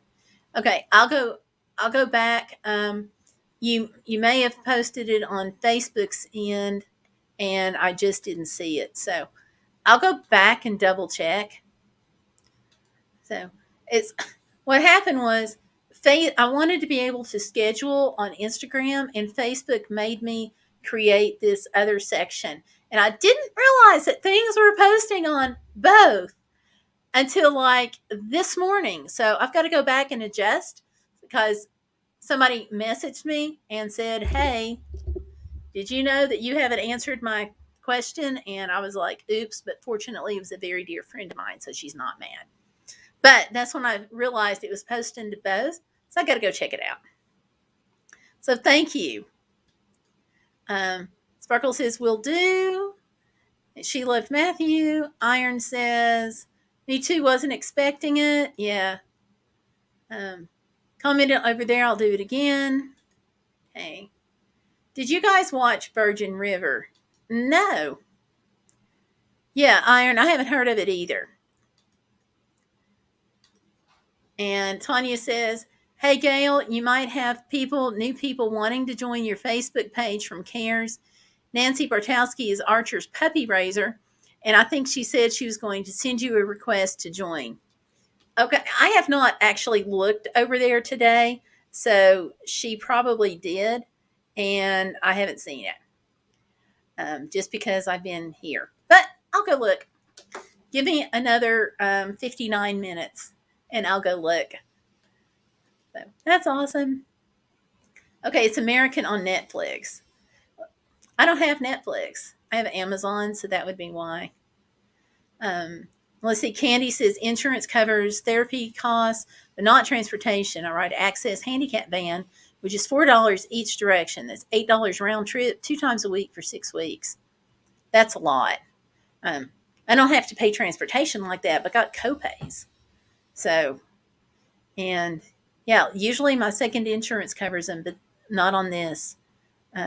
They cover like doctor's office, but they don't cover like PT, which is so frustrating. But yeah, that's a lot of money. And Tanya's saying like, share, and subscribe. Thank you for the reminder. Sparkle says you're very welcome. I totally appreciate that. And Iron says I like them all, LOL, even Thomas. Oh, and what was that prune-faced one called? His partner in crime. O'Brien? She was, ooh, yeah, she's like this character that you just love to hate. She and Thomas. Kenny says, I can come in about 30 minutes if you want me to come back on. If you want to come back on, we will welcome you. So, you are always welcome. Busy says, where can I watch Downton Abbey? Do you have Amazon? Because you can watch it on Amazon. That's what we've been doing. And it's actually free with Amazon Prime.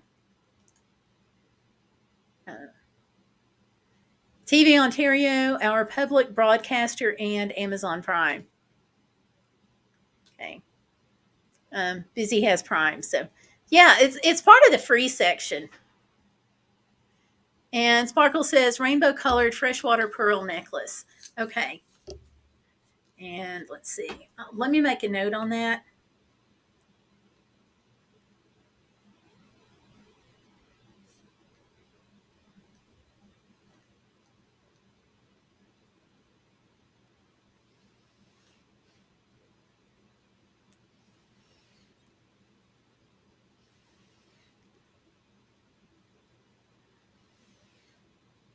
Okay. I'll go mark it. So, thank you again. And Sparkle says she's going to head offline now, but to message me on Facebook how much you need me to PayPal you for. I'll do that. Thank you. I will do just that. You too. Sparkle on. Sparkle by Monica. Y'all, check her out.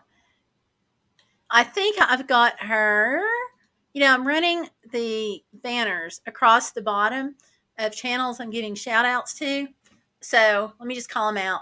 Over 50 and Fantabulous, Candy the Wee Service Dog, Peter Parker Sorgy Stories, Iron Fire Horse, Life Adventures and Keto, The Life of Mo, Tanya Lambert, Mel Mel, Valerie Reese, Busy Lady 35, which I need to update, Theriana Vlogs, Sparkle by Monica, Mel Mel, Flack Fam, Yankee Outdoors Adventures. Thank you all for your support. And keep up the great work on your channels.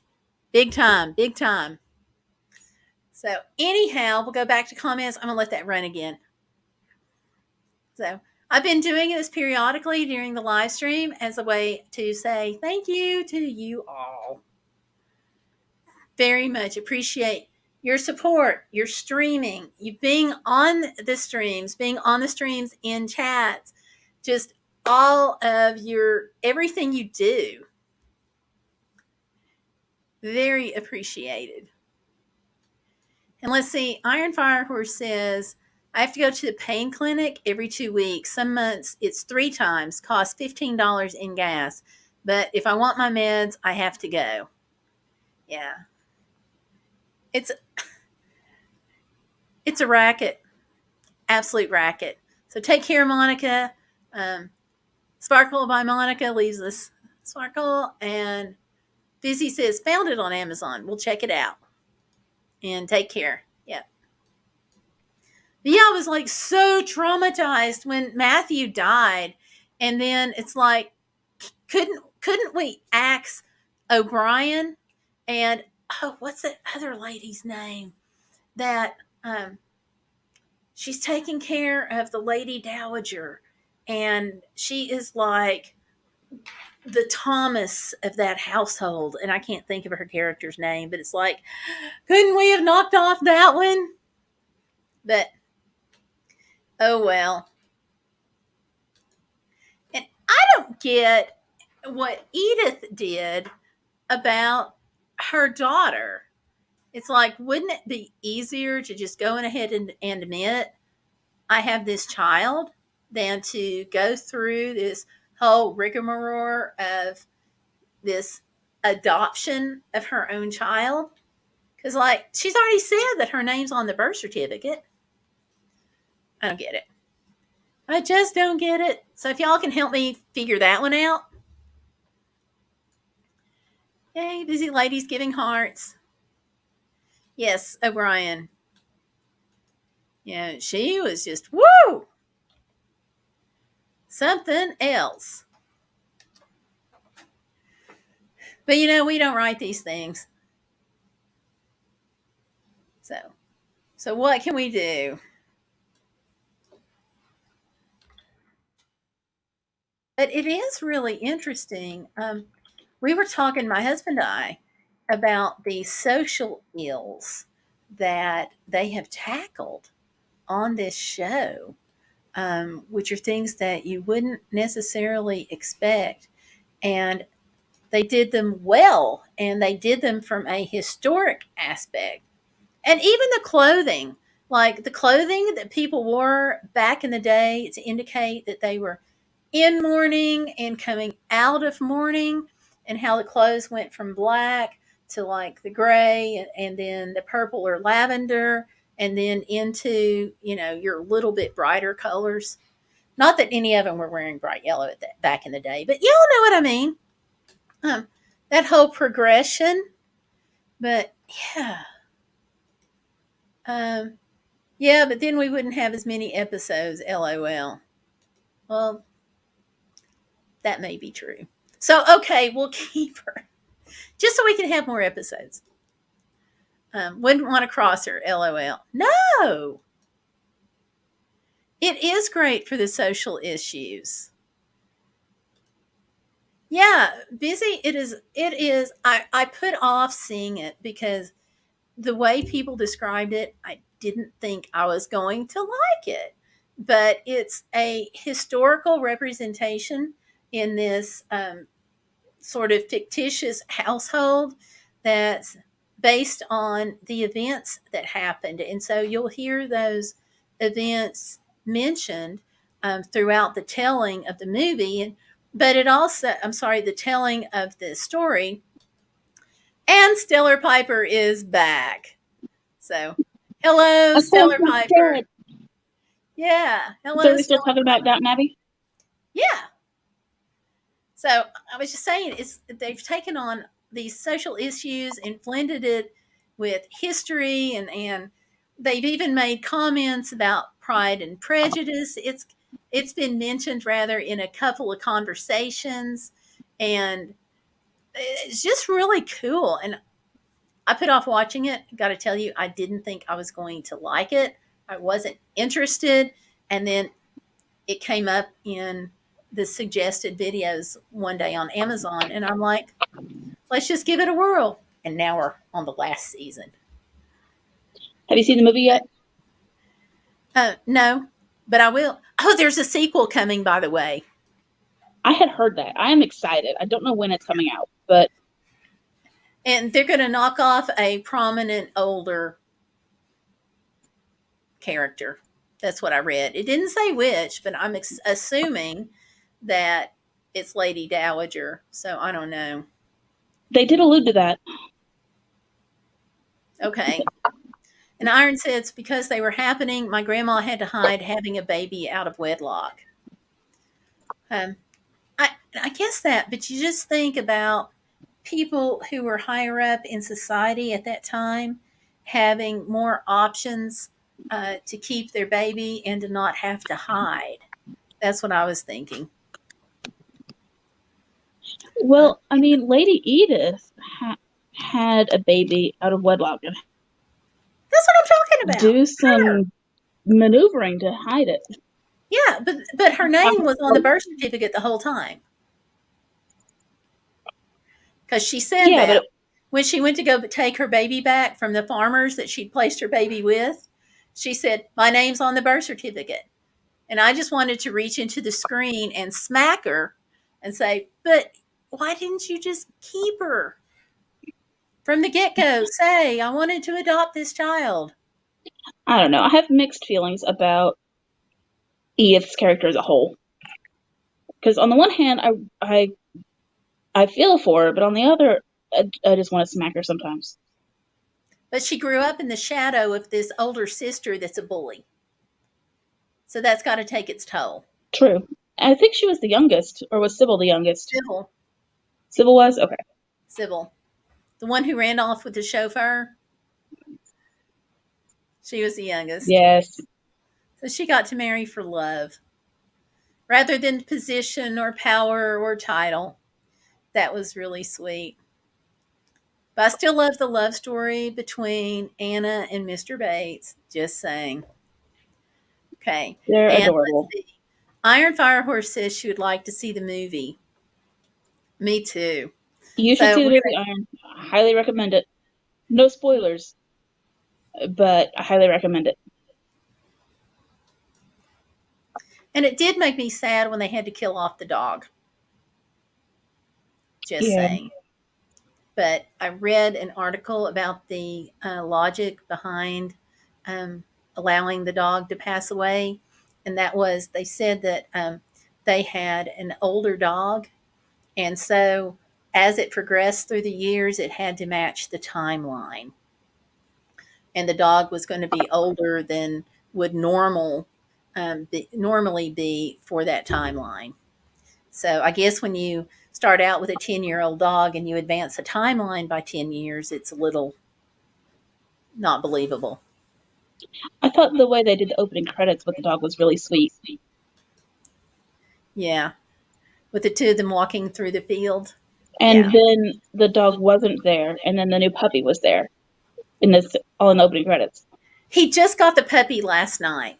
In what we're seeing, we're to the puppy stage, which fits because we've been talking about puppies and service dogs all day.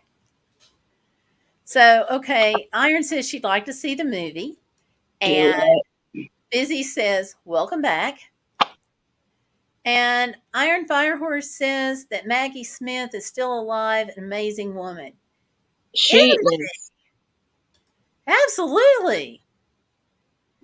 You know, and she has been so busy in so many roles. Just, you know, it's hard to believe that like a lot of actresses, once they get to a certain age, like you don't see them anymore. Like they all just go away, and if you ever see them, it's on, you know, something to do, like some program that'll be to do with older actresses or stuff. And here she is, still working, continuing going. God bless you. Sorry, I tried to mute my mic for that, but I don't think I was successful. I don't think you were either. Sorry about that, guys. That's okay. Tanya's never seen it, so we should probably quit talking about it since Tanya's never seen it. We don't want to give you any spoilers. Well, It's we a want to good give you show, just though. enough spoilers to make you go watch it. Staying the family name. Yeah, it could be. Busy says, I don't know if I will like it, but I will give it a try. Yeah, I was prepared not to like it. But, and then I saw, I guess the second episode had me like hooked. It's just really intriguing. It's a grandmother that holds the power, but yet she's also does this. It's comedic in some of the things she says and the way she says them, but this is not a comedy show. But there is some humor to kind of lighten it. And this older grandmother puts in a lot of humor, and then it's her son and his wife. And so her son is the English Earl, and his wife is American. And then they have 3 daughters, and it's partially about getting them appropriately married off. But in between all that, there's these romantic involvements between the characters, and there's the dog and the kids who come from the marriages, and the youngest daughter who marries the chauffeur, and his maturity and change of view. But it's all done, even though it's historic and it's got the references and all. It's done in a very good manner. So it's not like it's a historical documentary, but more that It's a period drama. thank you. But more that they've created this period drama with a extreme amount of accuracy. The accuracy that you might see in a documentary is put into this historic drama. It's really cool. And it's got Maggie Smith in it, so you can't go too far wrong. She's the older lady. So yeah. Let's see. Edith was the middle child, I think. Yeah. She is. She's the middle. And she says, yes, but he loved that dog. He did. But he does get a new puppy, and he gets very excited about the puppy. She says, exactly. It makes perfect sense. Yes, it does. In Britain, it's different. They have real actors, LOL, real people. You don't have to be youthful and beautiful. And that's a nice change of pace. It's definitely got British humor for sure. Yeah, but a lot of times when you think British humor, Monty Python is the first thing that comes to mind. This is not British humor in a Monty Python sort of way. Yeah, that is not. Tanya says, that's okay. I have to go to bed soon anyway. I've been having seizures off and on, and I'm getting kind of tired. Oh, gosh, Tanya. Yes. Goodbye. Thank you for hanging out and for being on, but I sure didn't mean to cause problems. So she said she's had seizures, but I sure didn't notice it. I'm so sorry. But thank you for being on, and you have a fabulous night. Shoot me a message tomorrow. Tell me how you're doing, okay? Iron says, sounds like you need rest, and says, how was your steak? And Iron says, oh, that puppy for sure. Yeah. She says it turned out really good, really tender. And Iron says, good, tender is good, yum. So, yay. So, how are you coming along? Lots of progress there, Stellar? Finished. Oh, good for you. Oh, that's pretty. That is pretty. I like. And now I've got just enough beads left to not quite make another bracelet. Can you use spacer beads? Probably. So But that is there not a you right now go. project.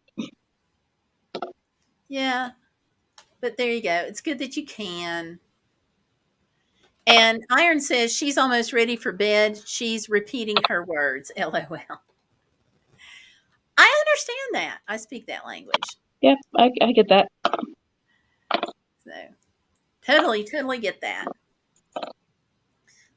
One of the things that happens with me with my head injury is I'll get fixated on a subject and I'll talk about it, but like none of it sinks in and it'll be kind of repetitive. Stellar can probably back me up on it, but like none of it really is sinking in. So it's like I'm saying the words but not hearing them, if that makes any sense. It's just weird. So basically, I understand about repetition. And she likes the blue stones, Stellar. Oh, good. Doc Martin, you go. And Tanya says it's normal. Okay. Well, I'm sorry it's normal.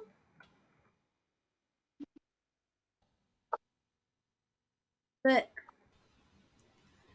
hopefully it'll be okay.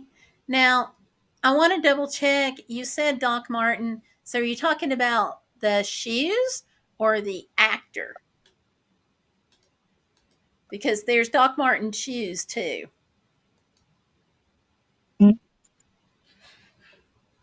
Maybe it's Dr. Martin. Yeah. One or the other. It's Doc or Doctor. I think it's Doc. The shoes, I think it's Doc as well. Okay. Normal. Iron says, I was up really early this morning to beat traffic. Woo! Why were you beating traffic? What were you up? What was going on?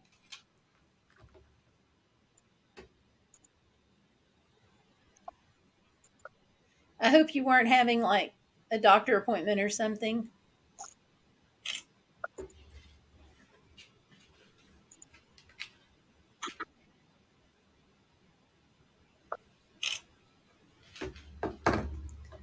And she says, Tony says, yep, good night, everyone. Pretty. So, good night. Oh, try watching Doc Martin. Okay. I was confused. I didn't know if it was, like I said, shoes or actor. Oh, she drove her daughter up north to her dad's. Gotcha. I was afraid it might be like a doctor appointment or something, and I was going to ask you why, and if you were, not why, but if you were okay.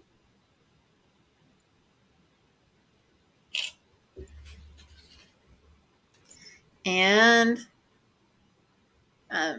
it's cottage country, so busy with tourists. Gotcha. Real quick before you go, I started to ask you earlier, and I got sidetracked. Are you having problems with fires over there, or are things leveling out?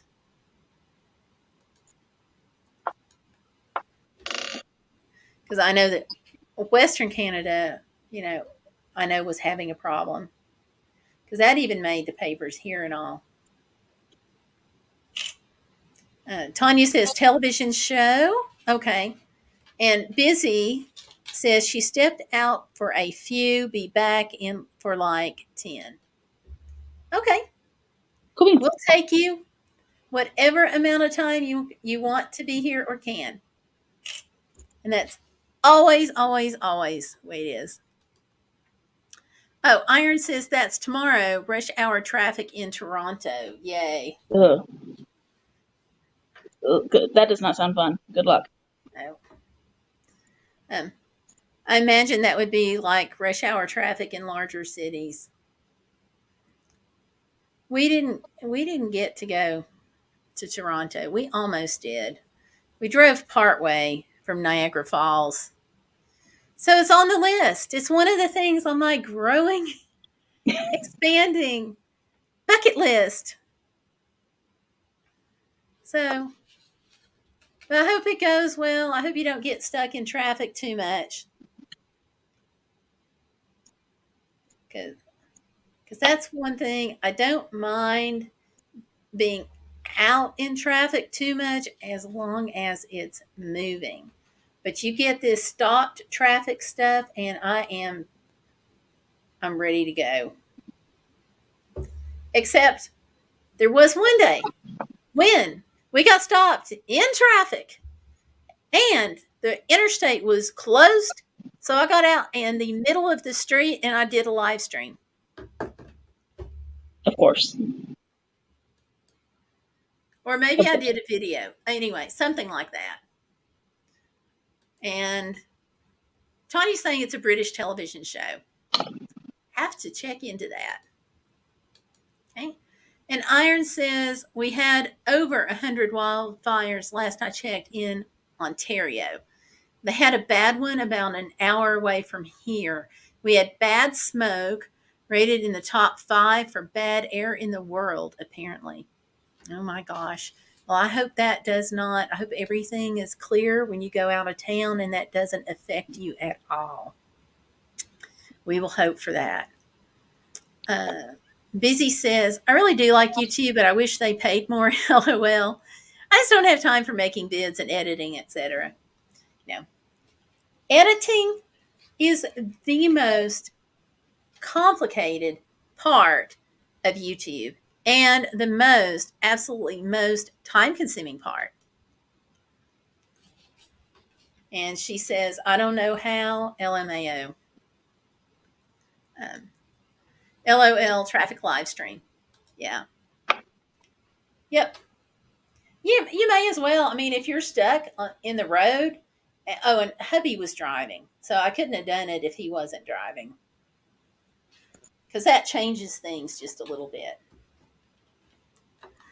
So, may as well kill traffic. I mean, kill time if you're stuck in traffic. I haven't done it but that one time, though. If I had thought, there are more instances that I would have done that if I had thought about that. Because first time we went to Alaska, we were 5 hours stuck in traffic on the only road in and out of the main peninsula. 5 hours. But that's okay. Iron says, I would likely do more videos if I had a laptop. Yeah. And you have to have a laptop that's going to have enough processing power to process videos. So I had one that I got for school. It was great for all the school stuff I had to do, but it would not at all. Yeah. Yep. Busy lady. I agree. But you couldn't use it for editing, like at all. Oh, we have Laurel back with us. Hi, Laurel. Welcome Hello. back. Sorry, I had to run Candy outside, so I'm gonna turn that back on. Okay. Yeah, turn that back on so we can see you. Well, I didn't want to shine in my face. Okay. Yeah, I'm sorry. I have a rare neck condition. Is called syndrome. The doctors nicknamed it ring, like you ring somebody's neck. My neck is actually rotating, so it has the potential to kill me. Doctors said I'd probably die from something else because it takes about 20 years to do that. The worst thing is I could become paralyzed from it, but okay, let's not become paralyzed because of this live stream. Well, that's a key. No. Just just normal things like right now. It's hard for me to hold my head because my head wants to go down to feel comfortable. But like I said, the therapy is paid for. It's getting there. I ride the Access, man. Remember, yeah, so, and it's a public transportation, but it covers the whole county, so it's one price. For $4, where can you go 20 miles in any direction? But like I said, it's $4. The thing is, it's only about a mile away that I have to go. Normally, I would ride my scooter up there and back, but I need a new scooter, so yeah. But that appointment went well, right? Oh yeah, Twitter. yeah. But like I said, it's a thing of that okay. So it'll get there. Well, And you can't reverse the condition, but we can kind of maintain it right now. So I mean, you're yeah. getting there as far as working on the scooter. Oh yeah, I get to the doctor, but I just have to. I have to see the pain management team every other month in order to be able to keep my medicines, because the government thinks everybody's becomes On the addicted take to for meds. pain medicine. Well, they think everybody becomes addicted to pain medicine, but I have friends that are doctors, and what they said is all they have to do is, besides doing an interview, they can do blood work to see if you have a tendency to, have addictions, not just to medicines, but I mean to food. People have sexual addictions and all that. They can test that now, so there's no reason why they couldn't screen people that would have that potential to be addicted and give them other, sources. Yeah, they just lump us all together. We're all just seeking drugs to numb our mental pain. It's not that. So it is what it is. I went to sleep for 2 hours, so I'll be up till probably 2 hours. But oh well. Probably not. I can always bug Allie, call her in the middle of the night, say, "Oh, I just wanted to say hi. All right, bye," and then she's up for the rest of the night because I woke her up. You know what? She would call me because she knows I'm boring enough. She'd go back to sleep. Oh, my daughter-in-law's been there for me. She'll let me call her in the middle of the night, and then she'll fall asleep on the phone. I've got some seminary books I could bust out. They'll knock me out real quick. Okay, So to yeah. the chat. Yeah. Oh, I do want to show you my Okay. my dolphin. I'm not gonna be able to play it, but I'll show you right quick. Oh my goodness. So sore. Candy, we had a deal. I just want to tell her that people are saying hi to her in the chat and stuff. Bless her heart. Okay, Iron, thank you for coming in. She says she's got to go to bed and wishes us a good night. All right, have a good night, Thank you, Iron. Have a good trip tomorrow. Oh, okay, So yes. Laurel, Busy Lady, is saying hi. Yes. And Iron says that sounds scary about your neck. And Busy is saying, oh my goodness. And she says she's sorry to hear that. Stay strong. Iron Firehorse is going off to bed. And she says, good night. She says to have a nice night. Yes, good night, Iron. Have a great week. Busy is saying you're in my prayers. Thank you, Busy. And says, Iron Firehorse, nice to see you today. You too, Busy. See you next time. See? And says, Busy Lady says it's a messed up system. Yeah. Yes.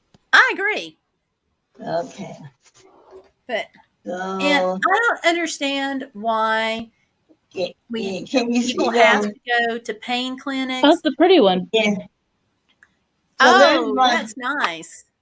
Now this shape is called a teardrop. The basic shapes are the hourglass, which is more shaped like a violin kind of thing. Then this is the teardrop, and I can't think of the other name. But if you look at the top, it's got the scroll like a violin would have. And you can play it straight up and down like this, or most people lay it on their lap. Okay. A lot of people get it confused with the harpsichord because I think you did show the other week about the hammered dulcimer looks identical to the harpsichord. Yeah. Only difference is it's pounded where the harpsichord is. That's another thing. I couldn't find where I have my pick to play, because you can play it with your fingers, but because of the nerve damage, I need to use the pick. But it's in the family of the violin, the I'm trying to think, the treble and the bass and all those different. Right. It's in with guitar, banjos, all that. But where do you live in Kentucky, Allie? Okay. I'm Hang in on a second. Lexington. Just for people who maybe just tuning in and maybe don't know what it is, Laura was just showing us her dulcimer, which Yeah. is an old Appalachian, usually Yeah. related to Appalachian music. It's an older instrument, stringed. Has yours got 3 or 5 strings? No, there's 3 and 4 strings. 3 and 4 of them. But this looked like a 3-string because with the 4th string, there's okay.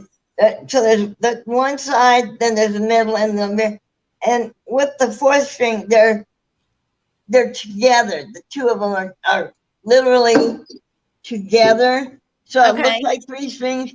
The only difference with a 3-string and a 4-string is with that 4th string, it has a richer tone and you can play more octaves with it than your basic 3-string.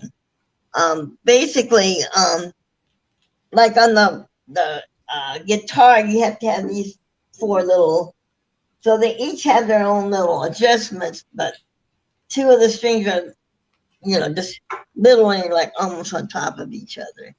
But I was gonna say, Allie, where do you live in Kentucky? Lexington. Okay. Central Well, Kentucky. you know where Berea, Kentucky is, right? That's where I went to Because college. For 4 What? years of her life, yes. Okay. Well, no, I'm just saying there's a large company there that makes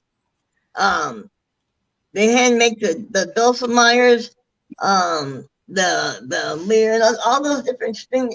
They make those. They're custom made, but they're expensive. They're anywhere from $500 to $4,000. Now, my friend was in the Dulcimer Society in Cincinnati, and she can no longer play it, so she sold me hers for now this one that she's got that it was $350. She sold it to me for $50, which was great. But not only that, she gave me 4 different music books, 8 packs of strings, 3 different styles of picks, and then like a whole bunch of what else did she give me? Oh, the tuning device, that alone could be $60. Yeah. So just like you tune other instruments, it does that. And then what else did she? So she gave me the sheet music, the strings, the picks, and then so really I got over $500 worth of stuff that she gave me. So I'm all set on that stuff. But one day I will play on the live stream for you. I'm sorry I couldn't do that today, but yeah. So that's a good. My doctor was telling me, which I knew that already, that when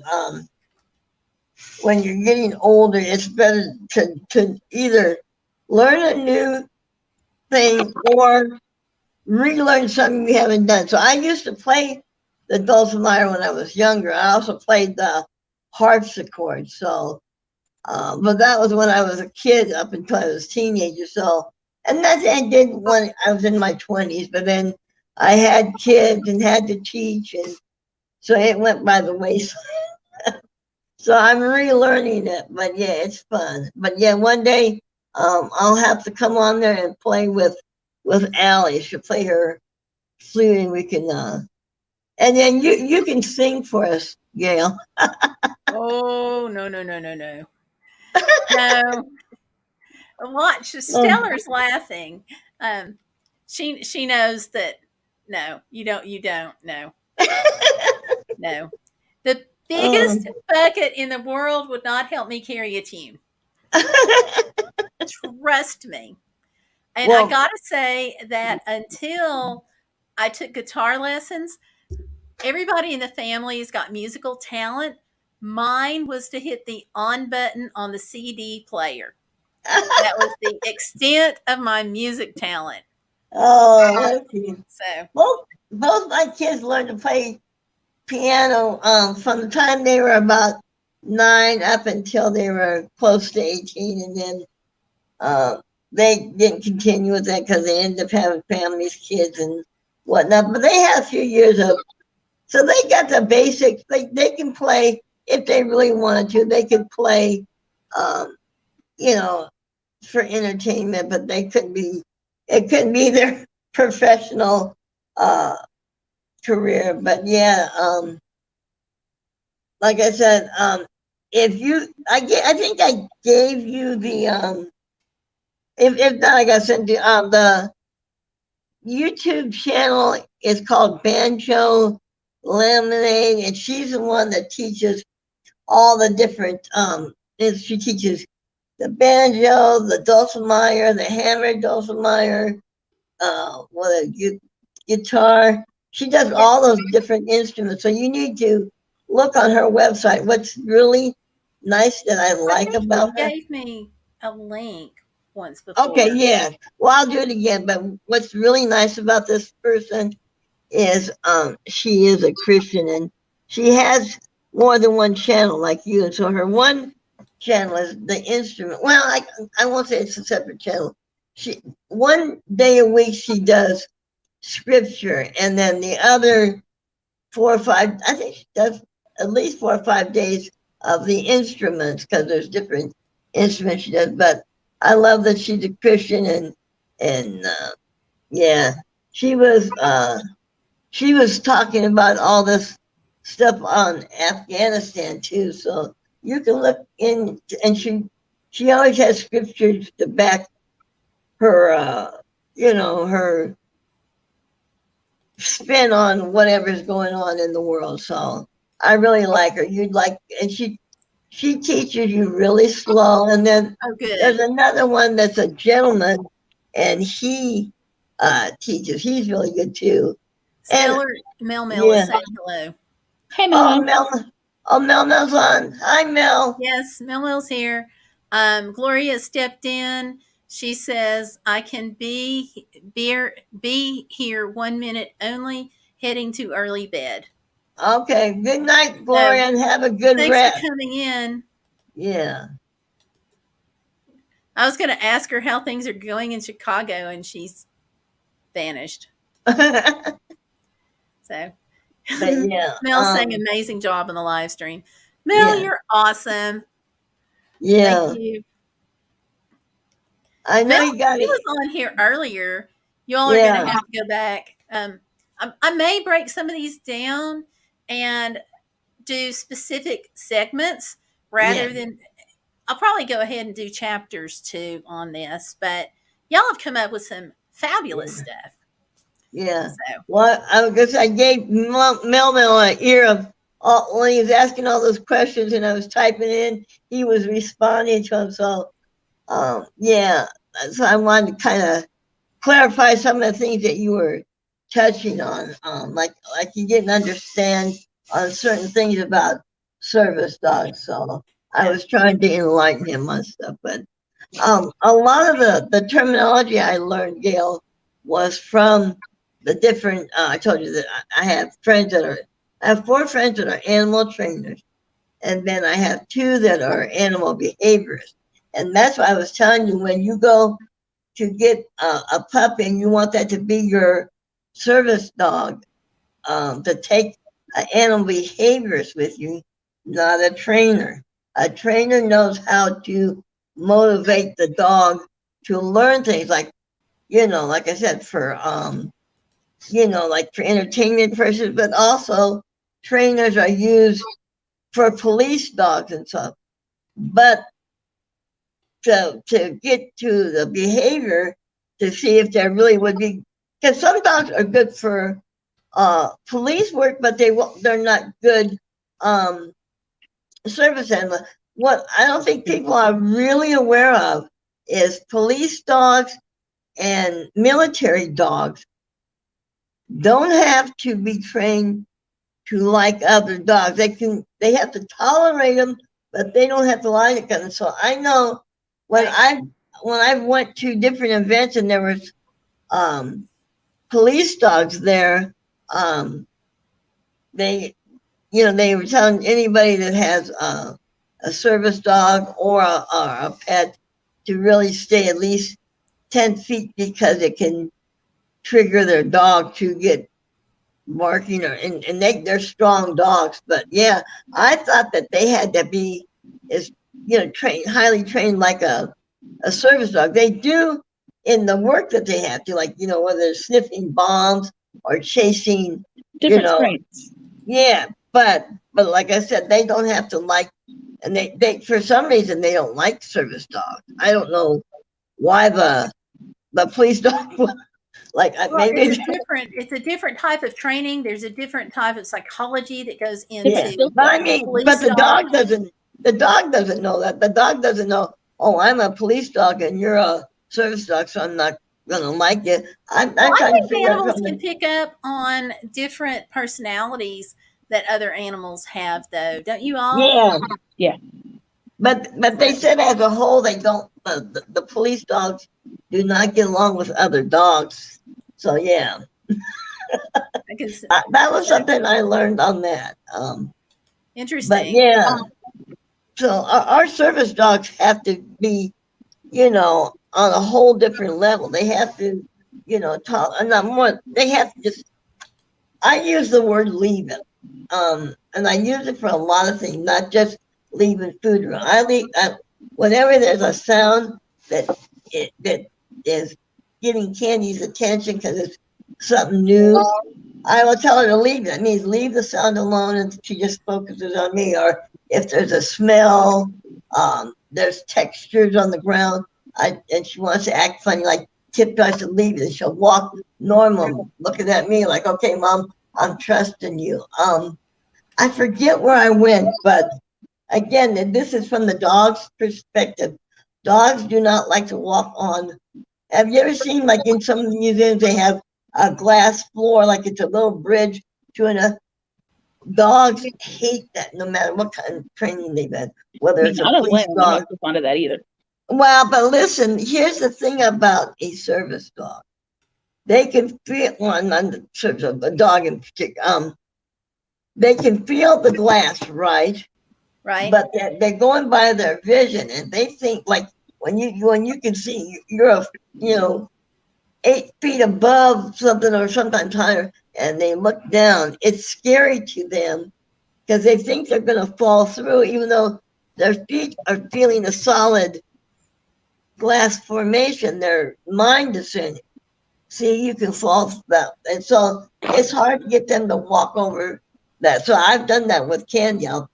Knowing that's going to be, I'll have a treat leading her across it. She wants to look down and says, lead it. So she doesn't look down and she's walking, and they're like, wow, that's really neat that she can overcome her fear. But like I said, I have to motivate her with a treat. But yeah, I'll have to send you a video where they've shown a couple of service dogs that were really like pulling back. They didn't want to go with their handler because they said, you're not going to make me fall through that. I'll let you fall.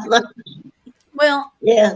I have to tell you that Tomlin, my service dog that I had no problems with that whatsoever. Yeah. And the reason he didn't is because his human was not getting near it. I am not standing anywhere near glass. If I can see the ground through it, I am not getting on it. So that means he had zero problem. I am not. But I mean, there's other things that like I said, the floor texture. Like for some reason in Myers, their floors are. I think if they're just tiled, but are different tiles. Because when we go to a Walmart, she doesn't have a problem. It took her a while to get used to walking on the Myers grocery store floor because like, you know, Bambi and all the legs went out. Candy will do that because she feels like she's sliding all over the place. So I had to get her used to that. But one of the things that's funny that people always get entertained with is when I go down an aisle and another person's coming past, and I'm by the side where I'm picking up groceries. There's just a really narrow spot, and sometimes Candy gets just a little bit ahead of me. I'll tell her to back up, and she walks backwards without looking. Like, you know, even me, I don't want to walk backwards and not where I'm going, but she trusts me, so she'll look at me and her little butt will wig, and she's walking backwards without looking over her shoulder, and they just think that's so comical to see this dog walking backwards without having any fear to do that. But sometimes she's on the floor, not too much because, you know, I don't want her to get stepped on, but she can be on the floor.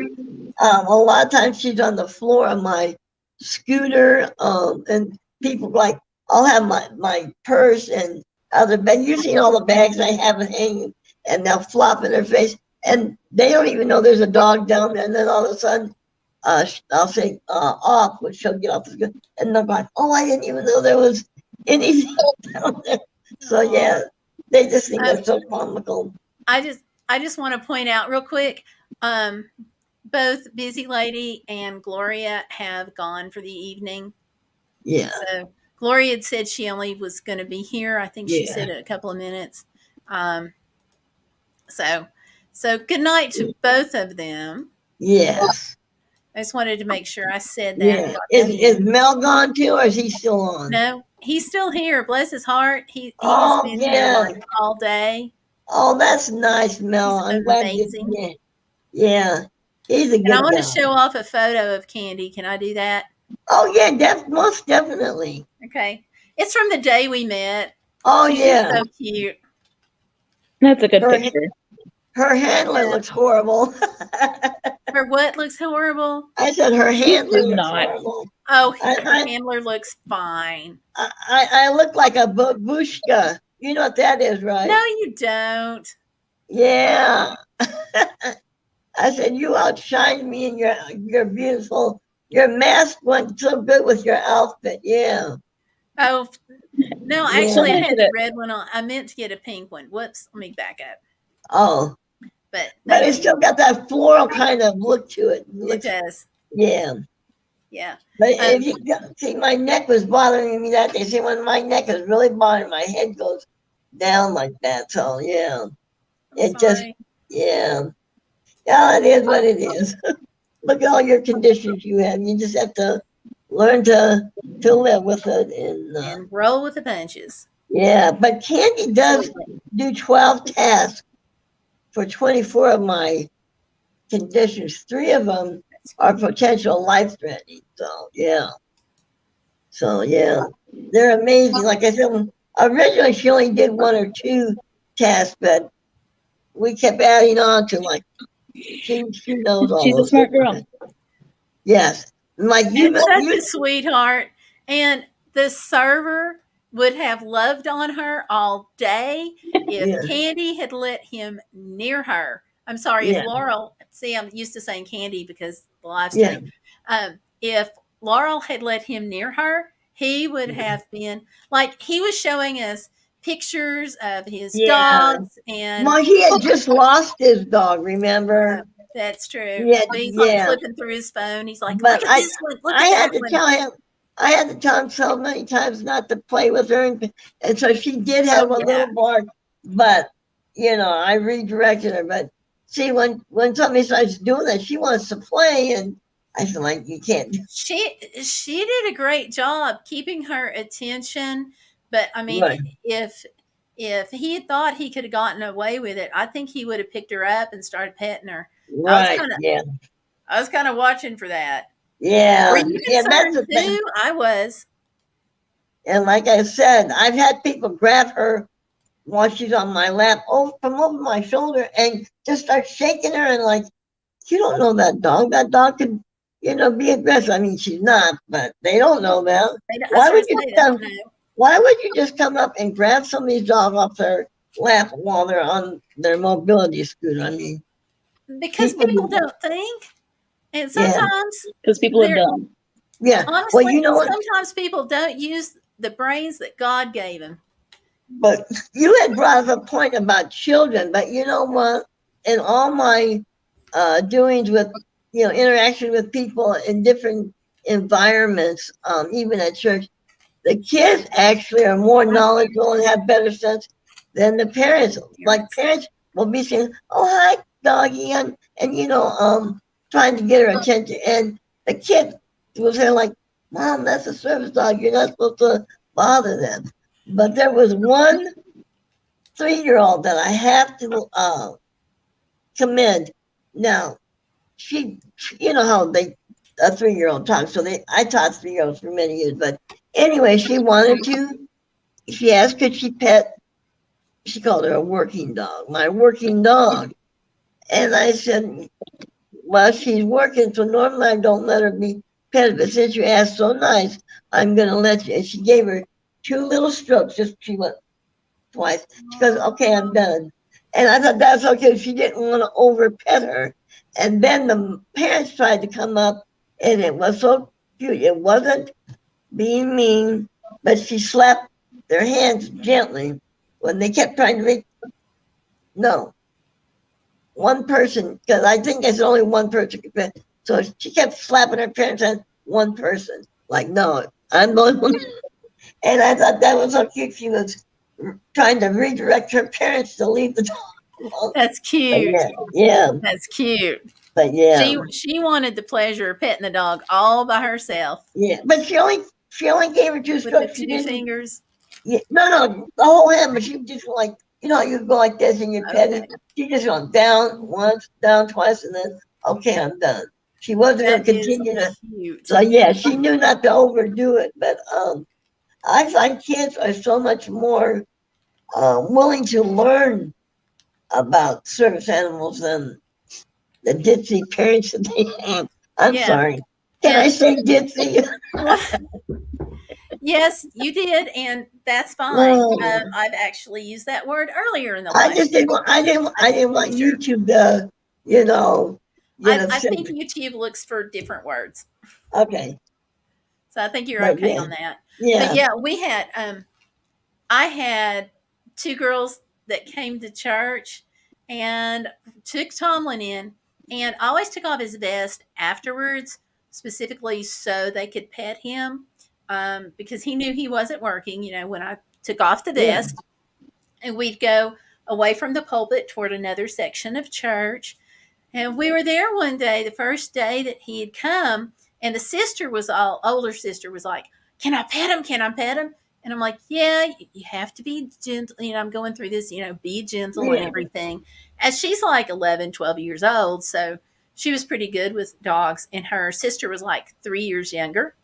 So while the older one is petting him real big and talking to him and using her high pitched squeaky voice, like, aren't you a cute doggy and stuff? Because they were just so cute. And the little boy that had come to church, he was petting the dog, and the little girl is like, I'm afraid of dogs. And I'm like, are you sure you don't want to pet him? And she's like, no, I'm afraid of dogs. I don't want to pet him. And I'm like, okay, you don't have to. I can take him to the side or whatever. And she's like, no. And she's looking the whole time. And I was like, don't you have a dog at your house? And she's like, yeah, but it's not a big dog.